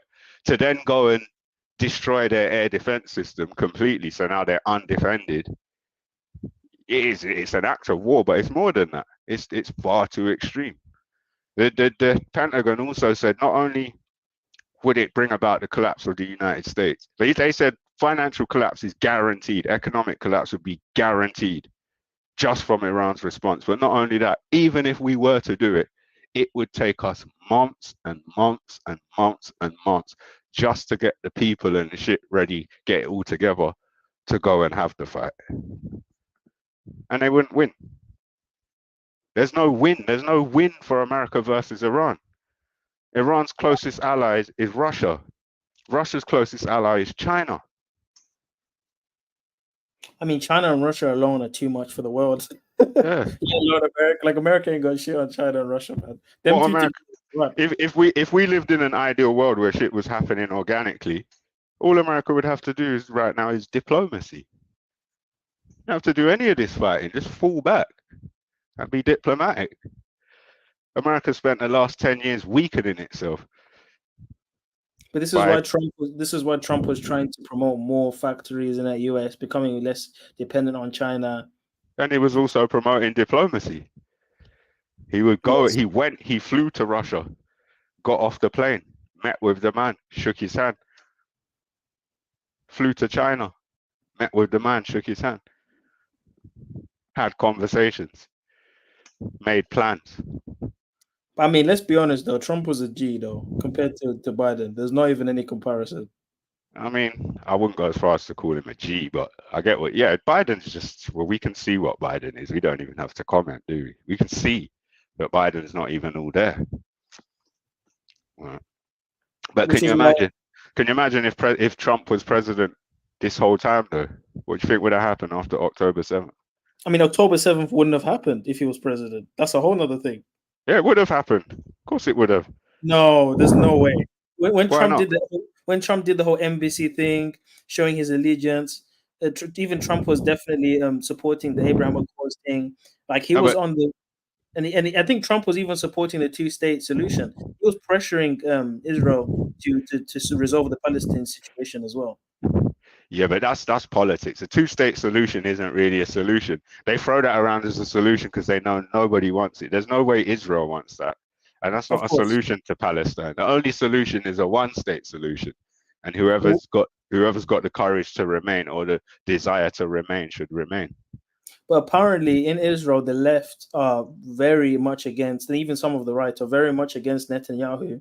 And a lot of the people on the ground wouldn't mind a two-state solution if it meant to stop the war. And it's only the extreme ultra-Zionists that don't want that, because obviously they want claim to more of the land.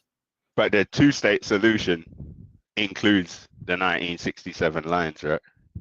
So the ones who say, yeah, if it means the end of the war, I'm down for a two-state, it's just hypothetically. So it's like, all right, cool, we can end the war tomorrow, but all of you people have to like squeeze back into 1967 Israel because we're giving all the rest of it back to Palestine. They ain't going for that. They don't think that they should have right to return and get their land back. But would you not say that a more plausible solution would be the West Bank, which is currently in Palestinian territory, remains as is with Gaza as like a two-state thing? No way. That's far from plausible. That's just an insult. Yeah, I mean the two-state solution to the 67 lines. Even me, I don't think that's a reasonable solution. However, there's like some kind of legal basis, some kind of agreement that was made by both sides with regard to that. So they kind of shot themselves in the foot on that already and sold themselves short. But if you're asking me, the only solution is a one-state solution. However that looks, it won't be called Israel. Do you know what I mean? Yeah, so basically like America, like just formulate a new government, new system. No, when I say, I mean reverse the damage that's been done. Zionists out. That's not going to you can't keep people out though. It's too late. It's like saying all the Americans in America need to go back to Europe. Like it's too far gone. Like there's so much has happened. It's not going to happen. Well, no, with regards to Palestine, it ain't too far gone. We can still clearly see the people are still there, and we can see where the new people inserted themselves and how far they've spread out. So we can see it all. It's easily reversible. Do you know? And I'm not saying everyone has to go. Like if you're an Israeli person and you're not ultra right wing and you're not racist and you prefer living in the Middle East than say, I don't know, Poland, then by all means stay in New Palestine and live happily with the Palestinian people, by all means. But I can't imagine ultra right-wing Zionists getting along in that situation. That's what I meant by Zionists out. Because the Zionists are the problem anyway. Are you still there? My headset died. Yeah. I guess yeah, it's just because so much money is because Israel's a business, right? And yes, you're essentially saying the business needs to shut down. Or no, but you're talking about a solution, right? You're talking about a solution. So if we're talking about a solution, then that means doing the right thing. Anything else, it's not really a solution, is it? It's just a concession. Like, I don't know. They don't have the right. Who has the right? There's nowhere else in the world that a race-based state exists. Everywhere else around the world, that's considered to be like not the done thing. You say a race-based state. Well, race-based, a religion, a Jewish-based state. It's not even a race, but they like to call it, like, treat it like it's race-based, but that's a fallacy. So then let me show you the problem with that, because people often criticize Israel for its ethno-political rulings, but no one says anything about Saudi, because you can't even go to some places because of religious. People criticize Saudi all the time. I can't go to Mecca because I'm not Muslim. I literally physically cannot go to Mecca. Yeah, but people criticize Saudi all the time. But I'm saying, but that's true. But I'm saying, like, there isn't this much, because they say, it's apartheid, right? And it's like, okay, but I literally cannot go to Mecca, bro. That's a Saudi ruling. Yeah, I wasn't sure if that was true. I can go to Mecca. I can't make Mecca. I can't go. What do they do? What do they do? Scan your Muslim card or something like that? How do they know? No, you have to be Muslim to go to Mecca, bro. How do they know, bro? I mean, I'm sure there's like shahada, or there's some form of convert. Like you prove you're Muslim. You say something, you prove you're Muslim, innit? You told him your name. Well, that could be. Yeah. That could be forged. Yeah, that's what I'm saying. I doubt they make everyone do their shahadas. Hard, you've been. I mean, I wouldn't risk forging it though. I wouldn't risk forging it. Why? If I'm caught and I'm caught lucky. Nah, man. You know, why not just attempt to go? You could be a new convert. Yeah. Just converted. Do you know what I mean? Or interested. I doubt that you can if you lie. Yeah, you could just lie. See? Yeah, I'm a Muslim. Yeah. I mean, I can lie to be Jewish, and I can lie to be Jewish and go to Israel. It's the same thing, then, isn't it? But it's the very fact that thing's in place, that you have to be something. People want to vilify Israel, but other places do it too. That's why I don't. All right. Look at it like this. First of all, Saudi does get a lot of criticism. Second, Saudi's probably considered in everyone's subconscious mind, probably considered one of the places with the worst human rights in the whole world. It's not a pillar of human rights. Western Israel. Say that again, sorry. It's Western Israel. Let's not forget that. Well, it probably isn't, but that's the way people view it. I doubt there's anywhere worse than Israel. I find that so hard to believe. There's still slavery in Saudi Arabia, bro. There's still slavery in Israel. No, there isn't. Wow. Did you not hear about what country was it? What country was it? African country. I can't remember which country. But they sent over a load of workers to go and work the farms at the beginning of after October 7th happened. And just the other day, some of them got deported. And the reason why they got deported is because they left their farm jobs to go to the cities to try and find other work. And the reason why they left their farm jobs that they were contracted into, even though they signed contract to say they can't work any other work except the farm work they got. The reason why they left is because they weren't being paid. And this was happening in Israel. Yeah, this is mainstream news. They got deported just the other day back to their country. I can't remember the name of the country. Okay, I mean, then you're referring to like slavery in terms of like in the workspace and discrimination or injustice in that sense. But I'm referring to literal markets and selling people. Like they actually do that proper slavery to this day. in Saudi Arabia. But that's terrible. But I can think of things that are a lot worse than that, and they're happening. They're happening in Israel, in Gaza, in the West Bank. I mean, they're both evil places. No, I'm not saying Israel's a saint, but I'm saying Israel is this big bad guy, but Saudi ain't no joke. No, I agree. But the difference is Saudi's always been honest. Like, your teeth will cut off your hands. You do this, we'll cut off your head. You fuck around, we'll mess you up, right? Israel has always gaslighted. Every allegation Israel's ever made was a confession. It was a false allegation and a confession. Every single one.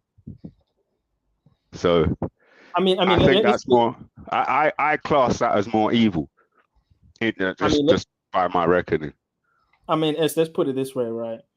One is more democratic, and one is a theocracy. Like, which one is more democratic? Israel. There's no doubt. Yes. Well, I mean, in Saudi Arabia, certain people will get licked down for being what they are. You know what I'm trying to say? Like, so would you say democracy is less evil than theocracy? It depends on what theocracy. It depends on what religious laws are being legislated. Obviously, I wouldn't agree with Sharia law. So I would say that system is flawed. But obviously, to someone who is a Muslim, it's amazing for them. I'm not Muslim, so if I'm under that system, it's going to be oppressive for me. So do you think Israel's? Go on, finish what you were saying. I was going to. The question I was going to ask you was, if you had to pick between Sharia law, which is like basically like Saudi Arabia, or living in Israel, which one would you pick? If I had to pick out a Saudi and Israel, yes, I would feel safer in Saudi than I would feel in Israel. Bro, you're capping, bro. Nah, that's a cap. That's cap. You would feel safer in Israel than you would in Saudi. Yes, bro, that is pure cap. I don't think you understand Israel properly, bro. There's atheists in Israel. Most of the people that are atheists anyway. Yeah, that's cool. I wouldn't be facing religious persecution in Saudi. Do you know what I mean? Well, I would just be a secular person. No, but you can't just be secular. It's a theocracy. It's not like Dubai, where you can be, who you are. You go there and you have to follow the religious customs and what's acceptable, what's not acceptable. Like, so what about the Americans in Saudi? Yeah, but that's talking about what's it called, when exchange students or like soldiers. Whatever. Yeah, whatever. So let's say I was an exchange student. I went there for work or whatever. Yeah, but you still have to follow their customs though. It's not an open as Israel. Like, you can literally, Israel's basically like America, bro. It's basically like the UK. Like, it's not really. It is. Like, it's not like, oh, you can't do this, you can't do that. It's not on the same level. It absolutely is. Yeah, of course it's like that. Bro. You can't have a DNA test or you break the law. Yeah. If you're trying that's your democracy, right? That's your democracy you're talking about. You know why they say that? You can't mention the catastrophe or you're breaking the law. You can't mention physical history or you're breaking the law. You can't tell the truth or you're breaking the law. You can't question wrongdoing or you're anti-Semite. I prefer the place where they say, like, I don't know, that someone's going to try and cut your head off for doing something specific, as opposed to a place where they're pretending to be the most what's the word they called themselves? They were claiming that they're the army that takes the most care to not cause civilian harm. Yeah, the place where women couldn't drive a few years ago. Like, we're acting like it's not completely backward. Yeah, I find that way more scary, way more evil, way harder to deal with than someone who's down to just get it in based on something that's clearly defined. Okay, so Israel is way scarier than Saudi to me. Way scarier. But okay, let's be honest though. I mean, I haven't studied Sharia to the max, but I feel like we are kind of underestimating how restricted, because we're not Muslim. If we were Muslim, it's a no-brainer. But we have to evaluate how is that going to be, because it's not going to be like how we are here. That's a totally different. Can you think of any part of Sharia law that's too restrictive for you? So say you got plonked in Saudi tomorrow. I mean, okay, well, obviously as a Christian, it's going to be tricky because there are rulings on how I can express my religion. I'm not allowed to evangelize or be caught distributing Bibles on the streets. most Christian communities over there do it in private in their homes. They don't Of really course. have Is that what you? That's what you got plans to do in Saudi? No, I'm just Go giving Saudi. I'm just giving an example Well, of a restriction. So that's what you want to do, huh? I'm giving an example of a restriction that I know off the top of my head. I'm sure there's plenty of other restrictions that apply for secular people too, not just religious. All right. people. So in a lot of Western democracies, it's against the law to say stop murdering babies every day. What? That's not a law ruling. Bro, rules are getting changed in various countries all over the place. No, but that's an infringement on freedom of speech. They can't tell you not to say what? something. No, but they do, and they have. No, but just like you're saying, Saudi saying you can't evangelize in public. Okay, but I'll be thrown in prison though. It's different to being cancelled on Twitter or being thrown in prison. Oh, but you can get thrown in prison over here. You're saying in the UK or in America, you get thrown in prison for saying. Well, I'm not gonna speak specifically about the UK because it appears that the police in the UK, their role in the whole play is to say no, we're not going to uphold that. Meanwhile, it seems like it's the minister's jobs to say this is what we should be doing and anything else is evil. Do you see what I mean? So yeah, it's like split country. The police are our heroes. The ministers are our enemies. Do you know what I mean? So, but there's definitely other countries like Germany where you'll get arrested for pro-Palestine rhetoric. I think Germany's probably one of the most. Yeah, but it's like the far left and far right, right? You go to that theocracy in Saudi, like it's literally like stoning people. It's like it's that kind of place. You want to be in that kind of... I can deal with I can deal with being stoned. I can look if they say to you, if you do this and do that, we're gonna bury you in the ground and stone you. I understand that that's what they're gonna do, right? But if they're saying, oh, we're a peace-loving place and it's a democracy and you can come here and you can be yourself and blah blah blah blah blah and speak freely, and then you speak freely and you disappear and no one cares. Okay, so if someone is caught cheating on their wife and they say, Abdul, get the rocks, and the man gets stoned, you want to live in that kind of, system? Abdul, get the rocks. Hold on. Are you advocating for fornication? No, listen, I acknowledge that it's a grave sin, but I don't want to live in a society. What's the biblical punishment? Yeah. We know the biblical punishment. What is the biblical punishment for the benefit of the listeners? No, but just that's a different theocracy, though. I would live in that kind of. Fair enough, but what is the biblical punishment? It's stoning. It's death penalty. Right. So you're saying Sharia law is upholding your law that you believe in. No, guys, come on. In that respect, with regards to stoning. So right back now, I'm committing digestive suicide by eating some ice cream. So I don't know. I'm on a suicide mission now. I'm gonna be fucked. But anyway, that's 12 in the midnight. Bro, some salted caramel. I just saw it in the freezer and it's getting slapped up with the chunks in it. Anyway, what I was gonna say is, Jesus says, "Oh gosh, render unto Caesar what Caesar." Right, which means when in the land, do as the people of the land. Yeah, roughly, that's what it means. There's another way to interpret that. And if you don't like it, then you move to a land that suits you. Okay. Right. And that's a general rule, right? Of honor the place, the law of the land. I understand that. But again, we're talking about which one would you rather pick.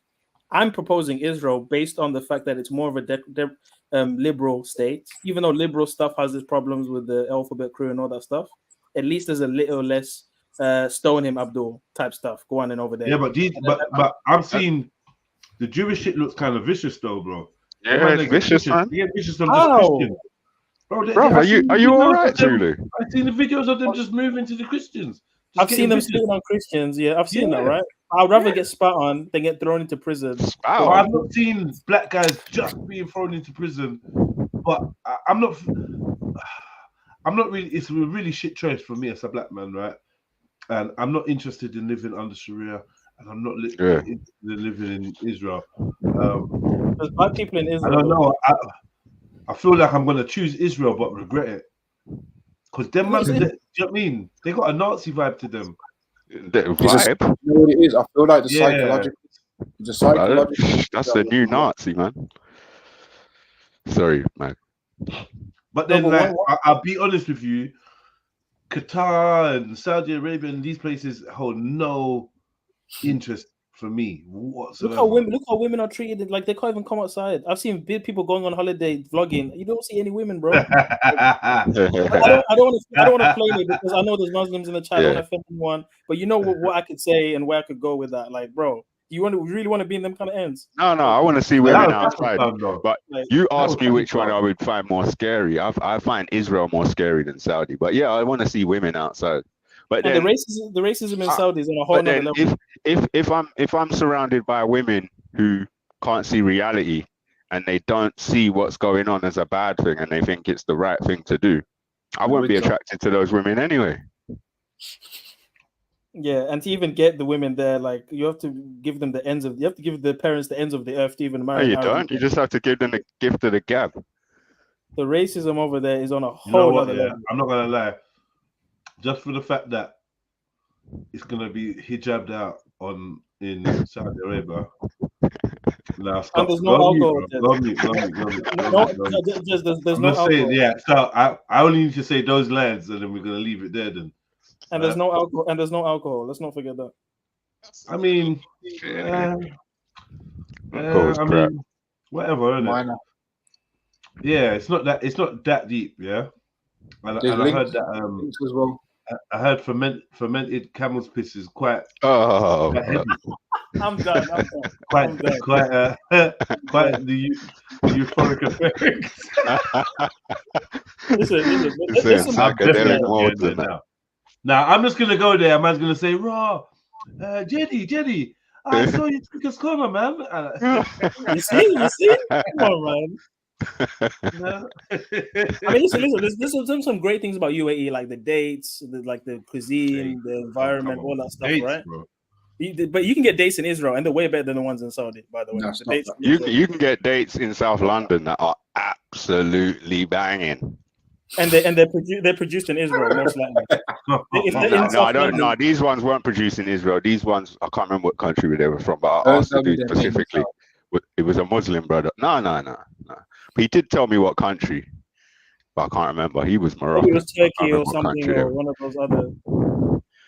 He told me there was a specific type of date. It was super sweet. It tasted like rock. Certain Muslims know they will struggle and don't want to live under Sharia. That's a fact.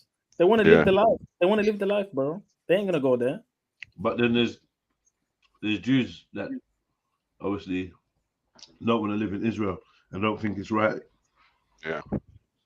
Yeah, only because of the Palestine situation. But a normal person that's not a Jew that can go there and be fine. It's very secular. It's basically like going to Turkey. Like it's not the same. I've never had anyone Israel was sick. No one goes to Israel. I know, baby, bro. Israel's sick, bro. Like Tel Aviv, that place is, bro. I'm literally in shock, Zulu. I'm literally in shock. Guys, I'll send you. Sorry, Zulu. I've got a question, Zulu. Are you starting a channel that none of us know about or something like? I have a channel, but it's just dead. I don't do anything on it. I have a TikTok one. I do post on TikTok here and there. A pro-Israeli channel, yeah. Well, I'm not pro-Israeli or pro-Palestine. I do think both. I'm just winding you up, bro. I can't believe the things you're saying today. I can't believe that you don't see some of the things that. Like, I can't believe you don't see Israel as a really vicious place. I can't see that you don't see Israeli culture as massively vicious and Israeli ideology. The problem is, in this conversation, you're comparing it to Islam, and he's got bias. That's the issue. No. But it's about restriction, right? I could be an atheist and prefer going to Israel. But you're not, though. But you're not. So it's just an. But would an atheist? Okay. Do you know what I mean? Like, respectfully. No, I understand. I can't strip my bias fully. You're right. That's a fact. I'm not like, I can't do that. But even if I was to take a position that's unreligious, I do think the Israel state gives me more freedom. It might give Israelis more freedom. Israel state don't give you any freedom. The freedoms and bro, God. listen, stop a minute. According to Israeli legislation, the freedoms and rights in Israel are afforded to Jewish people, not you. That's not true. Actually, it's the opposite. Israelis are conscribed to go to the army without choice. If they refuse, they have to go to prison. Whereas people that are non-Israeli, they don't have to fight for Israel. Of course, they don't have to fight. But are you saying that what I said about the rights and benefits of the Israeli state is only for Jewish people? You saying I'm wrong about that? When you say rights and benefits, you mean i.e. buying land and that sort of stuff? No, I mean not being anything other than a first-class citizen. Like anyone who's not Jewish is not a first-class citizen in Israel, no matter what. Comes to the crunch, you're second class. Okay, but again, is it perfect where there's no restrictions, absolutely no, like the UK? Of course not. But if it is out of the two options, UK is far from perfect. It's undoubtable, bro. Out of the two options, come on, man. I don't know. Saudi. Definitely. You're saying that now, Mag, but there's a lot of things that you do now that you will not be able to do over there, bro. Let's not play games, man. I don't get it, because you know what it is like. You know what it is like. I know for a fact that first of all, you can do a lot of these things; they're fine. And second of all, Saudi's moving in a new direction, so it's cool. I'll be raving at Saudi. Yeah, I think Saudi's far more secular right now. I see adverts for Saudi and that. I see adverts for Saudi, chicks with hair out and shoulders and that. Shoulders and that, partying and that. Listen to what you're saying. Oh, there's finally chicks with showing their hair. I'm talking about tourism. Yeah, but man's talking about clavicle, bro. A little clavicle. Yeah, a little clavicle and a shoelace shoulder straps and that. You get me? A little back pause. Yeah. Israel for the win, man. Israel for the win. No, it's not. It's definitely not.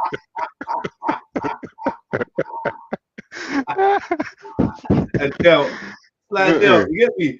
Slide little terrace major, terrace minor. And remember, when I saying, Zulu, don't fool yourself. Listen, in years to come, that will be important. But you've got that in Tel Aviv anyway, so you're good. Yeah, but I mean, you've admitted though, Des, like Israel's a better option. There's no way around that. He never said that. He said he'll probably choose Israel and probably regret it. Yeah, because I don't know. But do you know what? Honestly, if I have to make a choice right now, I have to go to Israel. But that sounds like a scary thing. Israel don't sound inviting. It's not somewhere I really want to be. I'm not interested in being there. Okay, I'm going to get my fucking dreams and nightmares being in Israel with all the energy there. Yeah. I don't know. You don't think there's energy in Saudi with all the Islamic stuff over there? There's energy over there too, bro. Well, with all the Islamic stuff, you know what, bro. Big up my Muslims. I'm not gonna lie to you. I really don't want to be in like a super duper Muslim strict country. I'm not interested in it at all. I think you lot can understand why as well. Of course. Like, I mean, I don't eat pork. I don't do all those things. I don't drink. I don't eat pork. But even I don't want to be there. Yeah, but then Israel, I don't want to be in Israel either. So Israel, Saudi. Let me paint the picture right. Plus, Saudi's got the boxing on smash now as well, bro. You think them people ain't drinking in Saudi, bro? I see man chewing off their face. No, that's guitar. In Saudi. No, Riyadh season. Riyadh. The boxing was in Saudi. Riyadh, Saudi. Yeah, Saudi's got the boxing on smash. I see man chewing off their face in Saudi. Yeah, this is where man's getting headbutted by Vikings and that, travelers and that. Oh no! I didn't even see that. I didn't even see that. But yeah, them lot chew off their faces out there as well. With foreheads the size of fucking blue whales and that. Yeah. Mad. Yeah, them lot chew off. Them lot are chewing off their faces all the time. Have some respect. You know what we need to do? Yeah, we need to get like a travel vlog video comparing Israel and Saudi, and then Yeah, I know. I was thinking of doing it. You know, I don't want to go there. Like I can't. I don't want. Where is it you don't want to go? Israel. I think it's only because of the Gaza thing why you have this bias against it. Only because of the Gaza thing. I think so. But that's the whole thing about over there, though. Like it's one of the whole things. Because it's not just about Gaza. It's about it's not just about Gaza, or it's not just about the displacement. It's who's replaced the people that were there and who they are, what they're like. It's just a what whole are they like? How What are they they feel about? about me. Yeah. No, they'll welcome you. No, they won't. No, They would only welcome you. They would only welcome you if they thought that they could get interbreed with someone. I promise you, bro. You know what I've told you about the rabbis going to you promise Igbo. me? I know about the Igbo. They ain't gonna be, bro. You think a man ain't spoken to? These are fringe rabbis, bro. They're welcoming people from your tribe into Israel right now, bro. Of course they are, bro, but they're not welcoming them. They're welcoming them in inverted commas. Like, yes, come, yes, come, yes. It's a bit wind rushy, isn't it? Bro, I said it's a bit wind rushy. Yeah. A bit of a rush, wind rush. Well, not to speculate, but they're making room in Gaza, isn't it? For that reason, right? That's what they would say. That's what Zulu. The Zulu I used to know claimed to be a man of God. Well, they're trying to this bring Zulu people, today terrifies me. They're trying to bring they're trying to bring the OGs back. Stop it, Zulu, man. They're trying to. I'm just saying that's a theory. That's a theory, right? They're playing with your feet, fucking ego. You run a Mayweather. Yeah, this sounds like since you became a Talmud guy, it's like you changed, Zulu. You changed. I mean, it's not a coincidence. They're going to Nigeria. They're going to Zimbabwe. They're going to. No, it's not a coincidence. It's because they're acknowledging the Igbo as the real Israelites, right? Right, and they're bringing them back. That's the key thing. Yeah, to serve their own purpose. They want big, strong warrior allies in the IDF. Yeah, they want big, strong warrior DNA, and they want big, strong warrior DNA in their women's, in their daughters' bellies. This is what I'm saying, Jez. You need to go because that's the better option, bro. You're gonna get first class. You're gonna get first class, bro. Now, well, let's say this. At least in some form, I'm on it. Give me what's the argument for Saudi Arabia? Sell it to me. Now, sell it to me. Who wants me over there? Listen. Funny enough, you should say that. They do have a tradition of one of them big, strong black fellas over there too, right? Yeah. No, they don't. They're making a fortune. They're making a fortune now as well. The big, strong black fellas are making a fortune out there now. They're making a fortune out of them. They'll call us Aswa. They'll call us Aswa. They're making a fortune as well.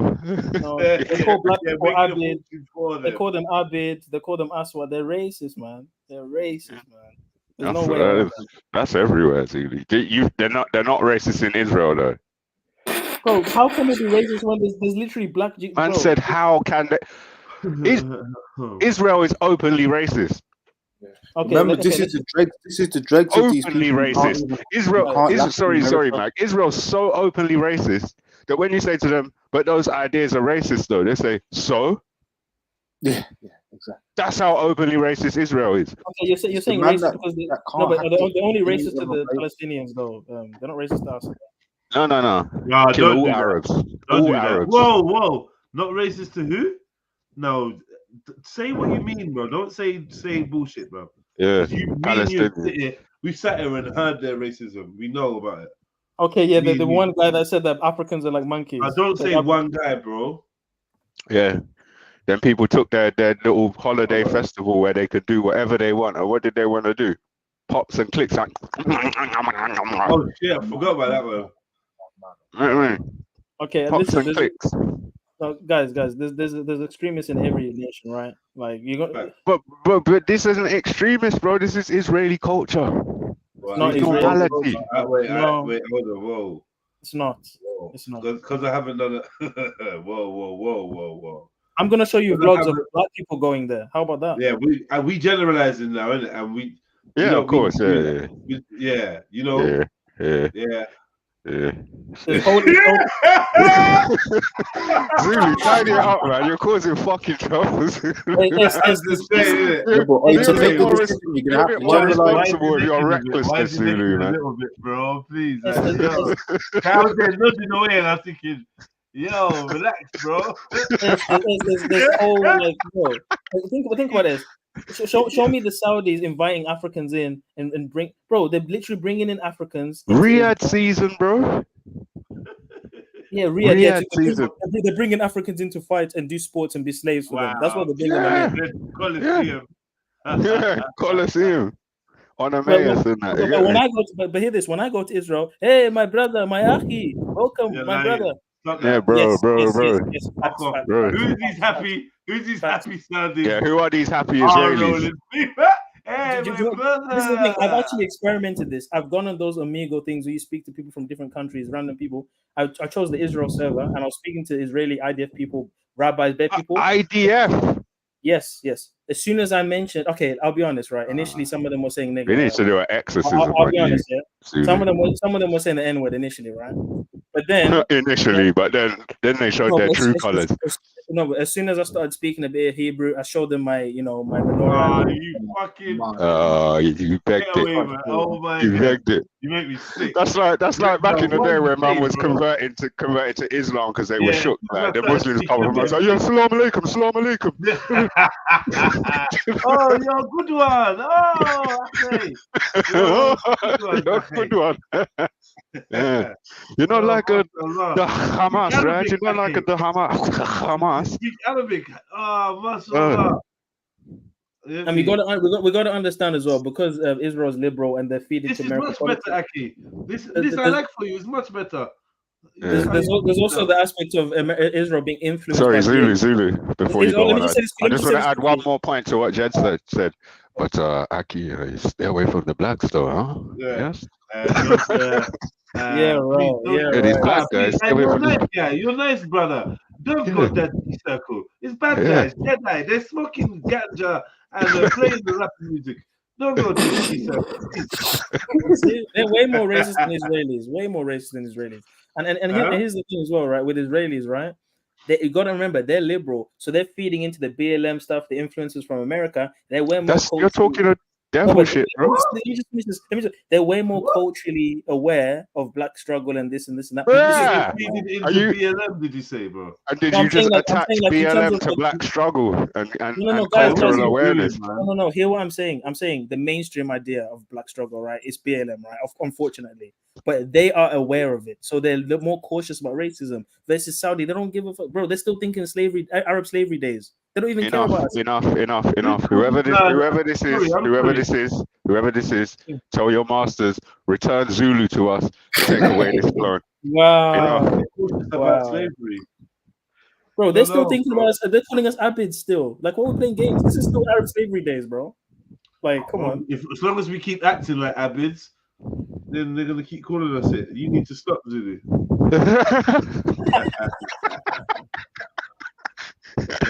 All I'm saying is, when we watch the vlogs, I guarantee Israel's going to be number one. I've seen it already. I want to go. I personally want to go. Israel's going to be number one, or what? Sorry, like basically review for a black man. But like the black men that's going to be doing Saudi are going to be these like, hi brothers, and welcome back to Abdi Travels.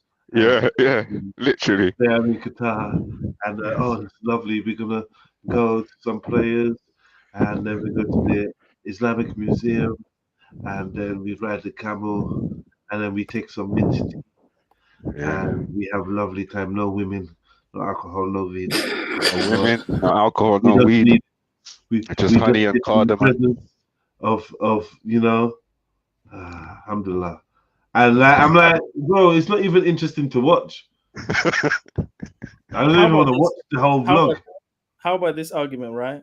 You won't find a single mosque or church in Saudi Arabia, but you'll find mosques in Israel.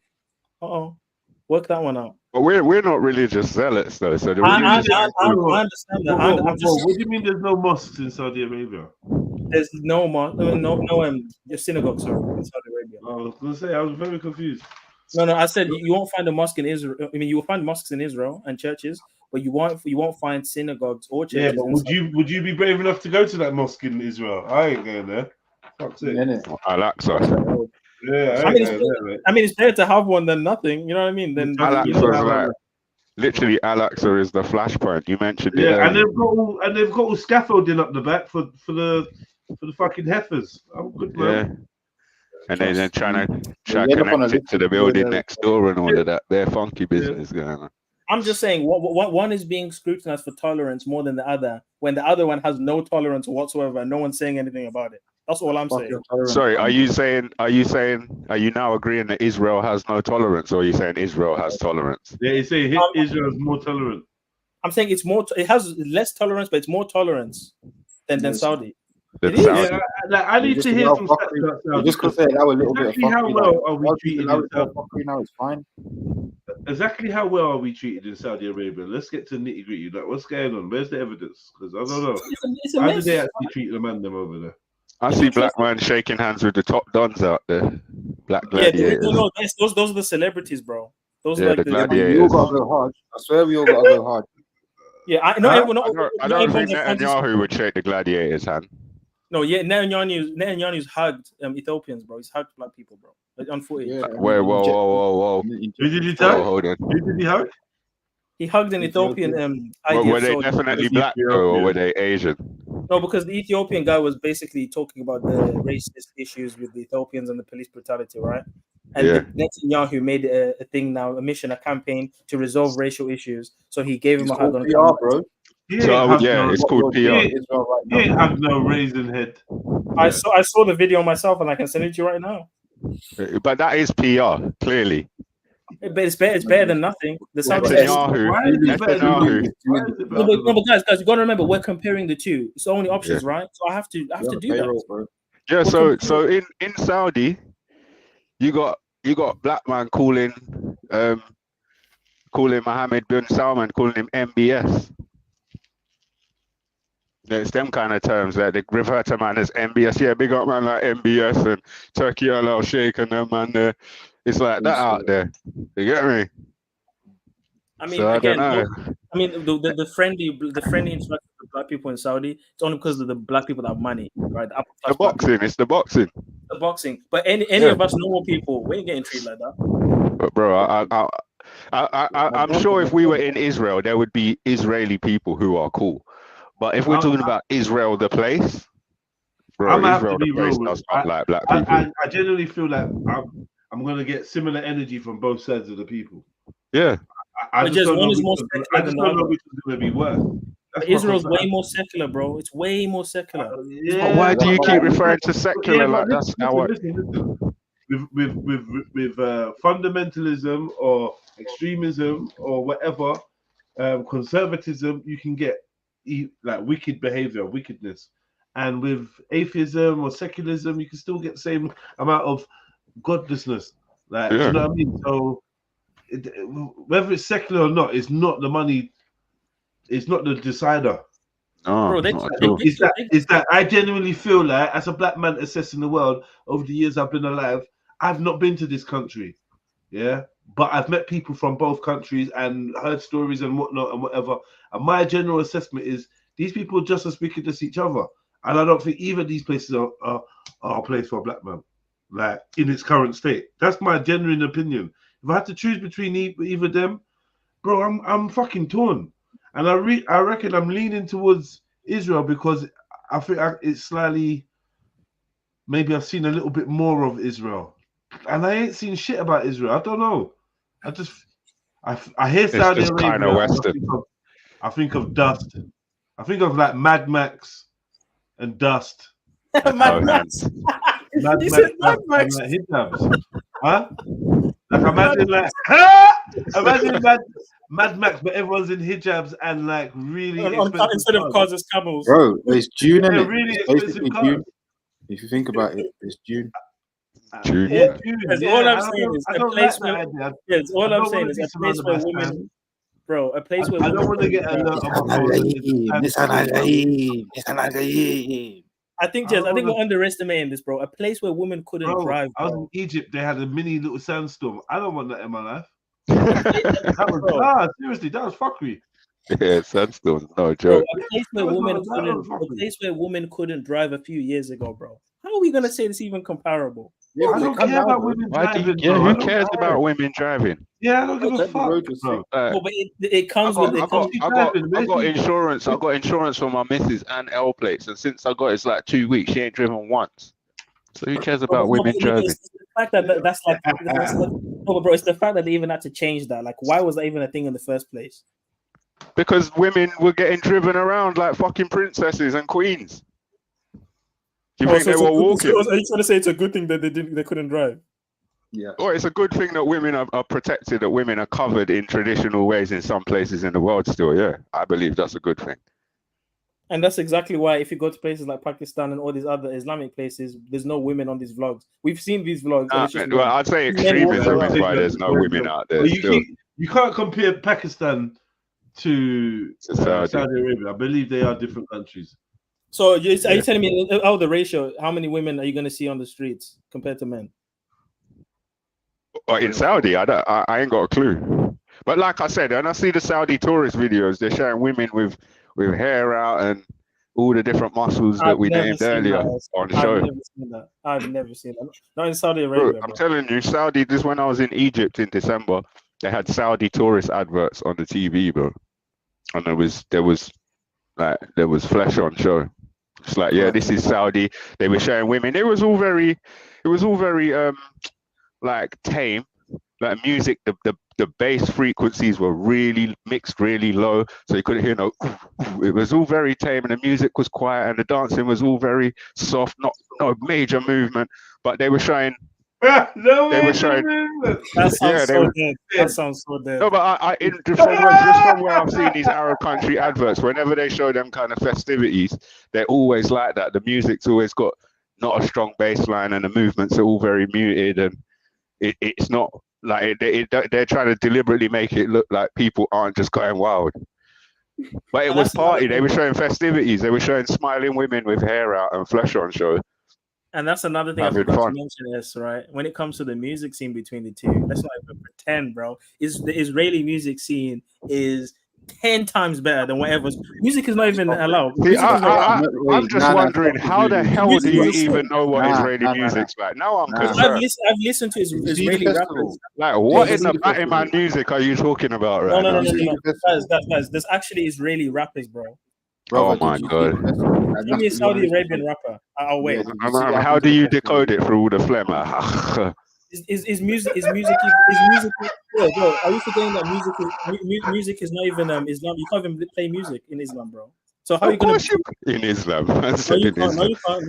No, you can't. You know. Of course you can play music in Islam, bro. No, wait, I'm confused now. Because is it haram or not in Saudi Arabia? It's haram. Yes, it's haram. Bro, every single morning at 5 o'clock, you hear them singing. No, but that's not music. That's not music. That is music, bro. Don't let no one fool you. That is music. All right, yeah. Is there any? Is it? Excuse me. Have you got anything by Shabba Ranks? Do you know what I mean? Like, all right, I've heard this. Do you know what? I ain't gonna lie. This one's catchy. I've heard this like 5 times today. Have you? It's 5 times. Bro, in Israel, there's people blasting music. There's speakers outside in the nice hot sun. Riyadh season. There's definitely music banging Riyadh season. He's gonna make Israel sound like fucking. I'm making good points, though. I'm making good points. I am making good points, though. Is Israeli Hill Carnival now, man? There's carnivals. You're trolling us. There's festivals. Like it's literally like the UK, bro. Like Zulu, you're actually trolling us. I don't even know if you know, but you are trolling us. Yeah. Honest opinion, I would rather go to Israel, and everything I'm saying about Israel is a fact. No, I believe that you're being honest when you say that. I believe you. I don't think you're pissing about. But I do think you're being super biased. You are making good points about restrictions, but I think it's because of Islam. I do think you've got a major bias that's making you talk crazy, because I don't know how you can compare anywhere to Israel at this point. At this point, with everything we've seen in the last decades, much less the last 8 months.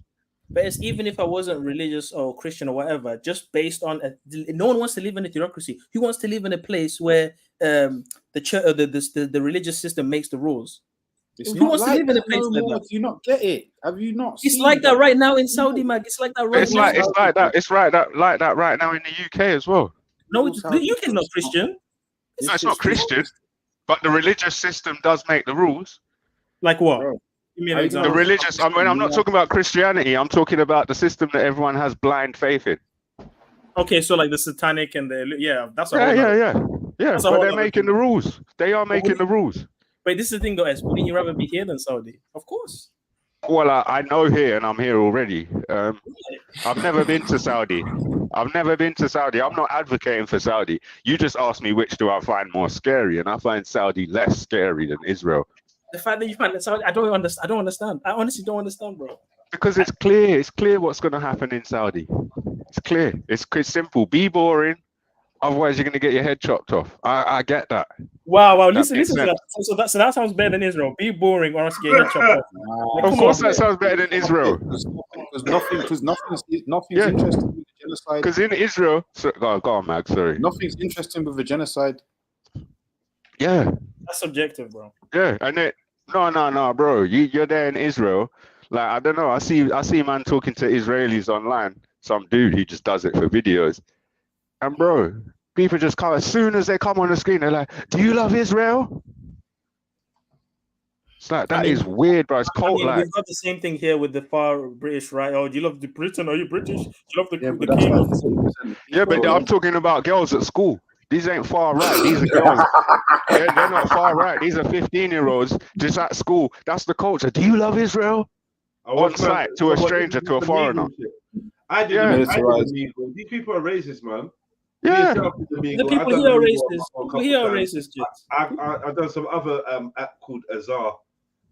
I was one of the first people doing that shit, man. These people are fucking racist. You see, everywhere you go around the world, they see your face and say, nigga. Everywhere. That's everywhere. Yeah. But you're going to get it more in Saudi, though. I know that for a fact.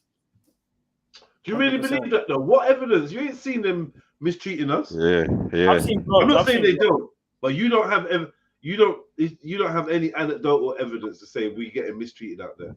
The only evidence I have is me speaking to them on those platforms. Have a quick look.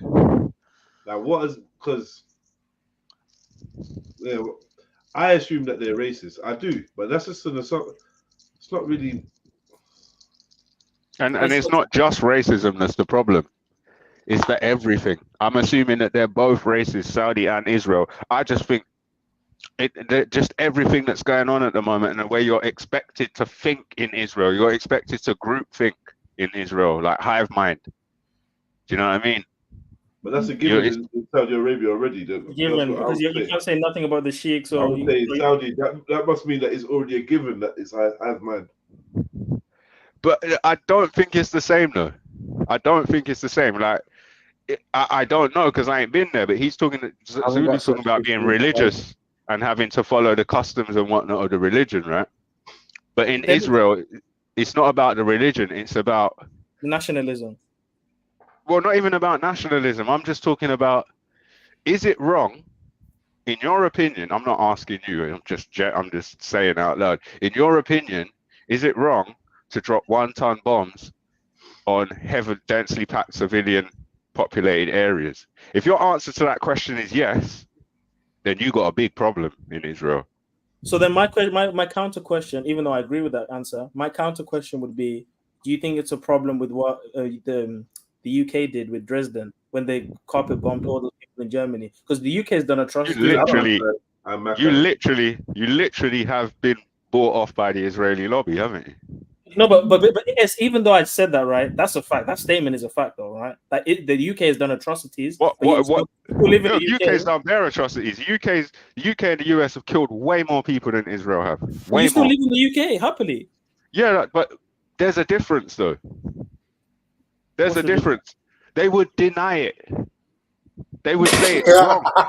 In Israel, they don't deny it. They just deny that it's wrong.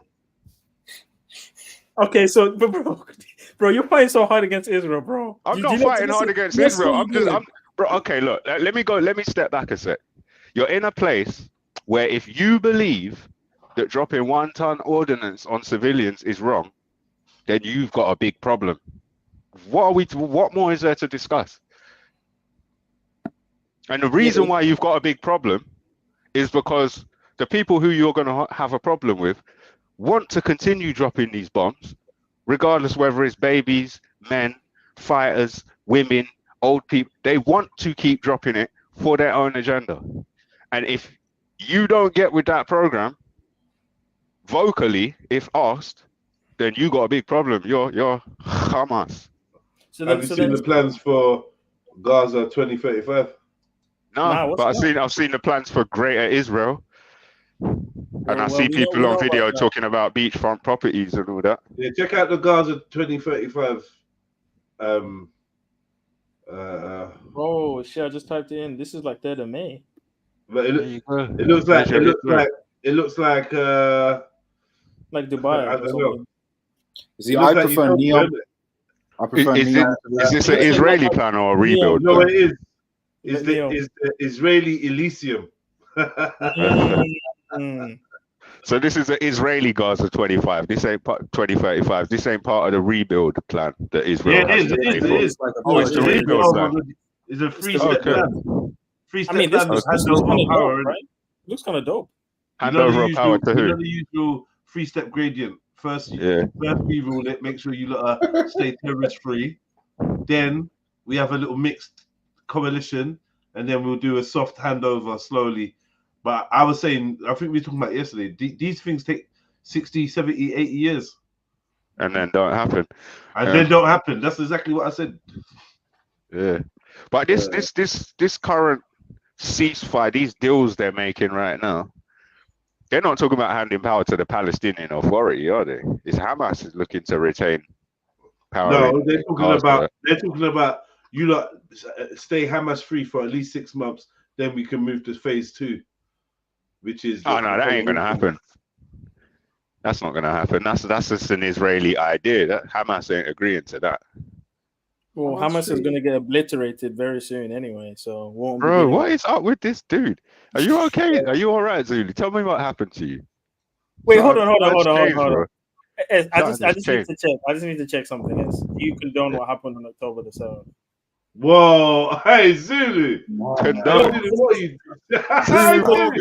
Morgan, what is he asking? Let's keep it real, right? What are you asking me? Are you asking me, do I condemn Hamas? Is that what you're asking me? You can say I'm asking you that, yes. Okay, I'll answer both questions. Do I condone what happened on October 7th? Do I condone armed uprising of oppressed here people? we go. Game over. No. I'm thinking about your question. I'm working it out in my mind. He didn't let you answer it. It's game set. I'm working it out in my mind. So do I condone armed uprising by oppressed individuals who are living under serious oppression? Absolutely. Does international law condone that? Absolutely. Was October the 7th completely lawful under international law according to the Geneva Convention? Absolutely. Completely lawful. Completely lawful. This is not even up for debate. It's not even up for debate whether or not it was lawful. Okay. So hold on this. I just want to paint the picture because maybe there's been a misinformation on what actually occurred that day. Yeah. There definitely has. There's been tons of it, but go on. Not to be too explicit because obviously, it's a very touchy thing and the things that happen are quite graphic, but I guess you know what I'm thinking, things that happen to babies, right? What happened to babies? What happened to babies? You got to be explicit. What happened to babies? No, for the sake of the algorithm, I'm not going to say Are you talking about a word that begins with B? I'm talking about filleting, bro, and being chopped up. Yeah, that never happened. You're saying that? No, bro, there's footage of it. No, bro.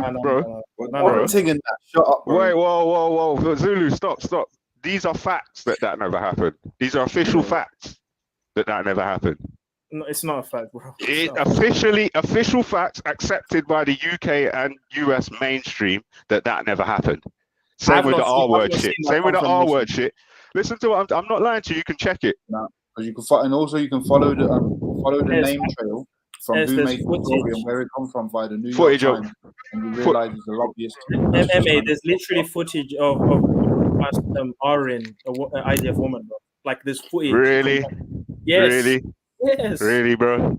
It's funny that you say that. Do you know why it's funny that you say that? Because the New York Times had to retract its story and put out an apology because it ran with this R word when there's no evidence. You're saying there's no evidence, but there's literally tons and tons of footage. It's all there. There isn't. No, Zulu. You want to believe that, but there isn't. So, for example, the woman who you saw getting her clothes torn off and getting chopped up, that was a woman in Syria from a year or 2 years before. That was ISIS. Really? Bro, these are the facts, bro. I'm not going to lie to you. You're my little brother. I want you to know the truth. I'm not going to lie to you. Everything I say is for you to check if you disbelieve. I wouldn't make up something like that. The B word thing with the babies never happened. Okay? A reporter said that soldiers told her they saw that. And that was the end of it. When people pushed, it came out. There's no more evidence to that. So it's being treated worldwide as it never happened. Same with the R word thing. It's being treated worldwide as though it never happened. Officially. These are the facts. So what about the civilian deaths then? Like they did What about nothing. them? They did nothing. What about wrong. them? What about them? What about the civilian deaths? Was that okay for them to just run up in there and just shoot down a bunch of people? Was that okay? What do you mean, was it okay? I heard that was okay, look, this is international law, right? If you live in a place and an occupier comes and occupies your place and has your place under occupation, then according to international law, it is lawful for you to use whatever means necessary to try and resist and remove your occupier. That's what international law says. This is a common sense, generally accepted principles of international law around the world. That's the first thing. Second of all, Israelis are, like you said, there's a conscription. Everyone's considered a reservist. So if you're a reservist, you're not a civilian. You're a military combatant. You're a military operative. Yes, that's true. That's true. I don't believe this. What, you don't believe what? The truth? No, I believe that. That's the fact that they are the military, right? But right. So then that means you're not civilians. No, but second, we talk about civilians getting slaughtered. Yeah. This is insane. We talk about civilians getting slaughtered. Hundreds of civilians were slaughtered by the IDF. On video, Israel has admitted it now. Okay. What we don't talk about is what were the military objectives of the day. Hannibal directive, bro. The Hannibal directive as well, but the military objectives of that incursion into Israel, they had certain military objectives, of which they achieved all of them and more. Okay, all and more. I've seen Israelis talking about the IDF willfully killing Israelis that day because they were scared to fight Hamas. Right? No. They made a mistake and they accidentally took out some of their own. But because they made a mistake. They made a mistake. The helicopter pilot at the Nova Festival, the helicopter pilot said they were ordered to fire on everything. Yeah.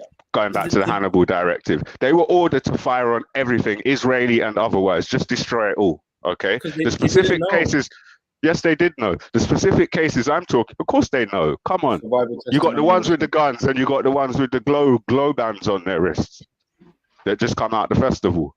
So you're telling me that they run into their cars? They took out their own. Is that what you're telling me? What I'm telling you is it's official, it's on video, you've heard the pilots talk about it, and Israel have admitted it. So only you are denying that happened. So hold on. Just to clarify, just to backtrack. Yeah. You're viewing the October thing as an uprising.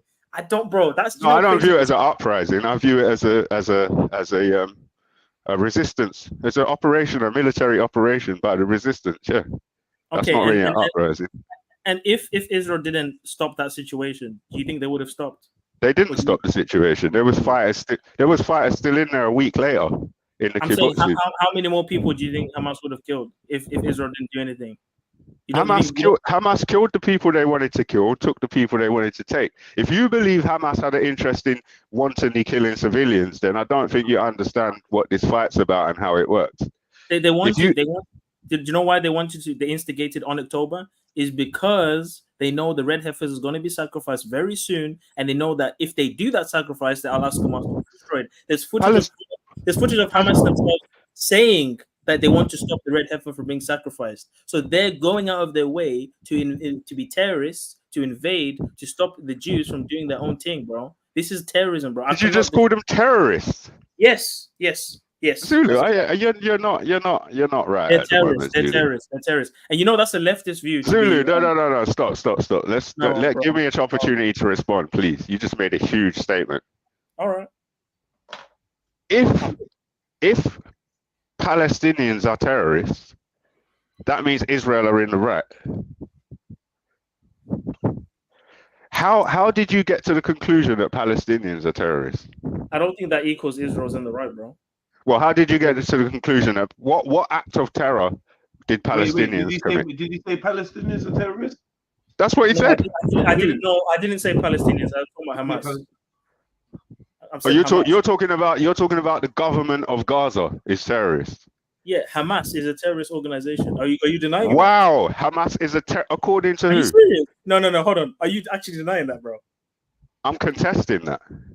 Okay, so there are 17. There's 17 nations that consider Hamas a terrorist organization.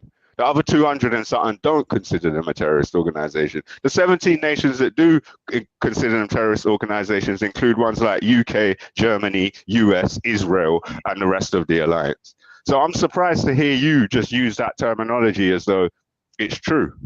Hamas is a terrorist organization. The ANC is a terrorist organization in 1990. This is the same type of argumentation people do that would say ISIS was okay because they're retaliating against the American foreign policy. No. ISIS was okay to do the bombing in the Manchester, do all these bombings. Wait. ISIS is US, UK, Israel. Thank you.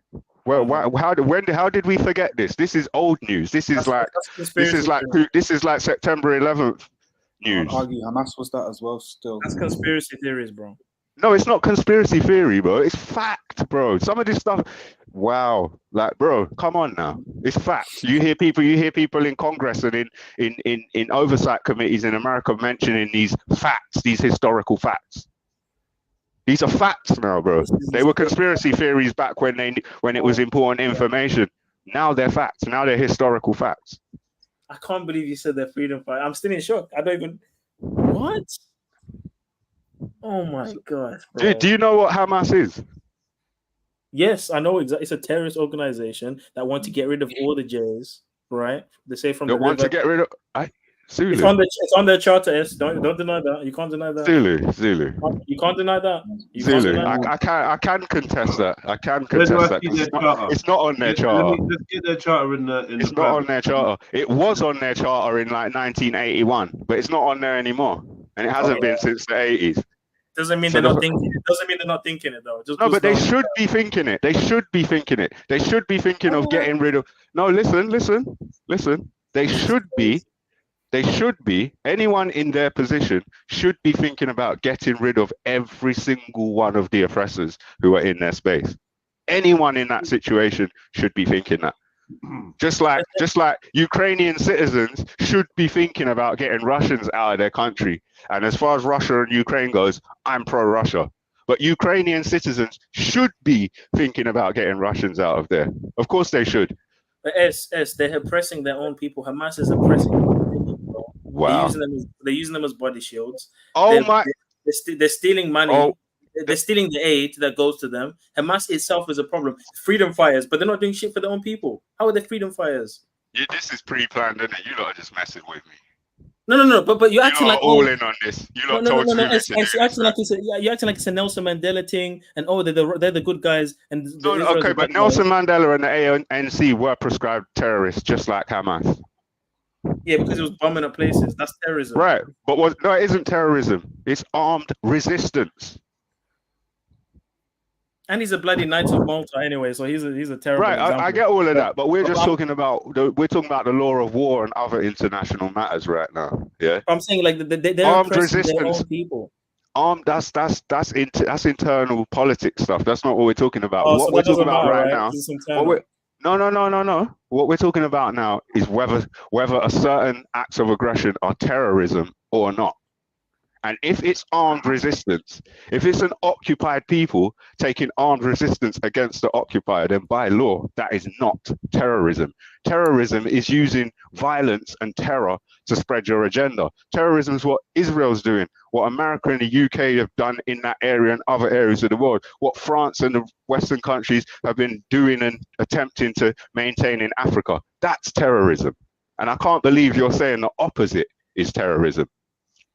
Listen, I'm not saying IDF is a perfect thing. They have their sin. IDF has their sins, bro. But it doesn't justify innocent Israelis getting licked down on October 7th. It doesn't justify. No, what justifies there's no innocent Israelis? What? Okay, I Okay. can't do this. Whoa. Hold on. Oh, no, yes, you can. You can. Innocent, bro. Innocent. How do you know? How do you know innocent is? How do you know innocent Israelis got licked down for starters? Brother S, like please, brother. Yeah, but okay, but there's no innocent UK people. I'm not innocent. Zulu's not innocent. So we should all get licked down This was my by point. foreign It was the policy. word innocent, not the Israelis. So The word innocent. we should get indiscriminately licked down from other countries because of the UK's foreign policy. What are you talking about? I'm saying if they're freedom fighters, because you don't want to call them terrorists, if other countries wanted to retaliate against the UK for the F3 that we've done, we should get bombed indiscriminately because we're UK citizens. But how is that? How is that in any way equivalent? It's not exactly equivalent, but it's an example. We're talking about occupied territories. We're talking about the law. We're talking about the law as far as all of the nation states we're aware of understand it. Now, according to international law, Israel is an occupying force, right? According to international law, the Palestinians are an occupied people. According to international, the Jews were there, bro. They were there, bro. Let's not play games. Why are you confusing the situation? I said Israel. Israel. I'm not talking about Chinese or Igbo or Ashkenazi or fucking, I don't know, some other race of people. I'm talking about Israel. Bro. Israel. It consists of Sephardic, Ashkenazi, and different. Right.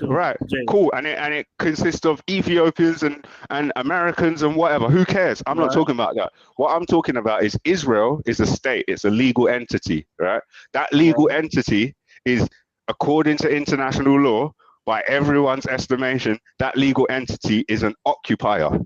And it was given to them by the British Empire, right? But still, nevertheless, they're considered under international law an occupier. So we are to blame for Israel. Yes, we are to blame. Who's we, bro? Who's we? We're British citizens. Thank you, bro. Thank you. No, we are to blame because we gave them that land, bro.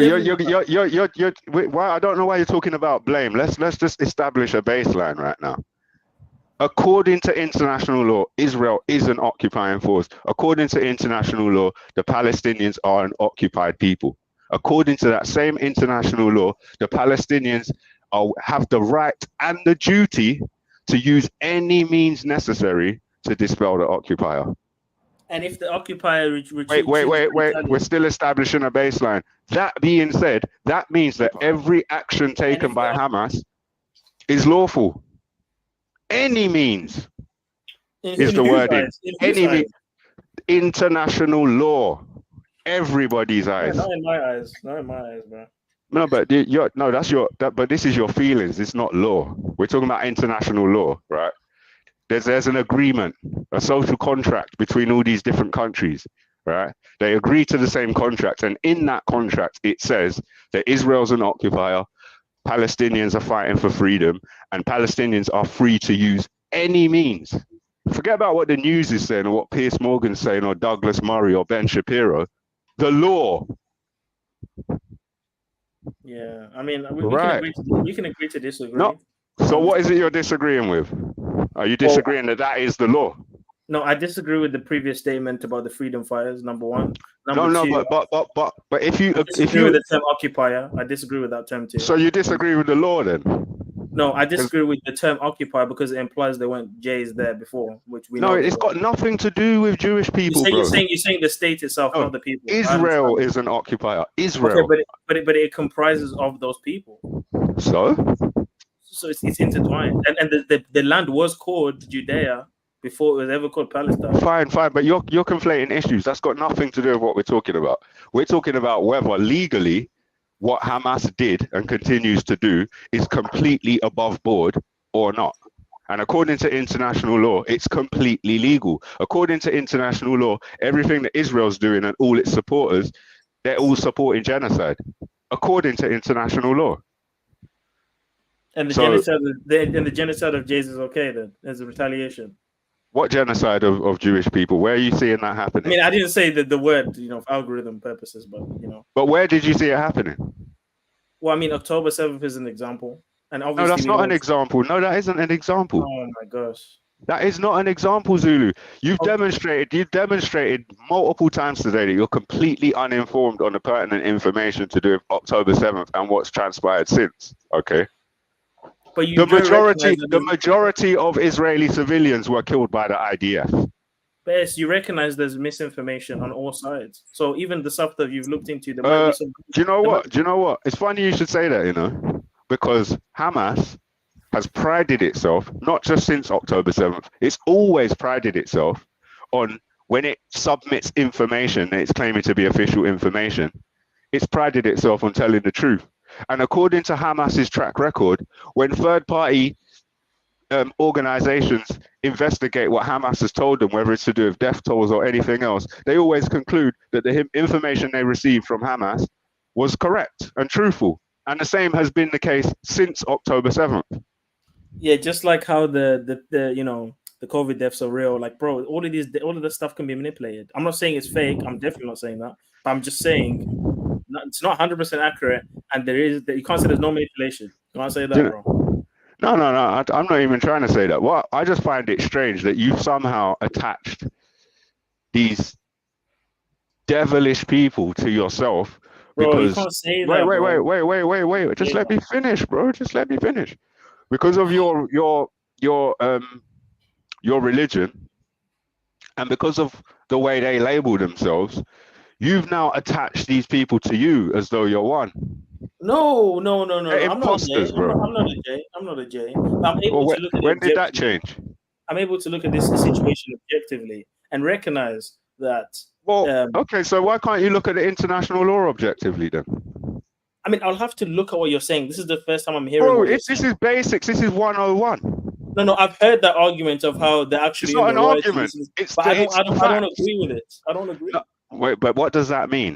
What do you mean you don't agree with it? That is the fact. This is the international law that we've all been living under. This is how states interact with each other based on international law. I'm just saying, I condemn what they did on October. That's all I'm saying. I condemn. But why? Why do you condemn it? So you don't think that oppressed people should fight for freedom? Oppressed people, bro. It's not civilians rising up with pitchforks. It's people, bro. Terrorists, bro. Any means necessary.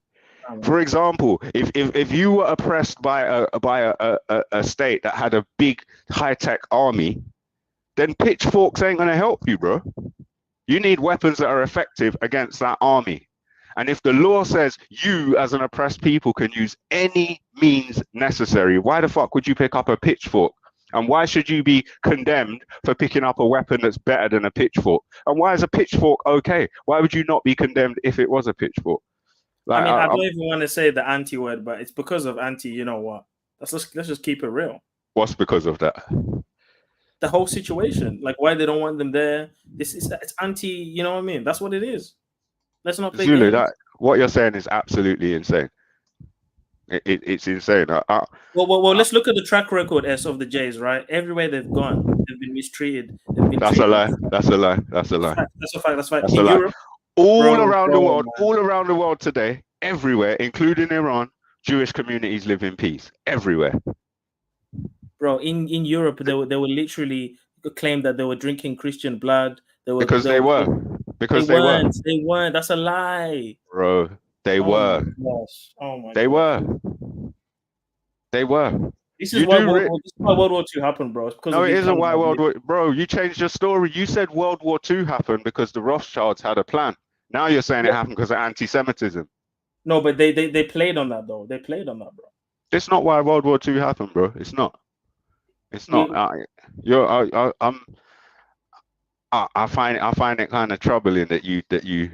It's got to be anti-Islam why you're taking this stance. I'm not anti-Islam at all. I love Muslim people. Yeah, do you? Yes. Yeah, after you said, this and that and all the Islam stuff, you literally said that earlier. No, I would say the same stuff about China or any other place that I'm unfunfamiliar with. I don't keep their customs. Yeah, China's not a religion. I'd rather be in a place where all right, so let's go back to objectivity, right? Okay. Let's go back to objectivity. Yeah. Because you keep saying you can be objective, but you keep making these statements that are totally unclear. I've stated many times that what I'm saying about occupiers and the occupied is the fact as it is on the face of it. That's what it is. So that I've made that assertion many times. That's completely checkable.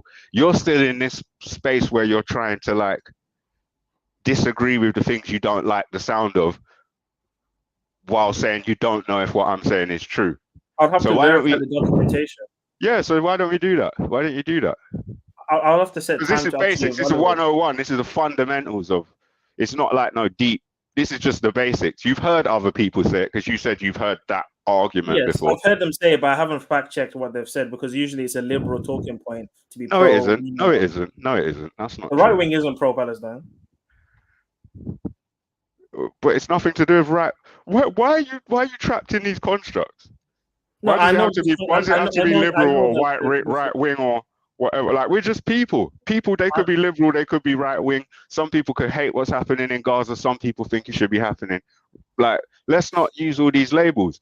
We're just talking about what the facts are with regards to international law. I've asserted it clearly. Everyone's heard me. Everyone's heard me. The issue is there's an agenda to promote hate against the West. And obviously we live in the West. So even though we don't want to claim to be a part of the system, we are. So if the hate is being hurled towards America or the UK, that's where we are, bro. That means this is why you need to get your information from. You need to go and listen to the other side. Because I was listening to a Hezbollah dude the other day. Yeah. Hezbollah. Yeah. And he literally come on the show and they asked it. I can't remember what they asked him. Oh, they asked him about the chants like death to America and all of that and blah, blah, blah. And he's like, well, yeah, obviously. But like, we don't like America, just like you don't like America. He's talking to American hosts, right? When we say America, we're talking about the establishment. We're not talking about the people. Obviously, we know the people and the establishment are two different things. Do you think that we don't sit here and cheer for British and American people when they go out in the hundreds of thousands and their protests have more of an effect than our fighting? You think we don't appreciate that? You think we don't see what's happening? So don't let these people fool you. Like you said, there's an agenda to promote hate, full stop. And yeah, that includes hate against the West. But they want to trick everyone into fear and hate. I stated earlier that every single one of the resistance movements has gone out of its way to be calculated and not make any rash moves, not do anything stupid, not lash out. They understand that the people of the world are with Palestine and they appreciate it. So don't let these demons fool you with their lies, bro. So as you know, whatever's widely accepted or mainstream usually is a bit dodgy. Do you not see any holes in that? That wasn't mainstream. That was alternative. But is it not? I don't see holes in it. I don't see holes in it. I don't. So you're telling me it's not mainstream to be pro-Palestine right now? Oh no, I was talking. I thought you meant mainstream when I was talking about him being interviewed. I thought you were saying the show was mainstream. I mean the overwhelming support for Palestine versus. Well, when I say mainstream, I mean of the establishment. That's what I mean when I say mainstream.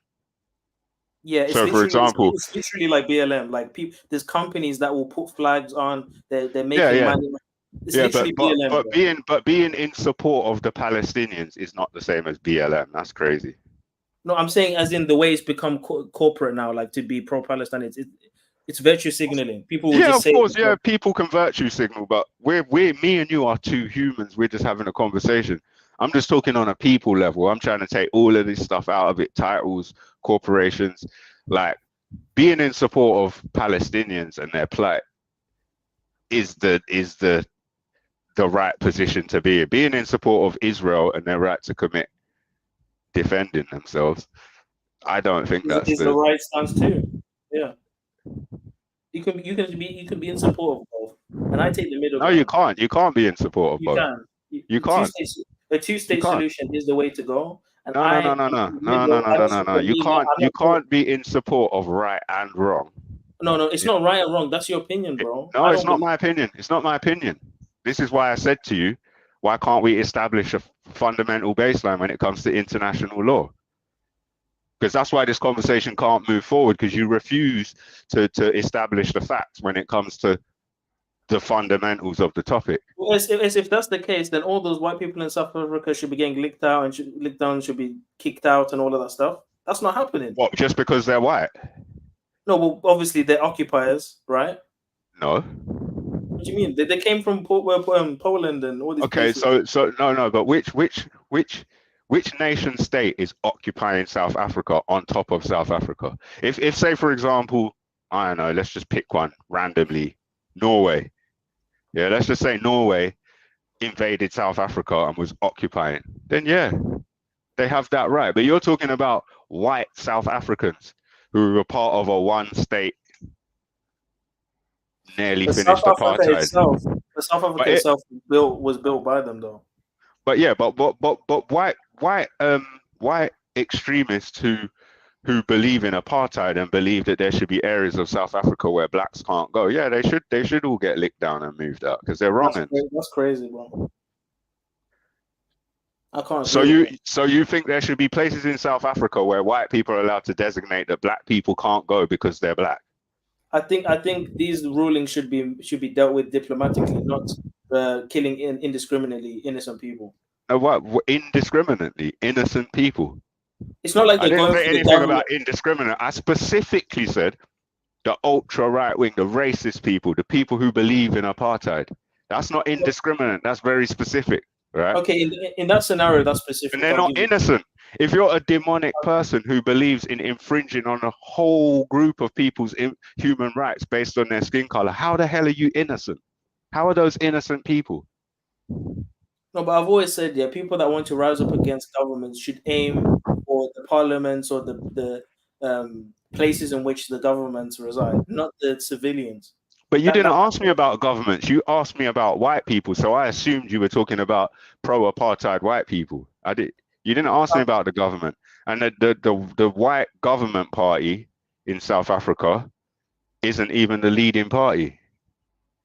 They're like second or third. Second. Yeah, not anymore, of course. I was using that as an example during the apartheid era, just to show you an example of getting out of that situation without the terrorism. The apartheid era. See, you weren't alive then.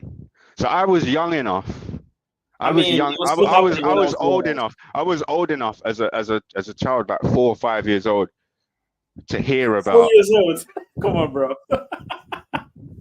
I was when I was born, it was still happening, bro. It finished in like 2000 or 1999. I was still born when it was happening, bro.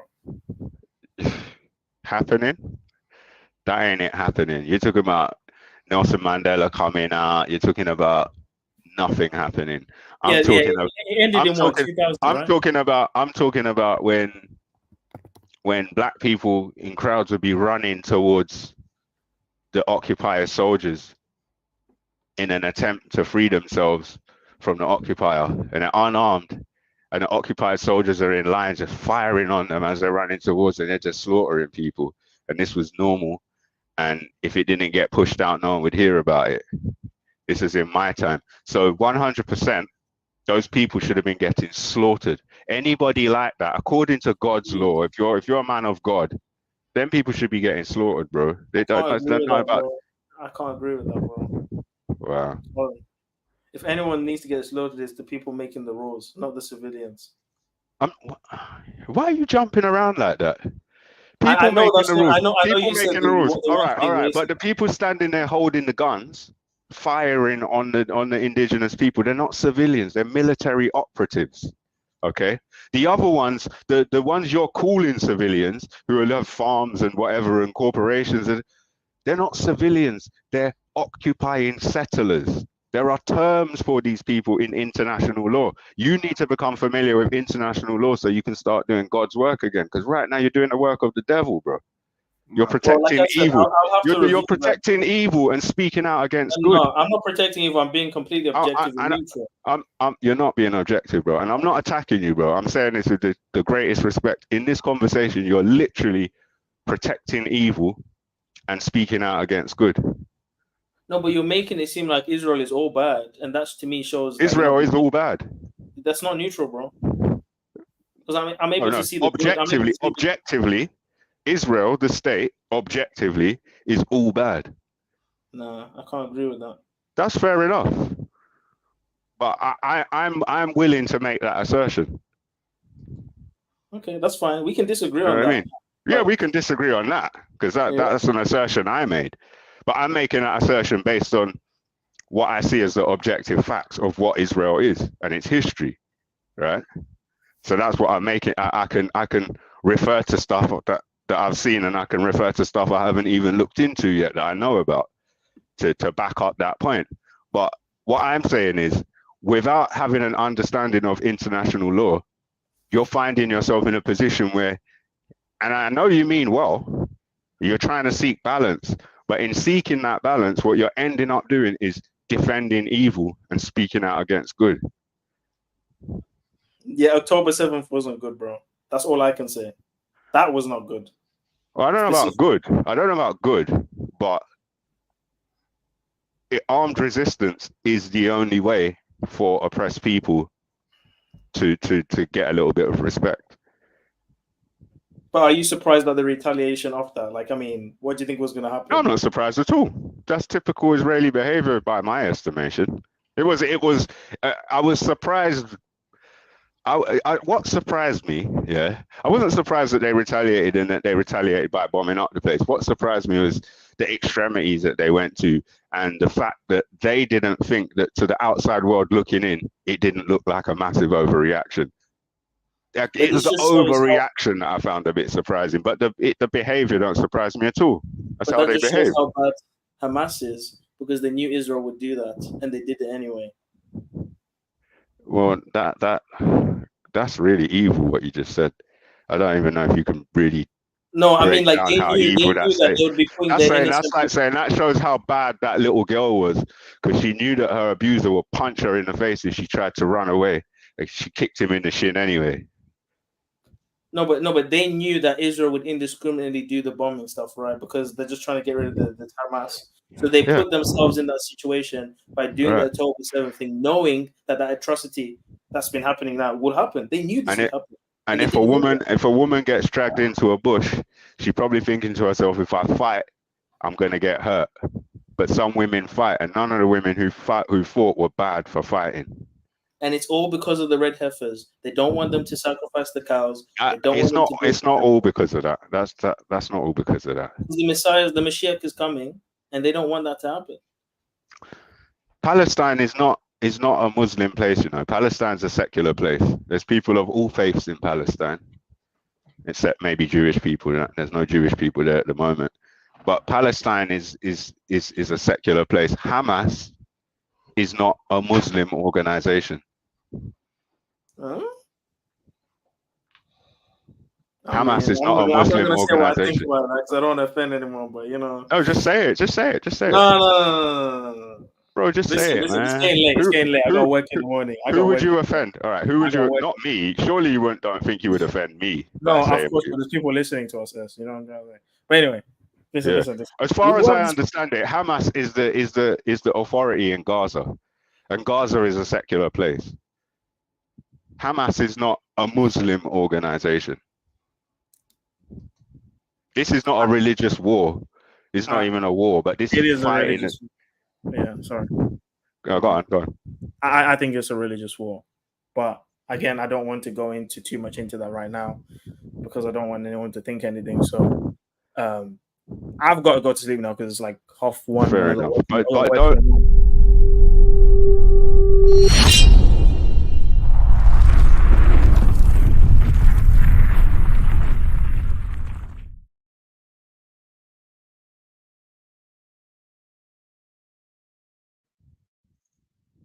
Yo.